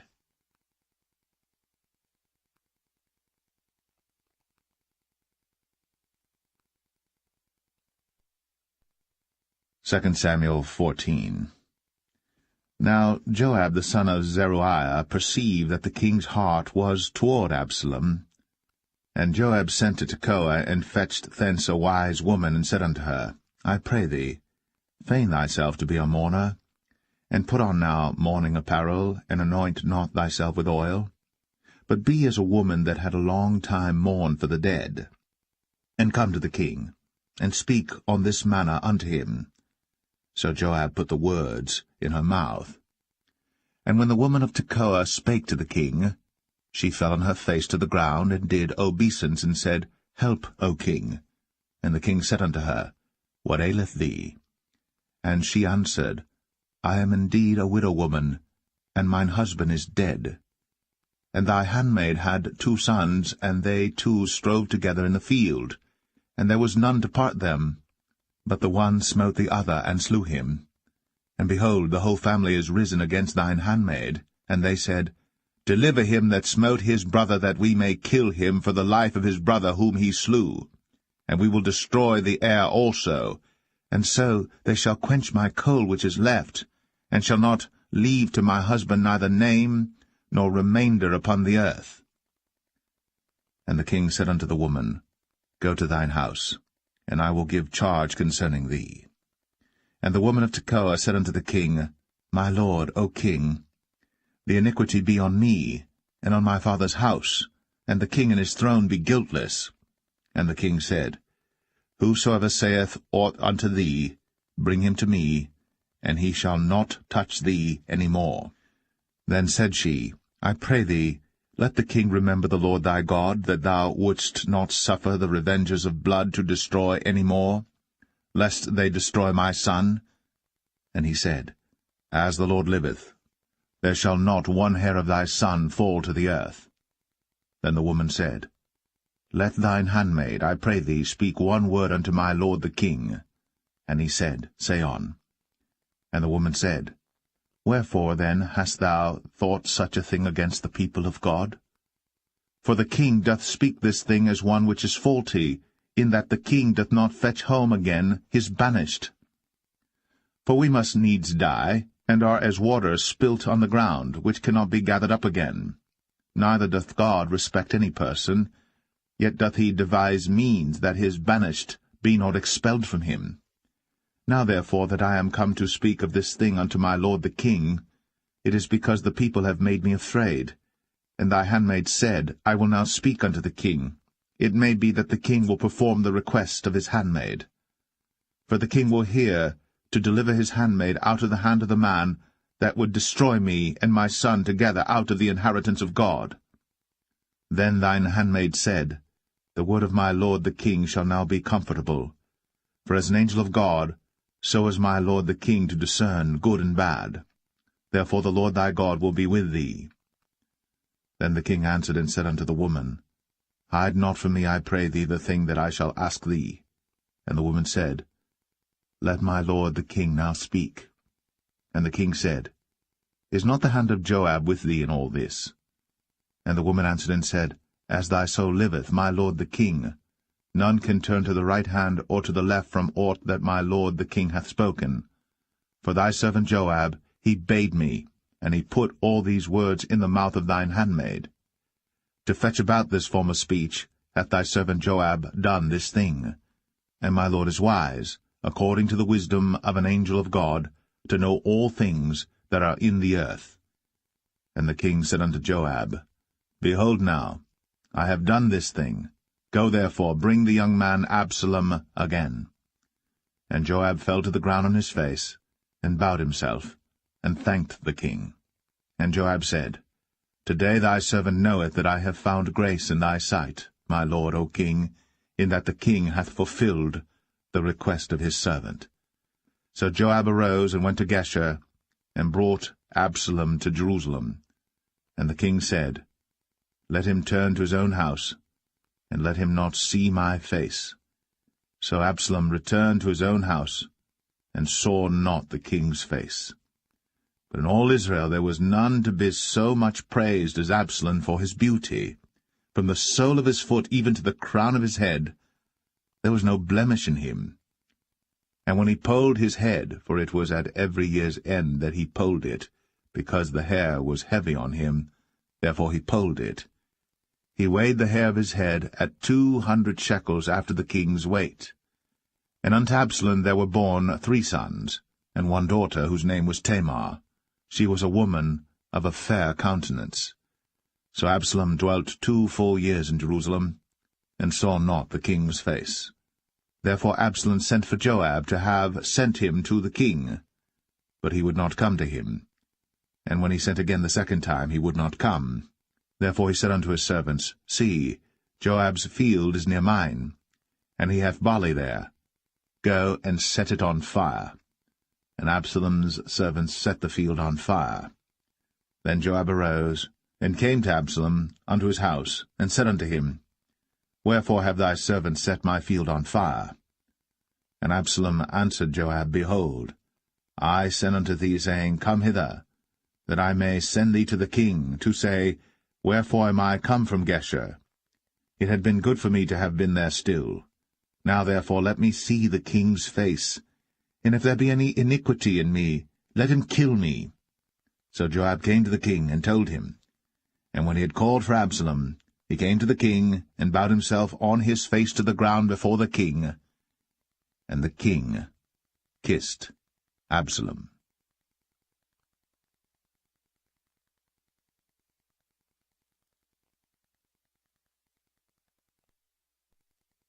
2 Samuel 15. And it came to pass after this, that Absalom prepared him chariots and horses, and 50 men to run before him. And Absalom rose up early, and stood beside the way of the gate. And it was so, that when any man that had a controversy came to the king for judgment, then Absalom called unto him, and said, Of what city art thou? And he said, Thy servant is of one of the tribes of Israel. And Absalom said unto him, See, thy matters are good and right, but there is no man deputed of the king to hear thee.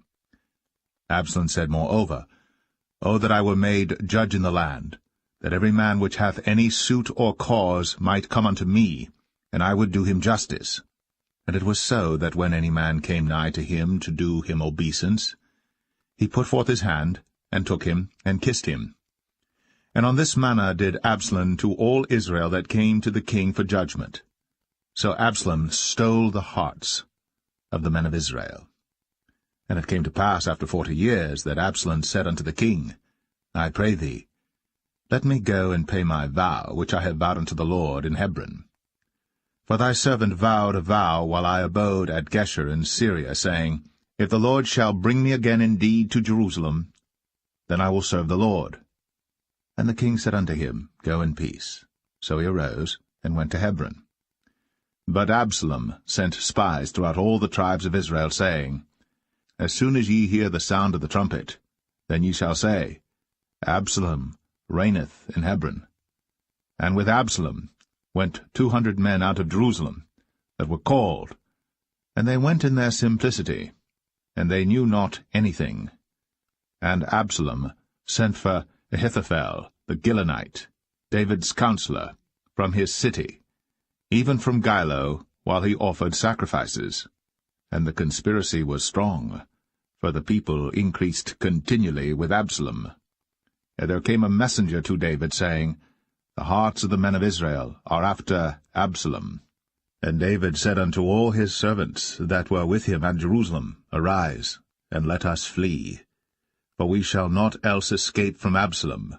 Make speed to depart, lest he overtake us suddenly, and bring evil upon us, and smite the city with the edge of the sword. And the king's servant said unto the king, Behold, thy servants are ready to do whatsoever my lord the king shall appoint. And the king went forth, and all his household after him. And the king left 10 women which were concubines to keep the house. And the king went forth, and all the people after him, and tarried in a place that was far off. And all his servants passed on beside him, and all the Cherethites, and all the Pelethites, and all the Gittites, 600 men which came after him from Gath, passed on before the king. Then said the king to Ittai the Gittite, Wherefore goest thou also with us? Return to thy place, and abide with the king, for thou art a stranger, and also an exile. Whereas thou camest but yesterday, should I this day make thee go up and down with us? Seeing I go whither I may, return thou, and take back thy brethren. Mercy and truth be with thee. And Ittai answered the king, and said, As the Lord liveth, and as my lord the king liveth, surely in what place my lord the king shall be, whether in death or life, even there also will thy servant be. And David said to Ittai, Go and pass over. And Ittai the Gittite passed over, and all his men, and all the little ones that were with him. And all the country wept with a loud voice. And all the people passed over. The king also himself passed over the brook Kidron, And all the people passed over toward the way of the wilderness. And lo, Zadok also, and all the Levites were with him, bearing the ark of the covenant of God. And they set down the ark of God, and Abiathar went up, until all the people had done passing out of the city. And the king said unto Zadok, Carry back the ark of God into the city. If I shall find favor in the eyes of the Lord, he will bring me again, and show me both it and his habitation. But if he thus say, I have no delight in thee, behold, here am I. Let him do to me as seemeth good unto him. The king said also unto Zadok the priest, Art not thou a seer? Return into the city in peace, and your 2 sons with you, Ahimaaz thy son, and Jonathan the son of Abiathar. See, I will tarry in the plain of the wilderness, until there come word from you to certify me. Zadok therefore and Abiathar carried the ark of God again to Jerusalem, and they tarried there. And David went up by the ascent of Mount Olivet, and wept as he went up, and had his head covered, and he went barefoot, and all the people that was with him covered every man his head, and they went up, weeping as they went up. And one told David, saying, Ahithophel is among the conspirators with Absalom. And David said, O Lord, I pray thee, turn the counsel of Ahithophel into foolishness. And it came to pass that when David was come to the top of the mount, where he worshipped God, behold, Hushai the Archite came to meet him with his coat rent, and earth upon his head. Unto whom David said, If thou passest on with me, then thou shalt be a burden unto me.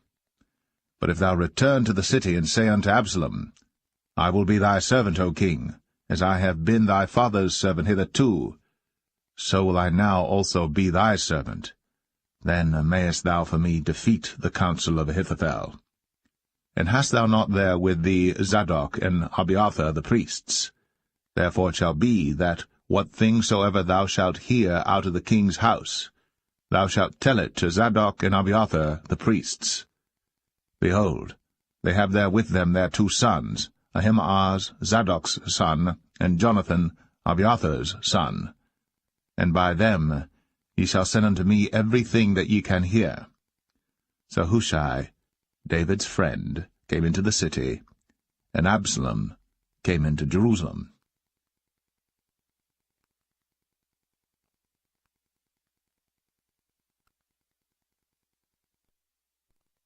2 Samuel 16. And when David was a little past the top of the hill, behold, Ziba, the servant of Mephibosheth, met him with a couple of asses saddled, and upon them 200 loaves of bread, and 100 bunches of raisins, and 100 of summer fruits, and a bottle of wine.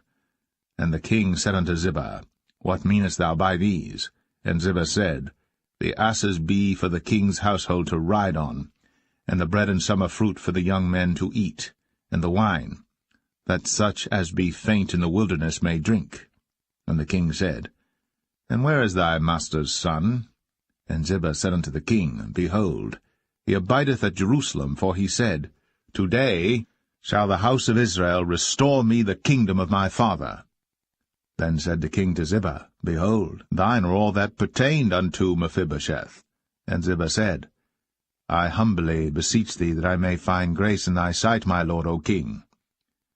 And when King David came to Bahurim, behold, thence came out a man of the family of the house of Saul, whose name was Shimei, the son of Gera. He came forth, and cursed still as he came.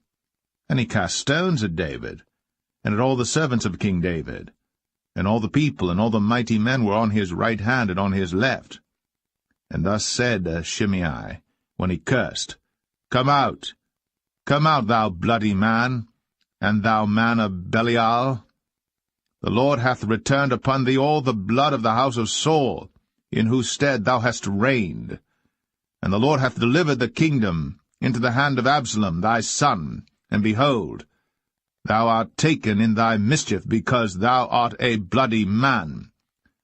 Then said Abishai the son of Zeruiah unto the king, Why should this dead dog curse my lord the king? Let me go over, I pray thee, and take off his head. And the king said, What have I to do with you, ye sons of Zeruiah? So let him curse, because the Lord hath said unto him, Curse David. Who shall then say, Wherefore hast thou done so?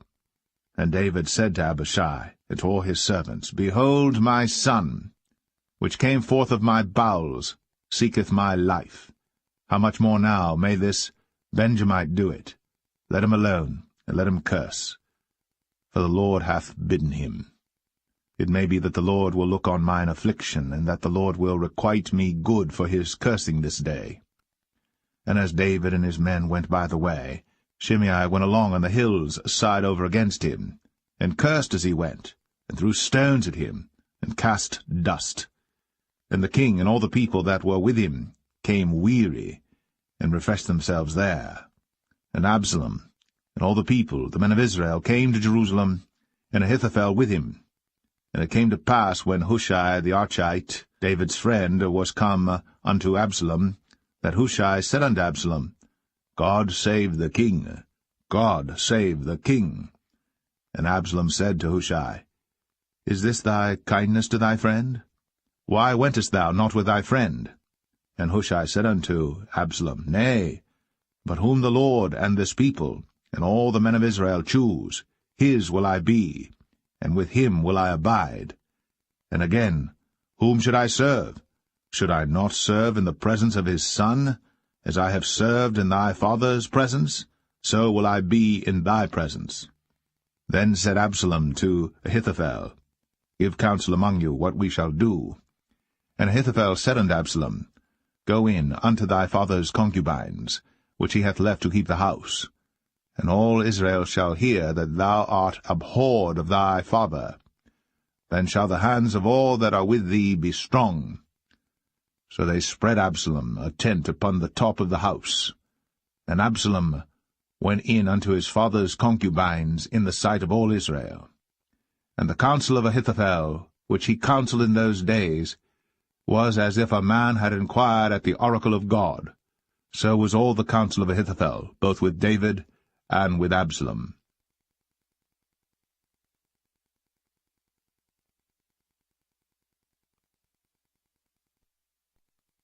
2 Samuel 17.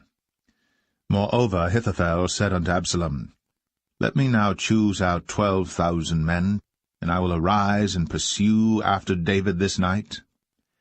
And I will come upon him while he is weary and weak-handed, and will make him afraid. And all the people that are with him shall flee, and I will smite the king only. And I will bring back all the people unto thee. The man whom thou seekest is as if all returned, so all the people shall be in peace. And the saying pleased Absalom well, and all the elders of Israel.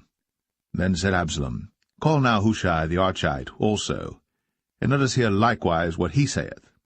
And when Hushai was come to Absalom, Absalom spake unto him, saying, Ahithophel hath spoken after this manner.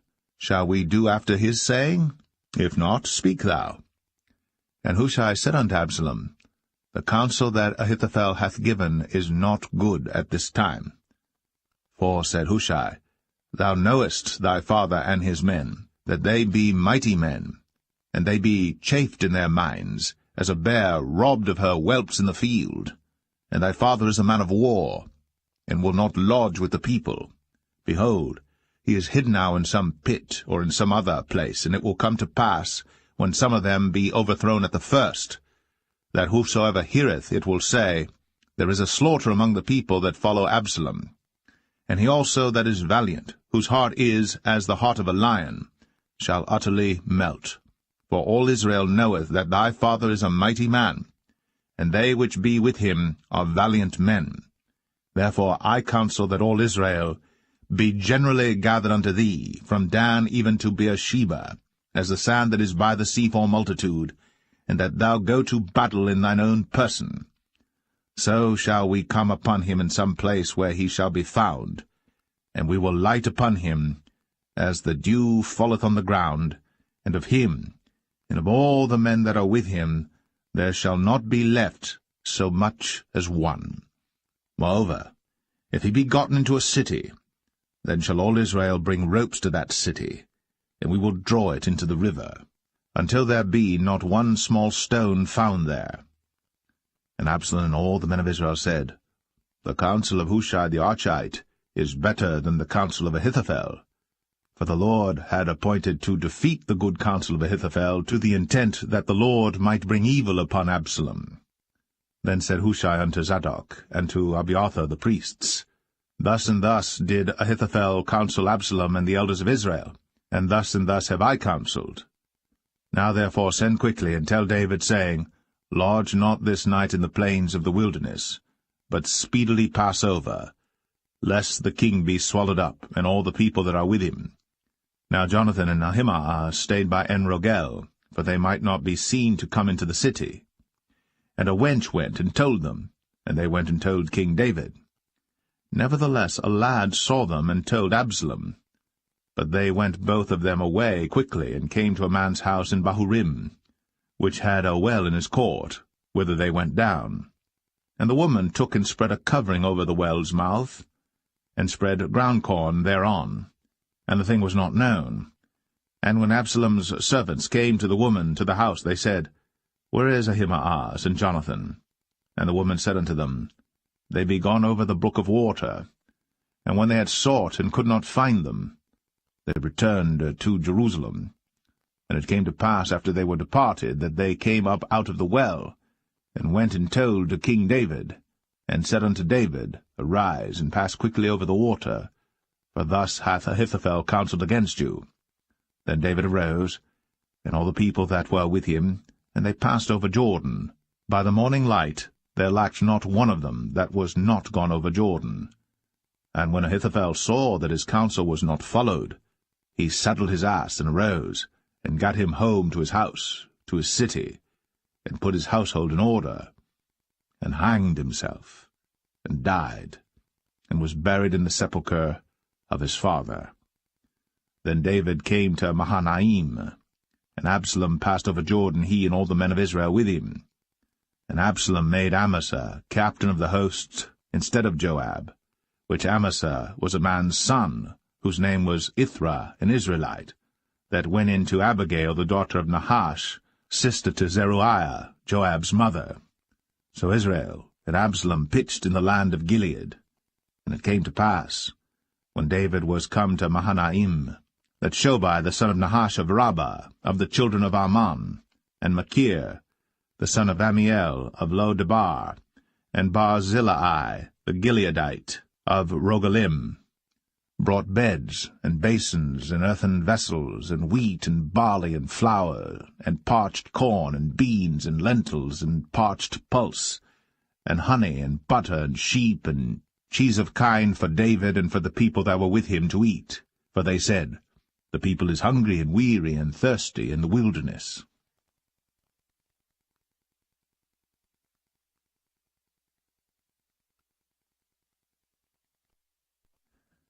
2 Samuel 18. And David numbered the people that were with him, and set captains of thousands and captains of hundreds over them. And David sent forth a third part of the people under the hand of Joab, and a third part under the hand of Abishai the son of Zeruiah, Joab's brother, and a third part under the hand of Ittai the Gittite.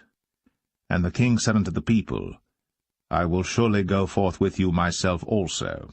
But the people answered, Thou shalt not go forth, for if we flee away, they will not care for us, neither, if half of us die, will they care for us. But now thou art worth 10,000 of us. Therefore now it is better that thou succour us out of the city. And the king said unto them, What seemeth you best, I will do. And the king stood by the gate side, and all the people came out by hundreds and by thousands. And the king commanded Joab and Abishai and Ittai, saying, Deal gently for my sake with the young man, even with Absalom. And all the people heard when the king gave all the captains charge concerning Absalom. So the people went out into the field against Israel, and the battle was in the wood of Ephraim, where the people of Israel were slain before the servants of David, and there was there a great slaughter that day of 20,000 men. For the battle was there scattered over the face of all the country, and the wood devoured more people that day than the sword devoured. And Absalom met the servants of David, and Absalom rode upon a mule. And the mule went under the thick boughs of a great oak, and his head caught hold of the oak. And he was taken up between the heaven and the earth, and the mule that was under him went away. And a certain man saw it, and told Joab, and said, Behold, I saw Absalom hanged in an oak. And Joab said unto the man that told him, And behold, thou sawest him, and why didst thou not smite him there to the ground? And I would have given thee 10 shekels of silver and a girdle. And the man said unto Joab, Though I should receive 1,000 shekels of silver in mine hand, yet would I not put forth mine hand against the king's son. For in our hearing the king charged thee and Abishai and Ittai, saying, Beware that none touch the young man Absalom. Otherwise I should have wrought falsehood against mine own life. For there is no matter hid from the king, and thou thyself wouldest have set thyself against me. Then said Joab, I may not tarry thus with thee. And he took 3 darts in his hand, and thrust them through the heart of Absalom, while he was yet alive, in the midst of the oak. And 10 young men that bare Joab's armor compassed about, and smote Absalom, and slew him. And Joab blew the trumpet, and the people returned from pursuing after Israel. For Joab held back the people. And they took Absalom, and cast him into a great pit in the wood, and laid a very great heap of stones upon him. And all Israel fled, every one to his tent. Now Absalom, in his lifetime, had taken and reared up for himself a pillar which is in the king's dale, for he said, I have no son to keep my name in remembrance. And he called the pillar after his own name, and it is called unto this day Absalom's place. Then said Ahimaaz, the son of Zadok, Let me now run, and bear the king tidings, how that the Lord hath avenged him of his enemies.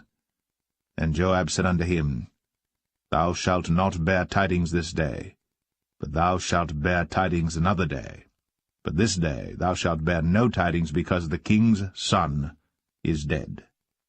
Then said Joab to Cushai, Go tell the king what thou hast seen. And Cushai bowed himself unto Joab, and ran.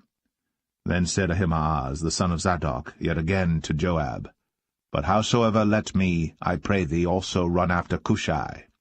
And Joab said, Wherefore wilt thou run, my son, seeing that thou hast no tidings ready? But howsoever said he, Let me run. And he said unto him, Run. Then Ahimaaz ran by the way of the plain, and overran Cushai. And David sat between the 2 gates, and the watchman went up to the roof over the gate unto the wall, and lifted up his eyes, and looked, and behold, a man running alone. And the watchman cried, and told the king. And the king said, If he be alone, there is tidings in his mouth. And he came apace, and drew near. And the watchman saw another man running. And the watchman called unto the porter, and said, Behold, another man running alone. And the king said, He also bringeth tidings. And the watchman said, Methinketh the running of the foremost is like the running of Ahimaaz the son of Zadok. And the king said, He is a good man, and cometh with good tidings. And Ahimaaz called, and said unto the king, All is well. And he fell down to the earth upon his face before the king, and said, Blessed be the Lord thy God, which hath delivered up the men that lifted up their hand against my lord the king. And the king said, Is the young man Absalom safe?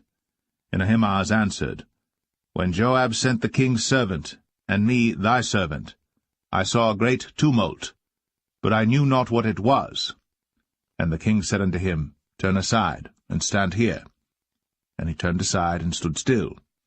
And behold, Cushai came. And Cushai said, Tidings, my lord the king. For the Lord hath avenged thee this day of all them that rose up against thee. And the king said unto Cushai, Is the young man Absalom safe? And Cushai answered, The enemies of my lord the king, and all that rise against thee to do thee hurt, be as that young man is. And the king was much moved, and went up to the chamber over the gate, and wept.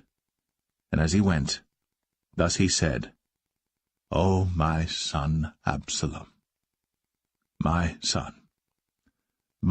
son Absalom, would God I had died for thee, O Absalom, my son, my son.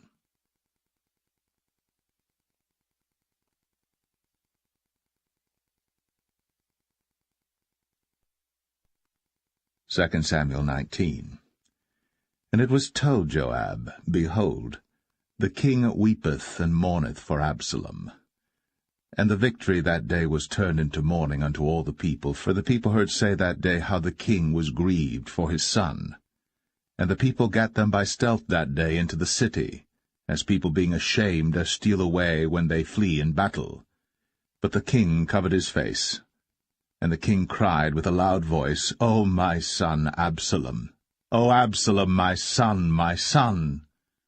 And Joab came into the house to the king, and said, Thou hast shamed this day the faces of all thy servants, which this day have saved thy life and the lives of thy sons and of thy daughters, and the lives of thy wives and the lives of thy concubines, in that thou lovest thine enemies and hatest thy friends. For thou hast declared this day that thou regardest neither princes nor servants. For this day I perceive that if Absalom had lived, and all we had died this day, then it had pleased thee well. Now therefore arise, go forth, and speak comfortably unto thy servants. For I swear by the Lord, if thou go not forth, there will not tarry one with thee this night. And that will be worse unto thee than all the evil that befell thee from thy youth until now. Then the king arose and sat in the gate. And they told unto all the people, saying, Behold, the king doth sit in the gate. And all the people came before the king, for Israel had fled every man to his tent. And all the people were at strife throughout all the tribes of Israel, saying, The king saved us out of the hand of our enemies, and he delivered us out of the hand of the Philistines, and now he is fled out of the land for Absalom. And Absalom, whom we anointed over us, is dead in battle. Now therefore why speak ye not a word of bringing the king back?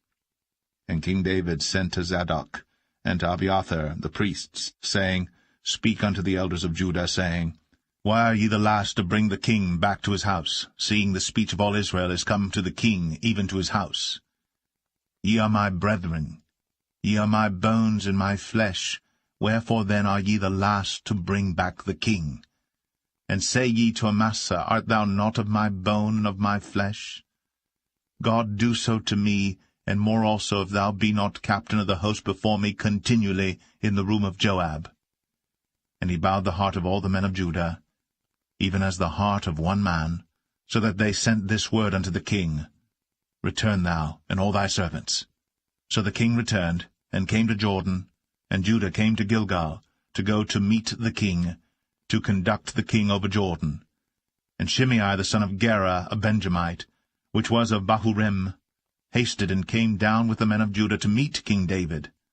And there were 1,000 men of Benjamin with him, and Ziba the servant of the house of Saul, and his 15 sons and his 20 servants with him.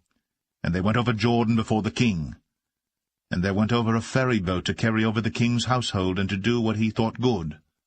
And Shimei the son of Gera fell down before the king, as he was come over Jordan, and said unto the king, Let not my lord impute iniquity unto me, neither do thou remember that which thy servant did perversely the day that my lord the king went out of Jerusalem, that the king should take it to his heart. For thy servant doth know that I have sinned, therefore, behold, I am come the first this day of all the house of Joseph, to go down to meet my lord the king. But Abishai the son of Zeruiah answered and said, Shall not Shimei be put to death for this, because he cursed the Lord's anointed? And David said, What have I to do with you, ye sons of Zeruiah, that ye should this day be adversaries unto me? Shall there any man be put to death this day in Israel? For do not I know that I am this day king over Israel? Therefore the king said unto Shimei, Thou shalt not die. And the king sware unto him. And Mephibosheth, the son of Saul, came down to meet the king, and had neither dressed his feet, nor trimmed his beard, nor washed his clothes, from the day the king departed until the day he came again in peace. And it came to pass, when he was come to Jerusalem to meet the king, that the king said unto him, Wherefore wentest not thou with me, Mephibosheth? And he answered, My lord, O king, my servant deceived me.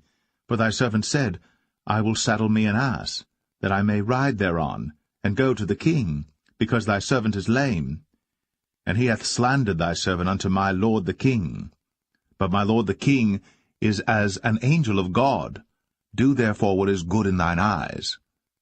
For all of my father's house were but dead men before my lord the king. Yet didst thou set thy servant among them that did eat at thine own table? What right therefore have I yet to cry any more unto the king? And the king said unto him, Why speakest thou any more of thy matters? I have said, Thou and Ziba divide the land. And Mephibosheth said unto the king, Yea, let him take all, forasmuch as my lord the king is come again in peace unto his own house. And Barzillai the Gileadite came down from Rogelim, and went over Jordan with the king to conduct him over Jordan. Now Barzillai was a very aged man, even 80 years old, and he had provided the king of sustenance while he lay at Mahanaim, for he was a very great man. And the king said unto Barzillai, Come thou over with me, and I will feed thee with me in Jerusalem. And Barzillai said unto the king, How long have I to live, that I should go up with the king unto Jerusalem? I am this day 80 years old, and can I discern between good and evil? Can thy servant taste what I eat or what I drink? Can I hear any more the voice of singing men and singing women? Wherefore then should thy servant be yet a burden unto my lord the king? Thy servant will go a little way over Jordan with the king, and why should the king recompense it me with such a reward? Let thy servant, I pray thee, turn back again, that I may die in mine own city, and be buried by the grave of my father and of my mother. But behold thy servant, Chimham, let him go over with my lord the king, and do to him what shall seem good unto thee. And the king answered, Chimham shall go over with me, and I will do to him that which shall seem good unto thee. And whatsoever thou shalt require of me, that will I do for thee. And all the people went over Jordan. And when the king was come over, the king kissed Barzillai, and blessed him, and he returned unto his own place. Then the king went on to Gilgal, and Chimham went on with him. And all the people of Judah conducted the king, and also half the people of Israel. And behold, all the men of Israel came to the king, and said unto the king, Why have our brethren the men of Judah stolen thee away, and have brought the king and his household and all David's men with him over Jordan? And all the men of Judah answered the men of Israel, Because the king is near of kin to us. Wherefore then be ye angry for this matter? Have we eaten at all of the king's cost, or hath he given us any gift? And the men of Israel answered the men of Judah, and said, We have 10 parts in the king, and we have also more right in David than ye. Why then did ye despise us, that our advice should not be first had in bringing back our king? And the words of the men of Judah were fiercer than the words of the men of Israel.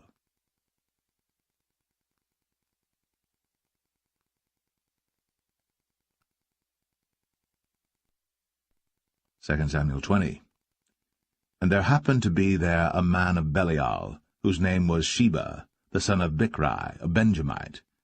And he blew a trumpet, and said, We have no part in David, neither have we inheritance in the son of Jesse. Every man to his tents, O Israel. So every man of Israel went up from after David, and followed Sheba the son of Bichri. But the men of Judah clave unto their king, from Jordan even to Jerusalem. And David came to his house at Jerusalem. And the king took the 10 women his concubines, whom he had left to keep the house, and put them in ward, and fed them, but went not in unto them. So they were shut up unto the day of their death, living in widowhood. Then said the king to Amasa, Assemble me the men of Judah within 3 days, and be thou here present. So Amasa went to assemble the men of Judah, but he tarried longer than the set time which he had appointed him. And David said to Abishai, Now shall Sheba the son of Bichri do us more harm than did Absalom.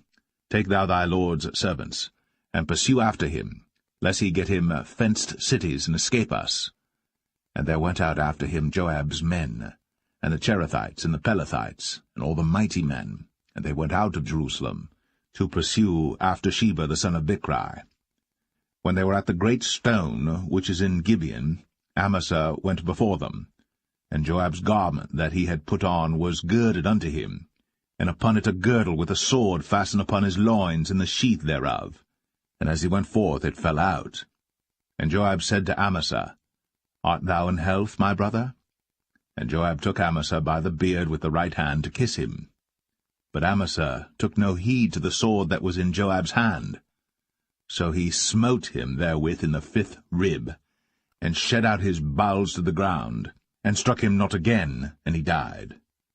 So Joab and Abishai his brother pursued after Sheba the son of Bichri. And one of Joab's men stood by him, and said, He that favoureth Joab, and he that is for David, let him go after Joab. And Amasa wallowed in blood in the midst of the highway.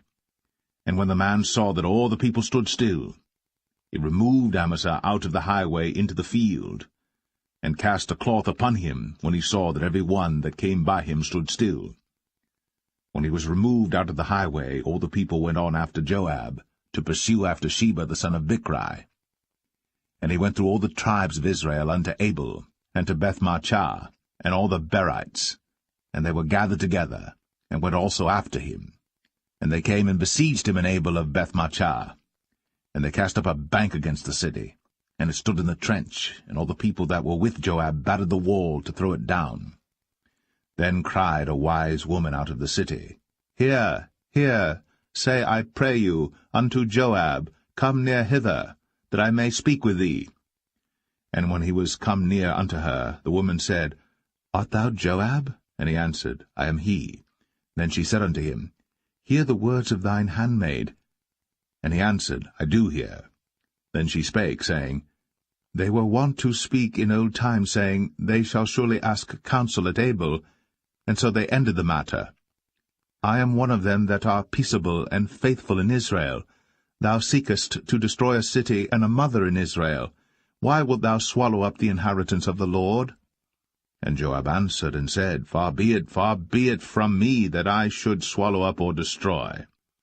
The matter is not so.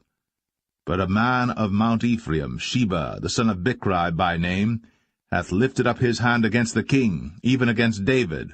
Deliver him only, and I will depart from the city. And the woman said unto Joab, Behold, his head shall be thrown to thee over the wall. Then the woman went unto all the people in her wisdom, and they cut off the head of Sheba the son of Bichri, and cast it out to Joab. And he blew a trumpet, and they retired from the city, every man to his tent. And Joab returned to Jerusalem unto the king. Now Joab was over all the host of Israel, and Benaiah the son of Jehoiada was over the Cherethites and over the Pelethites, and Adoram was over the tribute, and Jehoshaphat the son of Ahilud was recorder, and Sheva was scribe, and Zadok and Abiathar were priests, and Ira also the Jerite was a chief ruler about David.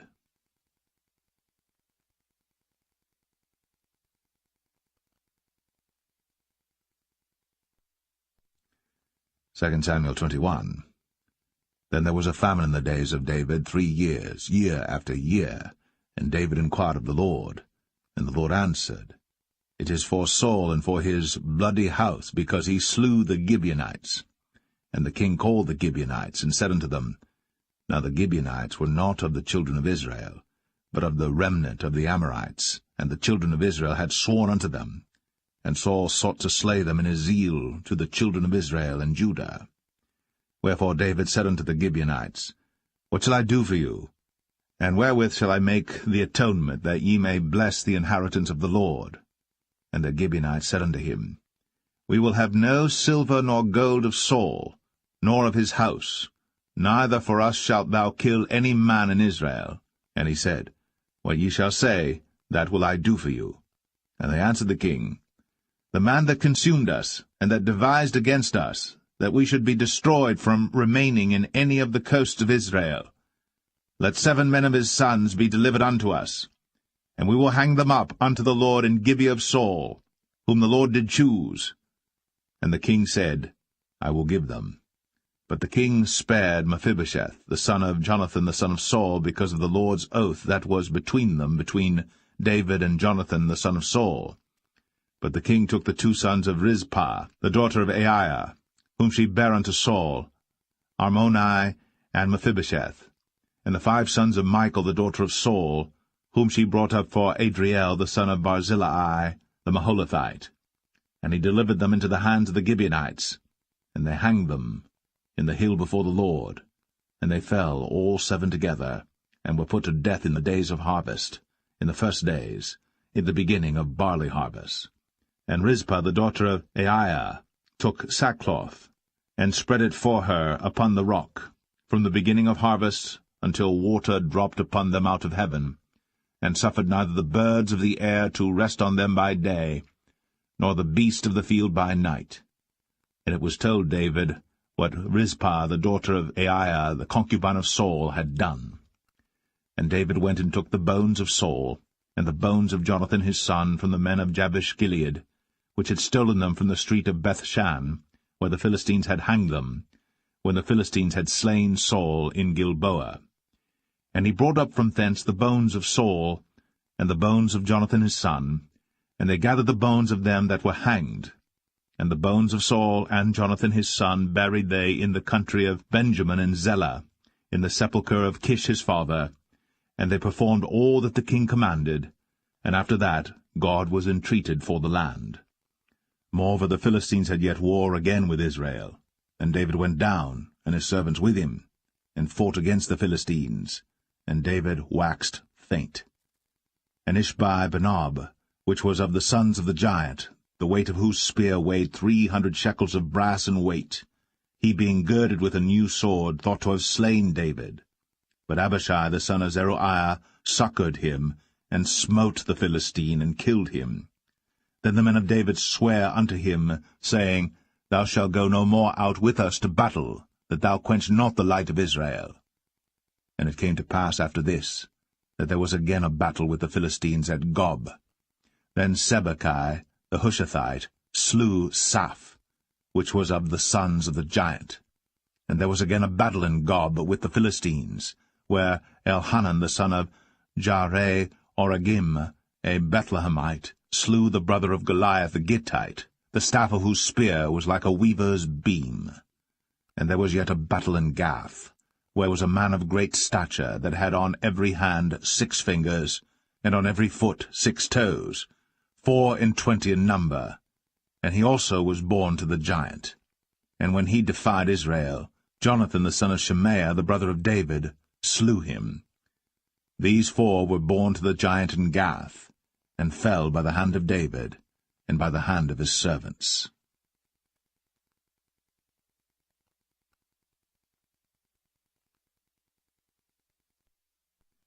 Second Samuel 22.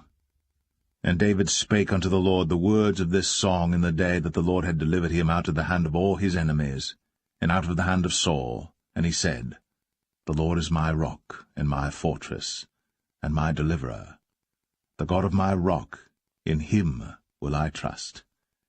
He is my shield, and the horn of my salvation, my high tower, and my refuge, my Saviour. Thou savest me from violence.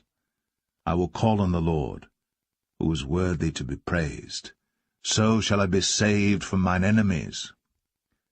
When the waves of death compassed me, the floods of ungodly men made me afraid. The sorrows of hell compassed me about, the snares of death prevented me. In my distress I called upon the Lord, and cried to my God, and he did hear my voice out of his temple, and my cry did enter into his ears. Then the earth shook and trembled, the foundations of heaven moved and shook, because he was wroth. There went up a smoke out of his nostrils, and fire out of his mouth devoured. Coals were kindled by it. He bowed the heavens also, and came down, and darkness was under his feet. And he rode upon a cherub, and did fly, and he was seen upon the wings of the wind. And he made darkness pavilions round about him, dark waters, and thick clouds of the skies. Through the brightness before him were coals of fire kindled. The Lord thundered from heaven, and the Most High uttered his voice. And he sent out arrows and scattered them, lightning and discomfited them. And the channels of the sea appeared. The foundations of the world were discovered, at the rebuking of the Lord, at the blast of the breath of his nostrils. He sent from above, he took me, he drew me out of many waters. He delivered me from my strong enemy, and from them that hated me, for they were too strong for me. They prevented me in the day of my calamity. But the Lord was my stay. He brought me forth also into a large place. He delivered me because he delighted in me. The Lord rewarded me according to my righteousness, according to the cleanness of my hands hath he recompensed me. For I have kept the ways of the Lord, and have not wickedly departed from my God. For all his judgments were before me, and as for his statutes, I did not depart from them. I was also upright before him, and have kept myself from mine iniquity. Therefore the Lord hath recompensed me according to my righteousness, according to my cleanness in his eyesight. With the merciful thou wilt show thyself merciful, and with the upright man thou wilt show thyself upright. With the pure thou wilt show thyself pure, and with the froward thou wilt show thyself unsavoury. And the afflicted people thou wilt save, but thine eyes are upon the haughty, that thou mayest bring them down. For thou art my lamp, O Lord, and the Lord will lighten my darkness. For by thee I have run through a troop, by my God have I leaped over a wall. As for God, his way is perfect. The word of the Lord is tried. He is a buckler to all them that trust in him. For who is God save the Lord? And who is a rock save our God? God is my strength and power, and he maketh my way perfect. He maketh my feet like hinds' feet, and setteth me upon my high places. He teacheth my hands to war, so that a bow of steel is broken by mine arms. Thou hast also given me the shield of thy salvation, and thy gentleness hath made me great. Thou hast enlarged my steps under me, so that my feet did not slip. I have pursued mine enemies, and destroyed them, and turned not again until I had consumed them. And I have consumed them and wounded them, that they could not arise, yea, they are fallen under my feet. For thou hast girded me with strength to battle. Them that rose up against me hast thou subdued under me. Thou hast also given me the necks of mine enemies, that I might destroy them that hate me. They looked, but there was none to save, even unto the Lord. But he answered them not.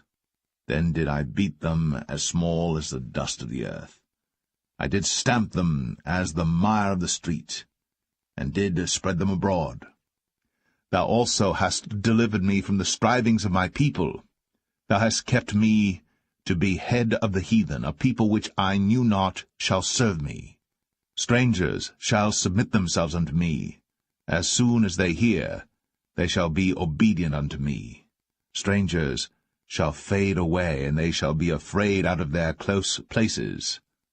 The Lord liveth, and blessed be my rock, and exalted be the God of the rock of my salvation. It is God that avengeth me, and that bringeth down the people unto me, and that bringeth me forth from mine enemies. Thou also hast lifted me up on high above them that rose up against me. Thou hast delivered me from the violent man. Therefore I will give thanks unto thee, O Lord, among the heathen, and I will sing praises unto thy name. He is the tower of salvation for his king, and showeth mercy to his anointed, unto David, and to his seed for evermore.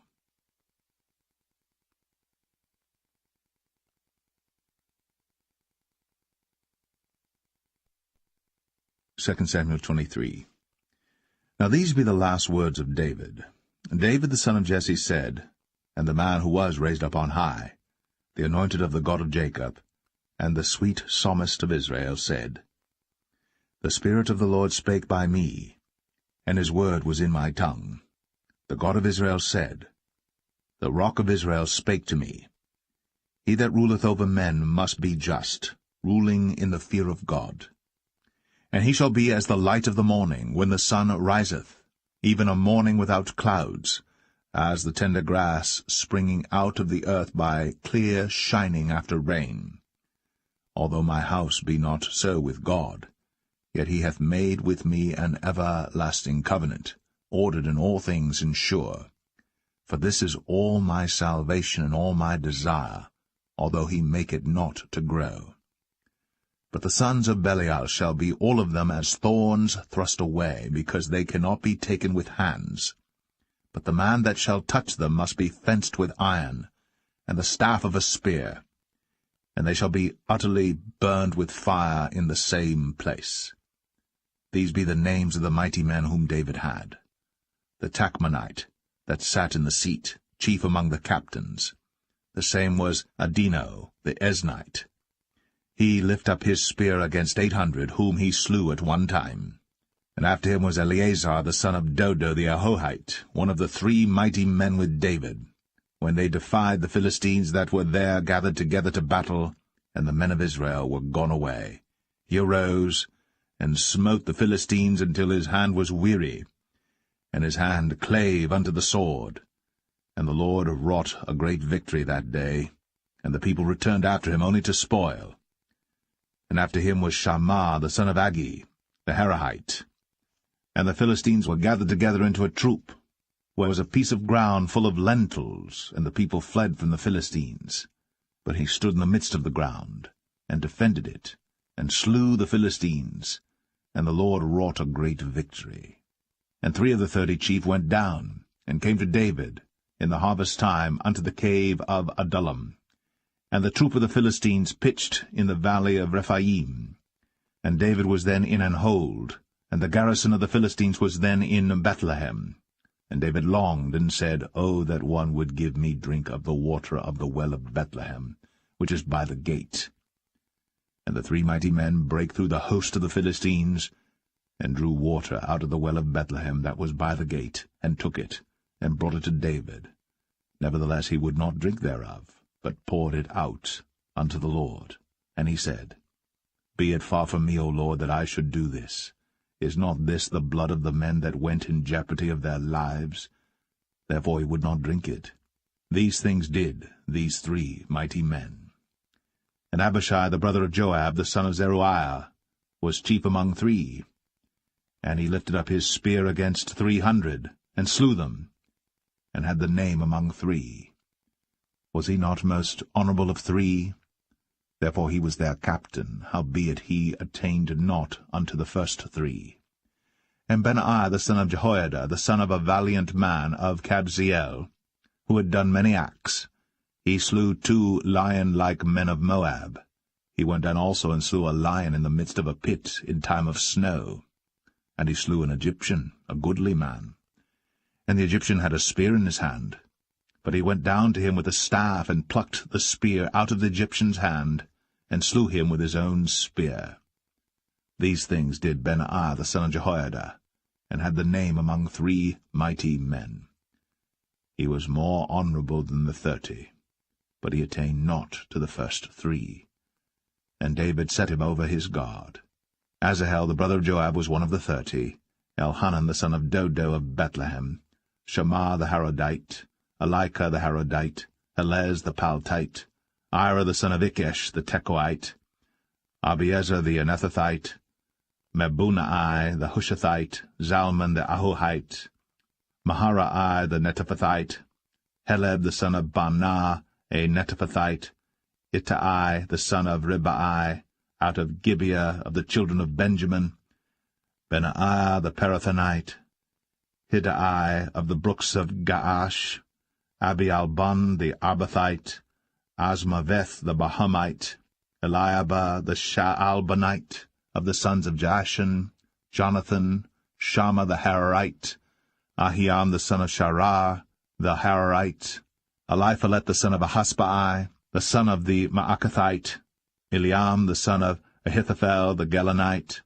Hezrai the Carmelite, Parai the Arbite, Igal the son of Nathan of Zobah, Bani the Gadite, Zelek the Ammonite, Naharai the Barathite, armor-bearer to Joab the son of Zeruiah, Ira and Ithrite, Gareb and Ithrite, Uriah the Hittite, 37 in all.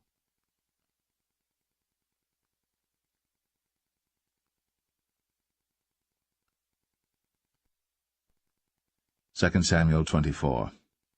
And again the anger of the Lord was kindled against Israel. And he moved David against them to say, Go, number Israel and Judah. For the king said to Joab, the captain of the host, which was with him, Go now through all the tribes of Israel, from Dan even to Beersheba, and number ye the people, that I may know the number of the people. And Joab said unto the king, Now the Lord thy God add unto the people, how many soever they be, 100-fold, and that the eyes of my lord the king may see it. But why doth my lord the king delight in this thing? Notwithstanding the king's word prevailed against Joab and against the captains of the host. And Joab and the captains of the host went out from the presence of the king, to number the people of Israel. And they passed over Jordan, and pitched in Aroer, on the right side of the city that lieth in the midst of the river of Gad, and toward Jazer. Then they came to Gilead, and to the land of Tatim Hoshai, and they came to Dan Jaan, and about to Zidon, and came to the stronghold of Tyre, and to all the cities of the Hivites and of the Canaanites, and they went out to the south of Judah, even to Beersheba. So when they had gone through all the land, they came to Jerusalem at the end of 9 months and 20 days. And Joab gave up the sum of the number of the people unto the king, and there were in Israel 800,000 valiant men that drew the sword, and the men of Judah were 500,000 men. And David's heart smote him after that he had numbered the people. And David said unto the Lord, I have sinned greatly in that I have done. And now, I beseech thee, O Lord, take away the iniquity of thy servant, for I have done very foolishly. For when David was up in the morning, the word of the Lord came unto the prophet Gad, David's seer, saying, Go, and say unto David, Thus saith the Lord, I offer thee 3 things. Choose thee one of them, that I may do it unto thee. So Gad came to David, and told him, and said unto him, Shall 7 years of famine come unto thee in thy land? Or wilt thou flee 3 months before thine enemies, while they pursue thee? Or that there be 3 days' pestilence in thy land? Now advise, and see what answer I shall return to him that sent me. And David said unto Gad, I am in a great strait. Let us fall now into the hand of the Lord, for his mercies are great, and let me not fall into the hand of man. So the Lord sent a pestilence upon Israel, from the morning even to the time appointed. And there died of the people from Dan even to Beersheba 70,000 men. And when the angel stretched out his hand upon Jerusalem to destroy it, the Lord repented him of the evil, and said to the angel that destroyed the people, It is enough. Stay now thine hand. And the angel of the Lord was by the threshing place of Araunah the Jebusite. And David spake unto the Lord when he saw the angel that smote the people, and said, Lo, I have sinned, and I have done wickedly. But these sheep, what have they done? Let thine hand, I pray thee, be against me, and against my father's house. And Gad came that day to David, and said unto him, Go up, rear an altar unto the Lord in the threshing floor of Araunah the Jebusite. And David, according to the saying of Gad, went up as the Lord commanded. And Araunah looked, and saw the king and his servants coming on toward him. And Araunah went out, and bowed himself before the king on his face upon the ground. And Araunah said, Wherefore is my lord the king come to his servant? And David said, To buy the threshing floor of thee, to build an altar unto the Lord, that the plague may be stayed from the people. And Araunah said unto David, Let my lord the king take and offer up what seemeth good unto him. Behold, Here be oxen for burnt sacrifice, and threshing instruments, and other instruments of the oxen for wood. All these things did Adonijah as a king give unto the king. And Adonijah said unto the king, The Lord thy God accept thee. And the king said unto Adonijah, Nay, but I will surely buy it of thee at a price. Neither will I offer burnt offerings unto the Lord my God of that which doth cost me nothing. So David bought the threshing floor and the oxen for 50 shekels of silver. And David built there an altar unto the Lord, and offered burnt offerings and peace offerings. So the Lord was entreated for the land, and the plague was stayed from Israel.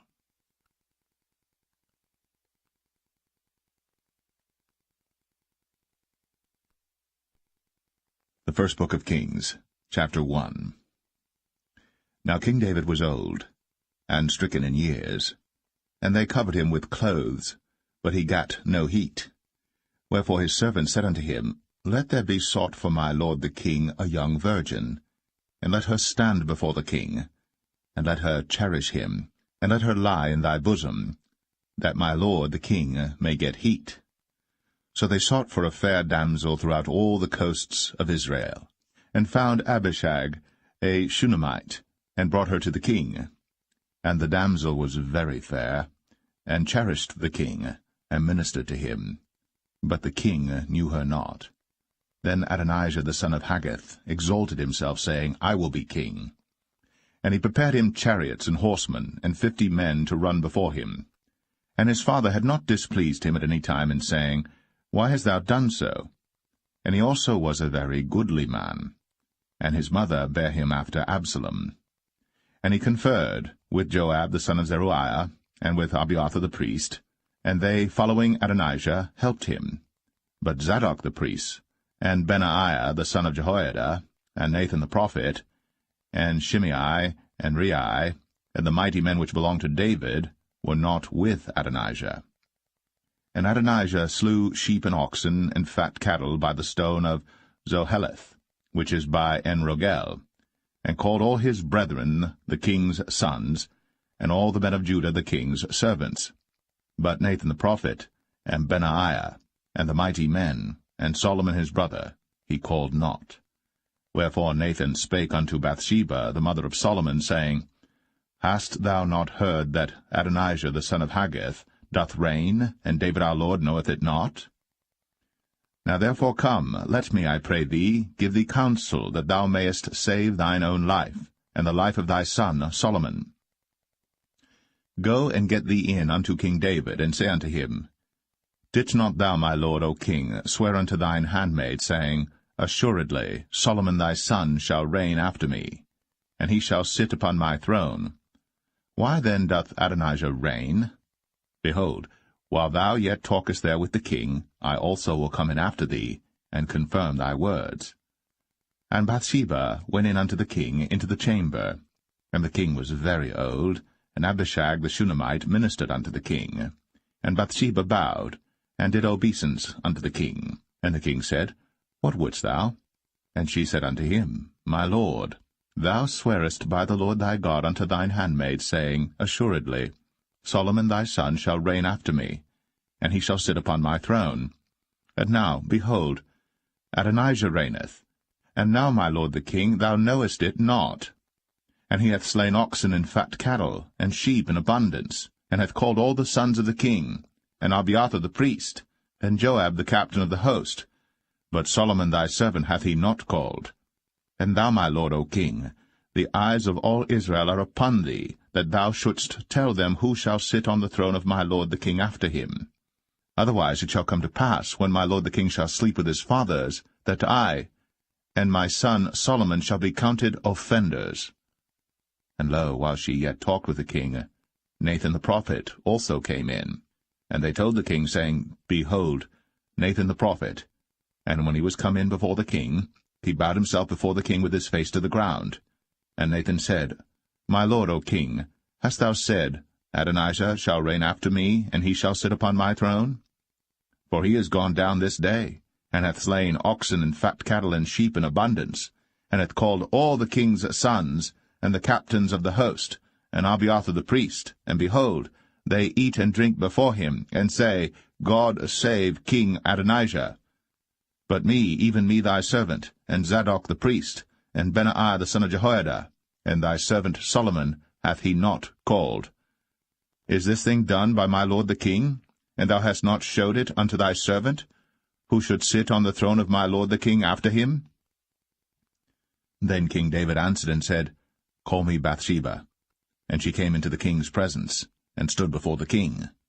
And the king sware, and said, As the Lord liveth, that hath redeemed my soul out of all distress, even as I swear unto thee by the Lord God of Israel, saying, Assuredly Solomon thy son shall reign after me, and he shall sit upon my throne in my stead, even so will I certainly do this day. Then Bathsheba bowed with her face to the earth, and did reverence to the king, and said, Let my lord King David live for ever. And King David said, Call me Zadok the priest, and Nathan the prophet, and Benaiah the son of Jehoiada. And they came before the king. The king also said unto them, Take with you the servants of your lord, and cause Solomon my son to ride upon mine own mule, and bring him down to Gin. And let Zadok the priest, and Nathan the prophet, anoint him there king over Israel. And blow ye with the trumpet, and say, God save King Solomon. Then ye shall come up after him, that he may come and sit upon my throne, for he shall be king in my stead. And I have appointed him to be ruler over Israel and over Judah. And Benaiah the son of Jehoiada answered the king, and said, Amen. The Lord God of my lord the king say so too. As the Lord hath been with my lord the king, even so be he with Solomon, and make his throne greater than the throne of my lord, King David.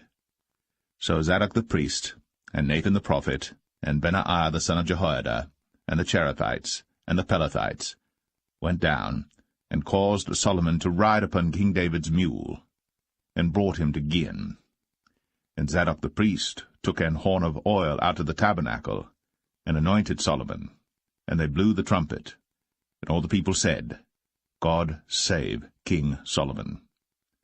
And all the people came up after him, and the people piped with pipes, and rejoiced with great joy, so that the earth rent with the sound of them. And Adonijah and all the guests that were with him heard it as they had made an end of eating. And when Joab heard the sound of the trumpet, he said, Wherefore is this noise of the city being in an uproar? And while he yet spake, behold, Jonathan the son of Abiathar the priest came. And Adonijah said unto him, Come in, for thou art a valiant man, and bringest good tidings. And Jonathan answered and said to Adonijah, Verily, our lord King David hath made Solomon king. And the king hath sent with him Zadok the priest, and Nathan the prophet, and Benaiah the son of Jehoiada, and the Cherethites and the Pelethites, and they have caused him to ride upon the king's mule. And Zadok the priest, and Nathan the prophet, have anointed him king in Gin, and they are come up from thence, rejoicing, so that the city rang again. This is the noise that ye have heard. And also Solomon sitteth on the throne of the kingdom.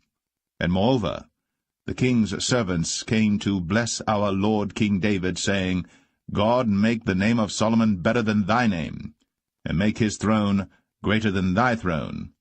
And the king bowed himself upon the bed. And also thus said the king, Blessed be the Lord God of Israel, which hath given one to sit on my throne this day, mine eyes even seeing it. And all the guests that were with Adonijah were afraid, and rose up, and went every man his way.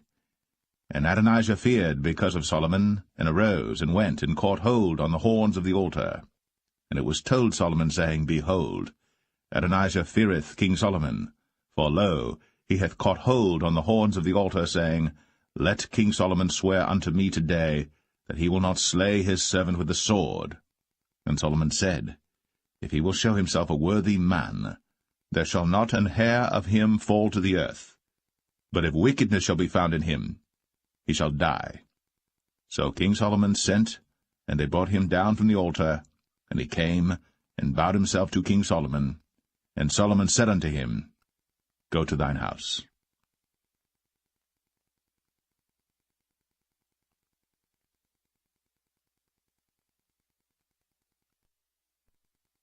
1 Kings 2. Now the days of David drew nigh, that he should die. And he charged Solomon his son, saying, I go the way of all the earth.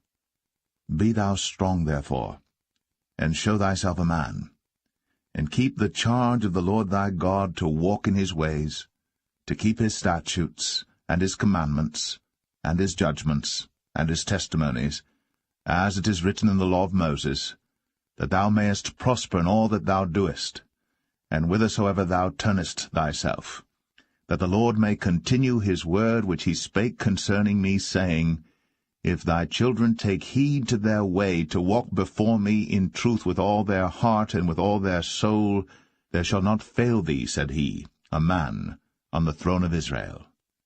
Moreover, thou knowest also what Joab the son of Zeruiah did to me, and what he did to the 2 captains of the host of Israel, unto Abner the son of Ner, and unto Amasa the son of Jether, whom he slew, and shed the blood of war in peace, and put the blood of war upon his girdle that was about his loins, and in his shoes that were on his feet. Do therefore according to thy wisdom, and let not his hoar head go down to the grave in peace. But show kindness unto the sons of Barzillai the Gileadite, and let them be of those that eat at thy table. For so they came to me when I fled because of Absalom thy brother. And behold, thou hast with thee Shimei the son of Gera, a Benjamite of Bahurim, which cursed me with a grievous curse, in the day when I went to Mahanaim. But he came down to meet me at Jordan, and I sware to him by the Lord, saying, I will not put thee to death with the sword. Now therefore hold him not guiltless, for thou art a wise man, and knowest what thou oughtest to do unto him. But his hoar head bring thou down to the grave with blood. So David slept with his fathers, and was buried in the city of David. And the days that David reigned over Israel were 40 years. 7 years reigned he in Hebron, and 33 years reigned he in Jerusalem. Then sat Solomon upon the throne of David his father, and his kingdom was established greatly. And Adonijah the son of Haggith came to Bathsheba, the mother of Solomon, and she said, Comest thou peaceably? And he said, Peaceably. He said, Moreover, I have somewhat to say unto thee. And she said, Say on. And he said, Thou knowest that the kingdom was mine, and that all Israel set their faces on me, that I should reign. Howbeit the kingdom is turned about, and is become my brother's, for it was his from the Lord. And now I ask one petition of thee, deny me not. And she said unto him, Say on. And he said, Speak, I pray thee, unto Solomon the king.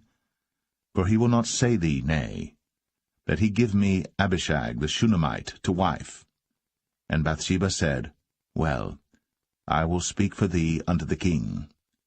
Bathsheba therefore went unto King Solomon, to speak unto him for Adonijah. And the king rose up to meet her, and bowed himself unto her, and sat down on his throne, and caused a seat to be set for the king's mother. And she sat on his right hand. Then she said, I desire one small petition of thee. I pray thee, say me not nay. And the king said unto her, Ask on, my mother, for I will not say thee nay. And she said, Let Abishag the Shunammite be given to Adonijah thy brother to wife. And King Solomon answered and said unto his mother, And why dost thou ask Abishag the Shunammite for Adonijah? Ask for him the kingdom also? For he is mine elder brother, even for him, and for Abiathar the priest, and for Joab the son of Zeruiah. Then King Solomon sware by the Lord, saying, God do so to me, and more also, if Adonijah have not spoken this word against his own life.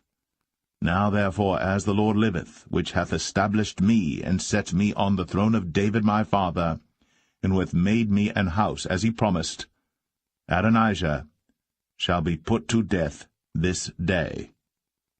And King Solomon sent by the hand of Benaiah the son of Jehoiada, and he fell upon him, that he died.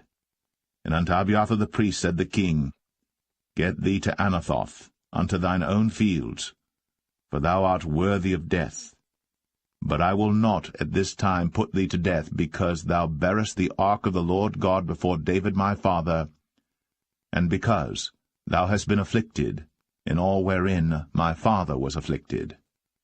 So Solomon thrust out Abiathar from being priest unto the Lord, that he might fulfill the word of the Lord, which he spake concerning the house of Eli in Shiloh. Then tidings came to Joab. For Joab had turned after Adonijah, though he turned not after Absalom. And Joab fled unto the tabernacle of the Lord, and caught hold on the horns of the altar. And it was told King Solomon that Joab was fled unto the tabernacle of the Lord, and behold, he is by the altar. Then Solomon sent Benaiah the son of Jehoiada, saying, Go, fall upon him. And Benaiah came to the tabernacle of the Lord, and said unto him, Thus saith the king, Come forth. And he said, Nay, but I will die here. And Benaiah brought the king word again, saying, Thus said Joab. And thus he answered me. And the king said unto him, Do as he hath said, and fall upon him, and bury him, that thou mayest take away the innocent blood, which Joab shed from me, and from the house of my father. And the Lord shall return his blood upon his own head, who fell upon 2 men more righteous and better than he, and slew them with the sword. My father David, not knowing thereof, to wit, Abner the son of Ner, captain of the host of Israel, and Amasa the son of Jether, captain of the host of Judah. Their blood shall therefore return upon the head of Joab, and upon the head of his seed for ever. But upon David, and upon his seed, and upon his house, and upon his throne, shall there be peace for ever from the Lord. So Benaiah the son of Jehoiada went up, and fell upon him, and slew him. And he was buried in his own house, in the wilderness. And the king put Benaiah the son of Jehoiada in his room over the host, and Zadok the priest did the king put in the room of Abiathar. And the king sent and called for Shimei, and said unto him, Build thee an house in Jerusalem, and dwell there, and go not forth thence any whither. For it shall be, that on the day thou goest out, and passest over the brook Kidron, thou shalt know for certain that thou shalt surely die. Thy blood shall be upon thine own head. And Shimei said unto the king, The saying is good. As my lord the king hath said, so will thy servant do. And Shimei dwelt in Jerusalem many days. And it came to pass at the end of 3 years, that 2 of the servants of Shimei ran away unto Achish, son of Maachah, king of Gath. And they told Shimei, saying, Behold, thy servants be in Gath. And Shimei arose, and saddled his ass, and went to Gath to Achish to seek his servants. And Shimei went, and brought his servants from Gath. And it was told Solomon that Shimei had gone from Jerusalem to Gath, and was come again. And the king sent and called for Shimei, and said unto him, Did I not make thee to swear by the Lord, and protested unto thee, saying, Know for a certain, on the day thou goest out, and walkest abroad any whither, that thou shalt surely die? And thou saidst unto me, The word that I have heard is good. Why then hast thou not kept the oath of the Lord, and the commandment that I have charged thee with? The king said moreover to Shimei, Thou knowest all the wickedness which thine heart is privy to, that thou didst to David my father. Therefore the Lord shall return thy wickedness upon thine own head. And King Solomon shall be blessed, and the throne of David shall be established before the Lord for ever. So the king commanded Benaiah the son of Jehoiada, which went out, and fell upon him that he died. And the kingdom was established in the hand of Solomon.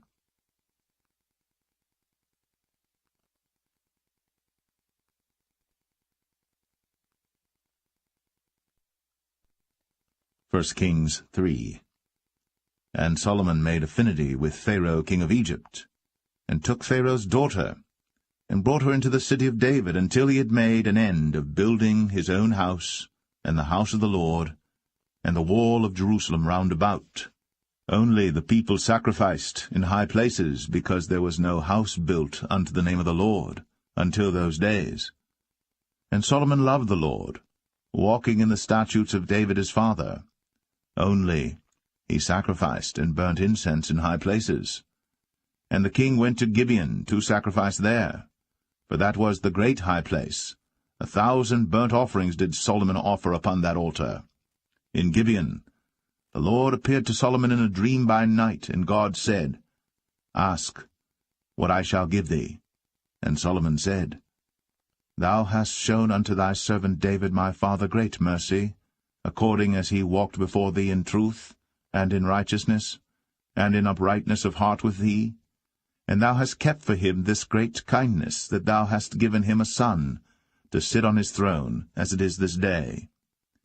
And now, O Lord my God, thou hast made thy servant king, instead of David my father. And I am but a little child.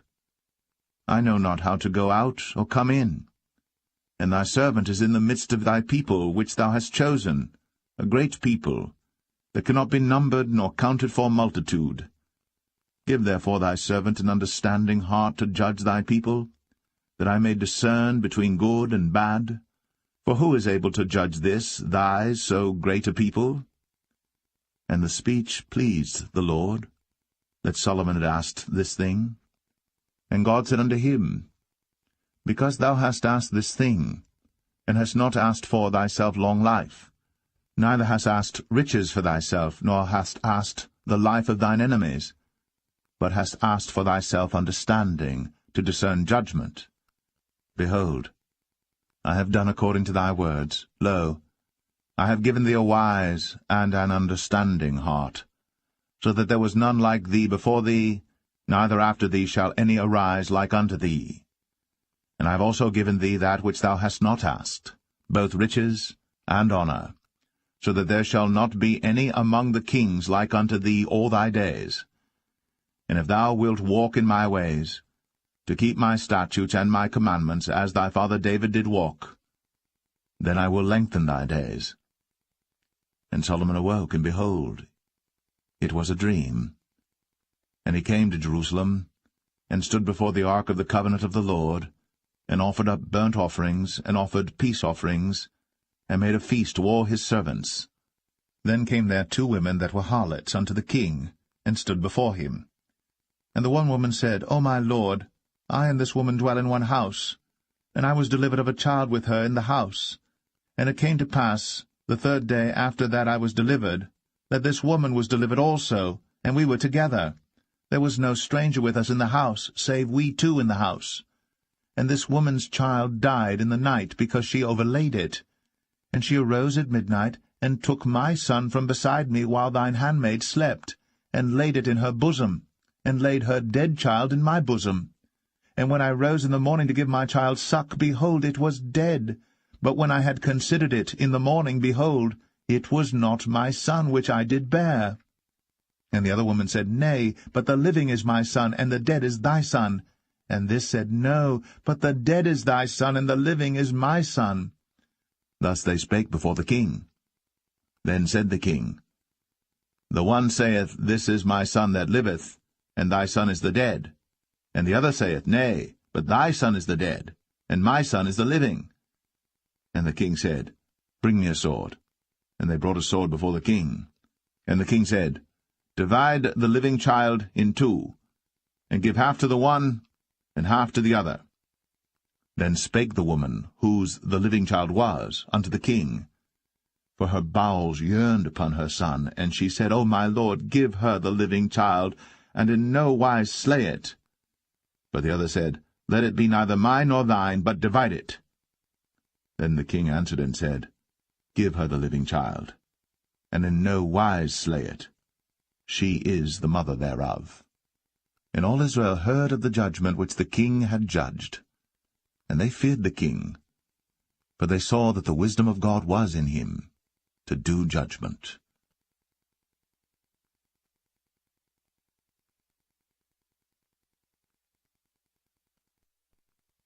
1 Kings 4.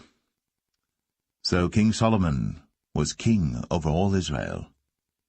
And these were the princes which he had: Azariah the son of Zadok the priest, Elihoreph and Ahiah the sons of Shishah, scribes, Jehoshaphat the son of Ahilud, the recorder, And Benaiah the son of Jehoiada was over the host, and Zadok and Abiathar were the priests. And Azariah the son of Nathan was over the officers, and Zabud the son of Nathan was principal officer, and the king's friend. And Ahisha was over the household, and Adoniram the son of Abda was over the tribute. And Solomon had 12 officers over all Israel, which provided victuals for the king and his household. Each man his month in a year made provision. And these are their names: the son of Hur, in Mount Ephraim, the son of Dekar, in Makaz, and in Shaalbim, and in Beth-Shemesh, and Elon Bethanan, the son of Hesed in Arabath. To him pertained Socho, in all the land of Hepher, the son of Abinadab, in all the region of Dor, which had Taphath, the daughter of Solomon, to wife. Baanah the son of Ahilud, to him pertained Tanakh and Megiddo, in all Bethshan, which is by Zartanah beneath Jezreel, from Bethshan to Abel-Meholah, even unto the place that is beyond Jokneam. The son of Geber, in Ramoth-Gilead, to him pertain the towns of Jair the son of Manasseh, which are in Gilead. To him also pertain the region of Argob, which is in Bashan, 80 great cities with walls and brazen bars. Ahinadab the son of Edo had Mahanaim. Ahimaaz was in Naphtali. He also took Basmath, the daughter of Solomon, to wife. Baanah the son of Hushai was in Asher and in Aloth. Jehoshaphat the son of Paruah in Issachar. Shimei the son of Elah in Benjamin. Geber the son of Uri was in the country of Gilead, in the country of Sihon the king of the Amorites, and of Og the king of Bashan, and he was the only officer which was in the land. Judah and Israel were many as the sand which is by the sea in multitude, eating and drinking and making merry. And Solomon reigned over all kingdoms, from the river unto the land of the Philistines, and unto the border of Egypt.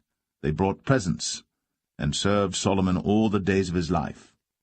And Solomon's provisions for one day was 30 measures of fine flour, and 80 measures of meal, 10 fat oxen, and 20 oxen out of the pastures, and 100 sheep beside harts and roebucks, and fallow deer and fatted fowl, for he had dominion over all the region on this side the river, from Tiphsah even to Azar, over all the kings on this side the river, and he had peace on all sides round about him. And Judah and Israel dwelt safely, every man under his vine and under his fig tree, from Dan even to Beersheba, all the days of Solomon. And Solomon had 40,000 stalls of horses for his chariots, and 12,000 horsemen.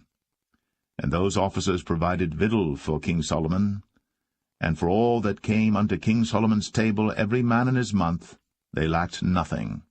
Barley also, and straw for the horses, and dromedaries brought they unto the place where the officers were, every man according to his charge. And God gave Solomon wisdom and understanding exceeding much, and largeness of heart, even as the sand that is on the seashore. And Solomon's wisdom excelled the wisdom of all the children of the east country, and all the wisdom of Egypt. For he was wiser than all men, than Ethan the Ezrahite, and Heman, and Chalcol, and Darda, the sons of Mahol, and his fame was in all nations round about. And he spake 3,000 proverbs, and his songs were 1,005. And he spake of trees, from the cedar tree that is in Lebanon even unto the hyssop that springeth out of the wall. He spake also of beasts, and of fowl, and of creeping things, and of fishes. And there came of all people to hear the wisdom of Solomon, from all kings of the earth, which had heard of his wisdom.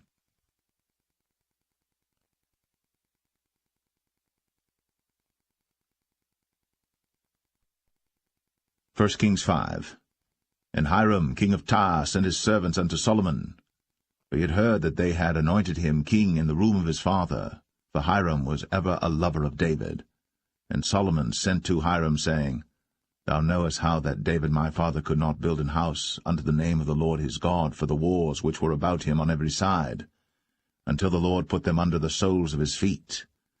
But now the Lord my God hath given me rest on every side, so that there is neither adversary nor evil occurrent. And behold, I purpose to build an house unto the name of the Lord my God, as the Lord spake unto David my father, saying, Thy son, whom I will set upon thy throne in thy room, he shall build an house unto my name. Now therefore command thou that they hew me cedar trees out of Lebanon, and my servants shall be with thy servants, and unto thee will I give hire for thy servants according to all that thou shalt appoint. For thou knowest that there is not among us any that can skill to hew timber like unto the Sidonians. And it came to pass, when Hiram heard the words of Solomon, that he rejoiced greatly, and said, Blessed be the Lord this day, which hath given unto David a wise son over this great people. And Hiram sent to Solomon, saying, I have considered the things which thou sentest to me for, and I will do all thy desire concerning timber of cedar, and concerning timber of fir. My servants shall bring them down from Lebanon unto the sea, and I will convey them by sea in floats unto the place that thou shalt appoint me, and will cause them to be discharged there. And thou shalt receive them, and thou shalt accomplish my desire in giving food for my household. So Hiram gave Solomon cedar trees and fir trees, according to all his desire. And Solomon gave Hiram 20,000 measures of wheat for food to his household, and 20 measures of pure oil. Thus gave Solomon to Hiram year by year. And the Lord gave Solomon wisdom, as he promised him. And there was peace between Hiram and Solomon, and they two made a league together. And King Solomon raised a levy out of all Israel, and the levy was 30,000 men. And he sent them to Lebanon, 10,000 a month by courses. A month they were in Lebanon, and 2 months at home, and Adoniram was over the levy.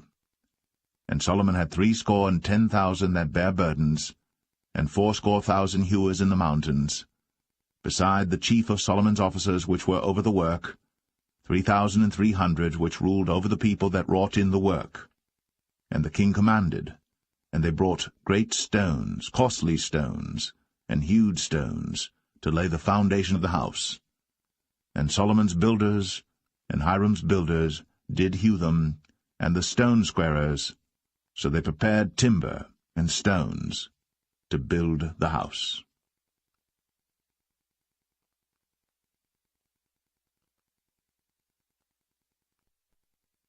1 Kings 6. And it came to pass in the 480th year, after the children of Israel were come out of the land of Egypt, in the 4th year of Solomon's reign over Israel, in the month Ziph, which is the 2nd month, that he began to build the house of the Lord. And the house which King Solomon built for the Lord, the length thereof was 80 cubits, and the breadth thereof 20 cubits, and the height thereof 30 cubits. And the porch before the temple of the house 20 cubits was the length thereof, according to the breadth of the house, and 10 cubits was the breadth thereof before the house. And for the house he made windows of narrow lights. And against the wall of the house he built chambers round about, against the walls of the house round about, both of the temple and of the oracle, and he made chambers round about. The nethermost chamber was 5 cubits broad, and the middle was 6 cubits broad, and the third was 7 cubits broad. For without, in the wall of the house, he made narrowed rests round about, that the beams should not be fastened in the walls of the house. And the house, when it was in building, was built of stone made ready before it was brought thither, so that there was neither hammer nor axe nor any tool of iron heard in the house, while it was in building. The door for the middle chamber was in the right side of the house, and they went up with winding stairs into the middle chamber, and out of the middle into the third. So he built the house, and finished it, and covered the house with beams and boards of cedar. And then he built chambers against all the house, 5 cubits high, and they rested on the house with timber of cedar. And the word of the Lord came to Solomon, saying, Concerning this house, which thou art in building, if thou wilt walk in my statutes, and execute my judgments, and keep all my commandments to walk in them, then will I perform my word with thee, which I spake unto David thy father, and I will dwell among the children of Israel, and will not forsake my people Israel. So Solomon built the house, and finished it. And he built the walls of the house within with boards of cedar, both the floor of the house and the walls of the ceiling.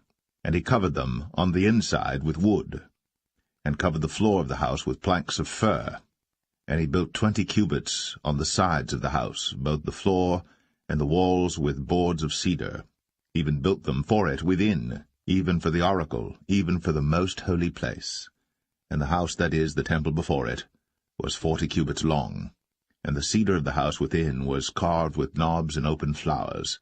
All was cedar. There was no stone seen.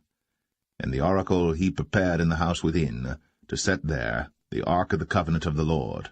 And the oracle in the forepart was 20 cubits in length, and 20 cubits in breadth, and 20 cubits in the height thereof.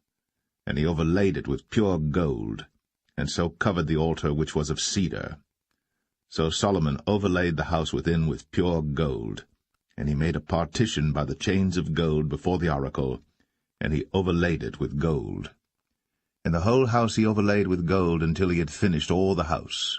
Also the whole altar that was by the oracle he overlaid with gold. And within the oracle he made 2 cherubims of olive tree, each 10 cubits high. And 5 cubits was the one wing of the cherub, and 5 cubits the other wing of the cherub. From the uttermost part of the one wing unto the uttermost part of the other were 10 cubits. And the other cherub was 10 cubits. Both the cherubims were of one measure and one size. The height of the one cherub was 10 cubits, and so was it of the other cherub. And he set the cherubims within the inner house, and they stretched forth the wings of the cherubims, so that the wing of the one touched the one wall, and the wing of the other cherub touched the other wall, and their wings touched one another in the midst of the house. And he overlaid the cherubims with gold, and he carved all the walls of the house round about with carved figures of cherubims, and palm trees, and open flowers, within and without. And the floor of the house he overlaid with gold, within and without. And for the entering of the oracle he made doors of olive tree. The lintel and side posts were a 5th part of the wall. The 2 doors also were of olive tree, and he carved upon them carvings of cherubims and palm trees and open flowers, and overlaid them with gold, and spread gold upon the cherubims and upon the palm trees. So also made he for the door of the temple posts of olive tree, a 4th part of the wall. And the 2 doors were of fir tree. The 2 leaves of the one door were folding, and the 2 leaves of the other door were folding. And he carved thereon cherubims and palm trees and open flowers, and covered them with gold, fitted upon the carved work. And he built the inner court with 3 rows of hewed stone, and a row of cedar beams. In the 4th year was the foundation of the house of the Lord laid, in the month Ziph. And in the 11th year, in the month Bul, which is the 8th month, was the house finished throughout all the parts thereof. And according to all the fashion of it, so was he 7 years in building it.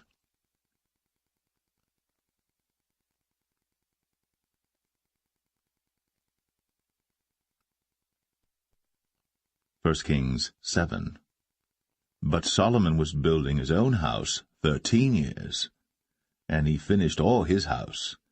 He built also the house of the forest of Lebanon. The length thereof was 100 cubits, and the breadth thereof 50 cubits, and the height thereof 30 cubits, upon 4 rows of cedar pillars, with cedar beams upon the pillars. And it was covered with cedar above, upon the beams, that lay on 45 pillars, 15 in a row. And there were windows in 3 rows, and light was against light in 3 ranks. And all the doors and posts were square, with the windows, and light was against light in 3 ranks. And he made a porch of pillars. The length thereof was 50 cubits, and the breadth thereof 30 cubits, and the porch was before them. And the other pillars and the thick beam were before them. Then he made a porch for the throne where he might judge, even the porch of judgment, and it was covered with cedar from one side of the floor to the other. And his house where he dwelt had another court within the porch, which was of the like work. Solomon made also an house for Pharaoh's daughter, whom he had taken to wife, like unto this porch. All these were of costly stones, according to the measures of hewed stones, sawed with saws, within and without, even from the foundation unto the coping, and so on the outside toward the great court.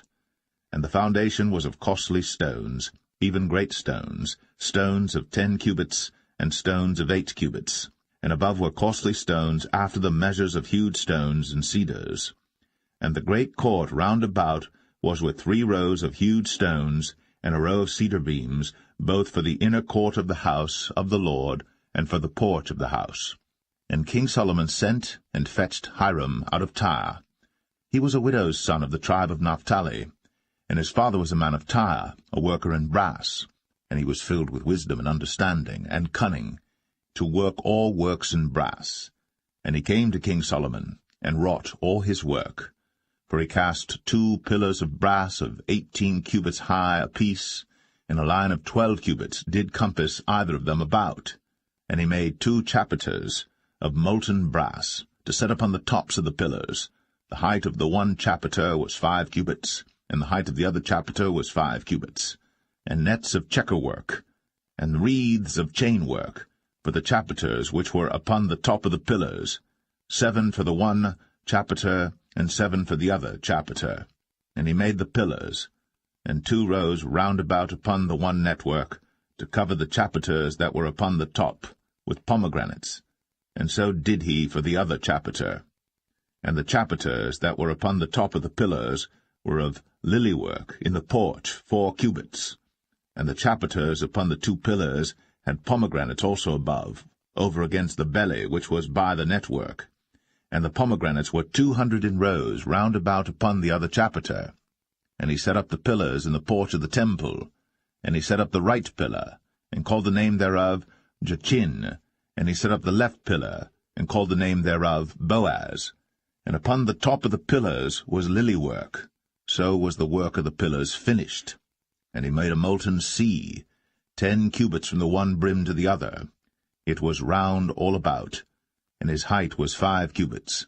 And a line of 30 cubits did compass it round about. And under the brim of it round about there were knobs compassing it, 10 in a cubit, compassing the sea round about. The knobs were cast in 2 rows when it was cast. It stood upon 12 oxen, 3 looking toward the north, and 3 looking toward the west, and 3 looking toward the south, and 3 looking toward the east. And the sea was set above upon them, and all their hinder parts were inward. And it was an handbreadth thick, and the brim thereof was wrought like the brim of a cup, with flowers of lilies. It contained 2,000 baths. And he made 10 bases of brass. 4 cubits was the length of one base, and 4 cubits the breadth thereof, and 3 cubits the height of it. And the work of the bases was on this manner. They had borders, and the borders were between the ledges. And on the borders that were between the ledges were lions, oxen, and cherubims. And upon the ledges there was a base above, and beneath the lions and oxen were certain additions made of thin work. And every base had 4 brazen wheels, and plates of brass, and the 4 corners thereof had undersetters. Under the laver were undersetters molten, at the side of every addition. And the mouth of it within the chapiter, and above was a cubit, but the mouth thereof was round after the work of the base, a cubit and an half. And also upon the mouth of it were gravings with their borders 4 square, not round. And under the borders were 4 wheels, and the axle trees of the wheels were joined to the base. And the height of a wheel was a cubit and a half a cubit. And the work of the wheels was like the work of a chariot wheel. Their axle trees and their naves and their felloes and their spokes were all molten. And there were 4 undersetters to the 4 corners of one base, and the undersetters were of the very base itself. And in the top of the base was there a round compass of half a cubit high, and on the top of the base the ledges thereof, and the borders thereof were of the same. For on the plates of the ledges thereof, and on the borders thereof, he graved cherubims, lions, and palm trees, according to the proportion of every one, and additions round about. After this manner he made the 10 bases. All of them had 1 casting, 1 measure, and 1 size. Then made he 10 lavers of brass. 1 laver contained 40 baths, and every laver was 4 cubits. And upon every one of the 10 bases 1 laver. And he put 5 bases on the right side of the house, and 5 on the left side of the house, and he set the sea on the right side of the house eastward over against the south. And Hiram made the lavers and the shovels and the basins. So Hiram made an end of doing all the work that he made King Solomon for the house of the Lord. The 2 pillars and the 2 bowls of the chapiters that were on the top of the 2 pillars, and the 2 networks to cover the 2 bowls of the chapiters, which were upon the top of the pillars, and 400 pomegranates for the 2 networks, even 2 rows of pomegranates for 1 network, to cover the 2 bowls of the chapiters that were upon the pillars, and the 10 bases, and 10 lavers on the bases, and 1 sea, and 12 oxen under the sea, and the pots, and the shovels, and the basins, and all these vessels which Hiram made to King Solomon for the house of the Lord, were of bright brass. In the plain of Jordan did the king cast them, in the clay ground between Succoth and Zarthan. And Solomon left all the vessels unweighed, because they were exceeding many, neither was the weight of the brass found out. And Solomon made all the vessels that pertained unto the house of the Lord, the altar of gold, and the table of gold whereupon the showbread was, and the candlesticks of pure gold, 5 on the right side and 5 on the left, before the oracle, with the flowers and the lamps and the tongs of gold, and the bowls and the snuffers and the basins and the spoons and the censers of pure gold, and the hinges of gold, both for the doors of the inner house, the most holy place, and for the doors of the house, to wit, of the temple. So was ended all the work that King Solomon made for the house of the Lord. And Solomon brought in the things which David his father had dedicated, even the silver, and the gold, and the vessels, did he put among the treasures of the house of the Lord.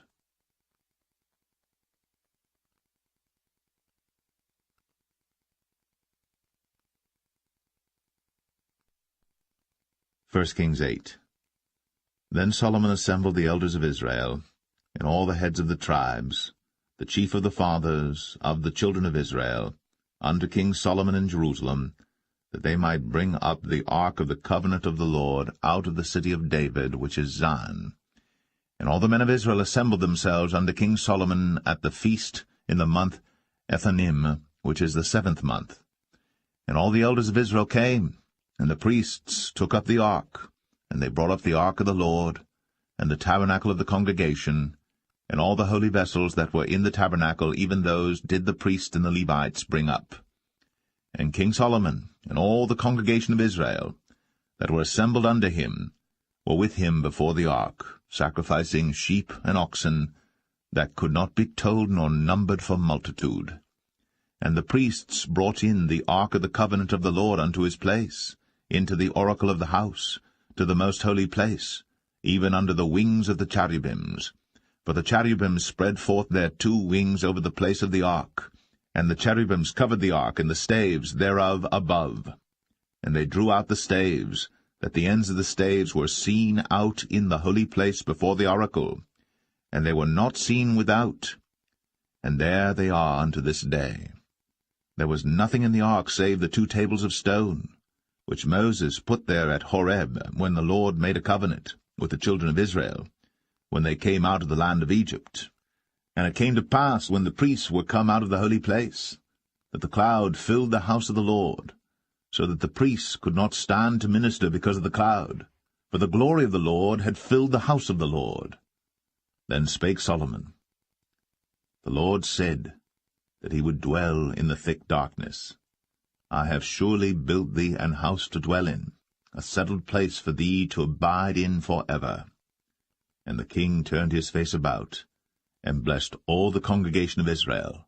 And all the congregation of Israel stood, and he said, Blessed be the Lord God of Israel, which spake with his mouth unto David my father, and hath with his hand fulfilled it, saying, Since the day that I brought forth my people Israel out of Egypt, I chose no city out of all the tribes of Israel to build an house, that my name might be therein. But I chose David to be over my people Israel. And it was in the heart of David my father to build an house for the name of the Lord God of Israel. And the Lord said unto David my father, Whereas it was in thine heart to build an house unto my name, thou didst well that it was in thine heart. Nevertheless thou shalt not build the house, but thy son that shall come forth out of thy loins, he shall build the house unto my name. And the Lord hath performed his word that he spake. And I am risen up in the room of David my father, and sit on the throne of Israel, as the Lord promised, and have built an house for the name of the Lord God of Israel. And I have set there a place for the ark, wherein is the covenant of the Lord, which he made with our fathers when he brought them out of the land of Egypt. And Solomon stood before the altar of the Lord in the presence of all the congregation of Israel, and spread forth his hands toward heaven, and he said, Lord God of Israel, there is no God like thee, in heaven above, or on earth beneath, who keepest covenant and mercy with thy servants that walk before thee with all their heart, who hast kept with thy servant David my father, that thou promised him, thou spakest also with thy mouth, and hast fulfilled it with thine hand, as it is this day.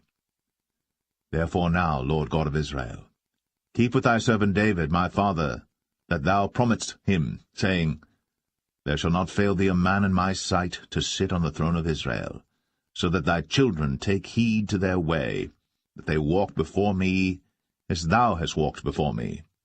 And now, O God of Israel, let thy word, I pray thee, be verified, which thou spakest unto thy servant David my father. But will God indeed dwell on the earth?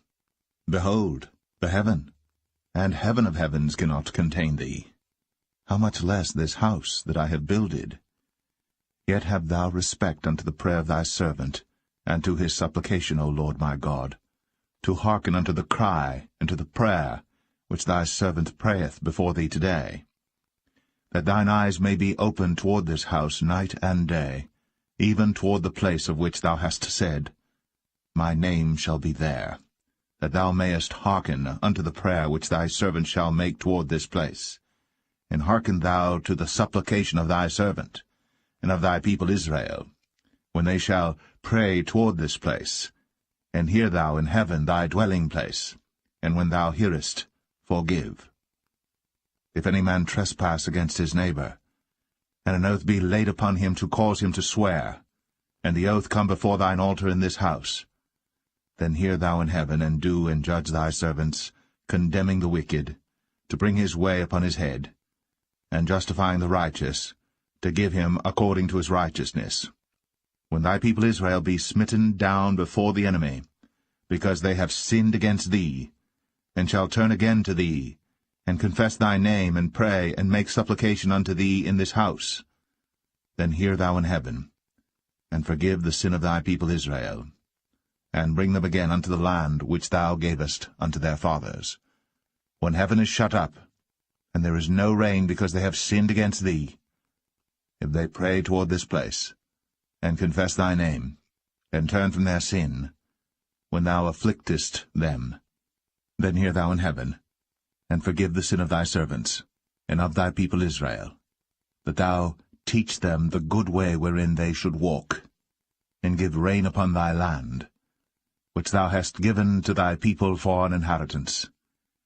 If there be in the land famine, if there be pestilence, blasting, mildew, locust, or if there be caterpillar, if their enemy besiege them in the land of their cities, whatsoever plague, whatsoever sickness there be, what prayer and supplication soever be made by any man, or by all thy people Israel, which shall know every man the plague of his own heart, and spread forth his hands toward this house, then hear thou in heaven thy dwelling place, and forgive, and do, and give to every man according to his ways, whose heart thou knowest, for thou, even thou only, knowest the hearts of all the children of men, that they may fear thee all the days that they live in the land which thou gavest unto our fathers.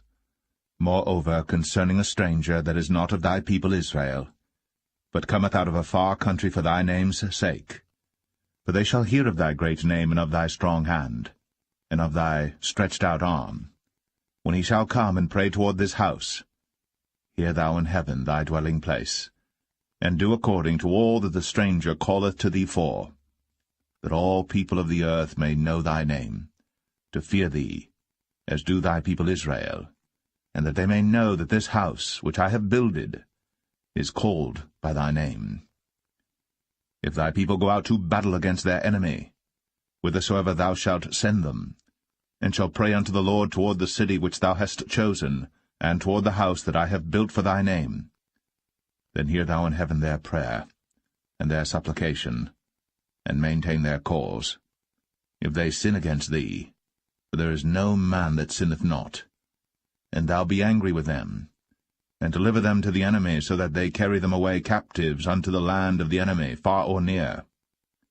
Yet if they shall bethink themselves in the land whither they were carried captives, and repent, and make supplication unto thee in the land of them that carried them captives, saying, We have sinned, and have done perversely, we have committed wickedness, and so return unto thee with all their heart, and with all their soul, in the land of their enemies, which led them away captive, and pray unto thee toward their land, which thou gavest unto their fathers, the city which thou hast chosen, and the house which I have built for thy name.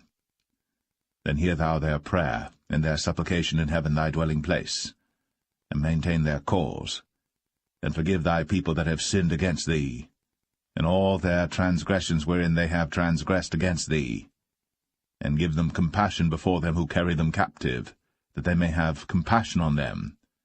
For they be thy people, and thine inheritance, which thou broughtest forth out of Egypt, from the midst of the furnace of iron, that thine eyes may be open unto the supplication of thy servant, and unto the supplication of thy people Israel, to hearken unto them in all that they call for unto thee.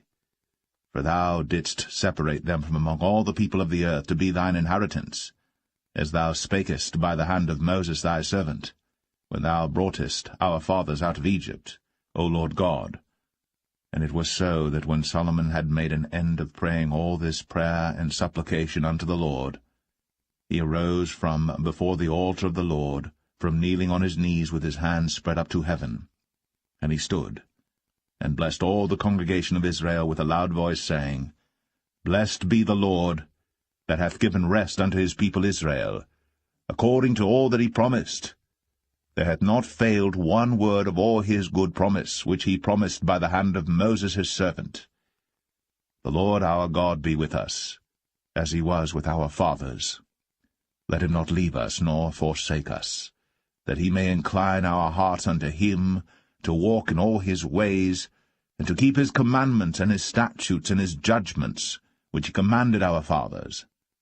And let these my words wherewith I have made supplication before the Lord be nigh unto the Lord our God day and night, that he maintain the cause of his servant, and the cause of his people Israel at all times, as the matter shall require, that all the people of the earth may know that the Lord is God, and that there is none else.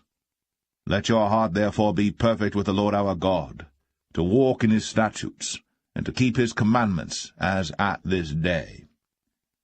And the king and all Israel with him offered sacrifice before the Lord. And Solomon offered a sacrifice of peace offerings, which he offered unto the Lord, 22,000 oxen, and 120,000 sheep. So the king and all the children of Israel dedicated the house of the Lord. The same day did the king hallow the middle of the court that was before the house of the Lord, for there he offered burnt offerings and meat offerings, and the fat of the peace offerings, because the brazen altar that was before the Lord was too little to receive the burnt offerings and meat offerings, and the fat of the peace offerings. And at that time Solomon held a feast, and all Israel with him, a great congregation from the entering in of Hamath unto the river of Egypt, before the Lord our God 7 days, and 7 days, even 14 days. On the 8th day he sent the people away, and they blessed the king, and went unto their tents joyful and glad of heart, for all the goodness that the Lord had done for David his servant, and for Israel his people.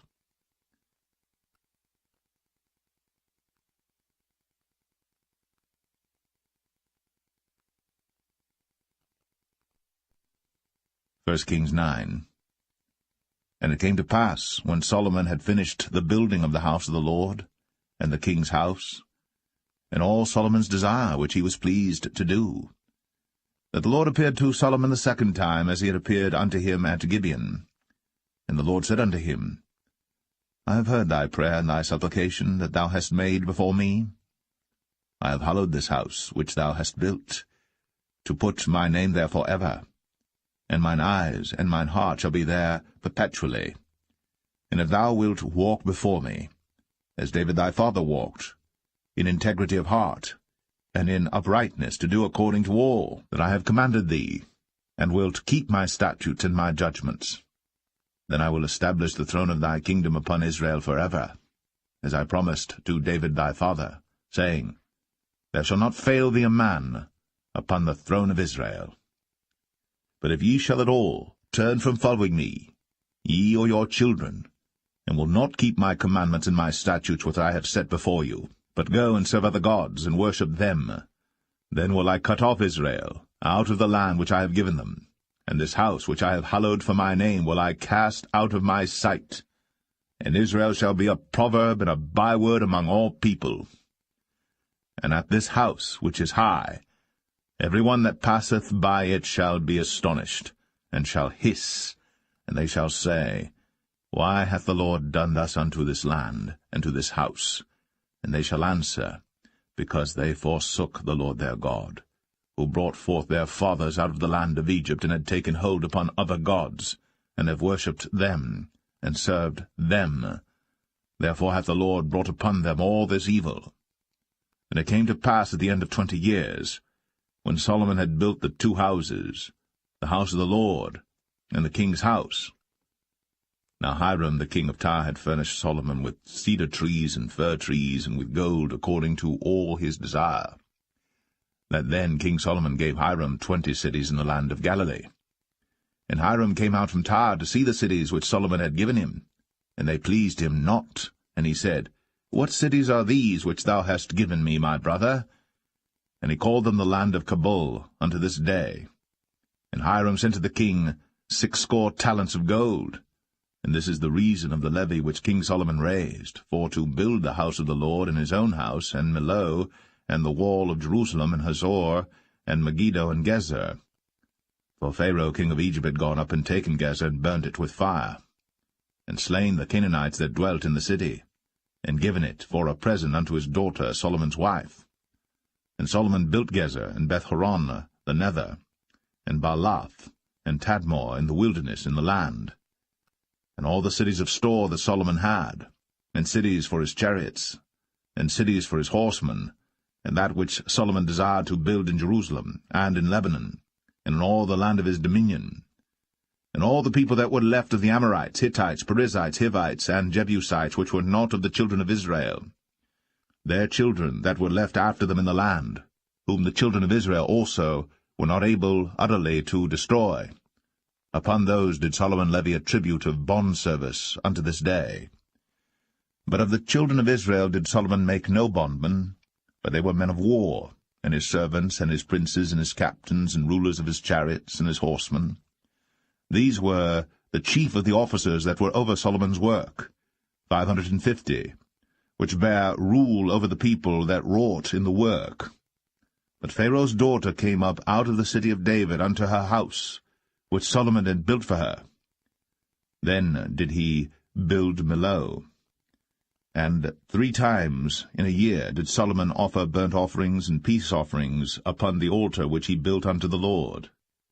And he burnt incense upon the altar that was before the Lord. So he finished the house. And King Solomon made a navy of ships in Ezion-Geber, which is beside Eloth, on the shore of the Red Sea, in the land of Edom.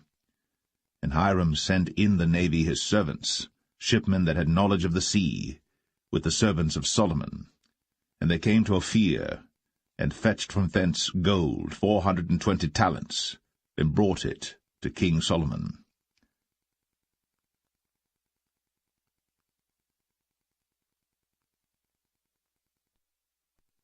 1 Kings 10.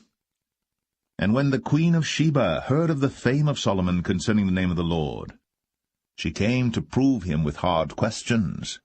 And she came to Jerusalem with a very great train, with camels that bare spices, and very much gold, and precious stones. And when she was come to Solomon, she communed with him of all that was in her heart. And Solomon told her all her questions. There was not anything hid from the king which he told her not. And when the queen of Sheba had seen all Solomon's wisdom, and the house that he had built, and the meat of his table, and the sitting of his servants, and the attendance of his ministers, and their apparel, and his cupbearers, and his ascent by which he went up unto the house of the Lord, there was no more spirit in her. And she said to the king, It was a true report that I heard in mine own land of thy acts and of thy wisdom. Howbeit, I believed not the word until I came. And mine eyes had seen it, and behold, the half was not told me. Thy wisdom and prosperity exceedeth the fame which I heard. Happy are thy men, happy are these thy servants, which stand continually before thee, and that hear thy wisdom. Blessed be the Lord thy God, which delighteth in thee, to set thee on the throne of Israel, because the Lord loved Israel for ever. Therefore made he thee king, to do judgment and justice. And she gave the king 120 talents of gold, and of spices, very great store, and precious stones. There came no more such abundance of spices as these which the queen of Sheba gave to King Solomon. And the navy also of Hiram, that brought gold from Ophir, brought in from Ophir great plenty of almug trees and precious stones. And the king made of the almug trees pillars for the house of the Lord, and for the king's house, harps also, and psalteries for singers. There came no such almug trees, nor were seen unto this day. And King Solomon gave unto the queen of Sheba all her desire, whatsoever she asked, beside that which Solomon gave her of his royal bounty. So she turned, and went to her own country, she and her servants. Now the weight of gold that came to Solomon in 1 year was 666 talents of gold. Beside that he had of the merchantmen, and of the traffic of the spice merchants, and of all the kings of Arabia, and of the governors of the country. And King Solomon made 200 targets of beaten gold. 600 shekels of gold went to 1 target. And he made 300 shields of beaten gold. 3 pound of gold went to 1 shield, and the king put them in the house of the forest of Lebanon. Moreover, the king made a great throne of ivory, and overlaid it with the best gold. The throne had 6 steps, and the top of the throne was round behind. And there were stays on either side on the place of the seat, and 2 lions stood beside the stays. And 12 lions stood there on the one side, and on the other upon the 6 steps. There was not the like made in any kingdom. And all King Solomon's drinking vessels were of gold, and all the vessels of the house of the forest of Lebanon were of pure gold. None were of silver. It was nothing accounted of in the days of Solomon. But the king had at sea a navy of Tarshish, with the navy of Hiram. Once in 3 years came the navy of Tarshish, bringing gold and silver, ivory, and apes and peacocks. So King Solomon exceeded all the kings of the earth for riches and for wisdom. And all the earth sought to Solomon, to hear his wisdom, which God had put in his heart. And they brought every man his present, vessels of silver, and vessels of gold, and garments, and armor, and spices, horses, and mules, a rate year by year. And Solomon gathered together chariots and horsemen, and he had 1,400 chariots, and 12,000 horsemen, whom he bestowed in the cities for chariots, and with the king at Jerusalem. And the king made silver to be in Jerusalem as stones, and cedars made he to be as the sycamore trees that are in the vale for abundance. And Solomon had horses brought out of Egypt, and linen yarn. The king's merchants received the linen yarn at a price. And a chariot came up and went out of Egypt for 600 shekels of silver, and an horse for 150. And so for all the kings of the Hittites, and for the kings of Syria, did they bring them out by their means.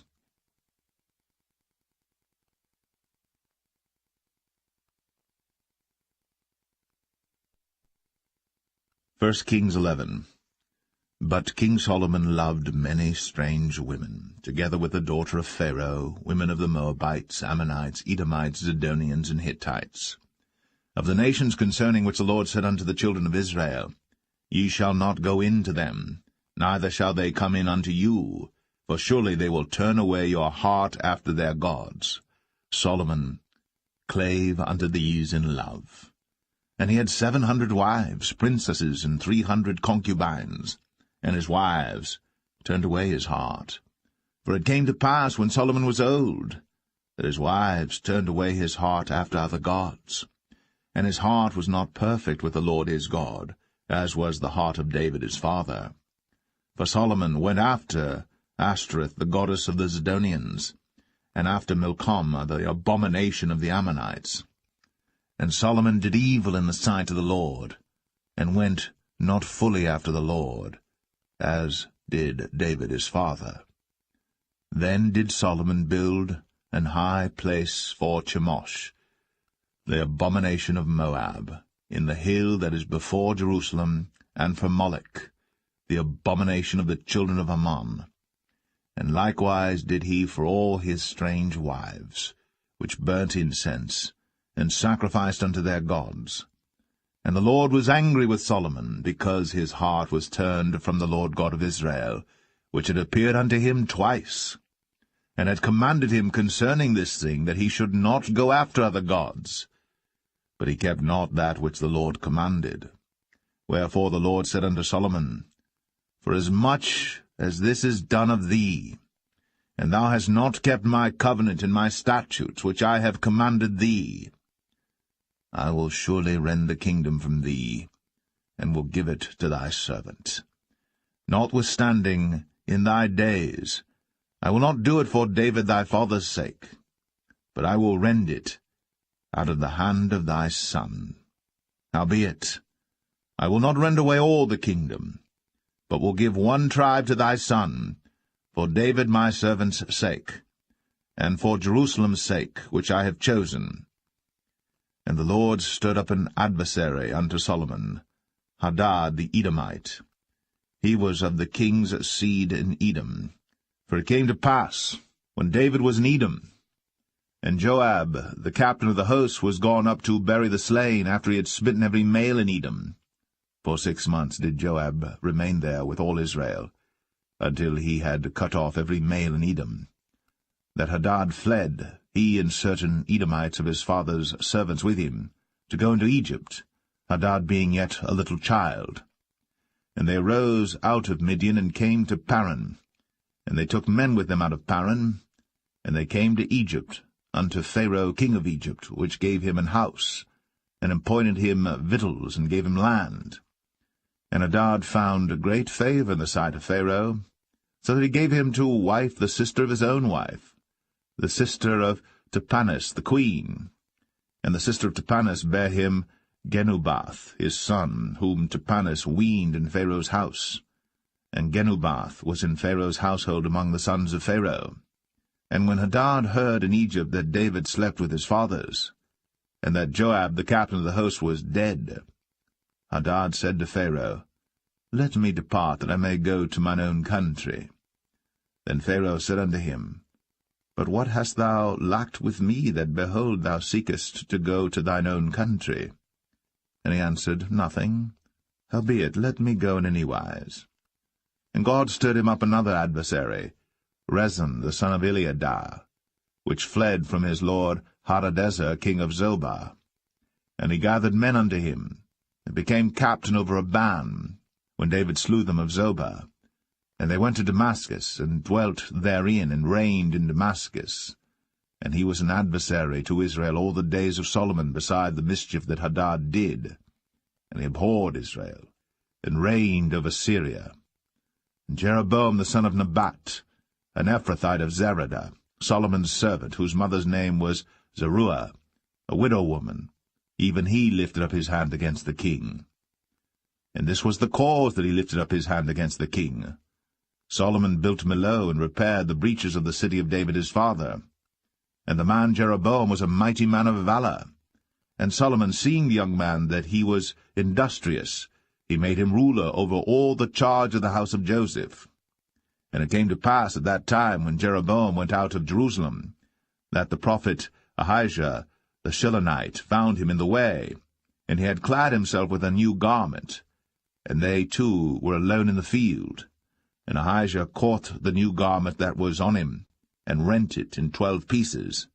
And he said to Jeroboam, Take thee 10 pieces, for thus saith the Lord, the God of Israel, Behold, I will rend the kingdom out of the hand of Solomon, and will give 10 tribes to thee.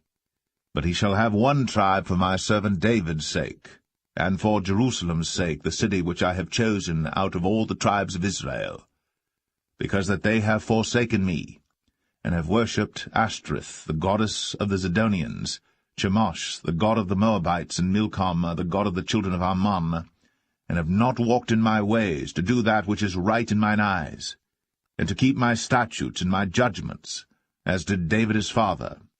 Howbeit, I will not take the whole kingdom out of his hand, but I will make him prince all the days of his life, for David my servant's sake, whom I chose, because he kept my commandments and my statutes. But I will take the kingdom out of his son's hand, and will give it unto thee, even 10 tribes. And unto his son will I give 1 tribe, that David my servant may have a light always before me in Jerusalem, the city which I have chosen me, to put my name there. And I will take thee, and thou shalt reign according to all that thy soul desireth, and shalt be king over Israel.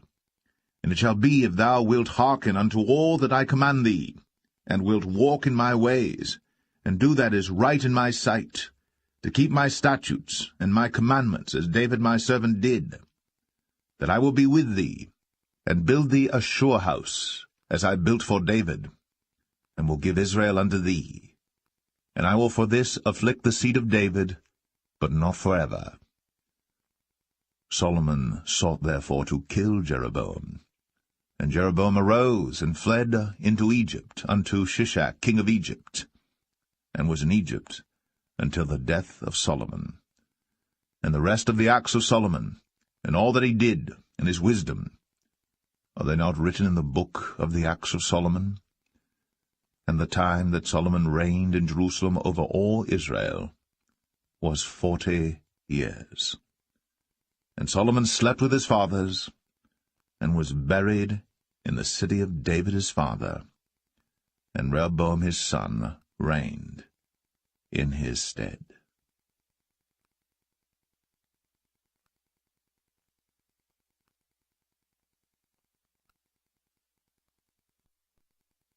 First Kings 12.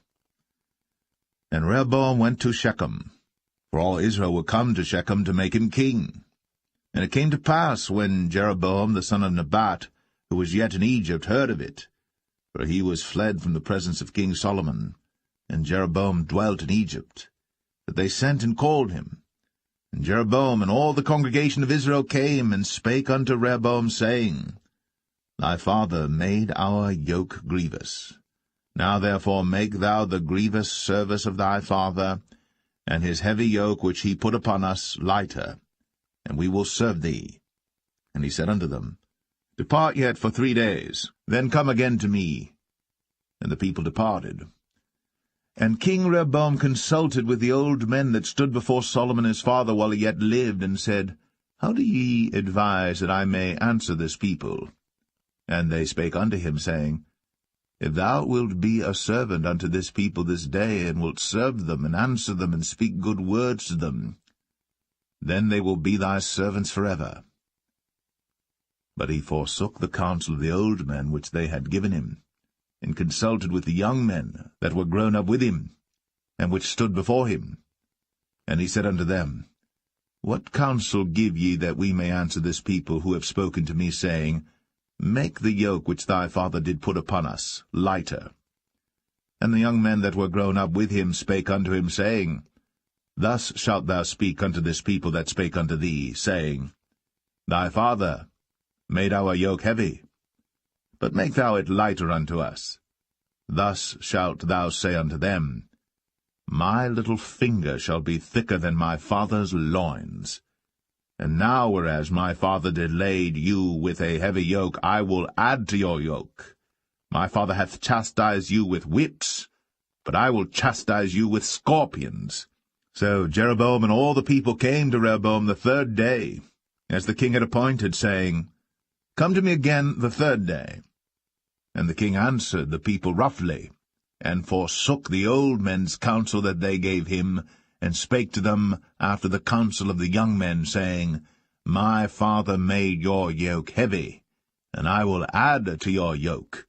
My father also chastised you with whips, but I will chastise you with scorpions. Wherefore the king hearkened not unto the people.